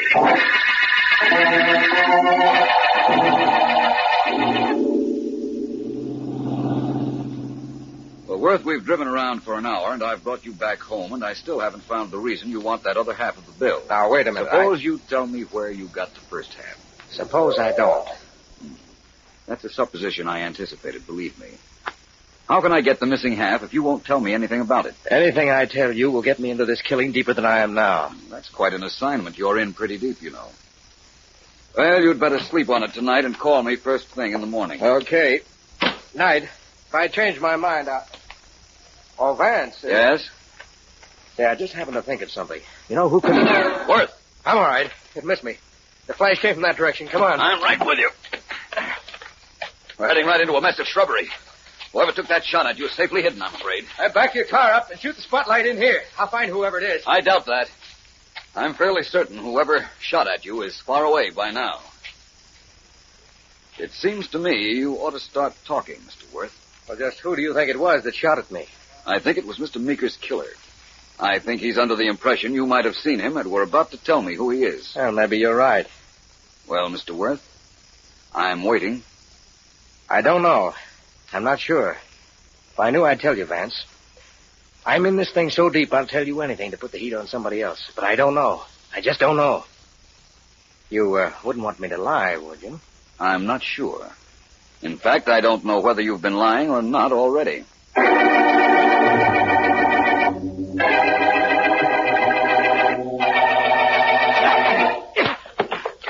Get up! You, Callahan. You're not hurt. Come on. See how you're breaking in here and smacking me around, Worth. What's gotten into you? On your feet. Gone crazy or something? You walk in here and start slugging without saying a word. You took a shot at me while I was talking to Vance an hour ago. Well, didn't you? I don't know what you're trying. Cut it out, will you? Let's have some straight answers then. You did try to kill me, didn't you? I didn't try to kill you. I just tried to scare you off. From what? From telling Vance anything that he might turn upside down. Now we're getting somewhere. You killed the boss, didn't you, Callahan? Don't be silly. We found you bending over the body, didn't we? You tried to stop me from telling Vance that perhaps I saw you in Meeker's office a few minutes before his murder. Did you see me? No, of course not. In that case, I guess I wasted the shot I fired in the air. You see, I thought you'd try to crawl out of a murder charge by putting me on the spot. That shot was just a warning, let's say, as to what's going to happen in case you try anything as silly as that.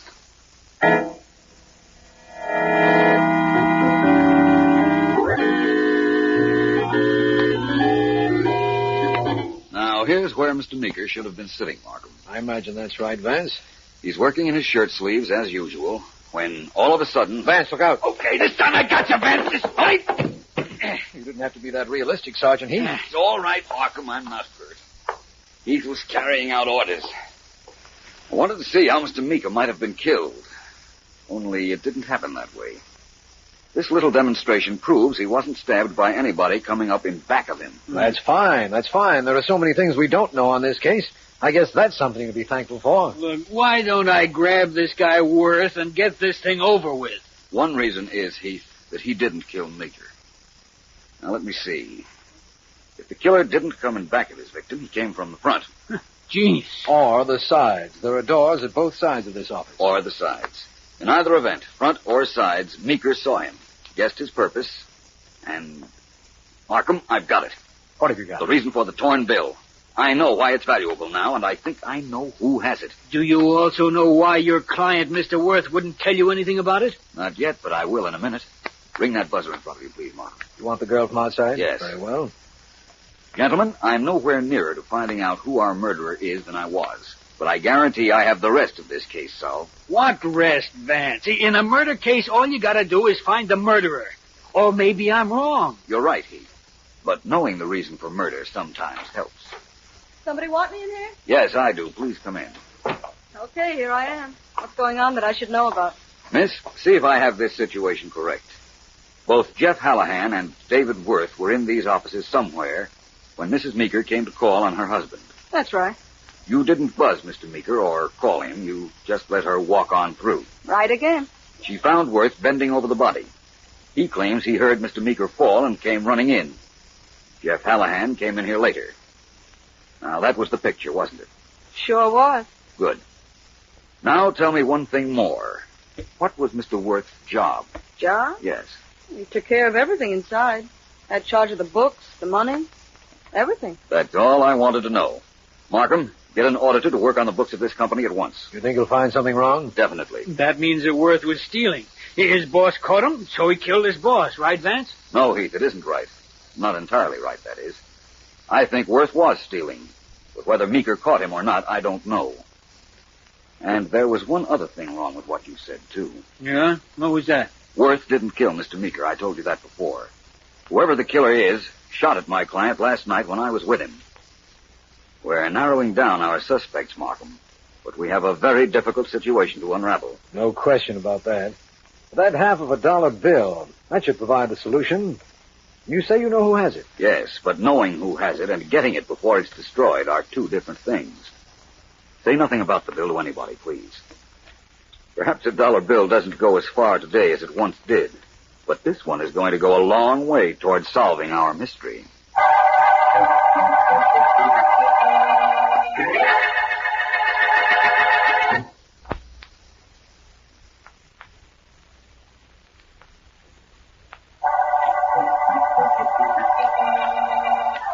This is District Attorney Markham. The Meeker murder case opened with the finding of the body of John Meeker, business executive, knifed in his office. Suspects include his wife, his assistant, David Worth, and an office worker, Jeff Hallahan, who we suspect was friendly with Meeker's young wife. Philo Vance entered the case when Worth came to him to urge him to find the other half of a torn dollar bill. But while Vance says he knows why the half is valuable, we do not. At the moment, Sergeant Heath is in my office giving me a report on the books of the Meeker Company, and Vance... Here it is, D.A. Lowdown on the Meeker Company books. Somebody's been systematically robbing them for months. And according to everything we could find, it could only be one man doing it. That must mean David Worth. Right. Vance said he suspected that was what Worth was doing. And I said that old man Meeker must have caught him at it. So Worth killed him. You remember that? Yes. But Vance is sure that Worth isn't the killer. Well, so what? I'm sure that he is. I'm going to lock him up. No, not yet, Heath. Vance told me there would be a development on the case tonight. We'll just wait till we see what that development is before we make an arrest.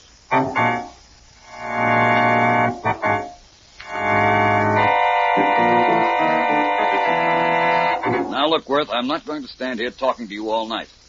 I know the story of the dollar bill. What I want from you is corroboration. I've got nothing to say. Only believe me, Vance, I didn't kill Meeker. Tell me the story of the bill. You said you knew it. All right, if you want it that way. You went into Meeker's office and found him dead on the floor. In his hand was the dollar bill. You tried to get it out of his hand and you tore it. Right so far? Go ahead. Mrs. Meeker came in then. She ran over to the body and screamed. Hallahan came rushing in. And all three of you stood over the body. You take it from there. Well, that's all I know. When I had a moment before the police came, I looked for the second half of the bill. The one that was in the boss's hand. But it was missing. Either Mrs. Meeker or Hallahan took it, eh? I suspected as much. And I know why everyone was so interested in the half of the bill in the dead man's hand. Now that what I suspected has been proven true, I think we're on the way to a showdown. You mean to tell me you know why the other half of the bill has such value? Definitely. But don't be surprised, Worth. It was just a matter of logic and deduction. Now, if you'll excuse me, I've got to call Markham. The finger is pointing to the murderer, all right. And I have a way to make him show his hand.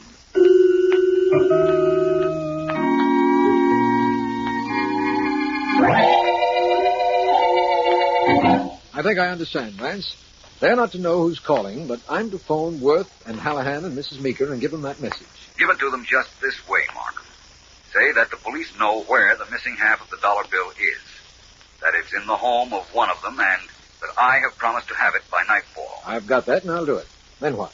Then I want you to have men following each of the three suspects.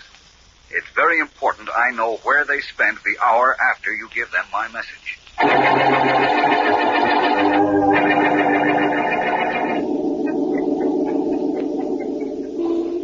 There goes that young fellow Worth, hightailing it to his house, Heath. Yeah, Michael. He must have grabbed a cab as soon as he finished giving him Vance's message on the phone. Come on, let's check with the men we had following Hallahan and Mrs. Meeker. Then we've got to report to Vance. I don't get it, D.A. We'd give out an anonymous tip to three people that there's half of a dollar bill in one of their apartments. So that's supposed to mean something. Well, it doesn't. Not to me. But then, I'm not Philo Vance.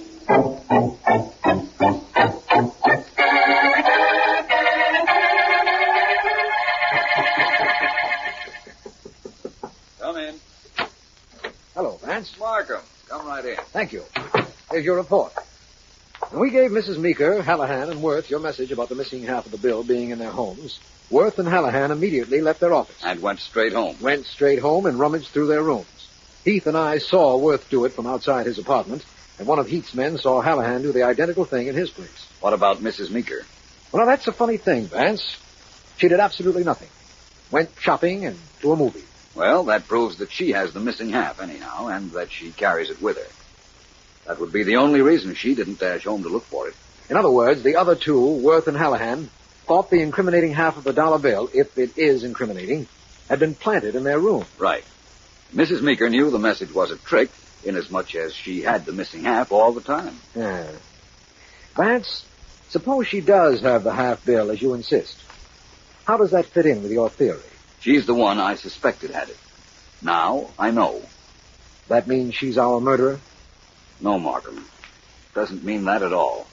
Well, then what is all this? It's the solution, Markham. Just be on hand at your telephone so that you can call me at exactly 10 o'clock tonight at Jeff Hallahan's apartment.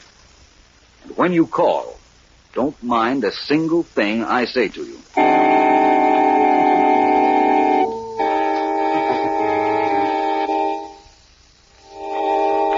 Well, Vance, which one of us talks first? You've been here a half hour and you've said nothing since you said good evening. You're lucky, Mr. Hallahan. You don't know how boring my conversation can be. I'm not going to find out either. If you want nothing here, Vance, either you get out or I will. Well, since you put it that way... I'll get it. Sorry, I'll answer it, Mr. Hallahan. I'm expecting a call.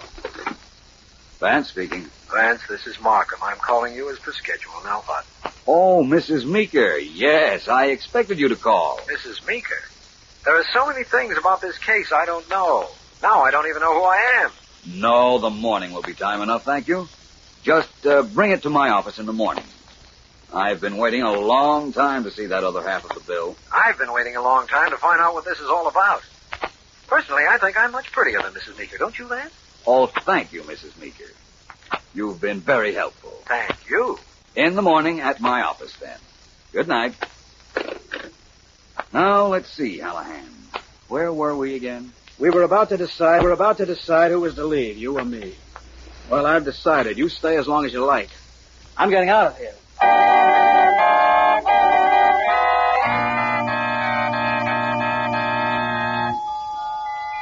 I tell you, Jeff, you're crazy. I never called Vance at any time, much less half an hour ago. Oh, don't give me that. I heard what he said, and I know why you called him. You intend to give him that half of the dollar bill. Oh, Jeff. The half you took out of your husband's hand after he was dead. Will you listen to reason? I tell you, I didn't call him. I'm listening, but that's not reason. You figure you'll crawl out of this by blaming the whole thing on me. And you have the proof that I killed your husband on that torn bill.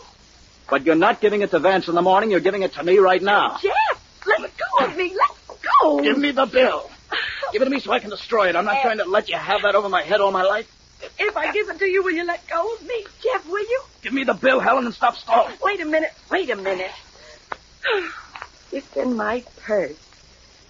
I've been carrying it with me ever since I took it. Right over here. I'll get it. Oh, no, you don't. If it's in the purse, I'll get it. People have been known to keep guns in purses, you know. Now, whereabouts are... Oh, I got it. Pretty $50 bill. Most beautiful $50 bill in the world with the ugliest words written on it. Now, give me a match, Helen. There's a lighter in the purse. Yeah, so there is. Now, You'll give me the bill and the purse, Mr. Hallahan. Thanks. Yes. How'd you get in here? I knew you'd come right here after our little chat, so I followed you. I anticipated your coming here as early as this afternoon when I obtained a passkey of this apartment. Let me have the bill, Use please. the lighter, you fool. Yes, the lighter. Sorry, but you don't have money to burn, Hallahan. Oh, no, we'll see. Well, Mrs. Meeker, there's your boyfriend. In his hand is the half of the dollar bill. The answer to this entire case. What about it? So you'll find that Jeff killed my husband. That doesn't concern me at all. I wouldn't say that. I think it does. I think you planned it all. But that's for a jury to decide. Vance, how did you know there was something on the other half of that dollar bill? How did you know it was Jeff who killed my husband? You had to know that, or you wouldn't have staged the phone call Jeff told me about. I knew, believe me. But how I knew will have to remain with me until I tell it to District Attorney Markham.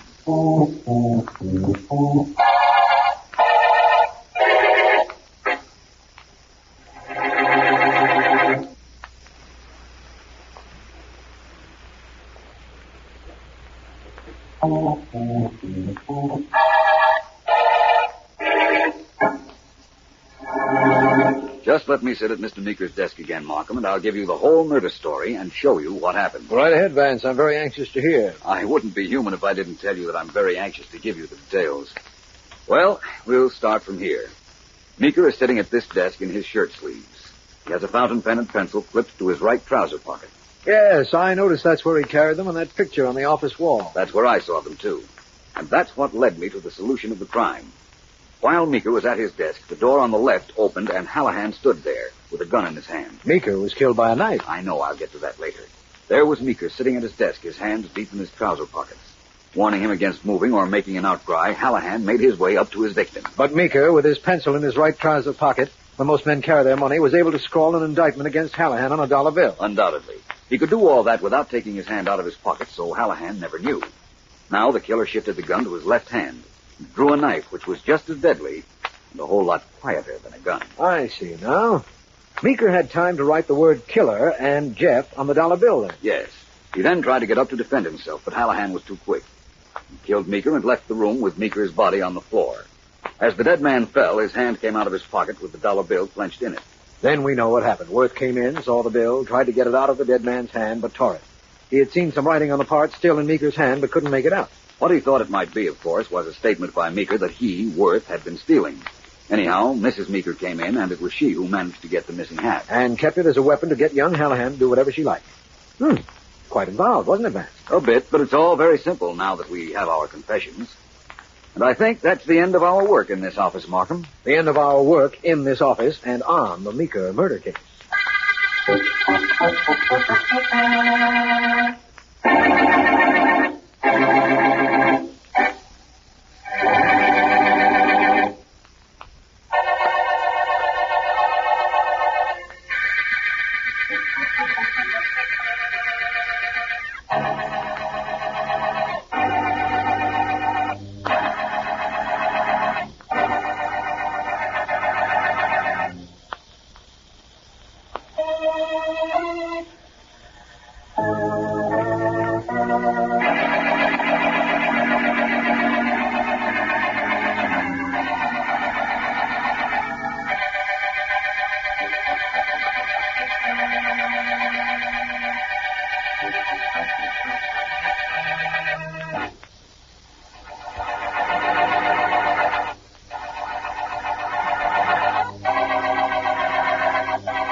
I thought you were such a hot man at gin rummy, Danny.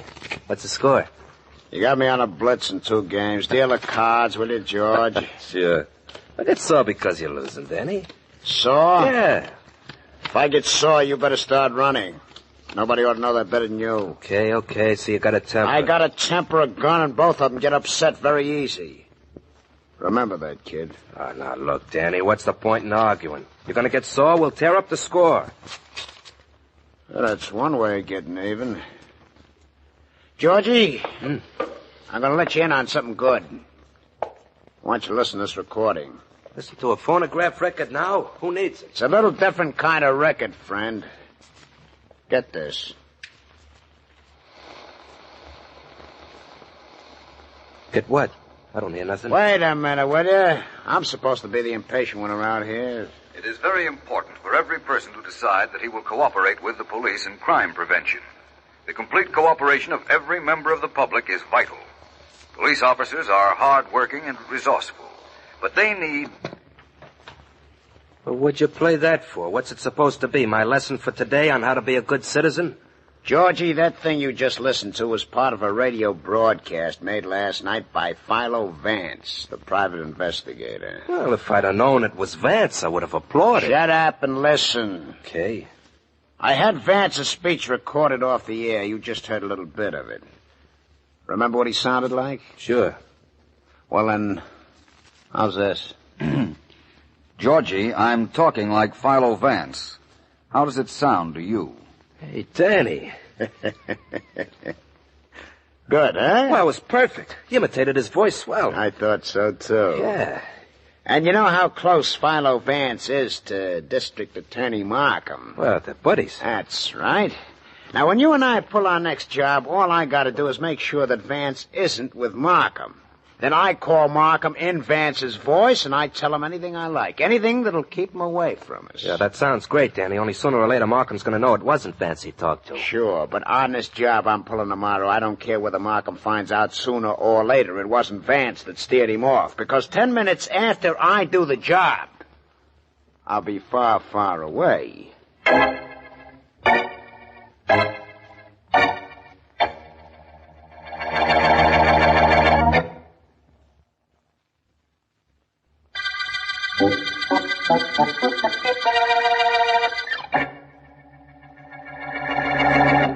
I'll do my own hair, Francine. You just see that the front door is locked when you go out.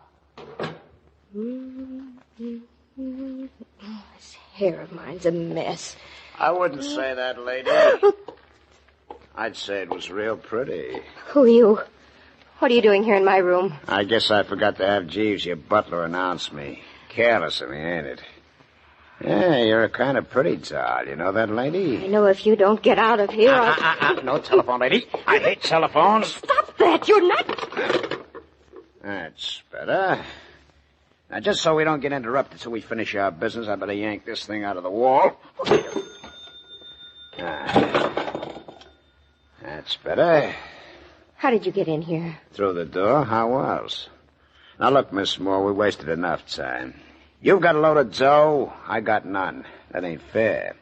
You're pretty, I'm on the ugly side. That ain't fair neither. But you're going to be ugly, too, unless you kick in with $25,000. You're out of your mind. Now, lady, I ain't fooling. 25 G's or I fix your kisses so nobody will ever look at it again. And that nobody includes that guy you're going to marry. If you open your mouth to yell, it'll be the last time you open it ever.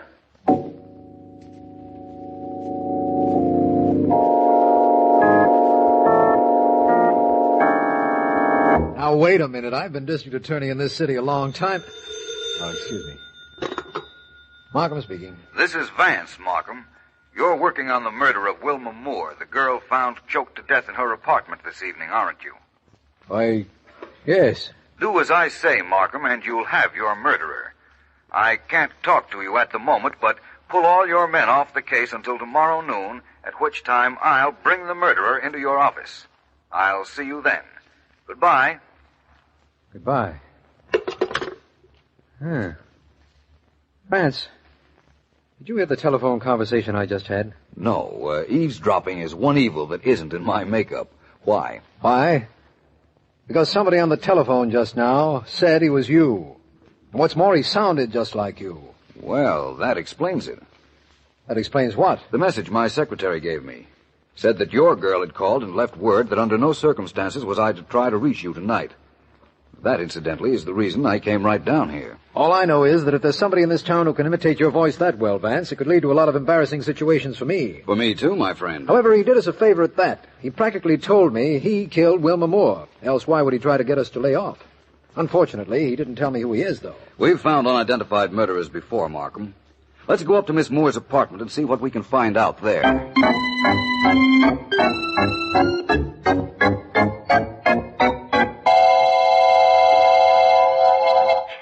All I can tell you, Mr. Markham, is she called down to me and said she'd do her own hair. I heard her bedroom door close, and then I went out. When I came back, I found the body and phoned the police. Yeah. Nothing's been touched in the bedroom, Vance. Shall we go in? I think so. Francine, you're not to leave here until we say so, understand? Yeah, I understand. Come in, Vance. Right. Yeah, there's the body, face down on the floor. The hands lifeless at her sides. When Sergeant Heath asked me to notice the ring in her right hand. I'm looking at that right now. Very pretty ring, don't you think? It's a beautiful pearl. In an unusual setting, too. Don't I remember reading something somewhere about pearls bringing bad luck? If you remember where you read it, send the author a note telling him he's guilty of understatement. Yes. Let me see now. This ring's only halfway on Miss Moore's finger. Wonder why. Doesn't go all the way on either. What are you doing, Vance? I'm trying the ring on each of the fingers. No, it's too small for any finger. Maybe it wasn't her ring. Perhaps that's correct. Vance, I've been doing some thinking. We have every reason to believe that the man who called me on the telephone and pretended to be you was the killer. In view of the fact that he tried to keep you off the case until tomorrow, I think that's a reasonable assumption. But don't forget he knew of the crime, and it hasn't been in the newspapers as yet. Now, I seem to remember the criminal record of a man who once was an impersonator in vaudeville. I know he's in this city now. I wonder if I ought to pick him up. What was his name? Do you remember that too, Markham? Danny something or other. He shouldn't be too hard to find in our files. If I find him, that's all I need to close this case. Motive was robbery. It was interrupted. He tried to keep us away until he could get out of town. Very reasonable, my friend. Vance, I'm happy for your help at any time, of course, but I think this is one instance where I've been able to put the facts together myself.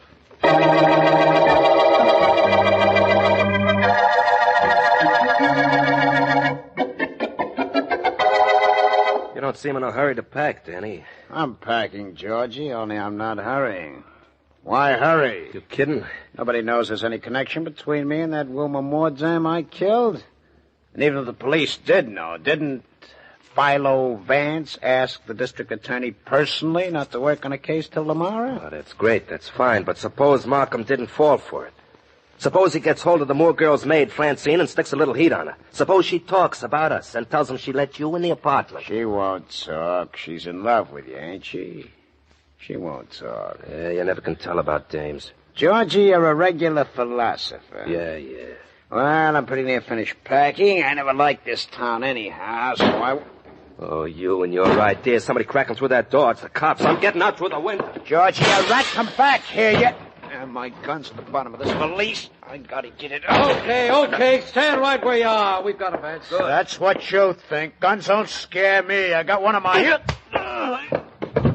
Well, at least I got some exercise out of this, Markham. Yes. He's Danny's seaman, all right, Vance. This has worked out just the way I planned. His record was on file just as I remembered, and we tracked him here. That we did. Wonder who it was that got away. We'll pick him up, whoever he is, only that's not important. The important thing is that we heard enough outside the door to verify all my theories. I'm taking this Danny character down to headquarters. And booking him for murder, I suppose. I'd like to know why not. There's only one reason why not, Markham. He didn't kill Wilma Moore.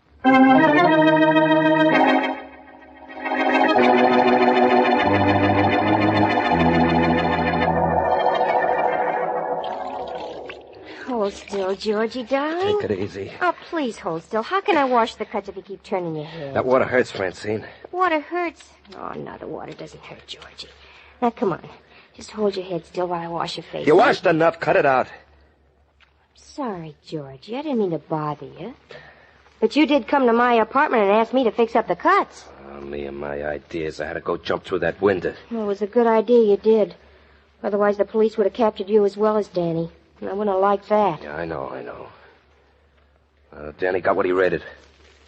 Figured he was smart enough to play Philo Vance, then he figured he could scare your boss, Miss Moore, into laying out $25,000 just to keep him from messing her up. Only he missed out in both cases. Now, look, Francine, you got to stay in town for a while. I know the police told me. I got to get out of town, but I need getaway money, see? I think I know where to get it to. Oh? What was the name of the guy your ex-boss was engaged to? Richard Wilkes. He lives at the Danton Club. Wilkes, huh? Yeah. Now, let me just check my facts again to make sure. You told me you had a date with Miss Moore at 7 o'clock. Yes, of course. Danny got there at 6 when you left. That's right, isn't it? Yeah. Then when I got back at 8 o'clock, I found the body and I called the police. What I want to know is this. Yeah? Wilkes got to Miss Moore's place, or he was supposed to get there, an hour before you found the body. Why didn't he call the police?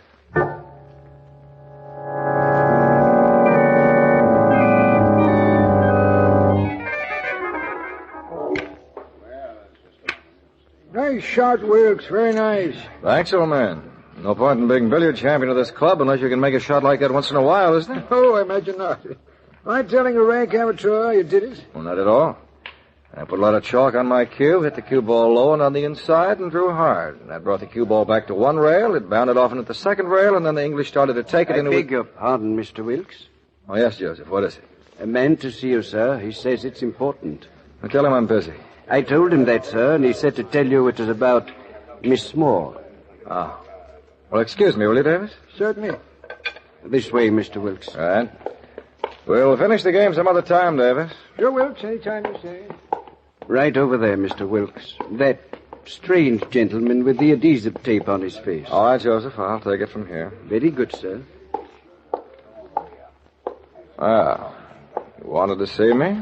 I, kind of think you want to see me. You said this was about Miss Moore. What do you know about her? I know that you were up at her place before the body was discovered, and, you never told the cops. Why, Oh, you... don't worry. I ain't telling the cops either. That's the reason I'm here. Now, don't lose your temper, Mr. Wilkes. I had a friend named Danny used to lose his temper, and the cops got him for Miss Moore's murder. Well, let's come to the point. What makes you think I was at Miss Moore's apartment? Look, let's you and I not do any fencing. I ain't very good at it. I ain't too good at talking either. Unless, it's talking to the cops. So, let's say you give me $10,000 so I can get out of town, huh? Yeah, you're being preposterous. If I understand your insinuations correctly, you think I might have had something to do with Miss Moore's death. Well, let me remind you that the police have her murderer, Danny Seaman. Maybe they only think they have a murderer. Maybe Danny didn't do it. You've seen the afternoon papers. Did you know Seaman has confessed? Nope. To tell you the truth, I didn't know that at all. Maybe he only thinks he killed the gal. Now, you still haven't answered my question, Mr. Wilkes. Why didn't you call the police when you got to your girlfriend's apartment?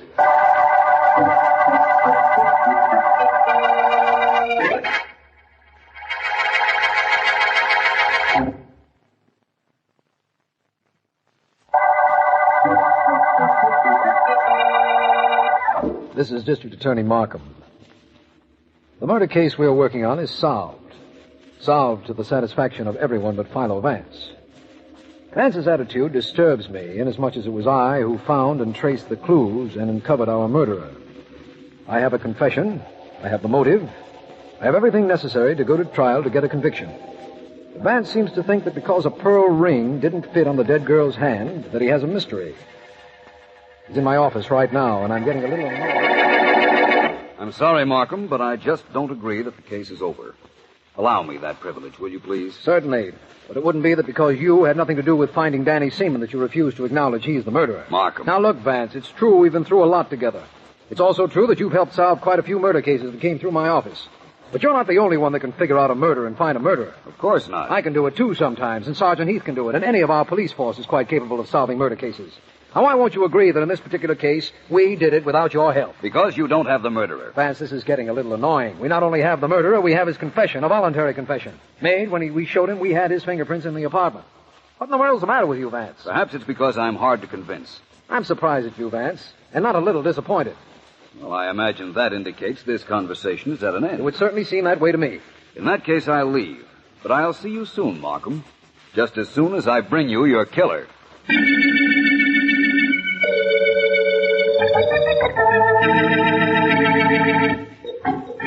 Your bid, Wilkes. Yes, I know.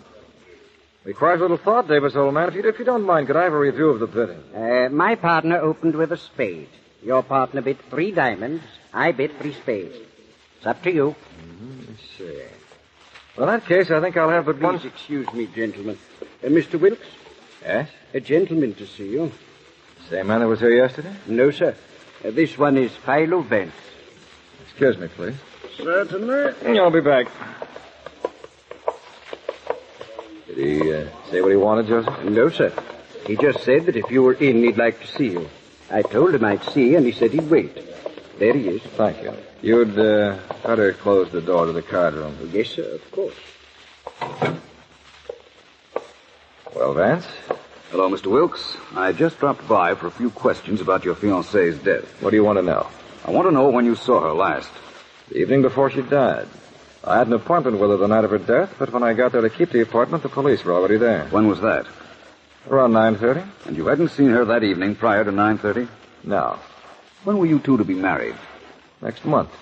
What's the meaning of all these questions? There's only one more, Mr. Wilkes. She was wealthy and you were not. Is that correct? What about it? There's a great deal about it, I'm afraid. Only, Mr. Wilkes, it isn't I who should be the one that's afraid.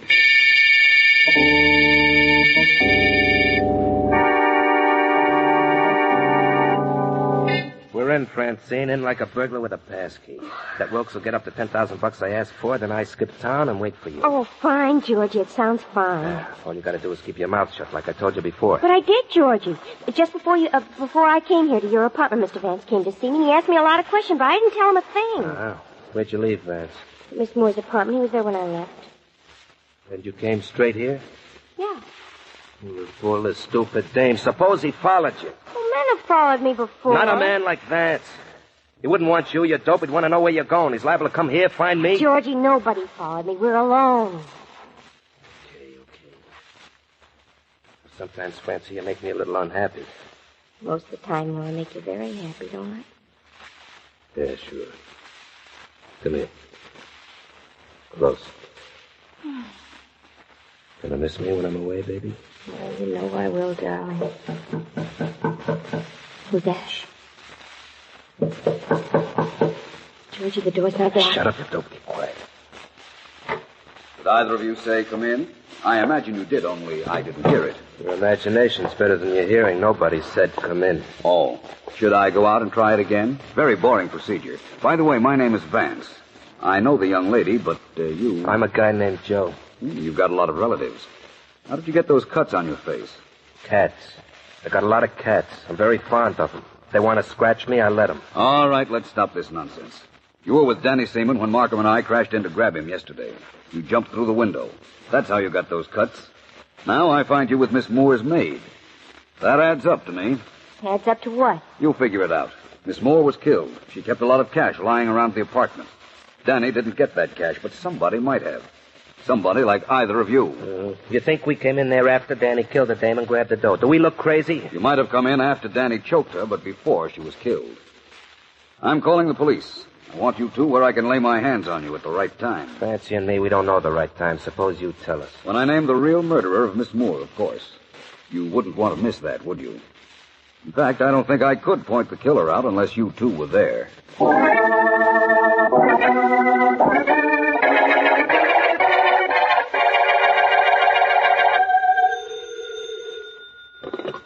District Attorney Markham speaking. Oh, hello, Vance. I'm, sorry about the way I sounded off. I'm glad you feel that way about it. What? But I can't do that. Now, look, Vance, let's not start this all over again. I've got all I need to send Miss Moore's killer to the chair. Well, yes, of course I want to be sure, but I am.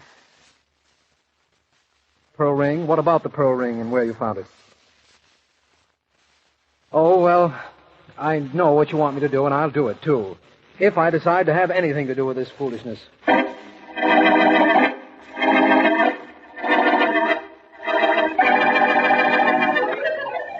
How's the market, David? Pretty good, Wilkes. Pretty good. Want to see the paper? I think I'll just sit here and relax. But awful good of you to try and keep my mind busy since my fiancée was killed. Don't know what I'd do without you. No trouble, my boy. Enjoyed our billiards and bridge very much. You saw the front page of this paper, didn't you? Front page? Mm-hmm. Don't know what. That man they had locked up for killing your fiancée has escaped. Well, let me see that. Just a minute. Danny Seaman. Free. Jumped off train while being taken to prison. Arrest followed wonderful work by District Attorney. Seaman tried to impersonate Philo Vance's voice and was successful, except that... Easy, boy. I've got to find him. I've got to. He killed her. He's confessed that he's killed her. I'll get it. Hello? Is this Mr. Wilkes? Yes? The operator said she thought you'd be in the reading room. Recognize my voice, Wilkes? I think so. Philo Vance. Keep thinking that. Only I'm not. You want another guess? No. No, I don't think so. I'm the guy who can imitate Vance's voice so good. I'm just talking like him, so you know I'm who I say I am. You know I busted away from the cops. Yes. Yes, I know it. Good. Meet me at the corner of 5th and the Boulevard. Well, why should I? Because I found out a couple of things since I hopped off that train, so meet me, but don't tip off the cops. If they grab me again, you won't like what I've got to tell them this time.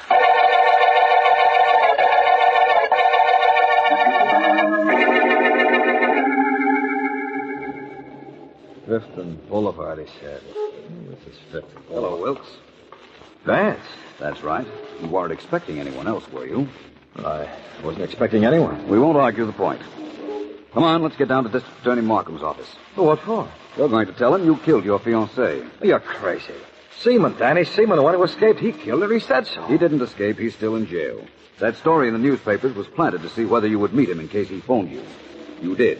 That corroborates the fact that you feared something he might have known. That's all in your mind.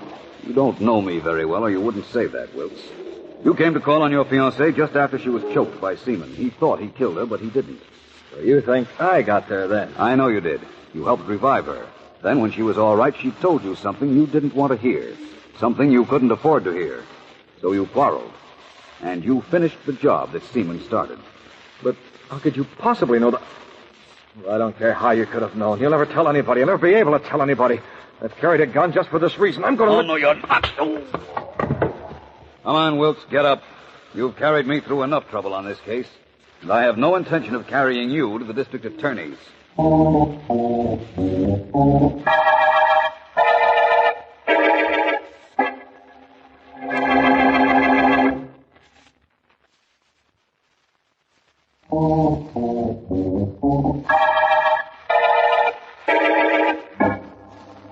Better start from the beginning, Vance.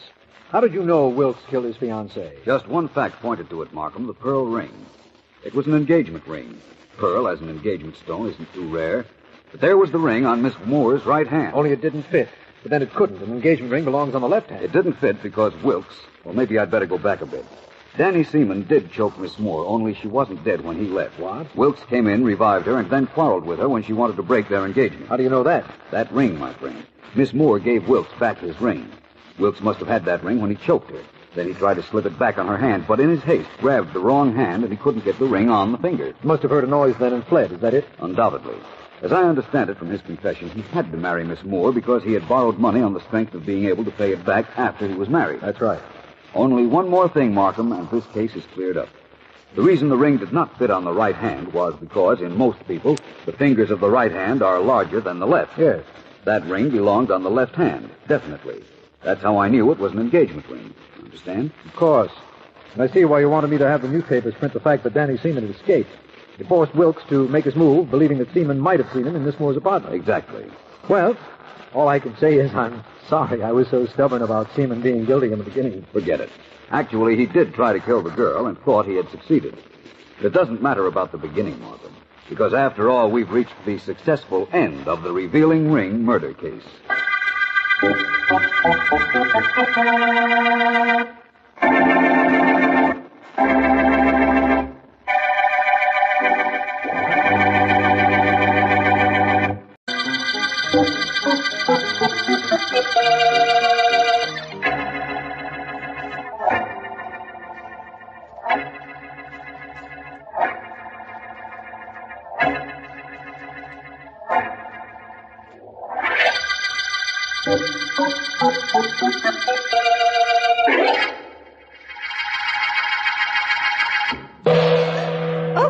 Oh, my. Oh, Danto, great Danto, there is one here who would meet with you, one who desires the counsel of the great Danto. What are your wishes? The name, please. The name. Your name, please. Mrs.? The woman is Mrs. May Trilling. Oh. If that is correct, allow her to enter. Yes, I am, Mrs. Trilling. Which way do I go? Through the black curtains, Mrs. Trilling.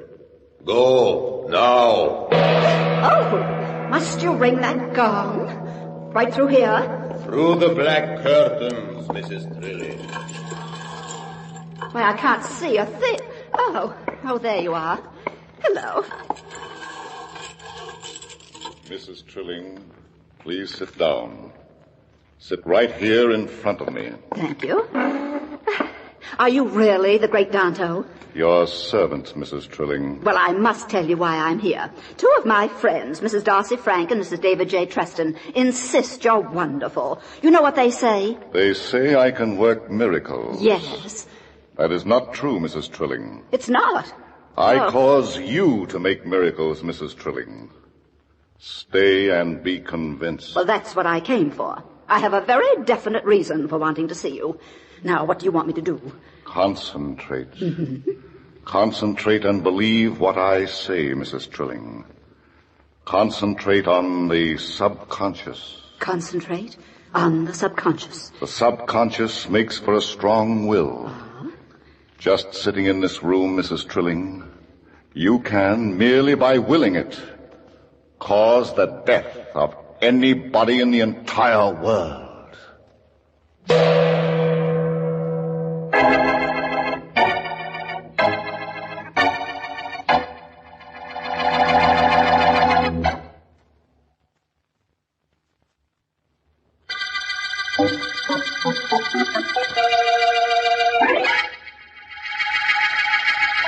Your concert's only 2 nights off, Diane. Don't you think you ought to be practicing? Well, that's a fine thing for a girl's fiancé to tell her. But, darling, you're right. Mother'll have a fit if she finds I haven't touched the piano today. Your mother will have a minor league fit about the piano. But, brother, if she finds me here, she'll really throw a king-size convulsion. Oh, well, let's not worry about that.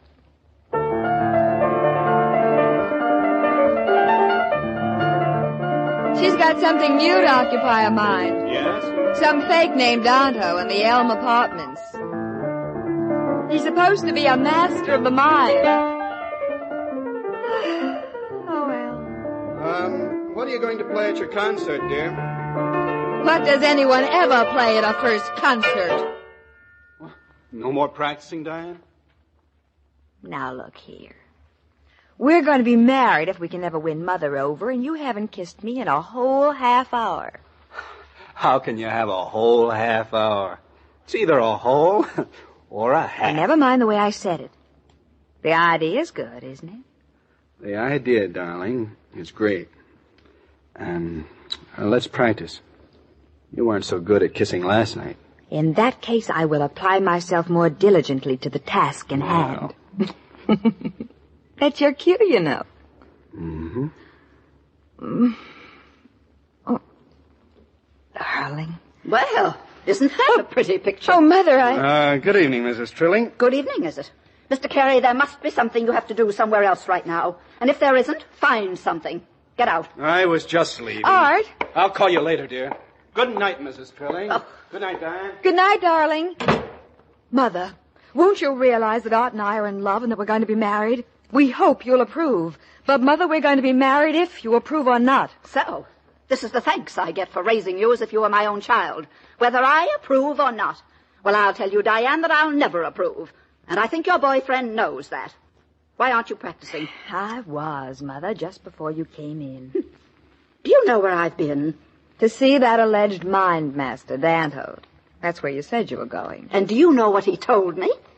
No. He told me I could be the master of anyone I chose. That I could make anyone do anything I liked. I imagined that's what he'd say. I told that to Art just before you came in. You told that to Art, your fiancé? Did you tell him where Danto was? Why, of course. What's wrong with that? What's wrong?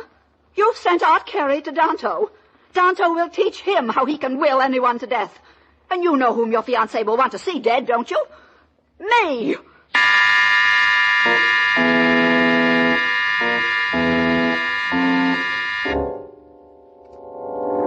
And so I believe that all we have to do... Oh, excuse me. Certainly. District Attorney Markham speaking.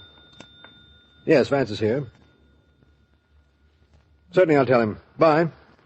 Your secretary, Ellen Deering, Vance. Oh? Wants you to know those books you ordered arrived. Didn't want to talk to you. Just leave that message. Thank you, Markham. It's a new set of books on rare poisons that a group of scientists have compiled. Oh? Nothing important. Certainly not as important as the murder case you were just about to outline to me. Well, Vance, this is it as concisely as I can make it. A woman named Trilling, Mrs. May Trilling, was found stabbed to death in her bedroom last night. Found by whom? Her daughter, Diane. The girl's a concert pianist. was to make her debut tomorrow night. She heard a scream, ran in, and saw her mother on the floor. But I'll get her in here. She's a little hysterical, but she can tell you herself. Just a second. Yes, Mr. Markham? Have Miss Trilling come in, please. Yes, sir. Vance, the girl's right hand is bandaged. Our police surgeon fixed her up, and his report says that 3 of her fingers are badly crushed. But she'll tell you the details. Oh, please come in, Miss Trilling. Sit down, would you? This is Philo Vance. How do you do, Miss Trilling? Miss Trilling, we'd like you to tell us exactly what happened last night after you heard the scream from your mother's room. Miss Trilling? Let me try, Markham. All right. Miss Trilling, I know... What do you want from me? What does everybody want from me? I heard a scream. I ran in. I saw my mother on the floor. I ran over to her and I heard a noise. There was a gun in the dresser. I went over and opened the drawer and somebody slammed it on my fingers. My fingers. My poor fingers. I'll never play again. I'll never play the piano again. Mother's gone. My music's gone. Everything's gone. Vance? I think I'd take Miss Trilling back into the other room if I were you, Markham. I'll have my secretary do it. Please come with me, Miss Trilling. Sure. Sure, I'll go with you. I'll go with anybody. Anywhere. If they'll only leave me alone. Miss Henderson, please take care of Miss Trilling, will you? Of course. Come with me, Miss Trilling. Poor kid. 2 great shocks in one evening would upset anyone, Markham. Suppose you fill in the details that I don't know. Well, she fainted after her fingers were crushed in the dresser drawer. The police surgeon says the pain was quite sufficient to have made her pass out. When she came to, she called the police. And there's nothing else? There are 2 other things, Vance. One is that Miss Trilling had a fiancé named Art Carey, whom the mother didn't like. And the other item concerns an alleged mental master named Danto, who was trying to convince the dead woman and some of her wealthy friends that he could will anybody to do anything, even die. Miss Trilling told you that? Yes. You see, every once in a while she calms down sufficiently to talk coherently without breaking up. That's how we got the information we have. I understand. Well, that Danto sounds like someone I ought to see. Very interesting. A man who makes your mind his business.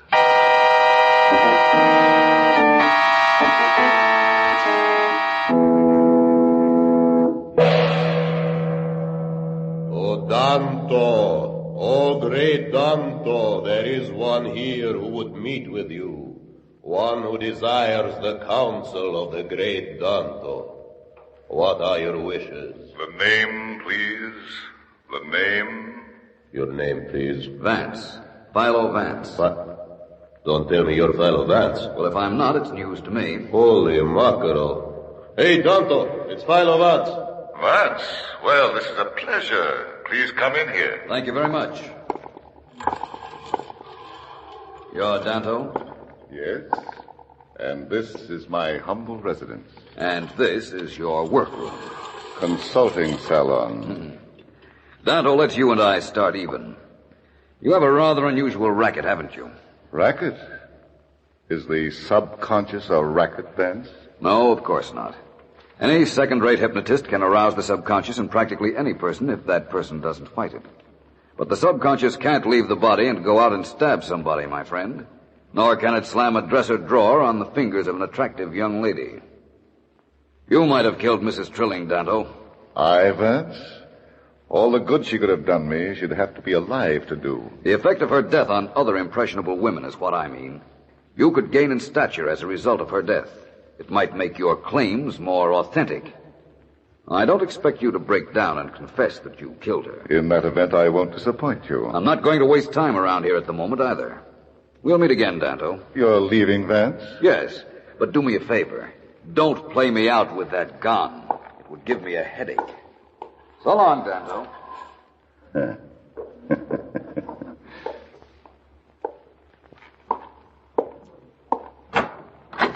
You're still here, Carey. Very much here. Philo Vance was just out there to see me. He's investigating the death of Mrs. Trilling, the woman who was almost your mother-in-law. Now, look here, Danto. It's true I came here after Mrs. Trilling practically threw me out of the house yesterday. I wanted to know what you could do to help me. And you know what I suggested? Yes, that only her death would do me any good. But I didn't kill her. No? The police might be interested in our conversation, don't you think? This is what I think. I don't think you should have done that, young man. In fact, I'm sure you shouldn't have.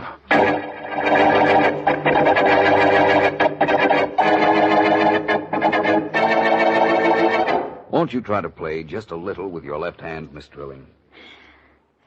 All right, Mr. Vance. And I'm sorry about this morning in the district attorney's office. I was awfully upset. Not without reason. Try to play just a little bit, won't you? I don't know what good this will do. I'll never be able to use my right hand on the piano again. Never is a long time, Miss Trilling. Well, what's going on here? Art. Oh, Art. Hi, darling. Oh, who's this? Philo Vance. Oh. He's trying to help find the man who killed Mother. Well, let him go look somewhere else. He'll upset you again. Vance, why can't you have a little consideration? Why don't you stop bothering Miss Trilling? I assure you that wasn't my intention. Apparently you're Mr. Carey, her fiancé. Well, what about it? You're a very belligerent fiancé, I'll tell you that. I think if I were you, I'd take Miss Trilling out somewhere. A walk, a movie, theater, perhaps. Keep her occupied. Thanks. You're entirely welcome. Don't mind Art, Vance, please. He doesn't mean any harm. And we are going out. We're going to a movie tonight and to see the hit play Midnight Menace tomorrow night. He's looking out for me. In that case, there's very little I can do. What are you doing about finding the murderer, Vance? Oh, the murderer? Yes. Perhaps I know who the murderer is. You do? Who is it? I'm sorry I can't tell either one of you yet. I have just one little fact to check. And when I do, believe me, we'll have the killer in custody.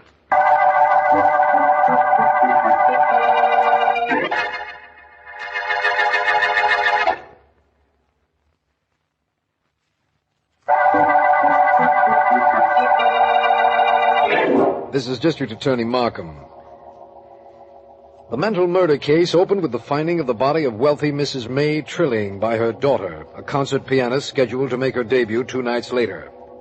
We know there are several possible suspects. One of them is Diane Trilling's fiancé. Another is Danto, a supposed mentalist. Vance, believing he knows the identity of the killer, told me he was going to see old Professor Germain, Miss Trilling's piano teacher, and he should be there now. Vance, Philo Vance. Imagine, in my house. I am honored, I am overjoyed, I am overwhelmed, I am delighted. I'm glad to see you, too. Shall I play for you? What would you like to hear? I must play for you. Professor Germain, what kind of a piano pupil was Miss Trilling? Oh, excellent, promising, almost brilliant. But she was stupid. Really? A great crime was done to that girl, Vance. Whoever hurt her fingers did so she should never play again. What it would have done to my prestige if she had made her debut. Everyone would have said, who was her teacher? Who was it? They would hear about me, and I would be made. I see your point. But perhaps, Professor, Miss Trilling wasn't that good. What do you mean? Suppose she studied with you for years, made her debut, and was very bad. Then people would want to know who her teacher was, but for a very different reason. It is very logical. But, Mr. Vance, see what good your logic is to you. There isn't any possible way you could prove how bad a pianist Miss Trilling was. Now.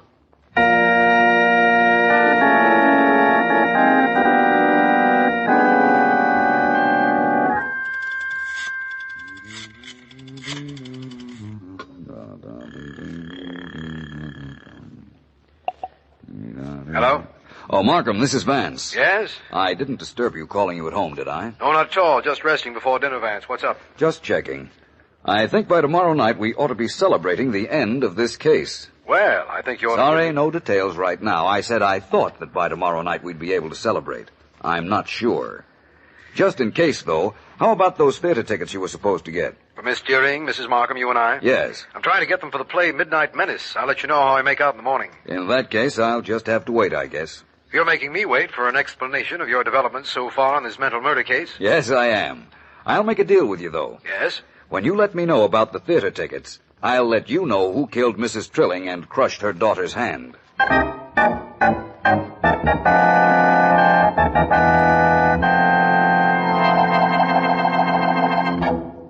Who is it wishes to see the great Danto? Get out of my way. You have got to get in. This is important.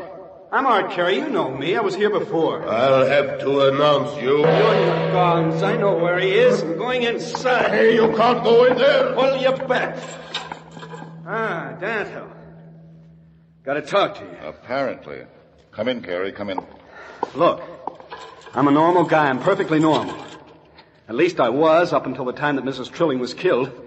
Now I'm not so sure. What's the trouble? Well, I've been talking to Diane.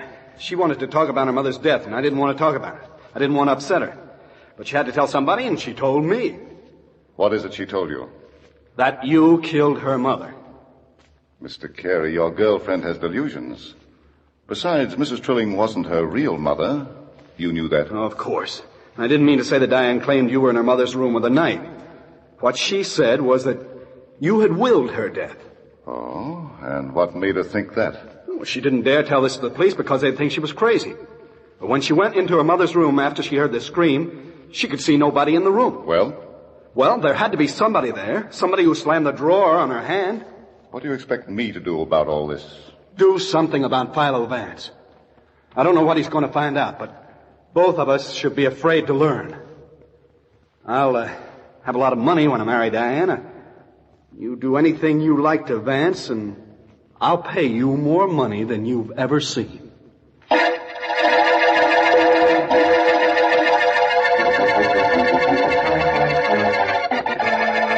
Good morning, Markham. Morning, Vance. I suppose you're calling me about those theater tickets for Midnight Menace, the play we're supposed to see tonight?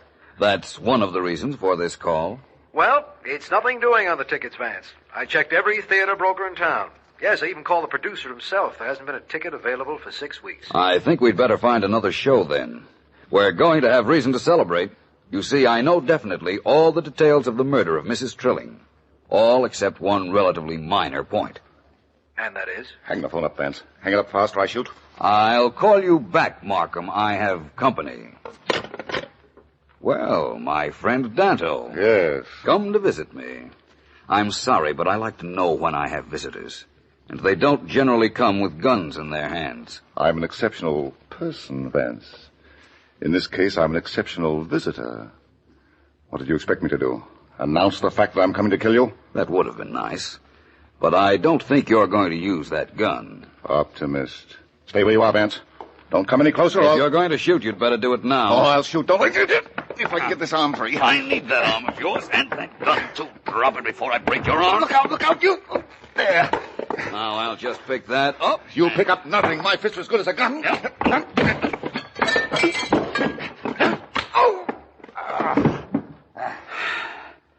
Get up, Dado. I can't. Will yourself. Come on, you're not hurt that badly. Vance, I didn't come up here to kill you. Well, thank you very much. I just wanted you beaten up a little. I needed that. As an advertisement for your business? Something like that. You've got to believe that. And you've got to believe I didn't kill Mrs. Trilling. My, the things you insist that I believe. Dado, I was talking to Mr. Markham when you came in. You interrupted that call. Suppose you come down to his office with me so we can continue our talk. Although it's only fair to warn you, I'm leaving there and leaving you there as a deposit. Well, my efficient friend Markham probably sent for the police to find out what happened up here. Come in, the door's open. You shouldn't leave doors open. That's how I got in. Well, look who's here. Mr. Germain, the piano teacher. You have company, Vance. I'm sorry. I'm deeply sorry. I'm chagrined. And I'm glad you're here. I came to tell you, Vance, that I'm willing to say that the girl Diane Trilling was a bad pupil, that I was against her giving that concert. Which was to be held tonight, but won't be. Yes. Well, Professor, thank you for the information. Oh, you're very welcome. Danto and I were on the way to the district attorney's office. I'm going to have him ask Miss Trilling and Mr. Carey to be there, too. Would you care to come with us? Have I a choice? What do you think? I'm ready to go.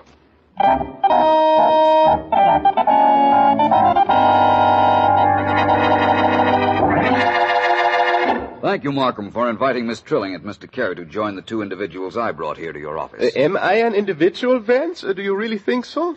Without any question, Professor Germain. I'm glad you got that Carey fellow here. He's the one that wanted to pay me to get you out of the way. Why, you Gentlemen, please. If there were nothing more important than having you here to test each other out, I'm sure I'd enjoy seeing it very much. But there is. How do you feel, Miss Trilling? Much better, thank you, Vance. You'll be well enough to go to the theater tonight? Oh, yes. Mr. Carey, you must have gotten tickets pretty much in advance for a hit show like Midnight Menace. We got them quite a while ago. Why? You bought them? I did. Why did you ask that, Vance? Merely to prove a point, Markham. And the point is proven. If you don't know why already, I'll explain it to you later. But you can arrest Miss Diane Trilling for the murder of her mother.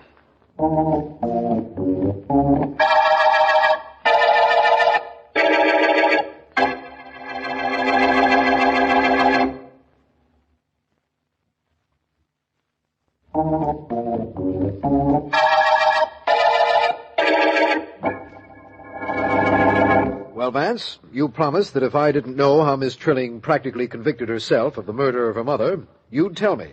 So, tell me. Meaning you don't know. Yes. Well, I'm glad you don't, Markham. But I think you'll be able to follow me when I weed out all the unimportant facts of this case and give you only the salient ones. Lead on. I'm ready to follow. All right. To begin with, Miss Trilling's concert was supposed to be tonight, right? Yes, of course. But she purchased tickets weeks in advance for tonight's performance of a play. She knew she'd never have to play that concert. Have to play it? Certainly. Her foster mother was insisting she go through with her career as a pianist. A career she hated. She hated music, the piano, everything about studying. That means she slammed the dresser drawer on her own fingers. Yes. Well, that's pretty hard to believe. Wait a minute. She's in your outer office waiting to dictate her confession to Sergeant Heath and your secretary, isn't she? Yes. Miss Trilling, would you come in here, please? What is it? Sit down, Miss Trilling. I know it will be in your confession, but would you mind telling Mr. Markham about your music? Music? I hate that word. It meant hours of doing nothing but sitting down at that awful piano. Hours of practicing until my fingers ached. And for what? So I could give a concert that wasn't going to be any good. I hated music. I hated everybody who made me play it. I wanted to scream, to break up the piano, to do anything to anybody responsible for making me play. That's what it was, Markham. You see, her mother was forcing a musical career on her. She wasn't my real mother. And besides, that wasn't the only reason. She wouldn't let me marry Art Carey, not without cutting me off without a cent. I had 2 reasons. 2 good reasons. Well, that's a matter of opinion, of course. You slammed the bureau drawer on your fingers so you'd never have to play again. Is that it, Miss Trilling? That, and to throw suspicion off me. You seem to have 2 reasons for everything. I think your fiancé knew you killed your mother, knew that I was close to finding out. That's why he sent Danto to try and do away with me. I wish he had. I'm glad he didn't. Miss Trilling, you bought tickets for the play Midnight Menace for the first open date you could get. Now, that happened to be the night of your concert. But you knew you wouldn't be playing that concert. Is that right? Yes. I'd planned to kill that woman for a long time. Knew I'd have to do it some night before the concert. Then when she got wacky over that Danto in his subconscious mind, I thought I saw my chance to do it and get away with it. Yes. Well, it was a pretty good idea until Vance went to work on it. And that, of course, was the end of it. And this, of course, is the end of the mental murder case.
Uncle David. Now listen, Wanda. Stop interrupting me and let me finish. I didn't call you on the telephone to listen to you.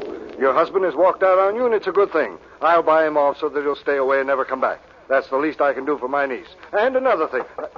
Oh, hold the phone. There's somebody at the door. Wait a minute. People, if they aren't annoying you, they're interrupting you. Well? Mr. Wilkins, I made you some soup, and I thought you'd like to have... You thought, did you? That's a fine thing. Serves me right. I say good morning to my neighbor once, and she thinks she can barge in here any time she likes. Well, I wasn't barging in, Mr. Wilkins. I'm not. It's raining. I know you won't go out, so I wanted to see if you'd like some of the soup I made. Soup you made.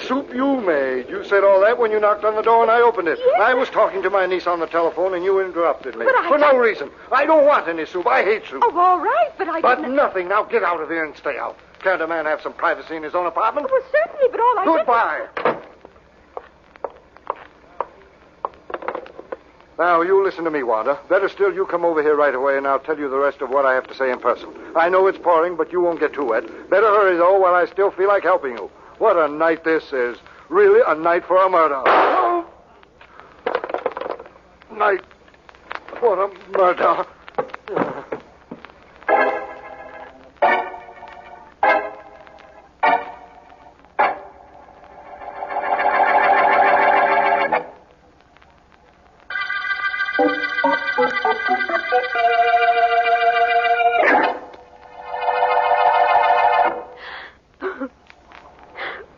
Mr. Markham, you know all about my uncle's death that I can tell you. I called the police when I heard the shot over the telephone as he was talking to me. I know, Mrs. Taylor. Sometimes my job as district attorney isn't so very pleasant like now. Now, there are several things you can tell me about your uncle that might help us find out who killed him. Well, Oh, Vance, come in. Vance, this is Mrs. Wanda Taylor, niece of the man who was murdered. It was his death I asked you to come down and help investigate. Hello, Mrs. Taylor. My deepest sympathies. Thank you. Vance, this is the situation. Mrs. Taylor's uncle, David Wilkins, was talking to her on the telephone when he was interrupted by a neighbor, a widow living next to him.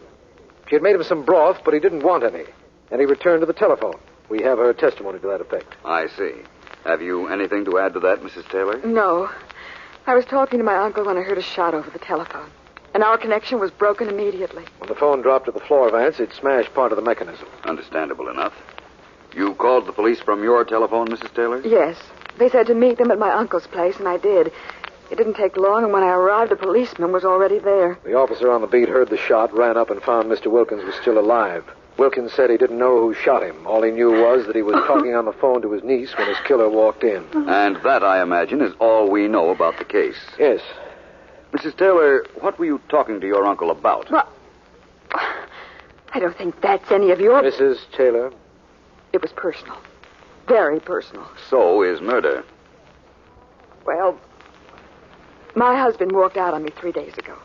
My uncle was saying it was a good thing, that he was going to buy him off. Your uncle had money. A lot. And I was his only living relative. I'm sorry, but he had 2 heirs. Oh, I told you, I know what you said, but you're still married, and your husband automatically owns half of what was left you, unless otherwise specified in a will. Oh... I think the first thing we ought to do is find this husband of yours, Mrs. Taylor. Before we find the murderer, Vance? It's quite possible, Markham, that when we find Mr. Taylor, we'll also be apprehending Mr. Wilkins' killer at the same time.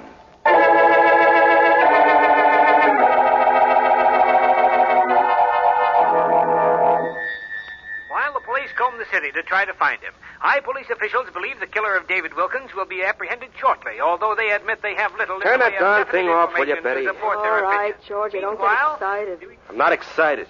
I know, you always yell like that. What's the matter? You unhappy because you packed in the niece of that dead guy? I don't know what the matter is. You got something to gripe about. I got something to gripe about. I came here to your new apartment this morning, worked all day marketing because the stores wouldn't deliver. I cleaned this place for you. You're complaining. Yeah. Take it easy, Betty. Take it easy. I'm too tired to do anything else. Georgie, what's the matter with you? You want to go back to your wife. Is that it? That isn't it, and you know it. If I never see Wanda again, that's okay with me. I'm nervous. I want to get out of here. I think the cops might come looking for me. What for? You didn't kill her uncle, did you? Now, look, I'm going to leave town. I'll be a good kid and throw some of my things in a bag for me, will you? How long you going away for? Not long, just till this blows over. Well, Okay, I'll help you. How many shirts you want? 2 or 3. I'll travel light and buy some stuff if I need it. Okay. Why don't you get on the phone, get a train reservation? I'll go by bus. Okay, go anywhere you like. Only, Georgie, Yeah, what is it? don't forget to come back. Uh-huh. 3 shirts, that ought to be... What's the matter? Nothing. Nothing at all. Well, listen, what are you going to do when I'm away? Going back with Big Johnny Dale? I don't know. Depends on how long you stay away, Georgie. What's the matter with you? You act like you found a bottle of poison or something in my dresser drawer. Poison, Georgie? Yeah. Maybe you better not leave town, because maybe I found something a whole lot more deadly than that.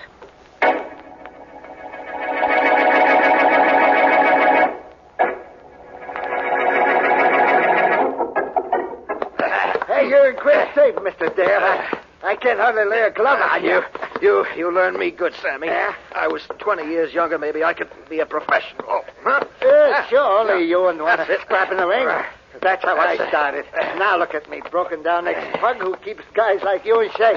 I take care of you, don't I? Oh, yeah, sure. No complaints. Hey, Wow. You tagged me with that one. Pretty good, huh? Yeah. Hold it, Sammy. Somebody's at the door. Glad to hold it, Mr. Dale.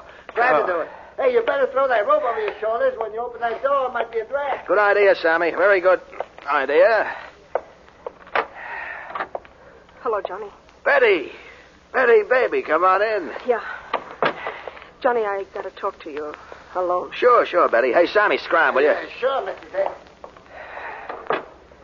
What's going on, Betty? What's got you so upset? Johnny, I need help. I want a favor.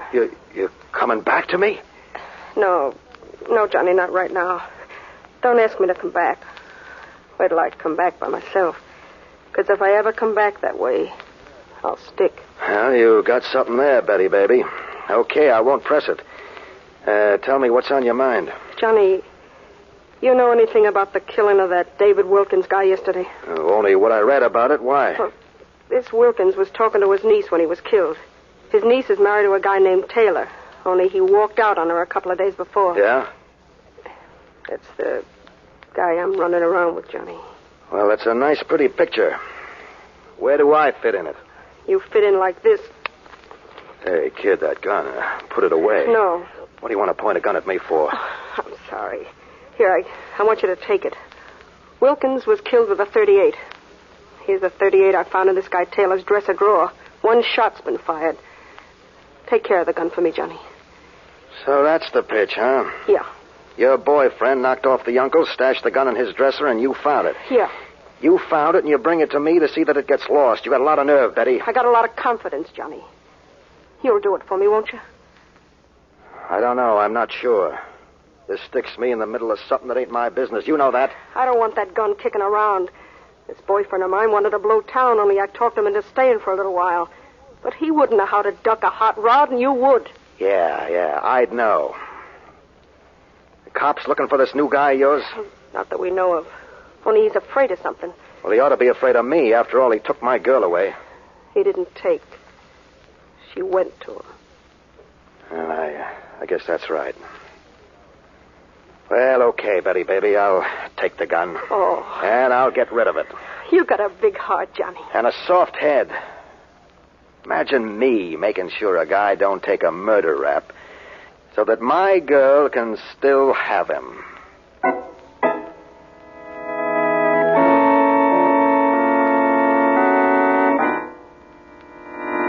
Mrs. Taylor, our purpose here in your apartment is not to ply you with questions or to make you uncomfortable. You understand that. I know, Mr. Vance. We haven't announced it to the papers, but we're trying to find your husband.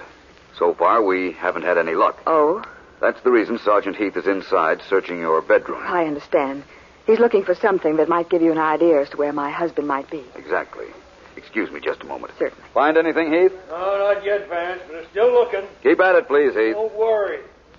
Now, Mrs. Taylor, I want to know anything that you can tell us that might be a clue as to where your husband is. I haven't any idea. I've given you his picture. I've told you I'm pretty sure there's another woman involved. But naturally, I wouldn't know who she is. Naturally. I want to thank you for being so honest with us.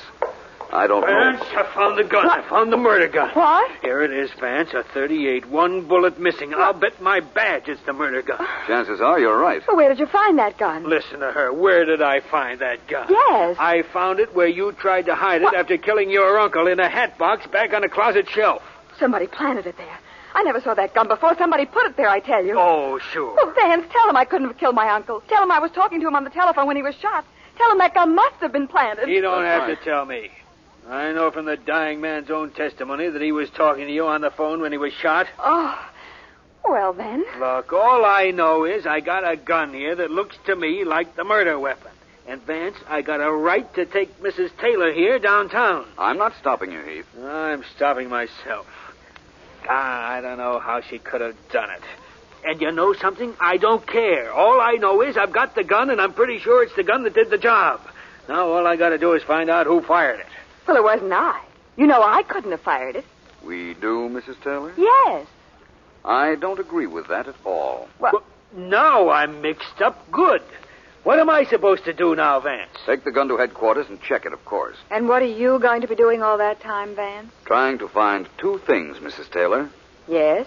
One is your husband, and the other is a way that you might have murdered your uncle.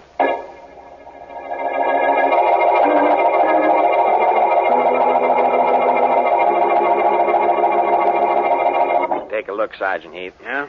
The bullet we fired out of the gun you found in Mrs. Taylor's place and the bullet we took out of the body of her uncle are both under this microscope. Take a look. Sure, I'll take a look. It was the idea of me bringing you those two bullets. The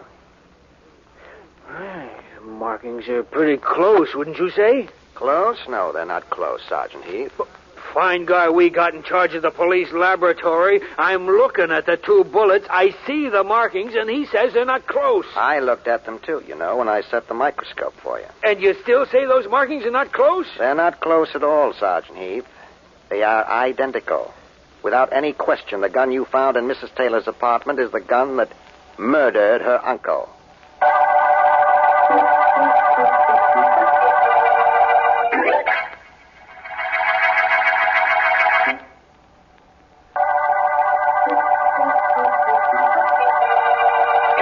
This is District Attorney Markham. The thundering murder case opened with the finding of the body of David Wilkins, killed during a rainstorm in his apartment. Investigation proved that he was talking on the telephone to his niece, Wanda Taylor, at the time of his death, and Mrs. Taylor's husband is missing. Philo Vance believes that Taylor might be an important factor in this case, and so do I. But while we're searching for him, Sergeant Heath has found the murder gun in Mrs. Taylor's apartment. Vance and I are in my office, and we have decided... Despite the evidence of the gun in Mrs. Taylor's place, Markham, I still want to find George Taylor, her husband. And for a very good reason, Vance.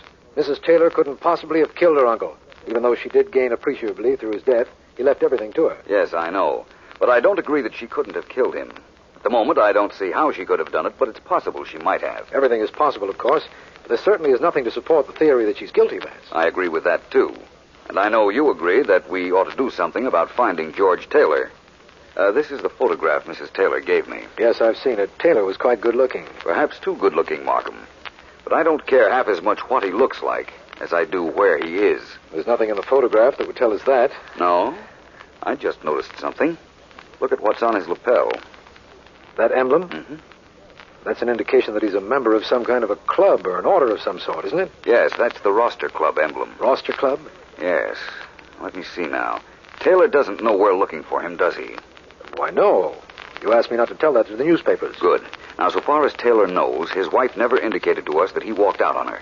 Therefore, there'd be no reason for him to be in hiding, would there? Oh, I see what you're getting at. I'm sure you do. If Taylor belongs to the Roster Club, and apparently he does, and inasmuch as he wears the emblem in his lapel, he's probably an active member, there's no reason why he wouldn't attend a meeting, is there? None that I know of. In fact, the chances are he would attend a meeting just to keep up appearances.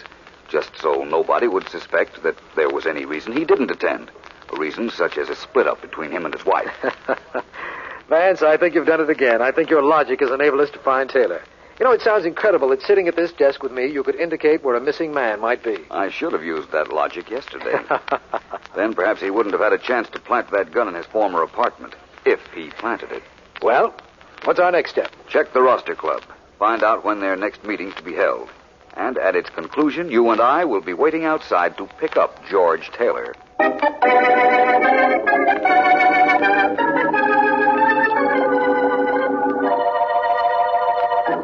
Look, Georgie, everything is all right. I'm sure it is. Oh, you're sure it is? Yeah. Well, that's fine. That's all I need. Thanks, Betty. I'm glad you're sure. I'm not. I still think I should have gotten out of town. But why? Nobody's after you. You could stay here. Oh, sure. But sooner or later, that wife of mine is going to tell the police I walked out, and they'll come looking for me. Oh, no, they won't, darling. Oh, yeah? And if they do, they won't find anything. Why don't we go to the movies, huh? No. Oh, we could take a walk, maybe. I don't want to walk. Then what do you want to do? I'm not sure. You know, there's a meeting in my club tonight. I ought to go show my face. Well, then why don't you? I don't know what I want to do. Can't make up my mind. All I'm sure of is that whatever I decide to do, it's going to be the wrong thing.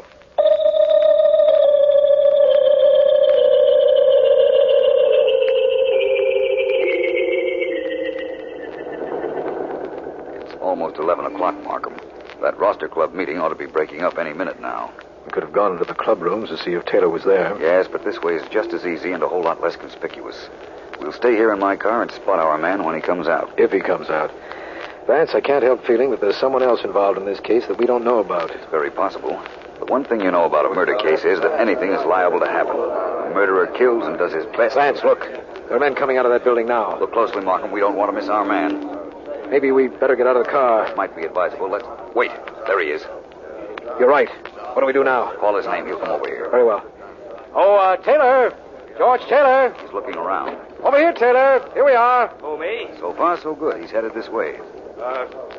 Did you call my name? Why, yes, we did. Get in, Mr. Taylor. Who are you? I'm District Attorney Markham. This is Philo Vance. We want to talk to you. Oh, no, you don't. I'm getting... Wait a minute, Mr. Taylor.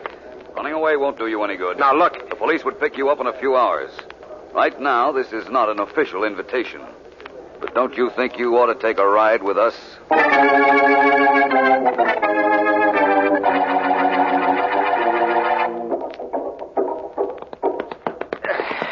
I'm pretty good with this punching bag, huh, Vance? Not bad, Dale. Oh, I suppose you could do better. I don't know. I haven't tried in years. Well, go ahead and try. Here, take a crack at it. Let's see you make it do tricks. All right, Dale. Well, you're all right. Thank you. Now let's see how all right I am at finding out what I want to know about you. I knew this wasn't a social call, but if it's business, Vance, you better talk to my lawyer. That's what I pay him for. I want to talk to you, Dale, not him. And I want you to listen.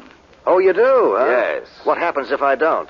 If I were you, I wouldn't try to anticipate that possibility. You're tough, aren't you? Yes. Vance, remember, maybe you're pretty good with a punching bag, but a punching bag can't hit back. That's one of the reasons I gave up using it. Now, Dale, look. I think you're mixed up in the killing of David Wilkins. What's more, I'm going to...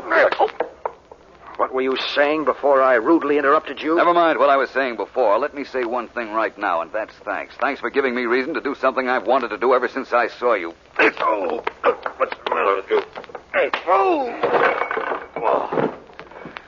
Get up, Dale. I'm pretty comfortable down here. Stay there, then, but tell me this. What do you know about the Wilkins murder? Nothing. Not a thing. I never met the old guy. You know a girl named Betty Steele? Sure, I know her very well. What about it? She's going now with a man named George Taylor. Taylor's still married to Wilkins' niece. We picked him up last night, and he told us about Betty and you. If you framed Taylor, maybe you'd get your girl back. You know, you've got something there, Vance. I wonder why I wasn't smart enough to think of that. I wonder if you were.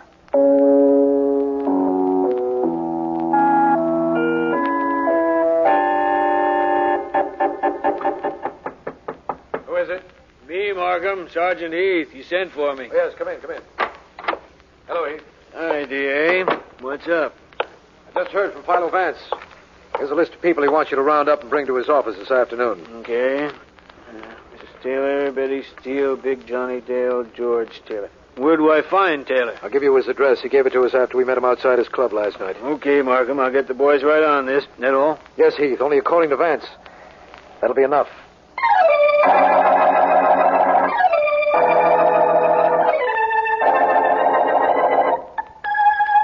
I want to thank all of you for coming here to my office. It's nothing.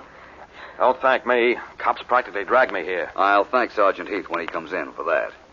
You, Mr. Taylor, and Miss Steele. Yeah. I'm glad to see you both. Well, at least somebody's glad we're here. And Mrs. Taylor, I think I can promise you that your uncle's murder will be solved in a very few moments. I hope you're right, Mr. Vance. To begin with, Dale. Yeah? Where were you the night Wilkins was killed? I'll help you. It was this Monday night at 8 o'clock. I knew you'd ask me that, Vance. Really? I was out at a driving range knocking out some golf balls. I like to keep in shape. Thank you.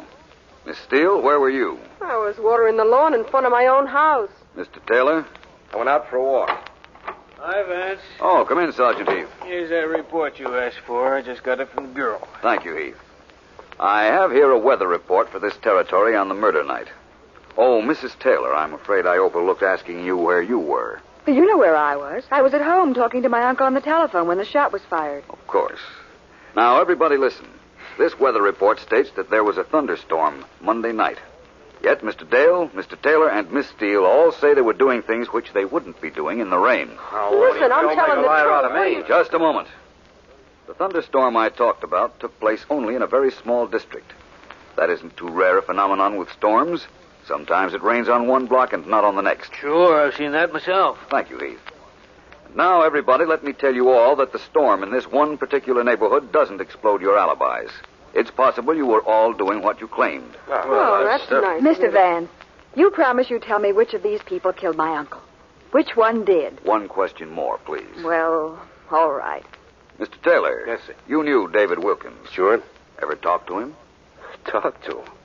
Nobody could ever talk to him. All you could do was listen. The guy talked a blue streak. He never stopped. You couldn't get a word in edgewise once he started. That's true, Mrs. Taylor? Yes, I suppose so. Thank you, Mrs. Taylor. Thank you for telling me that you killed your uncle and how you did it.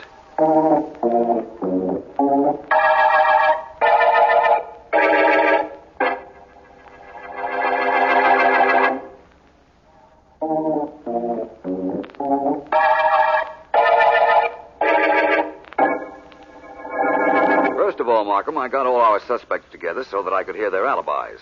None of them mentioned rain, therefore none of them was in the neighborhood of the murder when Wilkins was killed. Unless they were lying. People don't lie about their alibis, Markham. It's too easy to explode a lie, and a lie is much too definite an indictment against a suspect in the event that we prove his story false.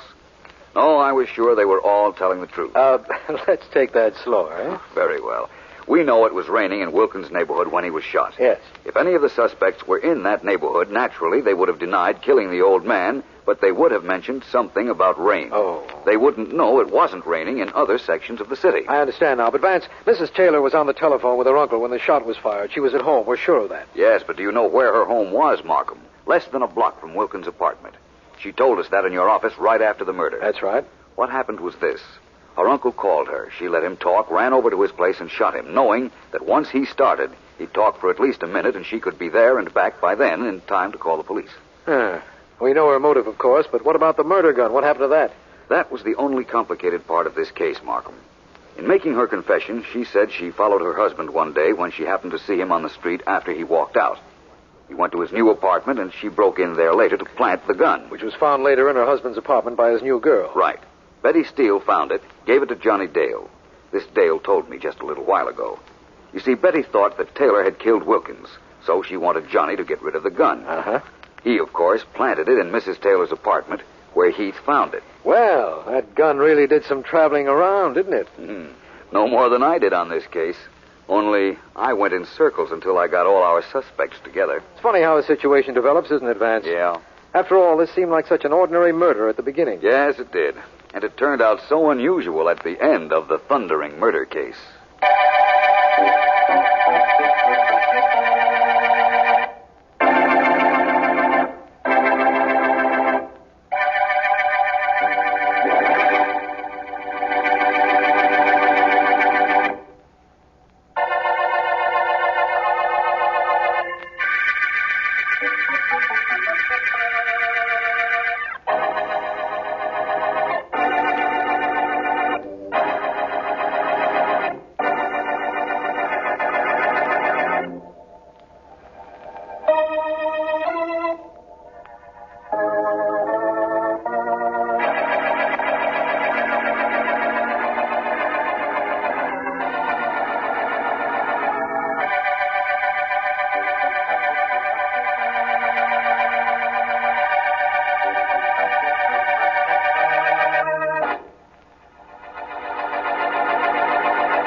Edgar, open up. Please, open this door. Something very wrong in that bedroom, dear. Something is terrible wrong. I hear Mr. Downey crying out, and I come and get you to him right away. Oh, you did right, Matilda. Daddy! Oh, please open this door. Dick, can't we break it down? He's in there. Listen to him. I can't break down this door. It's solid oak. When I had this house built, I insisted on it. I'm sorry about that now.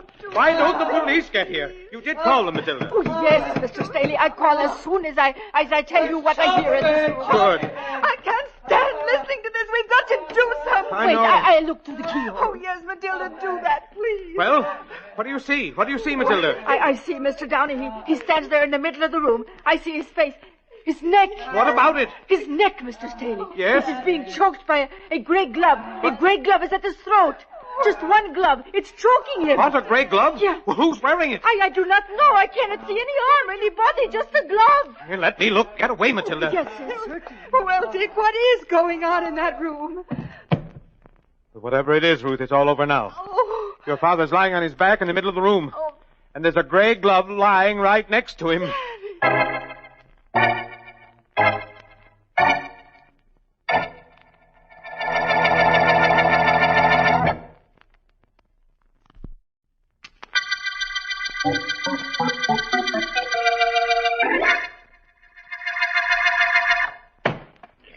A few more with the axe ought to do it, Riley. Okay, T.A. These oak doors are sure tough. Stand back, Markham. Right. I'm glad I called you to come down here with me, Vance. From what I was told on the telephone, what happened in this room is pure fantasy. I'm glad you called me, too, Markham. And I'm glad I got here in time to break in the room with you and our police friend here. Where are the owners of this house? I've asked them to wait in their room. That does it, Mr. Markham. I can reach in and turn the key from here. Okay, fine. Vance, look there. Just as Mr. Staley described it to you. Yes. A dead man and a gray glove lying next to him. Look at his throat. It's been clawed. Somebody choked him to death. But there's nobody in this room, and that door was locked. Take a look at the windows, D.A. Bard? Yeah, okay, Riley. Take a look around the house. See what you can find. Don't bring the family in here, though. Right. Be seeing you, D.A. Yeah. Well, Vance? Let me understand something. Mr. Staley looked through the keyhole and saw this gray glove on the floor choking the dead man? That's what he told me. The maid, Matilda, saw it, too, and all three of them heard this man here repeating, "It's choking me, it's choking me." Well, this is something. A man is choked to death by a gray glove. A glove that was obviously on the hand of somebody who couldn't possibly be in the room.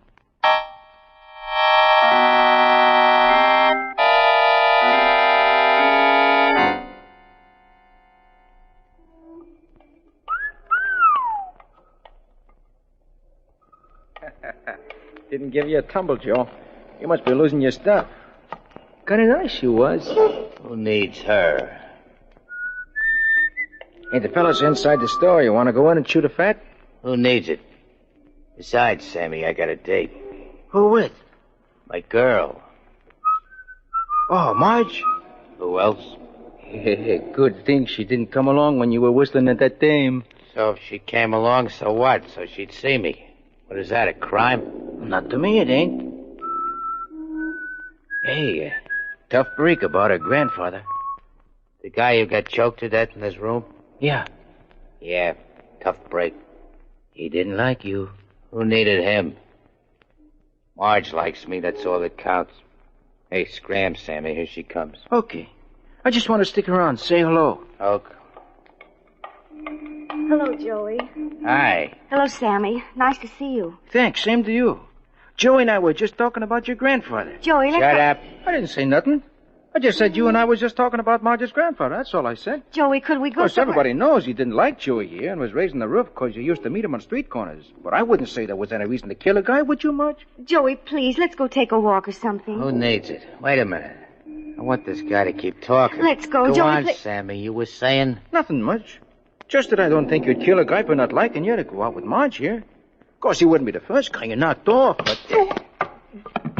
I need him. Let's get away from here fast, Joey, before a crowd comes. Please, Joey. Some guys talk too much. Some dames, too. You should remember that, Marge. Please, Joey. People are starting to come around. Let's get away from here. Okay, Sammy will be all right when he wakes up. Hurry up, will you? All right. How do you like that punk trying to say that maybe I killed your grandpa? The guy who'd say a thing like that is stupid. He don't know nothing. Either that, Joey, or he does know something.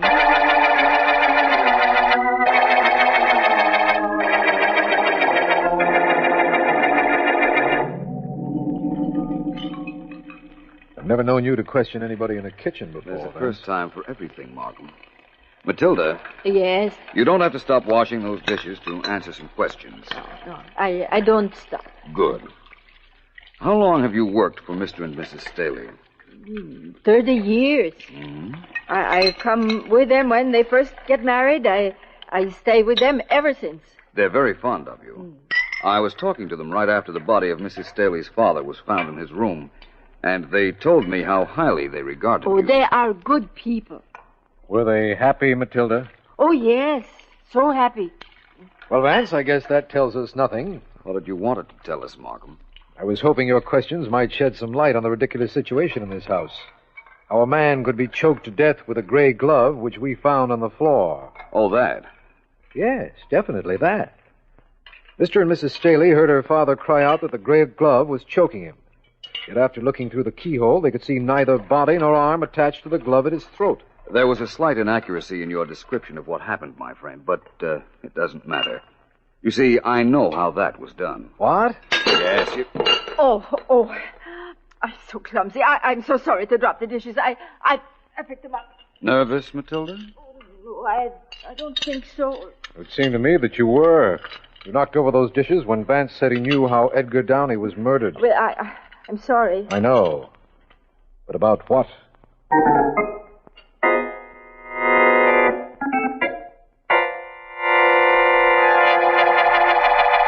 I think, now let me see, I think it's a little tight across the shoulders, Mr. Brooks. Fix it. Certainly. Would you care for a little extra drape in this suit? Who needs it? But, Just Mr. make Brooks... sure there's enough padding in the shoulders. Oh, don't worry, Mr. Brooks. I'll especially see to that. You want the trousers pegged, of course? What else? And see that they come up high enough, you hear? Oh, yes, Mr. Brooks. Okay, that does it. Now, when do you want me to come? Joey, are you in there? Who is that? It's my girl. What's she doing here? In here, Marge. Come on in. Joey, I've got to talk to you. So talk. Alone. Oh, yes, sir, Mr. Brooks. The fitting was about over, you know. I'll see you Thursday. Thank you. Joey. Well, Marge? Joey, what do you think's happened? How do I know? Philo Vance is working on the murder of my grandfather. So, he's got a job. Mm-hmm. Oh, send him a wire of congratulations. Joey, don't fool. This is too serious. Yeah? It isn't only that he's working on the murder, but he's found out something. Lucky him. He was talking to Matilda, our cook, this morning. Oh. The district attorney was there. So? The district attorney said he wished he knew how the murder was committed, and Vance said that he knew. Oh. He did he? Joey, you've got to do something. This is for me. You know about Mother and Dad. What am I supposed to know about him? Well, you know how terribly they quarreled when Grandfather came to live with us. I told you that. So what am I supposed to do? Stick my neck out and get into trouble? Who needs it? Well, if Vance knows how Grandfather was killed, it's going to affect somebody I love. My mother or father or you. Oh, I get the gimmick now. You're scared. You'll think of something to do, won't you? Please. Sure. I think of something. Only don't get into trouble, Joey. I wouldn't want that. I'll try not to. Okay, honey, relax. I won't be the one that gets into trouble. It'll be Philo Vance.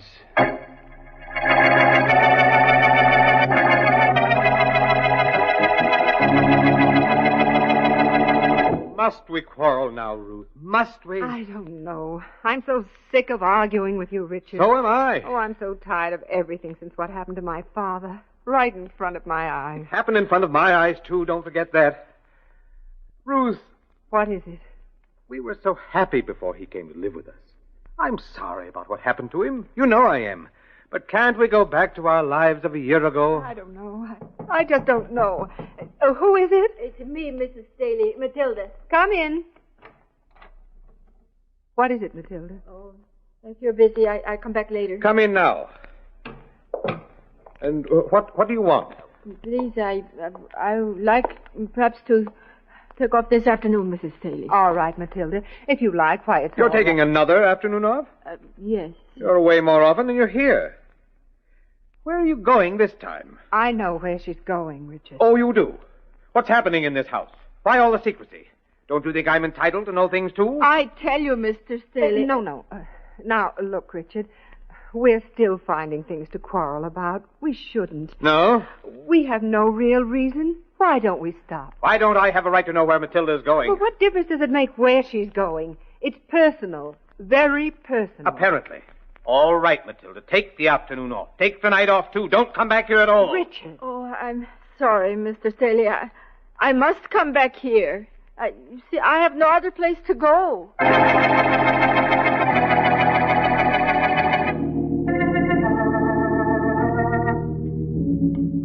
Midnight edition of the morning paper's just out. Paper, mister? No, thanks, Jimmy. Oh, it's you, Mr. Vance. Hey, what's cooking? Nothing much. Just out for a little exercise before going to sleep. Oh, well, okay. If there's anything I can do for you, you let me know, will you? All right, Jimmy. I'll remember that. Hey, buddy. You mean me? Sure, you got a match? I think so. I think I have one here. Freeze, fella. Don't make a move. Oh. Stick up? Don't you wish it was? Frankly, no. No, this ain't no stick-up. Stick-up would be over nice and quick. I'm going to be with you a long time. Unless... Unless what? Unless you leave the murder of that old Downey guy up to the police. If you do, you'll never see me no more. That, I assure you, is a great inducement. That probably means something, but not to me. Look, Vance, get smart. You're stepping on somebody's toes. That somebody don't like it. Sent me around to work on you if you wouldn't scare off. And I'm going to do just that. You're going to work on me, are you? Yeah. Well, I assure you, it's a very interesting project. You'll have some fun. You're telling me. I'm not only telling you, I'm showing you. See if I be mindful of. Hold on, Mr. Vance. I'm going to have to help you. Thanks, Jimmy, but I don't think I need you. You're going to need a doctor, will I? Here I am, Mr. Vance. Oh, wow, look at him. He's out cold. Yes, Jimmy. I was out for some exercise before going to sleep. Looks like I got the exercise all right, but he got the sleep.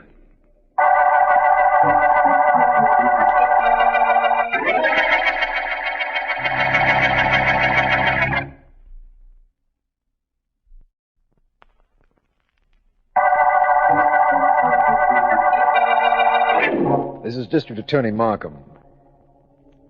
The Gray Glove murder case opened when the body of Edgar Downey was found in his locked bedroom. His daughter and her husband and their cook heard him cry out that something was choking him, and through the keyhole saw a gray glove at his throat, but with no body attached to it. This, Philo Vance insists, he can explain, but he doesn't know who on our suspect list is the killer. Vance is in my office now, and I have several things to tell him. This isn't the right time to tell you how the gray glove strangled Mr. Downey, Markham, but believe me, I will, and very soon. I'll wait. Inasmuch as there isn't anything else I can do. I'm also waiting for the autopsy, as a matter of fact, but I have something to tell you. Going to make me wait, too? No, I know you must have a reason for not talking now, but listen. Did you know that Mr. and Mrs. Staley were having serious quarrels about her father coming to live with them? No, I didn't. But it's true. Now, you take a situation of this sort. Two people who get along beautifully for years suddenly have their happiness threatened by a third person. Don't you think the husband might have killed his wife's father? No. Now, Vance. You can build that as much as you like, Markham, but it isn't a motive for murder, in my opinion. Now, the wife might have killed her father. What? Certainly. If the old man were wealthy and had left her his money... I see what you mean, but would a woman kill her own father? And how is it done? I merely offered a suggestion in opposition to yours about Mr. Staley being the killer, that's all. Wasn't my theory. But you do have one. Yes. You see, a rather tough character tried to intimidate me last night as I was taking a walk. Oh? I don't think either Mr. or Mrs. Staley would have hired him. And who did? I don't know. But I have a hunch whoever it was will show up. And very soon. He knows I don't scare easily now. And apparently he's worried. So am I. After what you told me. Don't be. My activities for the next hour or so are very tame. I'm going to take a ride with a lady. Mrs. Staley? No. Her daughter Marge, whom I know you haven't met as yet? No. I'm going for a ride with the one woman in this case who can tell me something important, if I can make her talk. The cook, Matilda.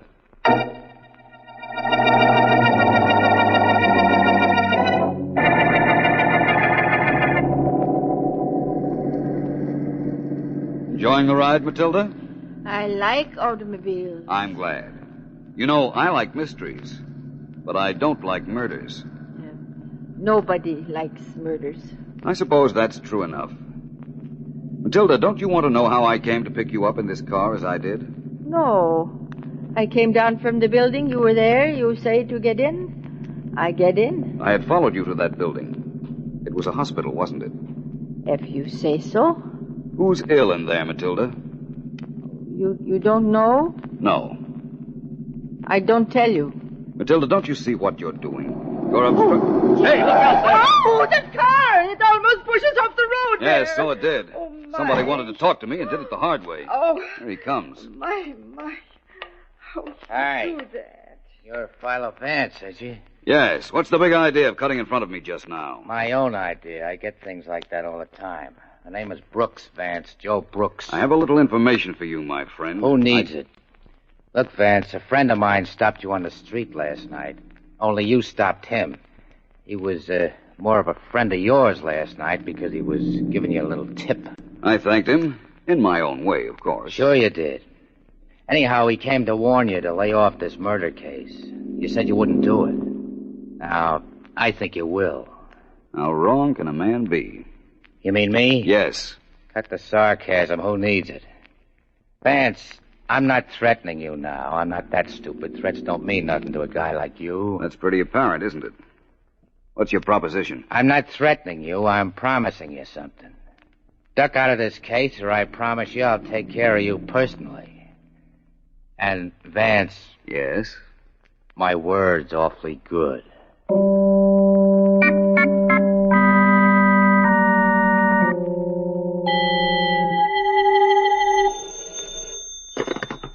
District Attorney Markham speaking. Markham, this is Vance. Hello. What are you doing for dinner tonight? Nothing special, Vance. Well, you are cordially invited to eat at the home of Mr. and Mrs. Richard Staley. Dinner is at 7. I'll expect you. Well, I'll be there, of course, but what's the big idea? The big idea is to get this case over with in a hurry. And tonight at dinner is when that's going to be accomplished. Oh. Who else is invited? Mr. and Mrs. Staley, their daughter Marjorie, a boyfriend of hers named Joe Brooks, who introduced himself to me in his car this afternoon, and, that's all, I guess. One of them is our murderer? Someone who will be there tonight is, I assure you of that. And that's when you'll tell me how somebody could have gotten in and out of a locked room and choked a man to death with a gray glove? I promise. I'll be there.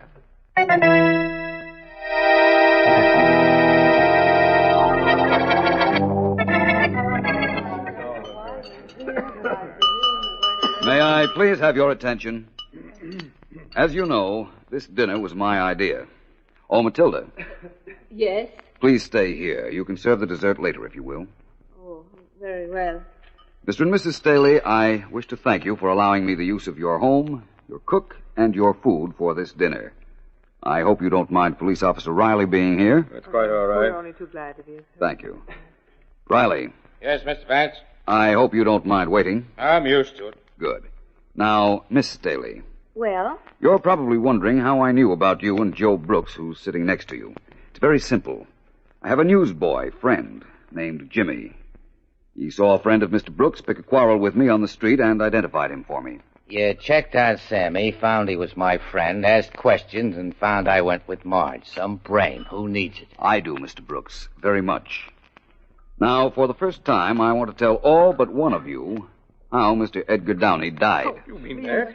One of you, the murderer, already knows. The others will be very interested, I'm sure. Edgar Downey wasn't strangled. What? He was poisoned. Oh, but that can't be. I heard him say it's choking me. It's choking me. And Dick looked through the keyhole and saw the glove at his throat. So did Matilda. Really? It was my understanding that Matilda looked through the keyhole and announced that she saw the glove at your father's throat. When your husband got to the keyhole, Mr. Downey was already falling. Well, I imagine that's right. Let me continue. There are several poisons that constrict the throat. Mr. Downey was poisoned. Oh. When the poison began to take effect in his bedroom, he instinctively grabbed his throat. When he said it's choking me, he didn't mean the glove, he meant the poison. Of course. No glove was choking him.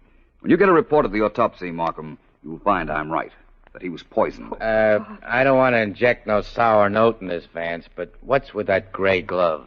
Joey, how did you know that glove was gray? Oh, me? Yes. I didn't. I guess most gloves are gray, ain't they, Marge? If you don't mind, I'd like to handle this investigation my way.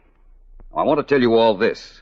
The same poison that killed Mr. Downey was fed to all of you just now at dinner. What on earth do you mean? Please, everyone. The poison won't take effect for a half hour. And in the meantime, I'm sure I'll have a confession from the guilty person. The one who caused Mr. Downey's death. How are you going to get that confession, Vance? No one is to leave this room, Markham. The guilty person knows what poison was used, and I'm sure also knows the antidote for that poison. I'm quite certain there'll be an effort made to get that antidote. But suppose there isn't. What are we supposed to do? All sit around and die? No, Mrs. Staley. I've made provisions for that, believe me. Wait a minute, Vance. I can't let you do this. After all, I'm district attorney. I represent the law, and what you've done is very illegal, even though it might solve a murder case. Well, that's right. Now, let me ask you something right here. Do you or don't you know who was responsible for Mr. Downey's death? Certainly I know. Now. Matilda, where are you going? Just out of the kitchen for a minute. I come back in. You're not going anywhere, Matilda. Riley, there's our murderer. Take her. Right, Matilda is the murderer? I got to get in there. Take her out, Riley. She's coming, whether she likes it or not. Come on, you. Vance, I don't understand all this, and I'll hire the best lawyers to defend Matilda. You won't want to after I tell you how sure I am of her guilt. In fact, I'm quite certain she'll confess when she gets to headquarters. What about the poison that was fed to all of us, Vance? There wasn't any poison, Markham. What do you mean? Hey, what's with all this mixed-up business? Who needs it? You say we weren't served poison? And why did Matilda make a break for the kitchen? Vance, what is this? I'm just as confused as everybody else is here. I don't blame you, and I'm sorry. First of all, let me tell you this. Matilda is the one who poisoned Mr. Downey. Oh, no, I thought I could make her try to leave the room on a pretext to get the antidote for the poison she thought was fed her, and I did. You know so much, Vance. Tell me where she was spending all the time she took off from her work. Mrs. Staley, would you answer your husband, please? Matilda had a son who was very ill, Richard. That's why she was taking all that time off. She was going to a hospital to visit him. Oh. How did you know, Vance? I picked her up at the hospital yesterday, Mrs. Staley. Oh. Later, I went back to see her son's doctor. He told me the boy needed very expensive treatments. Then I asked him about a poison that might constrict a victim's throat. And what happened? He told me what types would. And he also told me something very important. He said that a quantity of that poison had been found missing from the hospital immediately after one of Matilda's visits. That was all I needed to know. I prepared this little dinner party, hoping that Matilda would confess. And she will, I'm sure of it. But my father never did anything to Matilda. Why should she want to kill him? What reason would she have? I think I know the reason, Mrs. Staley. What? But I'll have to wait just a little while to make sure.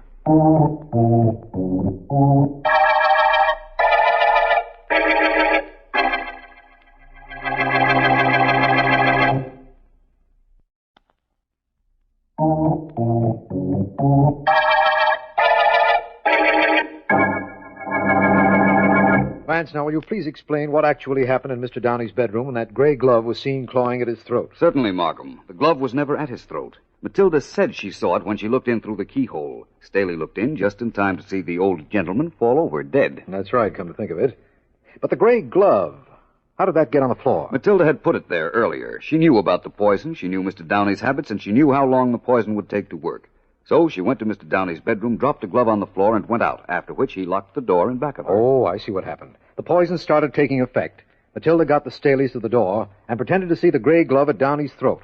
The power of suggestion was so strong that when Staley looked through the keyhole, he was willing to swear that he, too, later saw the glove at the dead man's throat. Mm-hmm. Well, now that that's explained, let's go to the motive. What was it? You will read it in Matilda's confession. Mr. Downey had left her $10,000 in his will. She needed that money for her son's treatment and begged him for it. He refused her, so she killed him. What about those attacks on you by this Joe Brooks and his friend? Joe thought he was being a gallant in protecting his girl's family by threatening me, forgetting that he, too, had a motive for the murder. The fact that the grandfather didn't approve of him. Who would? You're perfectly right, Markham. In the words of Mr. Brooks himself, who needs him? Well, I guess that does it, my friend. Of course, we should have known the clawing marks on Downey's throat weren't made by a gloved hand at all. Yes, we should have realized that at the beginning. It might have helped. However, it doesn't matter now that we're at the end of the gray glove murder case.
Dan.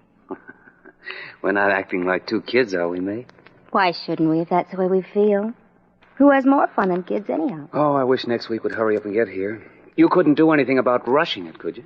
No, that doesn't mean I haven't tried.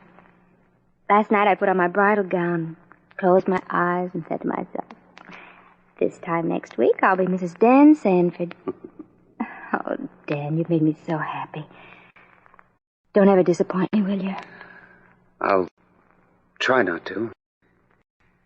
May, I have something I want to... No, not right now, Dan. There'll be no talking for the next 30 seconds. That's an order. May, let's stop for a minute and be sensible. Who wants to be sensible? After next week, I'll be sensible for the rest of my life. There may not be a next week if you listen to what I'm going to tell you. Never heard a better reason for not listening to anything in my whole life. Besides, I don't have to listen, Dan. I know what you're going to tell me. You're going to tell me what business you're in. But I already know. You do? Certainly. And I'm going to help you. Even though I know your business is murder.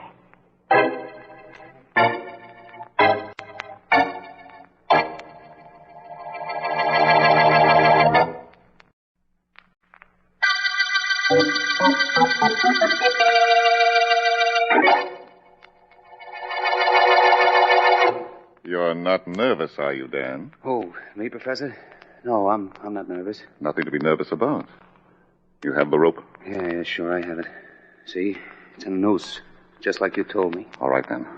Open the door, quietly. You'll find your victim seated in a chair, his back to the door. All right. You are nervous, aren't you? What is it, Dan? The job or the girl you're going to marry next week? I'm okay, I tell you. Never mind telling me. Show me. You just watch. Very well. The door, Dan. Quietly. Hold the rope ready. That's right. Walk over slowly. All right. Now! Hey, you! Dan, you fool! You haven't done anything. Let go of the rope! All right, Billy. Take it off your neck. Holy mackerel, Professor, this guy could have killed me with that rope. That was the general idea of the dress rehearsal. Only it didn't work. Dan, if that rope were around Billy's neck properly, he'd have made no outcry. I've explained that to you a dozen times. I tried, Professor. Yes, I imagine you did. I would suggest you watch Billy demonstrate the technique. He's already done 2 perfect jobs on victims for me. Assignments on which he acquitted himself admirably. Oh, it wasn't nothing, Professor. I think it was. Now, show Dan how you do it, Billy. After all, he's one of us now. And he should be trained. Holy mackerel, I've showed him 1,000 times already. Look, stupid. You grab the rope like this. Yeah. You slip it over a guy's head. Then Never you mind pull doing out. it now. Show him when you 2 are alone. I'd rather you both left me alone at the moment. Hey, you gonna play that music box again? The new music box, Billy. The one you brought back to me after your last assignment. It's a beautiful addition to my collection. Would you like to listen to it? Yeah, I would. Very good. Listen.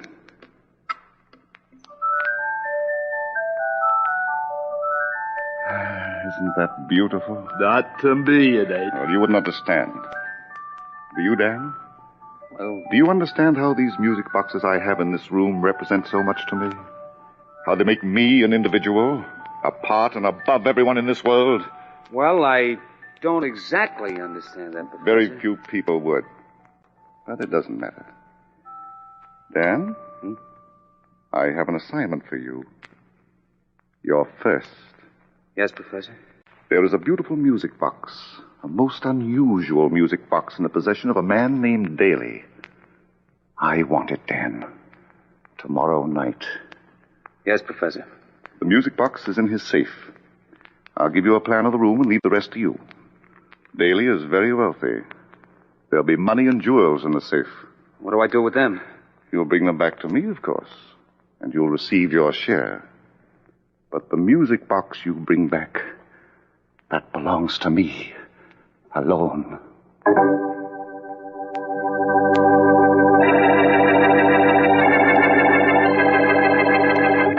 Sit down, Markham, sit down. Nice of you to drop into my office. Thank you, Vance. Always glad to see you.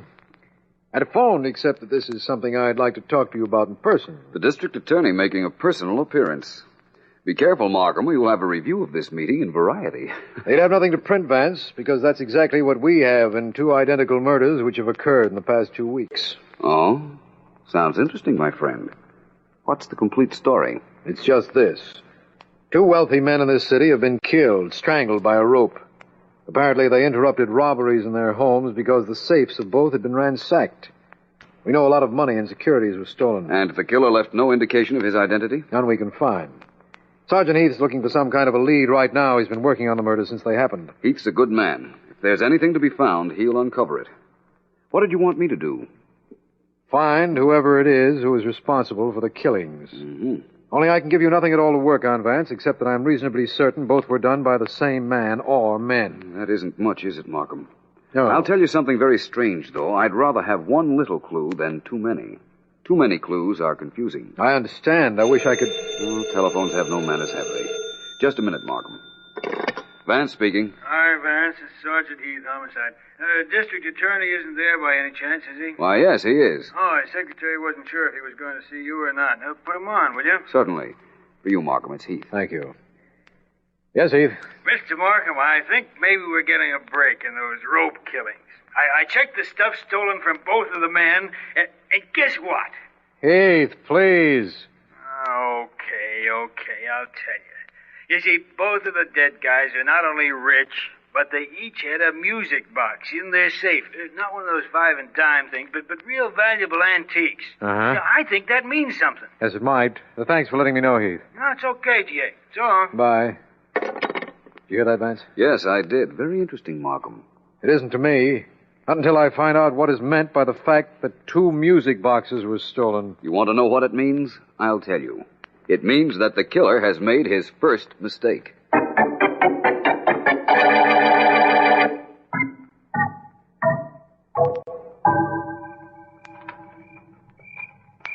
The French doors are right there, Dan. They open to the library. The safe is in the library. Thanks, May. You've been wonderful. I haven't done anything I didn't want to. You're the man I love, the man I'm going to marry. This is the work you picked out for yourself, and I've got to help you. You've been perfect. Getting a job as a maid in this house, getting me the combination of the safe just so my first assignment for the professor will work out. Honey, I can't thank you enough. Don't try. I left the French doors unlocked before I left. Let's go, Dan.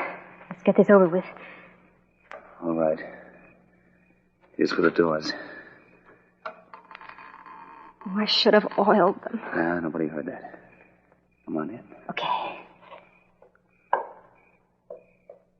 Here. Use your flashlight, May. Here we are. There's the safe right over there, Dan. I see it now. Hold the light on this piece of paper for a minute. Sure. 12 left, 13 right, 14 left, 1 right.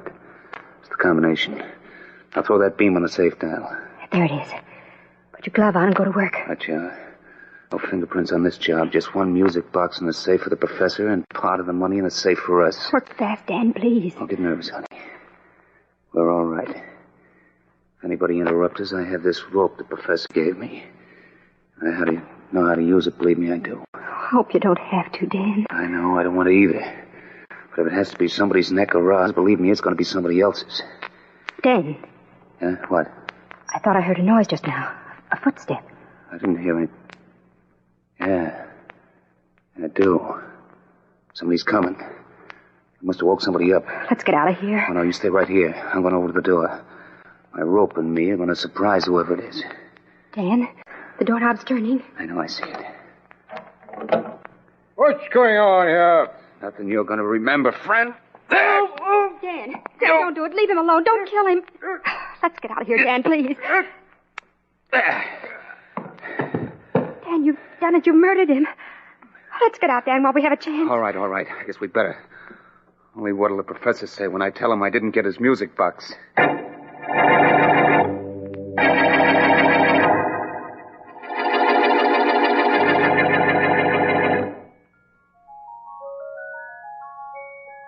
Yes, I understand, Dan.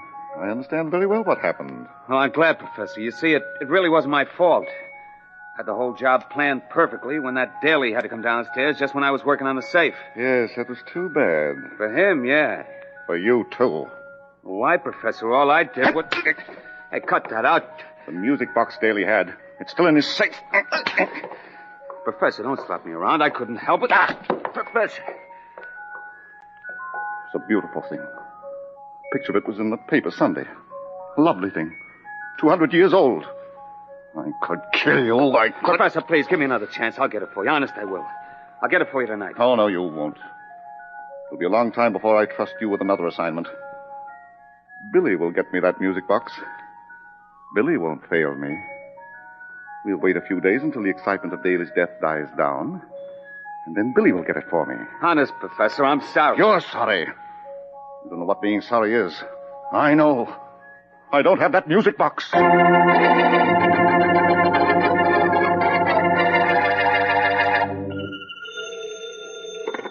Philo Vance speaking. Markham Vance, I think our long association's begun to do me some good. Really, Markham? I assure you I'm completely complimented.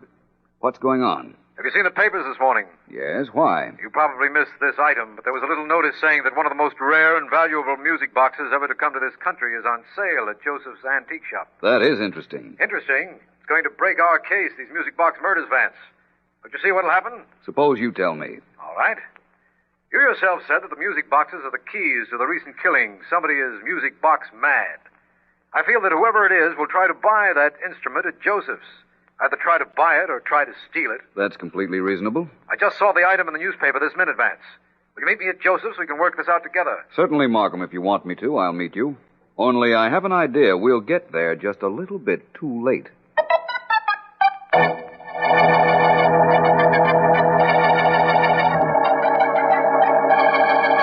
Try throwing the rope, Billy. Throw it this time. Holy mackerel, Professor. I'm beginning to feel like a cowboy. I do good work with the rope close up, don't I? What do I have to practice throwing it for?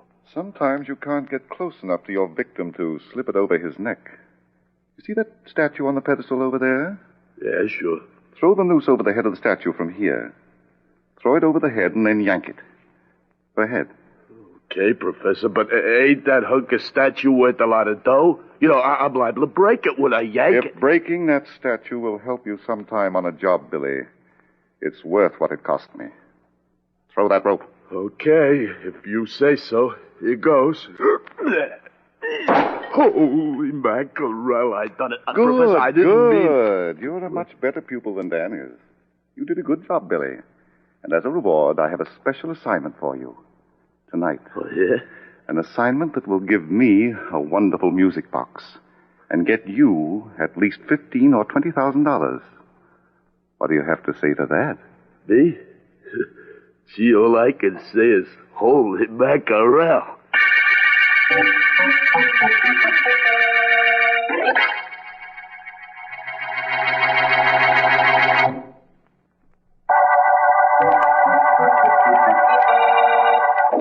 This is District Attorney Markham.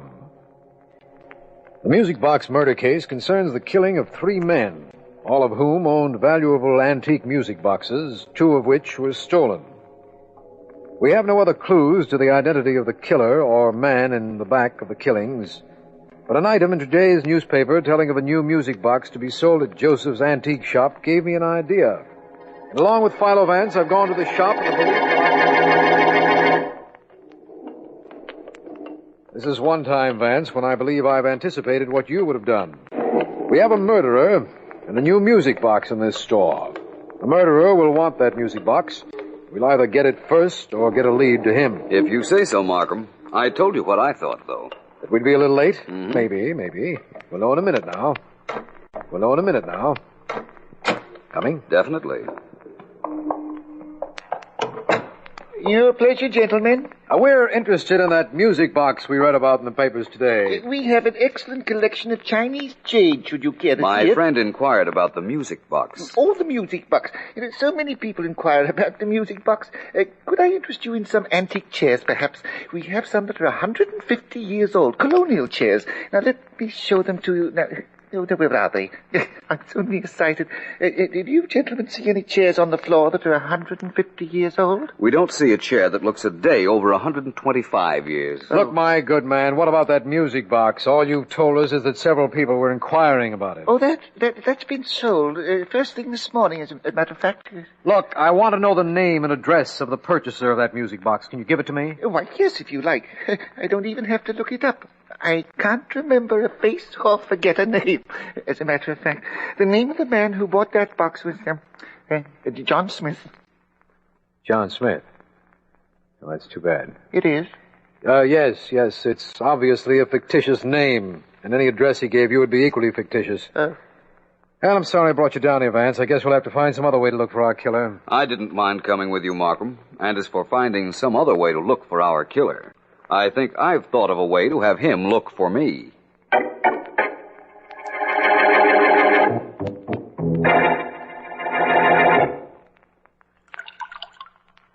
Hold still, Dan. Please hold still.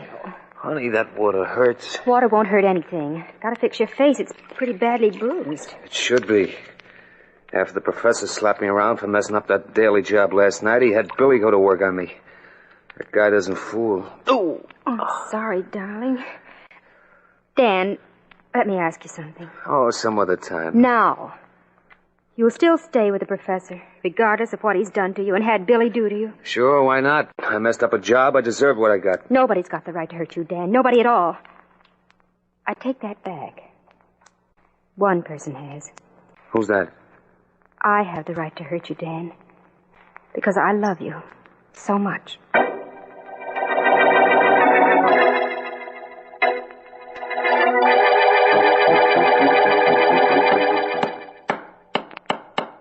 Vance, what's the plan you have for making the music box murderer come to you?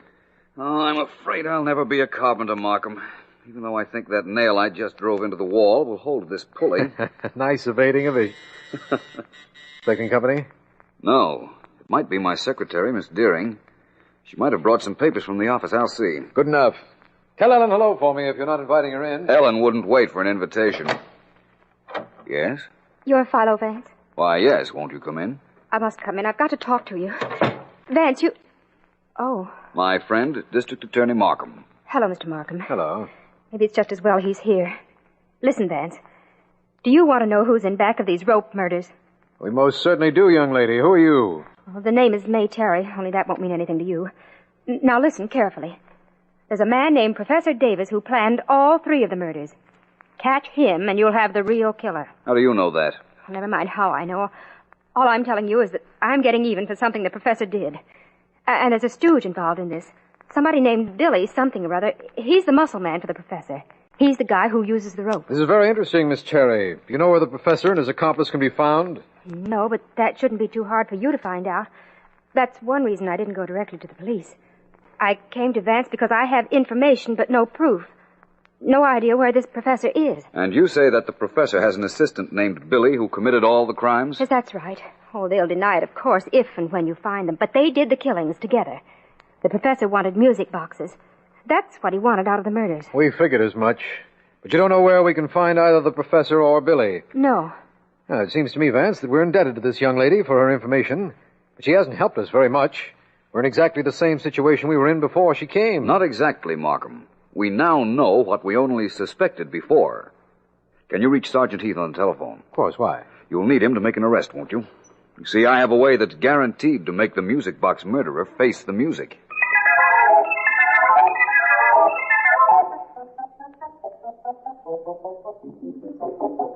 You're crazy, May. You're mad. You couldn't have gone to Philo Vance and told him about the professor. Oh, no, that's what you think, Dan. Nobody's going to slap my man around and get away with it. I also told Vance the professor's stooge Billy did all 3 murders. You hear that, Dan? All 3. And Vance, believe me, you're in the clear now. Get out of town fast. I'll meet you somewhere. Oh, why did you do a stupid thing like that, May? You spoiled everything.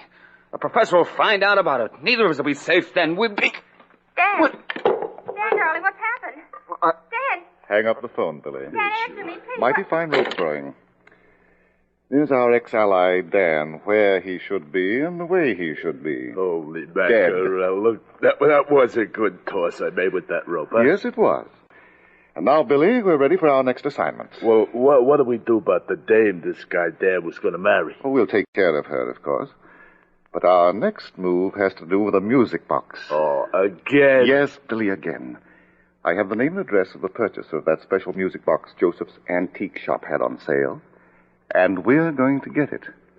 From the purchaser. Holy mackerel. He ain't going to have it long, is he? No, he's not. And we won't be bothered with Dan on this job. It's just as well we got rid of him. I think he would have made trouble for us. He won't make no trouble for anybody anymore. No, that's right. Now, Billy, as for the job tonight. Yeah. We go to apartment 2-1 at 50 London Avenue. The apartment belongs to a man named John Smith. Oh, you got the name and address from the antique shop owner, huh? Yes, I did. We will go there. You carry your rope, and I'll bring some money. Mr. John Smith will listen to the way my money talks, or to what your rope has to say.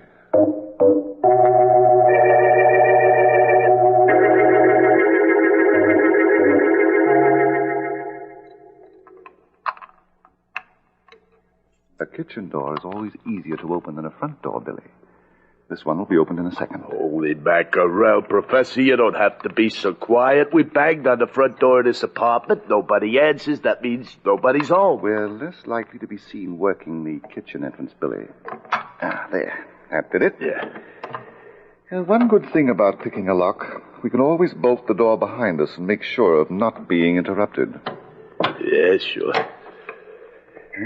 This is John Smith's apartment, where we are going to get that music box I want. Apparently the tenant is out. And that music box is either in a safe or the living room. Which we're in right now. Now, how do we find Billy, that music? Look, on that table, it's the music box. It's the most beautiful box I've ever seen. Come over here, quick. Yeah, okay, I'm coming.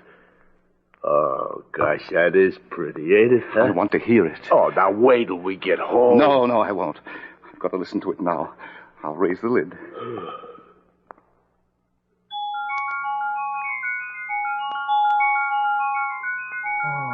Billy. Yeah, I know. It's wonderful, only not to me. Personally, I prefer swing stuff. Now, you take that, Deb. Hey, somebody's in the next room. Come on, Professor, let's get out of here. Oh, I'm ready.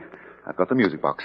Out the front door, Billy. Hurry. You don't have to tell me twice. I'm hurrying. Come on, let's get out. Oh, quick, Professor. There's a rope around your neck. I ran into a noose. Now, your hands are free. Get the noose off my neck. Trying to get it off you. Sure, hurry. The quicker you get it off, the quicker I take you two down to headquarters. Put your hands up, both of All you. right. Come on, put them up. We don't have all day. All right. Sergeant Heath, you'd better take them along. Sure, DA. Anything you say. Come on, you two guys. We want you both for a lot of murders. And you both ought to thank your lucky stars that rope you ran into didn't choke one of you to death. Yes, they should, Heath. They should thank their lucky stars for that. And we should thank Philo Vance for trapping them for us. Although I still don't know how he did it.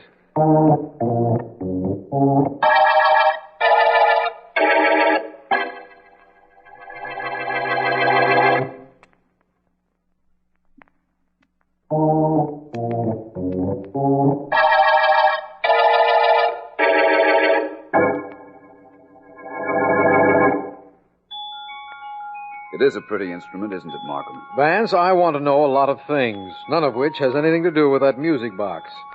How did you get the professor to come up to your apartment so Sergeant Heath and I could grab him? I asked you two to be there. You were there, weren't you? Of course, and we have their confessions.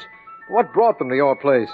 I thought they'd head for the apartment of whoever that John Smith really was. They did. I was John Smith, Markham. I beg your pardon? I saw that item in the newspaper before you called me about it. Went to Joseph's, bought the music box, and gave the name of John Smith, but my real address. I knew the music box would prove a lure our murderer couldn't resist. Well, that's fine. And I thought I was so clever in reasoning out a plan to trap the professor. It was a fine plan, only you thought of it first. Oh, I just got the newspaper before you did, Markham, that's all.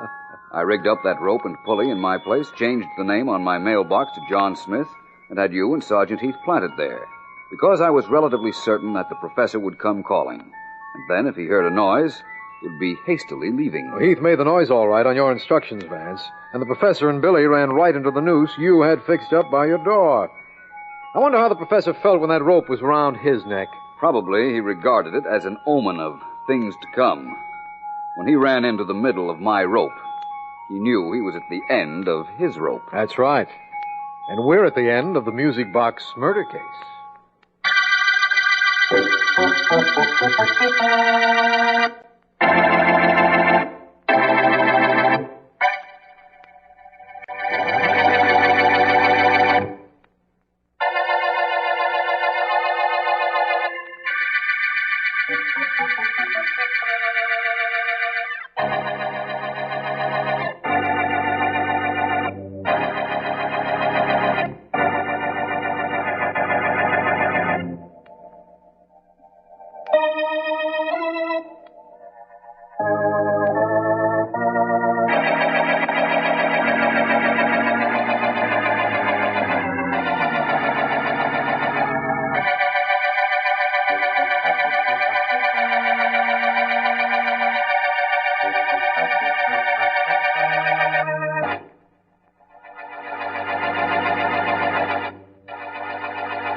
Come. Mr. Markham. Oh, come in, Miss Henderson. What is it? Mr. Markham, they're here again in the outer office. Irma and Sarah Wakefield. Oh, no. Yes, sir. And they insist on seeing the district attorney. They say it's very important. All right, Miss Henderson. Ask them to come in. Yes, sir. Would you come in, please? Yes, of course. Of course we'll come in, miss. Thank you. Go right in, Sarah. Indeed I will. Indeed I will. Please sit down, ladies. Indeed we will. Indeed we will. Mr. Markham, we've done it again. Sarah and I have done it again. Have you? Yes. And what is it you've done this time? Listen to him, Irma. What have we done this time? Young man, don't you read the papers? Yes, I believe I do. Well, didn't you read this morning of the gangster Eddie Rogers who was shot and killed last night? Didn't you read that, young man? Yes, as a matter of fact, I did. The police have arrested the killer. Did you hear that, Irma? The police have arrested the killer. How could they have arrested the killer, Mr. Markham, when Sarah and I killed that gangster? Didn't we, Sarah? Indeed we did. Indeed we did.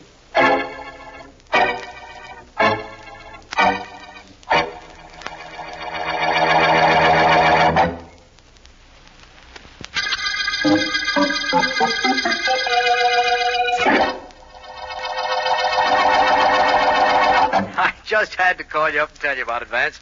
The two old girls were so serious about thinking they murdered Eddie Rogers, I had a hard time convincing them that they didn't. I'm not sure I understand about them, Markham. It's simply this. They're both spinsters, have no family we know about, and they sit at home and worry about all the evil men in the world. Then they pick out some public enemy and concentrate on his death. In the event that a gang bullet ends that gangster's career, They come in to confess. And they've done it twice before, is that it? Yes, they're perfectly serious, Vance. They apologize for the potency of their concentration and insist they're quite willing to accept the consequences. Apparently, a district attorney meets almost as many eccentric characters as a private investigator. Well, Markham, what about dinner tonight? Busy? No, why don't you call me later? I will. Bye. Bye. You and the DA are pretty friendly, aren't you, Vance? Who are you? How did you get into my office? The name's Sterling, Joe Sterling, and I walked in. Any more questions? What do you want? Why didn't you knock? You don't seem to understand, Vance. I said I was Joe Sterling. I don't knock on doors. When I want to get in somewhere, I walk in. How'd you like to get thrown out? Now, wait a minute, Vance. Take it easy. I'm not looking for any trouble. Besides, you don't throw clients out of your office, do you? You're not my client. I'm just about to be.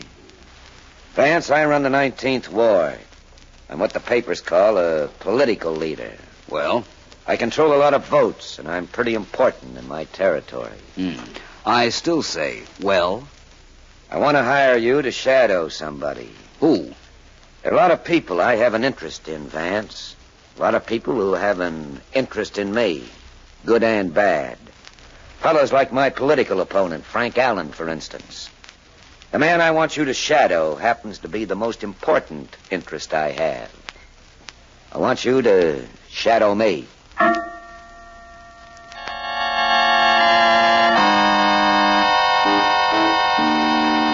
Let me see now. In the 5th Ward, we're a cinch. We figure to cop the 6th, and we'll hold our own in the 7th. That doesn't sound too bad. If you do your part in the other districts, I'm liable to be elected at that. Well, that's just the point. Joe Sterling controls the other districts, and I mean controls. People in those districts would vote for a cow if he was in back of the cow. It's no good, Edgar. Not the way it stands, I'll grant you that, but we can do something about Sterling, can't we? Any suggestions? Oh, I'm not supposed to think. I'm just the candidate for office, Frank. You're the one with the brains, so I've been told. Don't get sarcastic, kid. Look, you've got everything in your favor. Public sentiment, for one thing. The orphan boy who studied at night and worked 18 hours every day to get through law school. You're young, good-looking. But that's not enough. And so you keep telling me you're my campaign manager. Don't you have anything to suggest so we can lick Joe Sterling and win his district? The only thing I can tell you is his people will vote the way he wants them to as long as he's alive. Well, why can't something be done about that?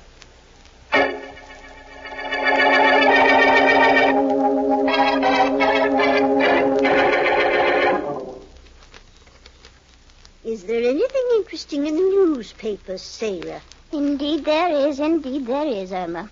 Everybody's writing about the election. Yes, of course, the election. How does it look? Does the paper say? Indeed it does, yes. Indeed it does. It says the candidate being presented by Mr. Joe Sterling seems to have the election in... The paper says, in the bag. That isn't good, is it? No. This Mr. Joe Sterling is a very evil man. Indeed he is. Indeed he is. Don't you think we ought to do something about him? I'll gladly do anything. What did you have in mind? Don't you think you and I ought to concentrate on his dying? The way we did about that gangster, Eddie Rogers, and the other bad men? Yes. Don't you think we ought to do the same about Mr. Joe Sterling? Indeed I do, Irma. Indeed I do. And at once.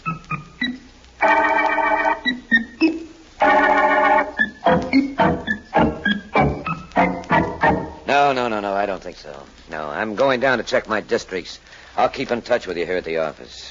Very good, Mr. Sterling. Now, the opposition may have something cooking. You keep your ear to the ground, see that I'm kept posted, Danny. Yes, sir. I'll call you in an hour. You better leave this door open so you can see your way down the stairs, Mr. Sterling. The light in the hall is out. Good enough. Now, don't leave until I call here. Hey, you're right. About what, sir? About it being dark. Just make out the stairs. Seems to me... What? There's somebody at the bottom of these stairs on the street. Danny, come here. Mr. Sterling! Sterling!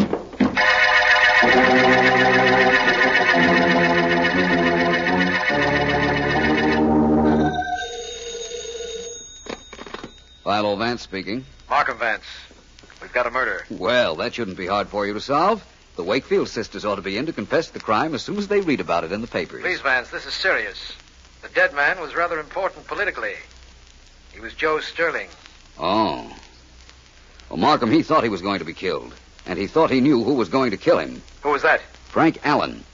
Oh, campaign manager for Edgar Lessing, eh? Yes. Allen and Sterling were pretty bitter rivals.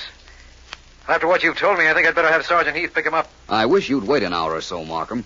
I want to see him first. All right, we'll wait an hour. Good. What were the circumstances of the murder? Well, Sterling was found at the bottom of the steps leading to the street from his office. He'd been shot, presumably as he was about to go out the street door. Mm-hmm. The only witness, and he isn't a witness exactly, was Danny Moore, who worked for Sterling. What about him? Well, he was in Sterling's office when he heard the shots. We're holding him incommunicado. I don't want any newspapermen to get to him before we question him thoroughly. But the papers do have the story. Yes, headquarters reporters arrived with the homicide police. There'll be an addition on the street very soon carrying all the details we know. I see. All right, Markham, thanks for calling and telling me about it. I'm going to see Frank Allen right now. He's a campaign manager. I guarantee I'll find out if he elected Joe Sterling dead.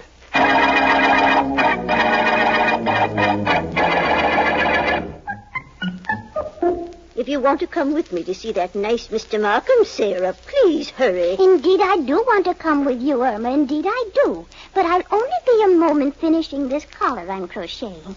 Pretty, isn't it? Look. You're very handy, Sarah. Very handy. Thank you, Irma. And I do want to come with you, so just wait 1 minute and we'll go down to Mr. Markham's office and tell him that we killed Mr. Joe Sterling. I'll wait for you. Are you going to wear your new collar? Indeed I am. Indeed I am. I don't want Mr. Markham to see me in this same old dress without something new on.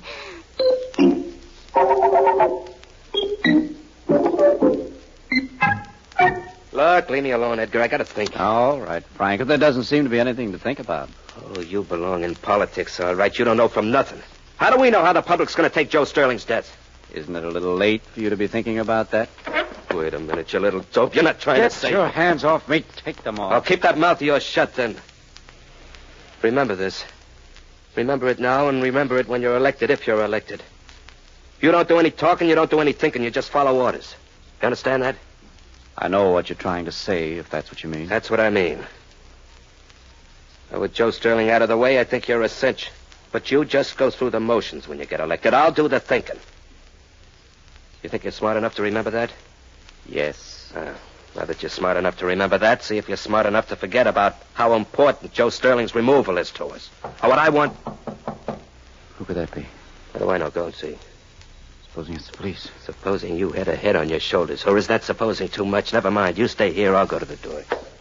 Stupid characters I get hooked up with. Why don't I turn honest and learn to steal? Yes? Hello. My name is Vance. Philo Vance. Thanks for asking me in. Oh, so you're Vance, huh? I've often wondered what you looked like. And now you know. Aren't you lucky? What do you want here, Vance? I want to see Frank Allen. Well, you've seen him. That's me. Aren't you lucky? Who's the other individual? Oh, wait a minute. I recognize him from those campaign posters all over the city. He's Edgar Lessing, isn't he? I'm very pleased to meet you, Mr. Vance. Look, Edgar, you don't have to shake hands with everybody, just the people I tell you to. Now go on back over there and sit down. When you throw him a bone, does he bark? Okay, Vance, what's up? What are you doing here? I came to find out one little fact, Allen. What's that? I want to know whether you killed Joe Sterling. Is that all you want to know? Mm-hmm. Well, that's why you didn't have to come all the way over here for that. You could have phoned. I'd have been delighted to confess to you over the phone. Cute, aren't you, Allen? That isn't what my mirror tells me. Well, listen to what I tell you. I tell you that Joe Sterling believed you'd try to kill him. And I tell you something else. I tell you that if you did, I'll find a way of proving it. Look, Vance, I don't stand inside a doorway and shoot guys as they're about to walk out in the street. What is your type of murder?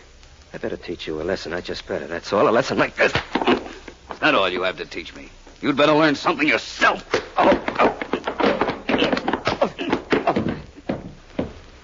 Come on, get up. You're not hurt too badly. Get up, Allen. Okay. Okay, big man. Now what? Now I repeat what I told you before. That if you killed Sterling, I'll find a way of proving it. And if you do, they'll pin a rose on you, won't they, Vance? Well, I got news for you. If you try, you aren't going to get a rose. You're going to get a whole bouquet. Laid right on your chest.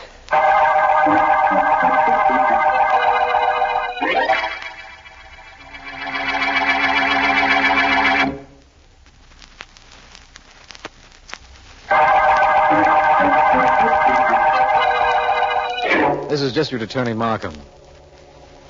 The Sterling murder case opened with the finding of the body of Joe Sterling, political boss. Vance's principal suspect is Frank Allen, who is sponsoring a candidate in opposition to Sterling's.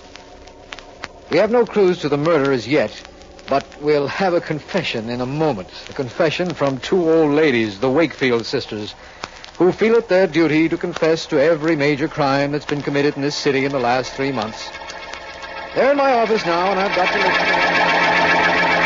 listen. So you see, Mr. Markham, we're quite ready to be sent up the river. Indeed we are, aren't we, Irma? Such a vulgar expression. We're ready to pay the penalty for killing Mr. Sterling, Mr. Markham. That's what Sarah means. So I gathered. Well, ladies, I appreciate what you're doing, but, let me ask you a question. By all means.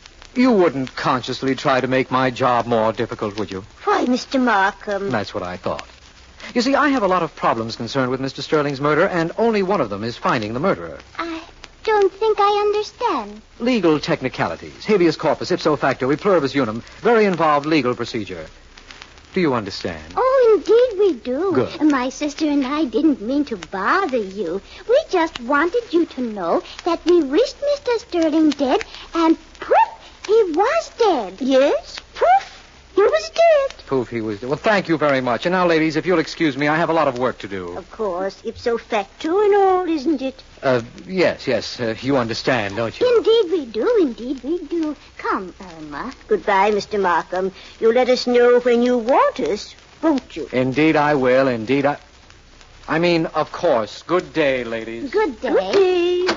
You know, Irma, I don't think Mr. Markham can be bothered with confessed murderers today.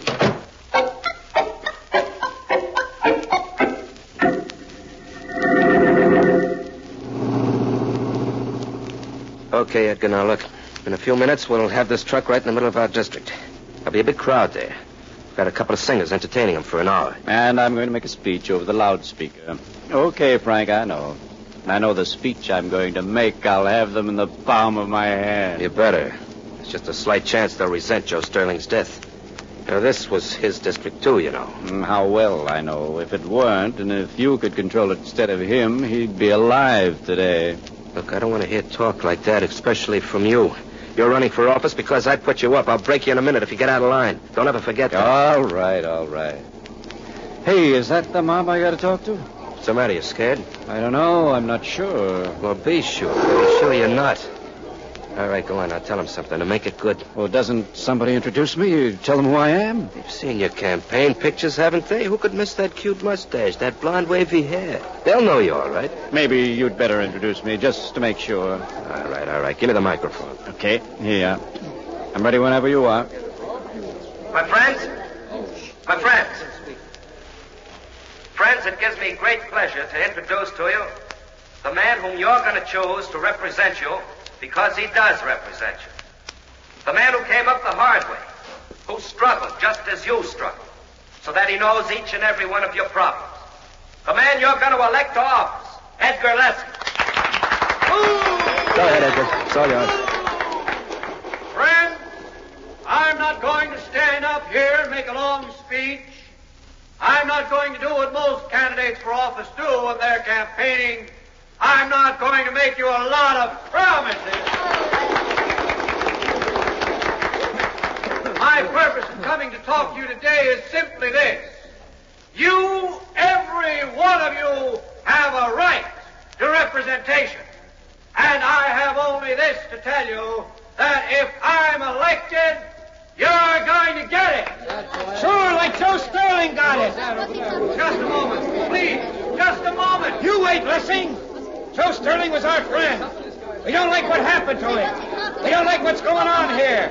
We don't like you. Let's get this guy out of here. What do you say, man?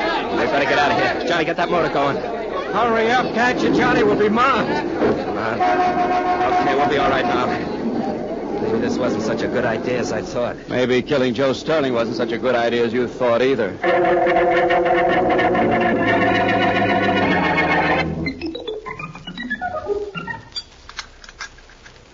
Would you care for another cup of tea, Sarah? Now, let me think.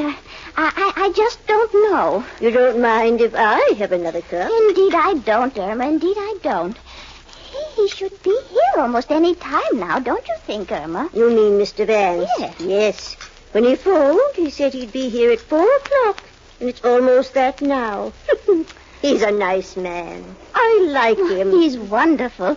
He's the kind of a man I should have married. No sense getting that particular at our age, Sarah. I think... Oh, that must be Mr. Vance. I'll go. No, I'll answer the door. Irma, please. I'm the younger sister. I'll go. I'll go fix some more tea in case Mr. Vance would like some. That will be nice. Good afternoon, Miss Wakefield. Yes, indeed it is. Indeed it is. Come in, Mr. Vance, please. Thank you. Where's your sister? Oh, she's in the kitchen. She thought you might like some tea. Oh, she shouldn't have bothered. This is a wonderfully homey room. Well, we try to make it that, Mr. Vance. Irma and I don't have much else. You're sure you wouldn't care for some tea? Positive. Who's that gentleman whose picture's on the wall? That's Uncle Martin. He's been dead for 20 years. Mm-hmm. And that's a picture of his son over there on the mantelpiece. That's what you were looking at, wasn't it, Mr. Vance? Yes. Fine-looking lad. About 15 when this was taken, wasn't he? I think so. Miss Wakefield, this is kind of a business visit. I hope you don't mind. Oh, indeed we do not. What is it you want to know? Well, now let me see. As I understand it, there have been several murders in this city in recent weeks. You and your sister have confessed to all of them. That's right. Of course we confessed. We killed all of the men. Why? And how? Well, we killed them because they were evil, and we just willed them to death. Irma and I just sat right down and willed them to die, and they did. You did that to Joe Sterling, too? Oh, of course. He was a very dishonest man. When we read in the papers how he had hurt other people, we just couldn't stand it. So we sat down and willed him to die. And do you know something? At the very moment when the papers said he was killed, Irma and I were sitting right here. Yet we could see him tumbling to his death. Is that so? Yes. Well, Miss Wakefield, you've answered my questions very nicely. I know you told everything you just told me to Mr. Markham previously, but I wanted to hear it. Oh, are you leaving so soon? Yes, I'm afraid I must. I'm a little late. Oh, do you have an appointment with someone, Mr. Vance? Not exactly, although I am going to see Mr. Markham. I am a little late in solving this case, is what I meant.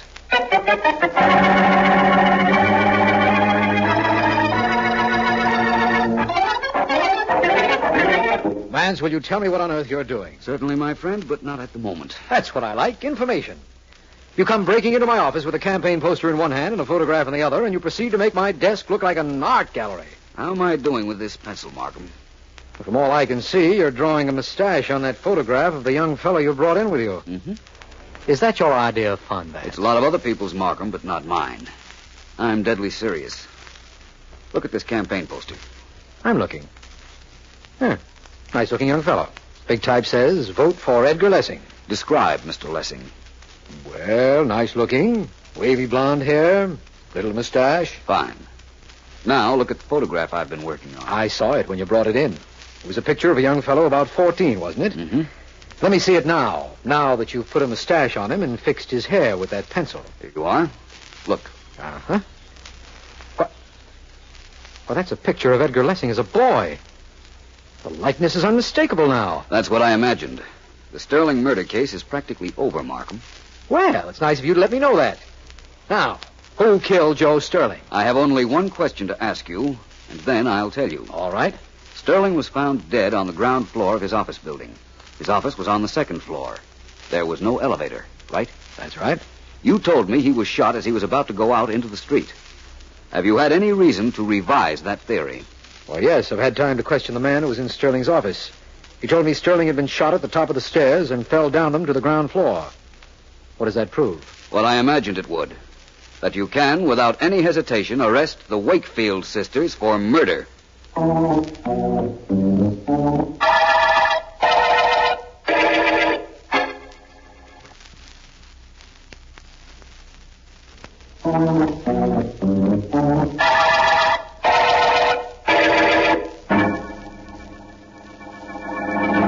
I think, Miss Sarah, that you could have gotten away with your very clever plan if you hadn't made one mistake. What mistake did we make, Vance? I'll get to that in a moment.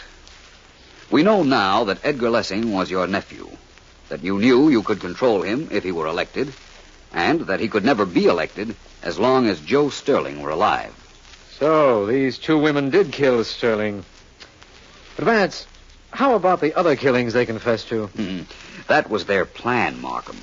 They thought this out months ago when they decided to kill Sterling.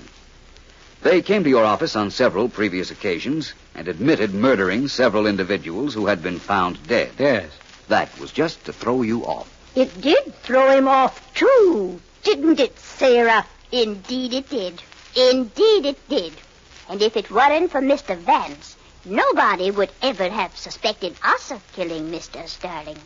We were just two harmless old women who hated anything evil. Or so you wanted us to think. What I want to know, Vance, is why you took that young fellow's photograph from the Wakefield's living room in the first place. You must have been suspicious of them to do that. I was. It was something Miss Wakefield here said to me that gave me the clue. So far as anybody knew, Joe Sterling was killed on the ground floor of his office building. Yet she mentioned that she saw him tumbling down. Tumbling down, Markham. Oh, I see. That's why you asked me if Sterling had been shot at the top of the stairs. Right. I thought he might have been, after I heard what Miss Wakefield said. Uh-huh. Only the murderer would know a thing like that, Markham. It wasn't in the newspapers. Well, all I had to do then was find the motive, which we know now. Yes. And the career of the Wakefield sisters was at an end. The career of these two women, Vance, and also the Sterling murder case.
Sit down, my boy. Thank you, sir.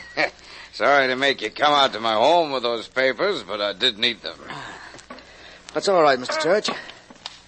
Yeah, there they are. If you'll sign them, I'll take them back to the office in the morning. Very good, Paul, very good. Nothing like having a conscientious assistant, huh? Thank you. Have a smoke, boy. Have one here, right in this box. Oh, thank you. Wait a minute, I'll light it for you. There we are. Thank you, sir. I'm glad you came out, Paul. It's kind of lonesome out here in this big house with nobody to talk to except that bodyguard of mine. Yeah. Glad you came out, boy. Oh, thanks. I can't stay. Hey, what? You should have seen your face. It's not so funny. You should have seen your face when that thing exploded. It was wonderful. Oh, you think so? It's an old gag, but it still works. That's the funniest thing I ever saw. Well, it wasn't to me. I don't think practical jokes are very funny. Oh, you don't, huh? No. Now, isn't that too bad? Maybe I don't think a lot of things are funny either. Like what's happening to the books in my office. What do you mean, sir? You know what I mean. They're being juggled around. There's been a lot of money taken from my business in the past 6 months, and I didn't take it. Oh, but Mr. Church, It had to be either you or Miss Kraft. But we won't go into that right now. Shake hands, boy, so we'll know there's no hard feelings about that little explosion. All right, sir. Good night. Good night. Oh, what the... The hand buzzer always gets him. Oh, yeah? Well, come over again, Paul. Come over again. And don't worry about that money you've taken from me. I have plenty of time to do something about it. If I decide to.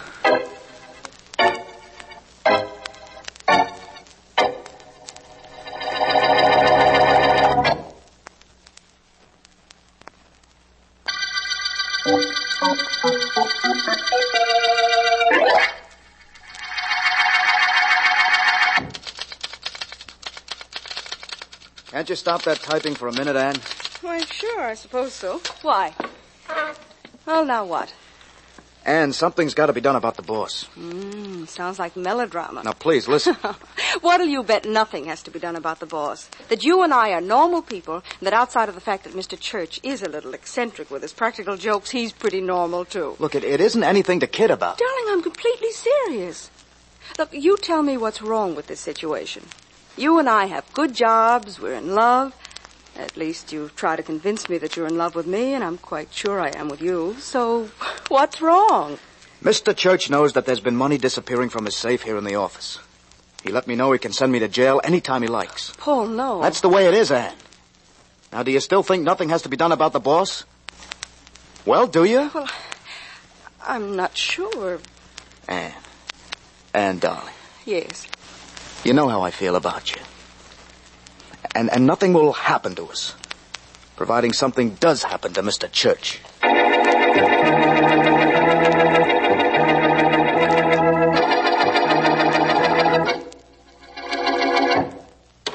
Good morning, Miss Deering. Why, Vance, you're in early.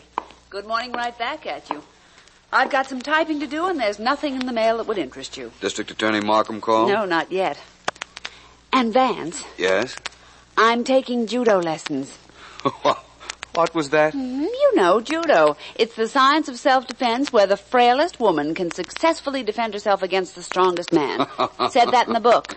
The theory being that leverage applied correctly can overcome muscular strength. Well, that's almost exactly what the instructor told us last night. Here, let me show you. All right. Now, look, you're a hold-up man. You sneak up and back of Do you me. mind if I take off my hat first? You're a hold-up man, not a gentleman. Very well, the hat stays on. Now, what do I do? You're a hold-up man, and you're in back of me, but I don't know you're there, you see? Now, come on. Stick 'em up! Oh, you scared me. Guess that's the general idea, though, isn't it? Now, I'm supposed to kick back with my heel and get you in the ankle. Oh, Vance, Yes? I guess I forgot to mention. You're supposed to stand still. I'm sorry. What happens if the hold-up man doesn't stand still? Well, I guess I'll find that out in my second lesson. Eventually, I throw him over my shoulder, though. Not bad, Not bad, except for the hold-up man. Oh, him. Who cares about him? Never mind, Ellen. I'll get it myself. Come to think of it, I must remember to ask my instructor what does happen in case I Hello. Vance Markham. Hello, my friend. Any nice, fresh murders at the district attorney's office needing a first-class solution? Not at the moment. Anything doing at your place? Ellen was just trying to throw me over her shoulder. Well, things are pretty... She was trying to do what? She's practicing judo. In case a hold-up man sneaks up in back of her, she wants to be able to defend herself and her worldly possessions, which at the moment consist mainly of a wristwatch. How is she doing with her judo? If a hold-up man gets near her tonight when she gets home, somebody'd better tell her the time. Not too good, eh? Well, Vance, there is a little excitement down here, but nothing of importance, pretty much routine. Did you ever hear of Sidney Church? I think so. Practical joker, very wealthy, semi-retired. That's the man. Mm-hmm. He called to say he suspected his assistant, Paul Wilson, of systematically robbing him. Intends to file a formal complaint soon, he says. Nice of him to warn you. I'll call you later and see how you're fixed for lunch. Good enough. So long, Vance. Goodbye. Vance, I know what I did wrong. I've got a lot of work to do, but as soon as I'm finished, let's try that hold-up thing again. If you like, Ellen. I'll look forward to being thrown over backwards.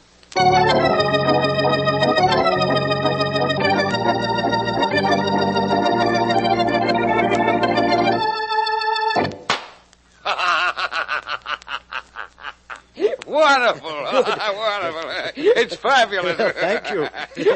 I got to try this again. Oh, yes, do. Now, all anybody does is sit down on this cushion. Yes, that's right. Like this. That's wonderful. Will I have fun with this? No, I thought you'd like it, Mr. Church. I originated You it. did? Yes. Well, all I can say is that you're a genius. A genius, Mr. Williams. Mr. Church. I've never seen anything quite like this. Well, now, I bet you never heard anything like it either. You really like it. Oh, it's just what I always wanted. Well, splendid. Now, let me see if I know how to operate. Oh, it's very simple. You load it with blank cartridges right here. Yes, that's right. Bottom of the seat. Mm-hmm. And then when somebody sits on it, boom! Mr. Williams, that beats it. I'm so glad you like it. Beats it. the hand buzzer, the itching powder, the dribble glass, everything. Oh, well, you've made me so happy, Mr. Church. I want you to know that. I'll keep working on new things for you. I've got an idea for a gimmick that... what was that? I'm sorry. Oh, for heaven's sake. I guess I just can't help being clumsy. What are you doing in here, Terry? Well, I'm your bodyguard, ain't I, gee whiz? I heard shots in here, so I took out my gun and came in nice and quiet, only I tripped over the rug and my gun went off. Fine bodyguard. Well, Terry. Yes, Mr. Church. Come over here a minute, will you? Oh, over there. Right here next to me. That's right. Oh, gee whiz, you're not sore at me. Imagine, he thinks I'm angry at him, Mr. Williams. Yes, imagine. I knew you wouldn't be mad. Sit right down, Terry. Right there. You're Mr. Church, if you say so. Oh, I'm shot. I'll kill him. Terry, you're wonderful. Mr. Williams, you're wonderful. Oh, now, Mr. And this Church. new device of yours, it's wonderful. Thank you. I haven't had such fun in years. And I won't have as much fun again until I send Paul Wilson to prison.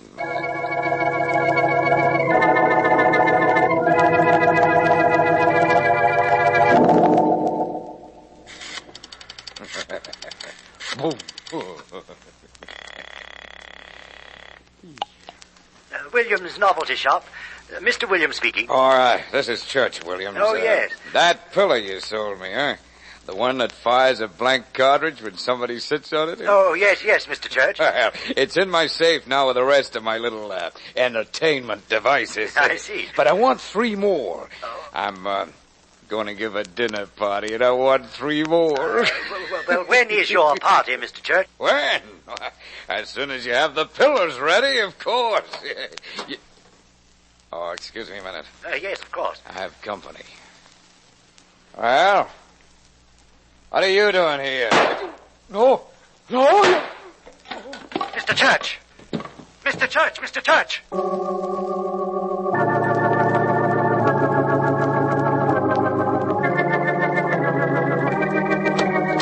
Hello, Ellen. Hi, Mr. Markham. Where's Vance? Oh, come on in. Thank you. The boss is at the barber's. What's up?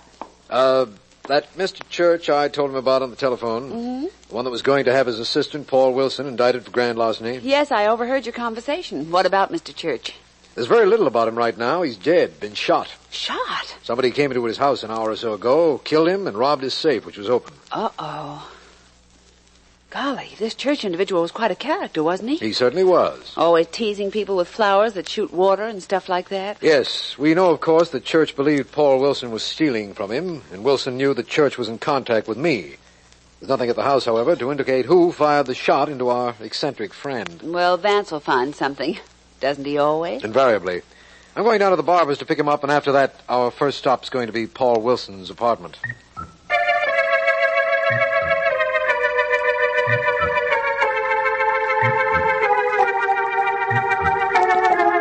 A completely logical move, Markham.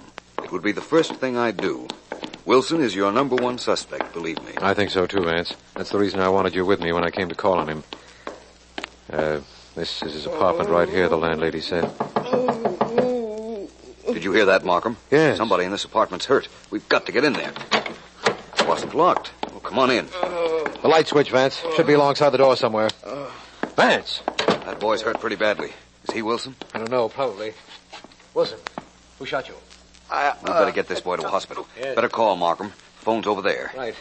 I have an idea about this shooting, though, Vance. It'll hold, won't it, Markham? Yes, I think so. All right, now, Wilson, come on now. It'll be all right. Operator, This is District Attorney Markham. Send an ambulance to apartment 35 at the Dalton Arms right away. I'll take care of it, sir. How is he, Vance? Any sign of being able to talk to us? None that I can see. The bullet went in and out of his shoulder as near as I can make out. I fixed a temporary bandage that ought to hold until the ambulance gets here.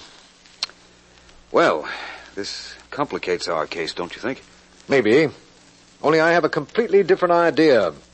I think Wilson here killed Sidney Church, then came back here to his apartment and tried to commit suicide. By shooting himself in the shoulder? All right, then. He tried to make it look as if he was shot by whoever it was that killed Church. He didn't want us to suspect him, so he rigged this little production. You think that? Certainly. We'll probably find the gun downstairs in the alley where he threw it out the window. I don't care whether he tried to kill himself or whether he tried to make it look as if somebody else was trying to kill him. In either case, he was looking for an out after shooting Sidney Church. He's guilty. That, of course, is very possible, Markham. Uh-huh. It doesn't make me feel a bit better to say this to you, but I don't agree with that at all.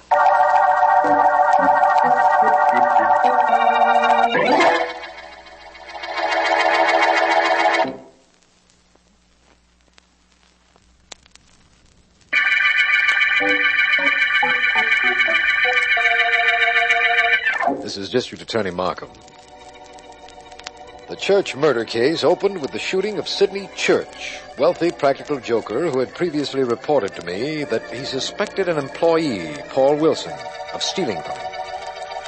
Vance and I found Wilson shot, and although I'm convinced that the wound was self-inflicted, Vance thinks otherwise.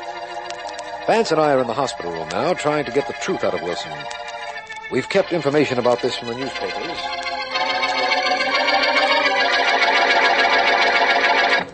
All right, Wilson, suppose you tell Vance and me now. Who shot you? I can't. I don't know who did it. I never saw him. That doesn't sound very logical. I don't care how it sounds. I was sitting with my back to the door. I heard it open. I started to turn around, and before I could see who it was, I was shot, and I must have passed out. There must have been a silencer on the gun. It didn't sound like a shot. In that case, Markham, we'll know if he's telling the truth when the medical examiner gives you his report. If the bullet went in the back of the shoulder and out the front, I think we can assume that Wilson couldn't have shot himself. Maybe we can and maybe we can't. It all depends on the angle of the bullet. That, of course, is true. Wilson. Yeah? You were stealing from Mr. Church. He knew about it.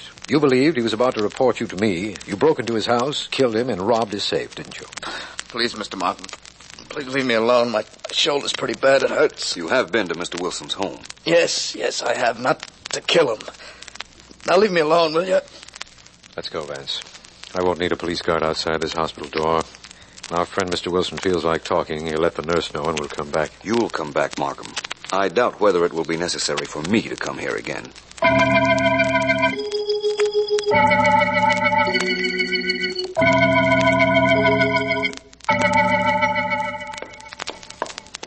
How are we supposed to act when we talk to a landlady? I don't know, Ellen. I guarantee one thing. You are not to try to throw her over your shoulder. Promise? Sure. Chances are, with my luck, that the landlady is taking 2 judo lessons. You know where I'll wind up. I don't know where, just how. Well, Ellen, let's see what she can tell us about her tenant, the slightly shot-up Mr. Paul Wilson. Maybe she has an extra apartment she'd like to lease. Markham has his way. She's going to have one. Paul Wilson's. Yeah, what is it? If you're selling anything, I don't want any. No. You want to rent an apartment, I ain't got any. If you just want to waste time, I don't have any. How do you do? My name is Philo Vance. You don't say. Well, I can't use any of that either. What do you two want? We want to know something about Paul Wilson. Paul Wilson? Oh, that's fine. He's in my place 2 days and gets himself shot. Go see his girlfriend, Ann Kraft. She lives right next door. If anybody ought to know anything about him, she should. You say Paul Wilson only lived here 2 days when he was shot? That's what I said, ain't it? What's the matter? You hearing bad, dearie? Oh, really? 2 days ago, he took the apartment. He and this Kraft girl were going to be married, and that's all I know. Good day. Thank you, Mrs. Smith. Whew. Now there's a character to try my judo on. You'd better go home and practice, Ellen. I'm going to call on Miss Kraft. Will you call me and let me know what happens? Yes, I will. Well, in that case, don't think it hasn't been charming. See you later, Vance.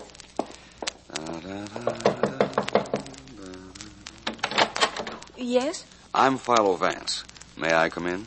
Well, yes, I suppose so. What is it you want? I want to talk to you about your fiancé, Paul Wilson. Don't mention his name to me. I never want to see him again. We had an appointment last night and he never kept it. He hasn't been in his apartment all night. He couldn't very well be. He's in the hospital. Oh, no. He's been shot. What?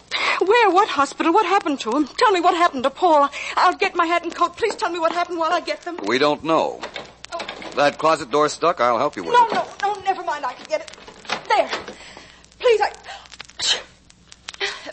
Sorry. Mr. Vance, tell me what happened to Paul and where he is. He's in the Baker Hospital, and he's not hurt badly. Oh, thank goodness. If you want to know anything, come back some other time. Please, Mr. Vance, not now. I've got to get to Paul.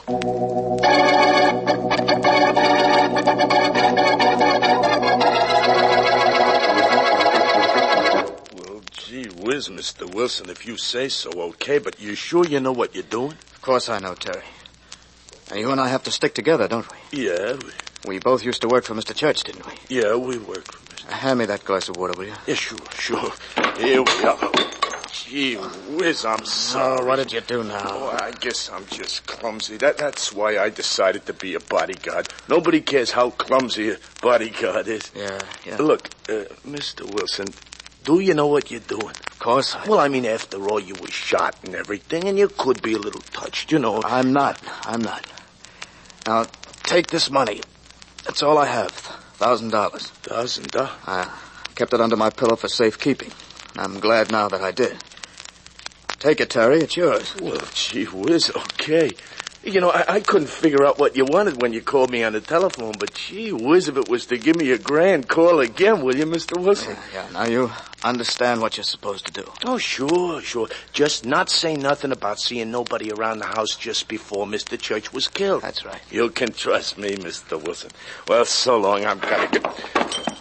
What's the matter with you? I think I knocked over the thermometer. You see what I told you? I can't have it. Paul, what happened to you? Anne, who told you I was here? The district attorney wouldn't let anybody know, and I didn't call you because I didn't want to worry. Oh, never mind that. How do you feel? I'll live.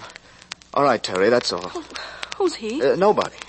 So long, Terry. Oh, yeah, gee whiz, yeah. So long. Goodbye, miss. Nice to have met you. Some other time, maybe. Oh, Paul, what's happened? Now, Anne. First Mr. Church was killed, and then nobody could find you. I know. Well, what is all this? It's what you and I decided, isn't it, Anne? Well, If nothing was going to happen to us, something had to happen to Mr. Church, didn't it?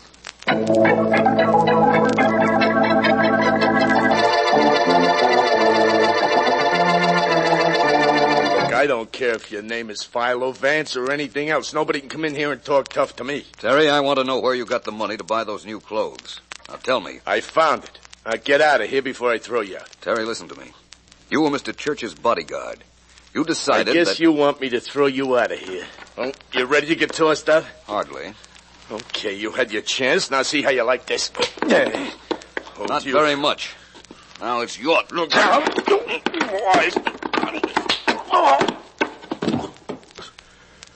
Gee whiz, I ain't even very good as a bodyguard for myself. Yeah, let me help you up. All right, come on. There we are. Now, look, Terry. I came here to talk to you. I found you with an armful of new clothes and a lot of money lying around. Almost $600 I got left. From what? Well, from the $1,000 that Paul Wilson gave me, so I shouldn't say I saw nobody around the joint when Mr. Church got killed. It was all the dough he had, too. Kind of stupid it was. Stupid? Why? Well, because what could I tell anybody? I didn't see nobody around the house, not a soul. As far as I know, Mr. Church could have dropped dead. And you know, Mr. Vance, from what people say with his practical jokes and all, that wouldn't have been such a bad idea.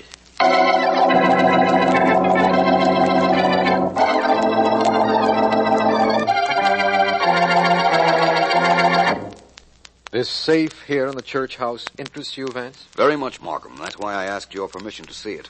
If it's not locked, go ahead and open it if you want. It contains a lot of the tricks Church used to like to play on people. Also, a lot of money. As we understand it, there was a lot of money, but not when we found it. Whoever killed Church took that. Or are you going to dispute that point, too? No, I'm inclined to agree with it. Good. What's this? Supreme itching powder. Is that funny? Not to me. Nor those dribble glasses either. Nor that handshake buzzer over there. Church wasn't murdered. He just gimmicked himself to death. What? Oh, don't take me seriously, Markham. What would you say this was? That's the tin box where Church kept his money. Really? Bless you. Thank you. Apparently, our dead friend used sneezing powder in his lighter moments. Yes. Hilarious hobby, don't you think? I'm not thinking anything except that you asked me not to arrest Paul Wilson. And we haven't found any other suspect to take his place. You mean you want to know who killed Sidney Church? I most definitely do. I can tell you that. Good. I can also tell you where to find the rest of the money that was here, I think. After you send Sergeant Heath to pick up Wilson's girlfriend, Anne Kraft, for murder.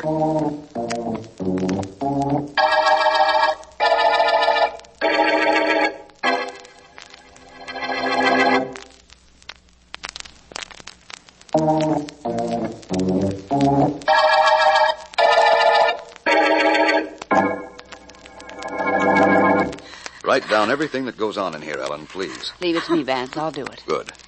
Go ahead, Paul. You were talking to Miss Kraft. All I wanted to know is why she did it. Why did you do it, Anne? You think I wanted to go to jail for stealing from the company? But you wouldn't have gone to jail, Anne. I was protecting you. And doing quite a good job of it, too, Miss Kraft, if I may say so. Who cares what you say, Vance? This stupid guy tried to spoil everything. You shot him, didn't you? Sure. I'll tell you everything now. You found the money I took from Church's apartment in my closet. What's the good of holding out? Yeah, I killed Church. And I shot Paul. I knew you'd shot me, Anne, but I still loved you. I still wouldn't have told. Told what? That it was I who was stealing from the office. Church figured it was Paul. I think my boyfriend would have taken the rap for me, but I didn't want it that way.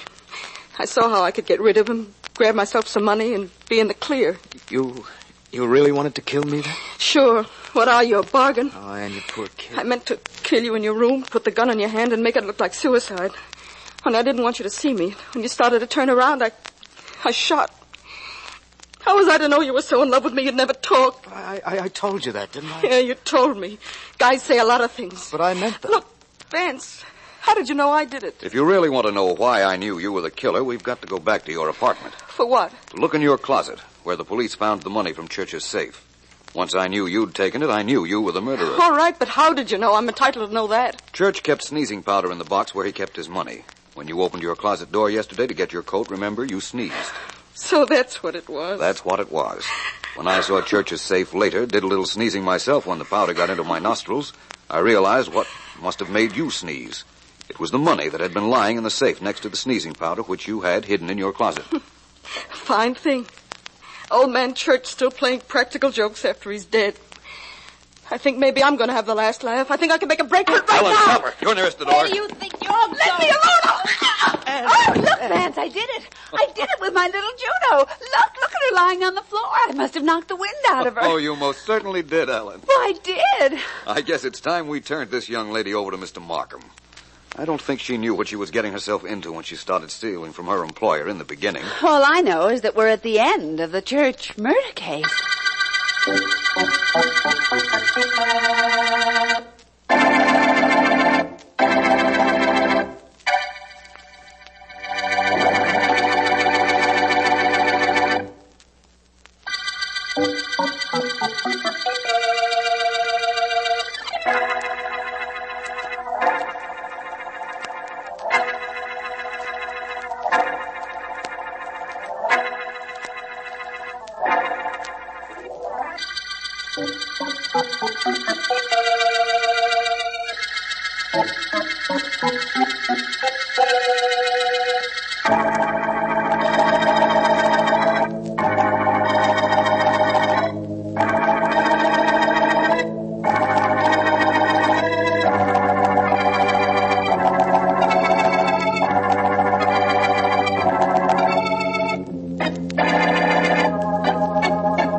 think you got the step now, Betty Lou? Yeah.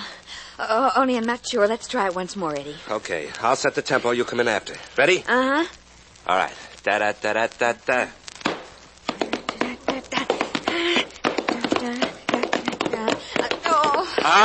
All right. Let's quit. You missed it again. I'm sorry. I guess my brains aren't in my feet. Let's try it once more. I won't miss it this time. Well, what's the use of trying it again? So you'll get it this time, you'll miss the next. Oh. I will never make it, Betty Lou. We might as well quit right now. Quit? Sure, quit. Oh, no. Well, what do you think this is, fun? Rehearsing in a joint with no mirror to watch ourselves, no piano, no nothing? Trying to teach you a sock routine when you can't even do a simple routine. What is this, fun? Well, it isn't fun for me either, Eddie. Well, right now I'm selfish. I'm worried about me. Right now you stay here and practice that routine. I'm going out for a sand. Oh, bring me one, Eddie. Get it yourself when you're finished. Well, aren't you coming back? I don't know. I ain't sure. Maybe I better make up your mind for you. You're coming back, Eddie. And you aren't going to be too long either. Well, what makes you think so? I'm telling you. That's what makes me think so. Don't try to walk out on me, Eddie. It isn't smart and it isn't healthy. Oh, the sweet little gal's getting tough. I used to be a sweet little gal before I met you. If I'm tough, you made me tough. So don't try walking out, Eddie. Just make sure you come back. Or the next dance you do is going to be at the end of a rope.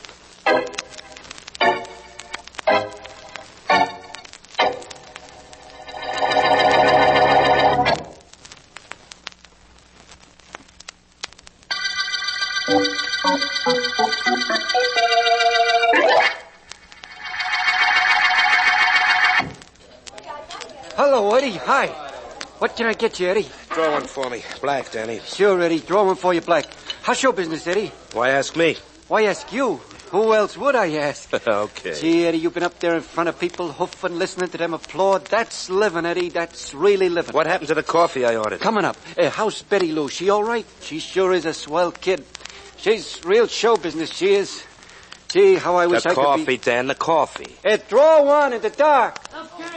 Sometimes at night, I kind of imagine this restaurant is a stage-like, and I'm only acting at being a waiter. I guess that's just another kind of dreaming, isn't it, Eddie? Yeah, I guess. Look, Dan, I got a problem now. How about... room at this table for one more? Oh, hello, Joey. Sure, sit down. Yeah. I'll go get you your coffee, Eddie. Hey, aren't you going to wait and see what I'll have? You decide what you want. Yell it out yourself. You ain't in show business. I don't have to wait on you. What a character that Dan is, huh, Joey? Yeah, sure. Well, how's the dance team going, Eddie? It's going bad. What's going with you? Oh, I got a new little gimmick that's paying off kind of cute. Oh? Guy named Euclid taught it to me. Mathematical trick. Euclid. Didn't he do a mind-reading act in vaudeville? Euclid was a Greek. Well, I think this guy I'm talking about was a Greek, too. He worked with a blackboard. Euclid's been dead 1,000 years. Oh. Couldn't be the same guy, then. Yeah, nice figuring. Now, look, Eddie. I get a sucker to put any three numbers down on a hunk of paper. Then underneath them, he reverses a number and subtracts. So? Then he gives me the last number of his answer, and I bet him I can tell him the first two. Well, everybody bets. Natch. They know I didn't look at their numbers, and I collect. Well, you kidding? That's a cinch. All you got to do. Shut up. Shut up or I'll break your neck. What's with you, Joey? All I was doing was telling you how that thing works. Yeah, I know. The guy used to do it in vaudeville and showed it to me. Any three numbers, you reverse them. Oh, shut up, Eddie. Stop wising up the suckers. I'm good for $200 a week betting guys on this gimmick. But don't spoil my racket or I'll spoil your kisser.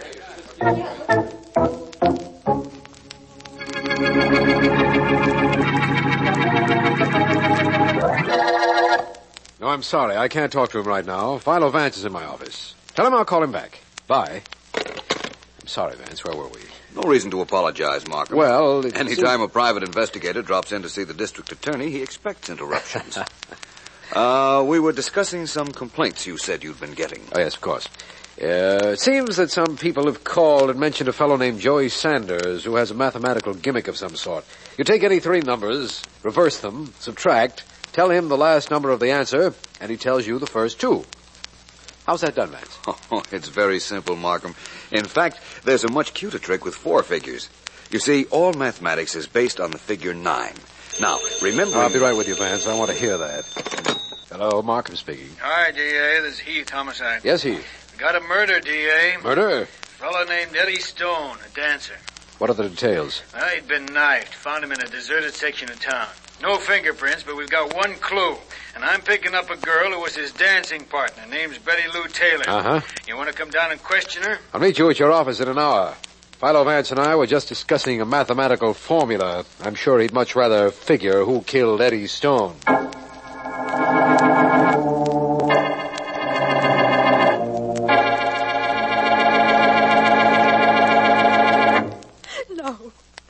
No, I don't know, Sergeant Heath. I tell you, I don't know who killed Eddie. And I tell you, you do. No. Now, look, Miss Taylor, this is my job. This is my office. I'll keep you here with me all week if I have to. Oh, please. You know something about the murder of Eddie Stone, and I'm going to find out what it is. I don't know anything about it. I danced with him, and that's all. I didn't kill him, and I don't know who did. I know differently. You were at the scene of the murder. We know definitely you were there. I wasn't. I wasn't near the place.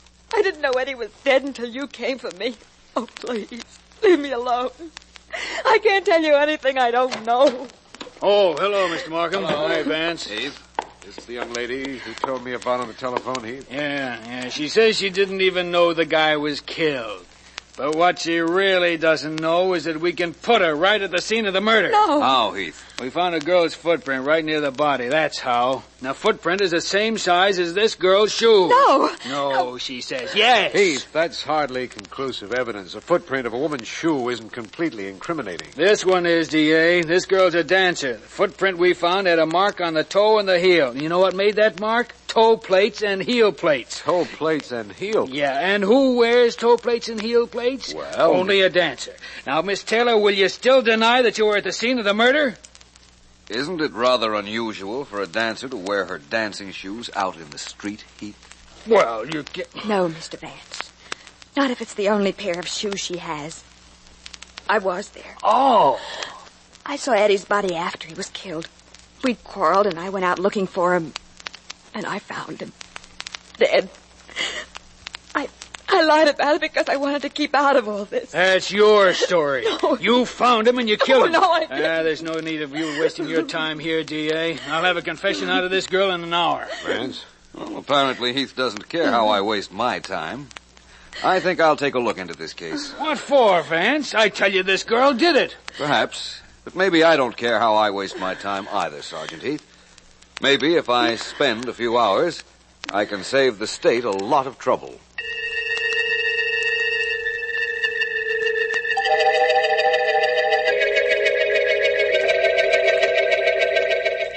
You mean all I have to do, Joey, is think of a card, and you'll tell me what the card is? That's right. You can't do it. How much says I can't do it, Sam? $1. $1? Are you kidding? No. I wouldn't try to read a mouse's mind for $1. You make it 5, and I'll show you something that you never saw before in your life. I never have to tell you the card. All I do is think of it, and you'll tell it to me. $5 says I can do it. Okay, you got it. I'm thinking of a card. What is it? Oh, wait a minute. You're going too fast. Okay. Now, first, the card has a number on it, right? Sure. Take that number, double it. Yep. Add 1. Got it. Multiply it by 5. 5. Okay, I did it. What's my card? Wait a minute, pal. Relax. You got that number, right? Now, if your card's a club, add 6. 6. If it's a diamond, add 7. If it's a heart, add 8. And a spade, add 9. Got that? All right. What's the total? 92. Your card was the 8 of diamonds. That's right. Hey, Joey, how'd you do it? Come on, tell me, how'd you do that? I'll give you $10 if you show me how it's done. Are you kidding? Get lost. You dropped a fin to me. What do you want to do, live here the rest of your life? Now, come on, sucker, move out before I start. You tell anybody you were coming here? No, I didn't. Okay, stick tight. Who is it? Mrs. Leeds, your landlady. Well, what do you want? My rent's paid. Open the door, Joey, please. Well? Joey, why don't you be nice to me anymore? Why don't Look, you, my rent's paid. You want me to move out when my week's up? I move out. What do you want up here? Oh, Joey, don't be mean to me. I don't want you to move. I want you to stay here as long as you want. Oh, let me come in, Joey. So finally you see that I got company, huh? Congratulations. What's keeping you here now? Please come out in the hall. This is important. Oh, okay. Wait here, Sammy. Yeah. Well, what is it that's so important? Joey, Eddie Stone has been murdered. I just heard about it on the radio. What makes you think that concerns me? You don't have to talk like that to me, Joey. I wouldn't say anything, never. Well, that's better. Wild horses couldn't drag it out of me that you and Eddie had a fight today. Eddie, you know about that, huh? Sure, but I wouldn't say anything about it, Joey. I wouldn't say a word. Okay. I'll get rid of the sap inside. Come back to see me in an hour.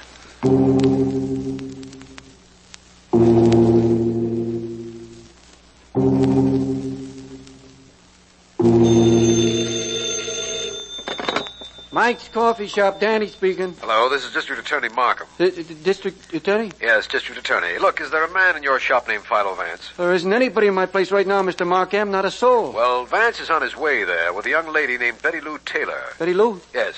Do you know her? Well, sure I know her. She's in show business, ain't she? If anybody's in show business, I know them, believe me. Very well, I believe you. Now, look, this Miss Taylor has been released in Vance's custody. Yeah? I know they've gone to your shop. I want you to have Vance call the minute he comes in. Sure thing, Mr. Markham, sure thing. Bye. Danny. Hey, Joey, you scared me. What's the idea of sneaking up on a guy when he's on a telephone? Gee, you scared me. Danny, listen to me. I'm listening to you, Joey, ain't I? I'm listening. Okay. Keep your ears open and your trap shut, Danny. Hey, quit it. You're bending my apron. I only just put it on. Danny, anybody comes in here and asks if Eddie Stone and I had a fight this morning, you say we didn't. You hear? Yeah. Now get me. We didn't have any argument. Sure you didn't. I didn't hear any argument. Of course, I saw you slug him twice, but... You didn't see me clip him. You didn't see nothing. You better cut it out, Joey. Somebody's coming in. So this is the place where Eddie Stone used to hang out, Miss Taylor. And that's Dan the waiter right there. Hello, Danny. Hello, Miss Taylor. Hi. Gee, I was sorry to hear about them arresting you. If you ever need anything, if you ever need a friend to stand by you, just count on me. Well, so long, Danny. I'll be seeing you. Just a moment, my friend. Huh? My name is Philo Vance. Did you by any chance happen to know Eddie Stone? Eddie Stone? Let me see. Yeah, I think I did. A dancer, wasn't he? A dancer, wasn't he? He was the best dancer in show business. Present company accepted, of course, Miss Taylor. Well, thanks. This is Joey Sanders, Mr. Vance. He knew Eddie. He knows everybody. Joey Sanders. I know that name. Well, You're the young man who's been the cause of a lot of complaints at the district attorney's office. I'm flattered. Something about swindling people with a mathematical trick.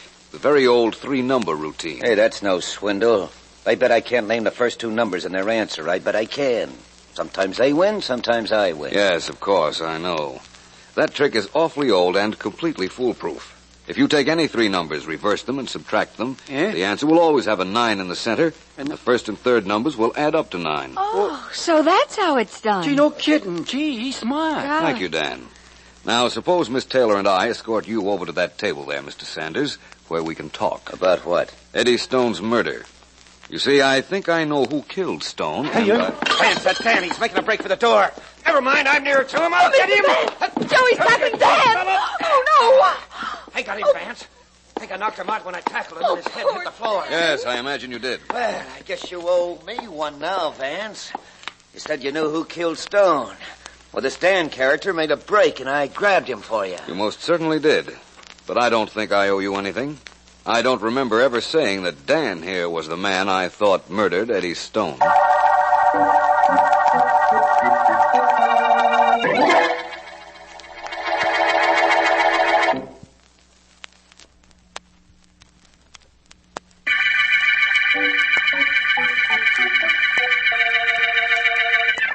This is District Attorney Markham.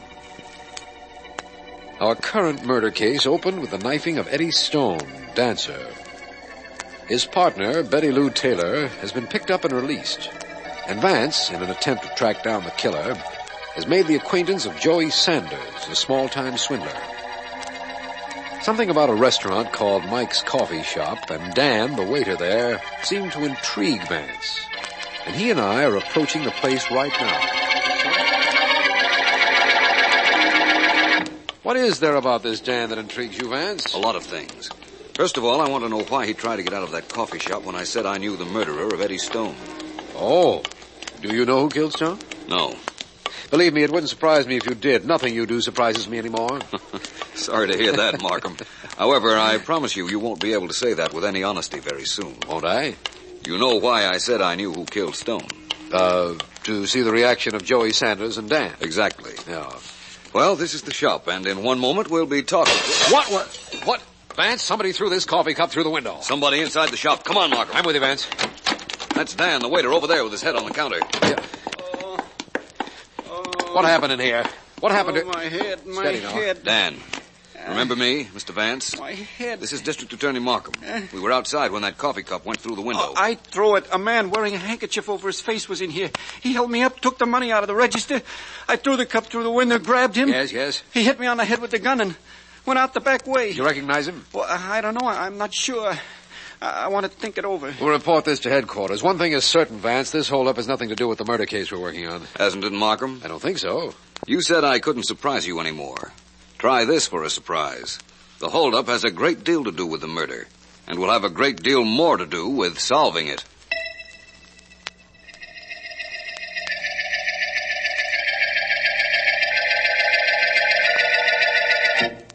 You don't like me, do you, Betty? You really can read minds, can't you, Joey? Hey, now, wait a minute. Take it easy.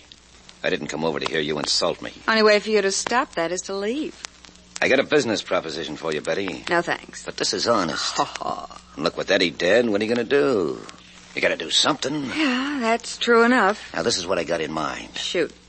I'll teach you card code. You stay here in your place, and I'll be out with a sucker. Yeah?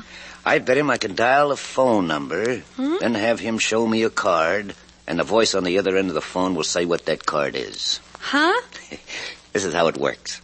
Yeah. The phone rings, you answer it. Now, instead of saying hello, you say clubs, diamonds, hearts, well, till I stop you by saying hello. Okay. Now, right away, if I stopped you when you were saying hearts, you know the card the sucker's showing me is a heart. Yeah. But how do I tell the number? Well, as soon as you know the suit, you start to count. 1, 2, 3, 4, like that. All the way up to the king. I got you. Now, when you get to the right number, I'll say, wait a minute, hand the phone to the sucker, and you tell him his card. It's a cinch.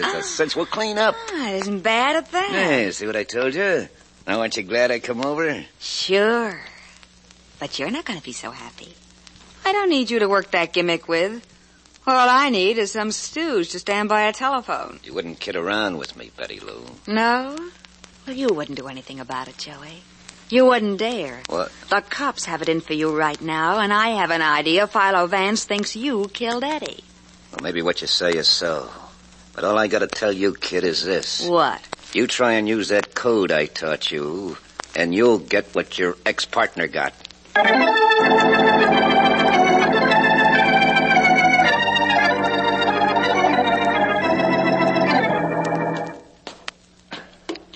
Joey, please. Not now. Leave me alone, will you? Joey. Ain't you got anything to do but follow me up these steps? Please, Joey. What doesn't run in this room and house keep you busy enough? All right, Joey, all right. All I wanted to tell you was that there was a fella in your room. I let him in. What?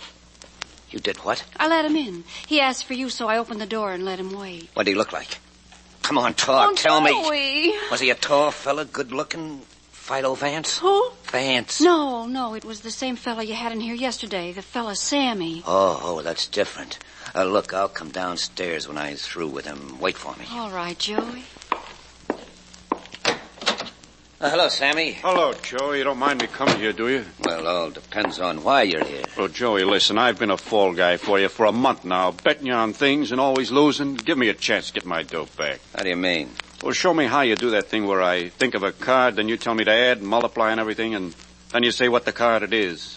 Let me get my dope back from some other sucker. Oh, is that what you want? Yeah. Well, go away, Sammy. Get lost. Not a chance. But I just... I hope I'm interrupting something. Vance, what do you want here? I want to talk to you. Who's your friend?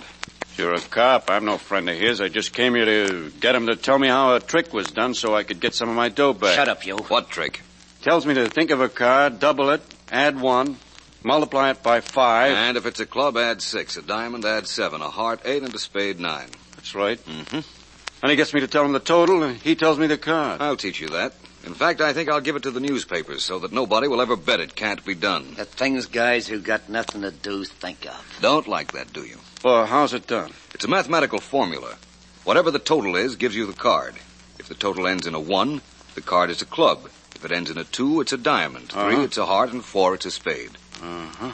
How do you find the figure? Whatever the first number is, you subtract 1. Understand? Oh. In other words, if the total is 64... The card is the The 5 of spades. Right. Nice wising up a sucker, Vance. You could be thrown out of the union for that. I know. Joey, I came here because I just learned about a fight you had with Eddie Stone the day he was killed. Oh, Dan told you, huh? Okay, so I clipped him a couple of times. What'd you come up here for, to pay me back? I better get out of here. You stay. Okay. No, Joey, I didn't come here to slap you around, although I'd enjoy that very much. Big talk. I just want to warn you not to leave town, at least for the next few hours. After that, after I prove what I'm going to in that time, District Attorney Markham may have a specially prepared itinerary for you.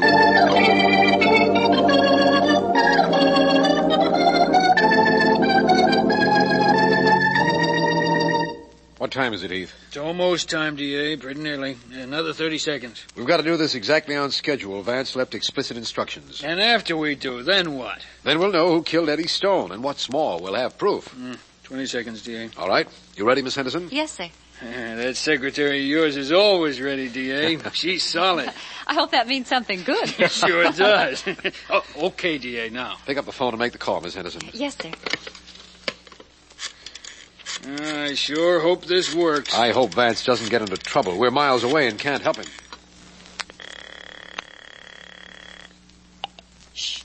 Mike's Coffee Shop. Dan speaking.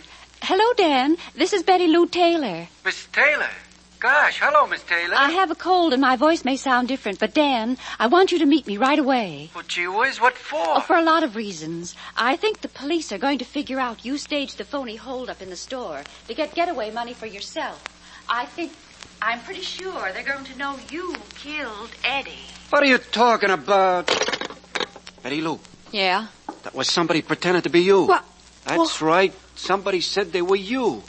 How could they know I faked the holdup and that I killed Eddie? That was the cops. The cops or Philo Vance. It wasn't Philo Vance, my friends. I've been here all the time. Mr. Vance, how'd you get here? I've been in here for quite some time, hiding, of course. What are you doing at that telephone? Who are you calling? Nobody. And if you object to my being near the phone, I'll move away. There. That better? What do you want, Vance? You realize I heard enough of the conversation between you and Betty Lou while I was in hiding to know that you killed Eddie Stone, Dan. Well, what if I did? Sure, I killed Eddie Stone and I faked the holdup. Dan! What's the difference if I tell him that? He knows it already. It isn't going to do him any good. What he knows and what he can prove are two different things. What was the idea of that phone call, Vance? It was a trap.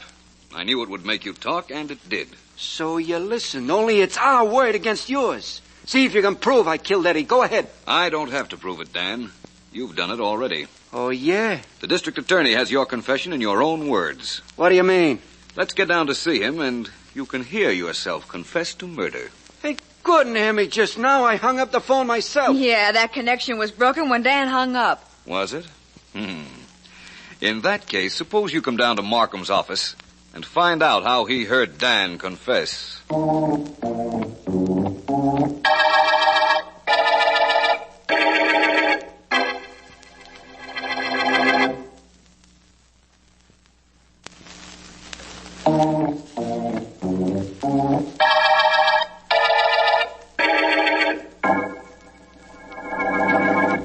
Throw the switch on that playback machine, Markham. I want to hear this before I bring Dan and Betty Lou in here. Certainly, Vance. Here's the part you want. Well, what if I did? Sure, I killed Eddie Stone and I faked the holdup. Dan! What's the difference if I tell him that? He knows it already. It isn't going to do him any good. What he knows and what he can prove are two different things. What was the idea of that phone Right. call, Vance? Well, there's his confession in his own voice, Vance, just as you promised. Yes, there it is. Now, why did he kill Stone? Well, he idolized Betty Lou. She probably goaded him into killing Stone, who was threatening to walk out on her. Yes? She even went along to see that the job was done. That's why her footprint was at the scene of the murder. You never forgot that, did you, Vance? No, I knew it was important all the time. But I had to resort to a trick to get the proof we needed. I still don't understand how you got Dan to confess in front of a telephone connected with this office so we could record his words. He didn't know I had taken the phone off the hook, Markham. And even if he did know it, he wouldn't have realized that the connection between this office and the coffee shop wasn't broken just because he had hung up. I wouldn't have realized it either. In order for a connection to be broken, both parties have to disconnect. Try it sometime and see. Oh. The connection must be discontinued at both ends. If you say so, it's so, Vance. And the only end I'm interested in right now is that this is the end of the mathematical murder case.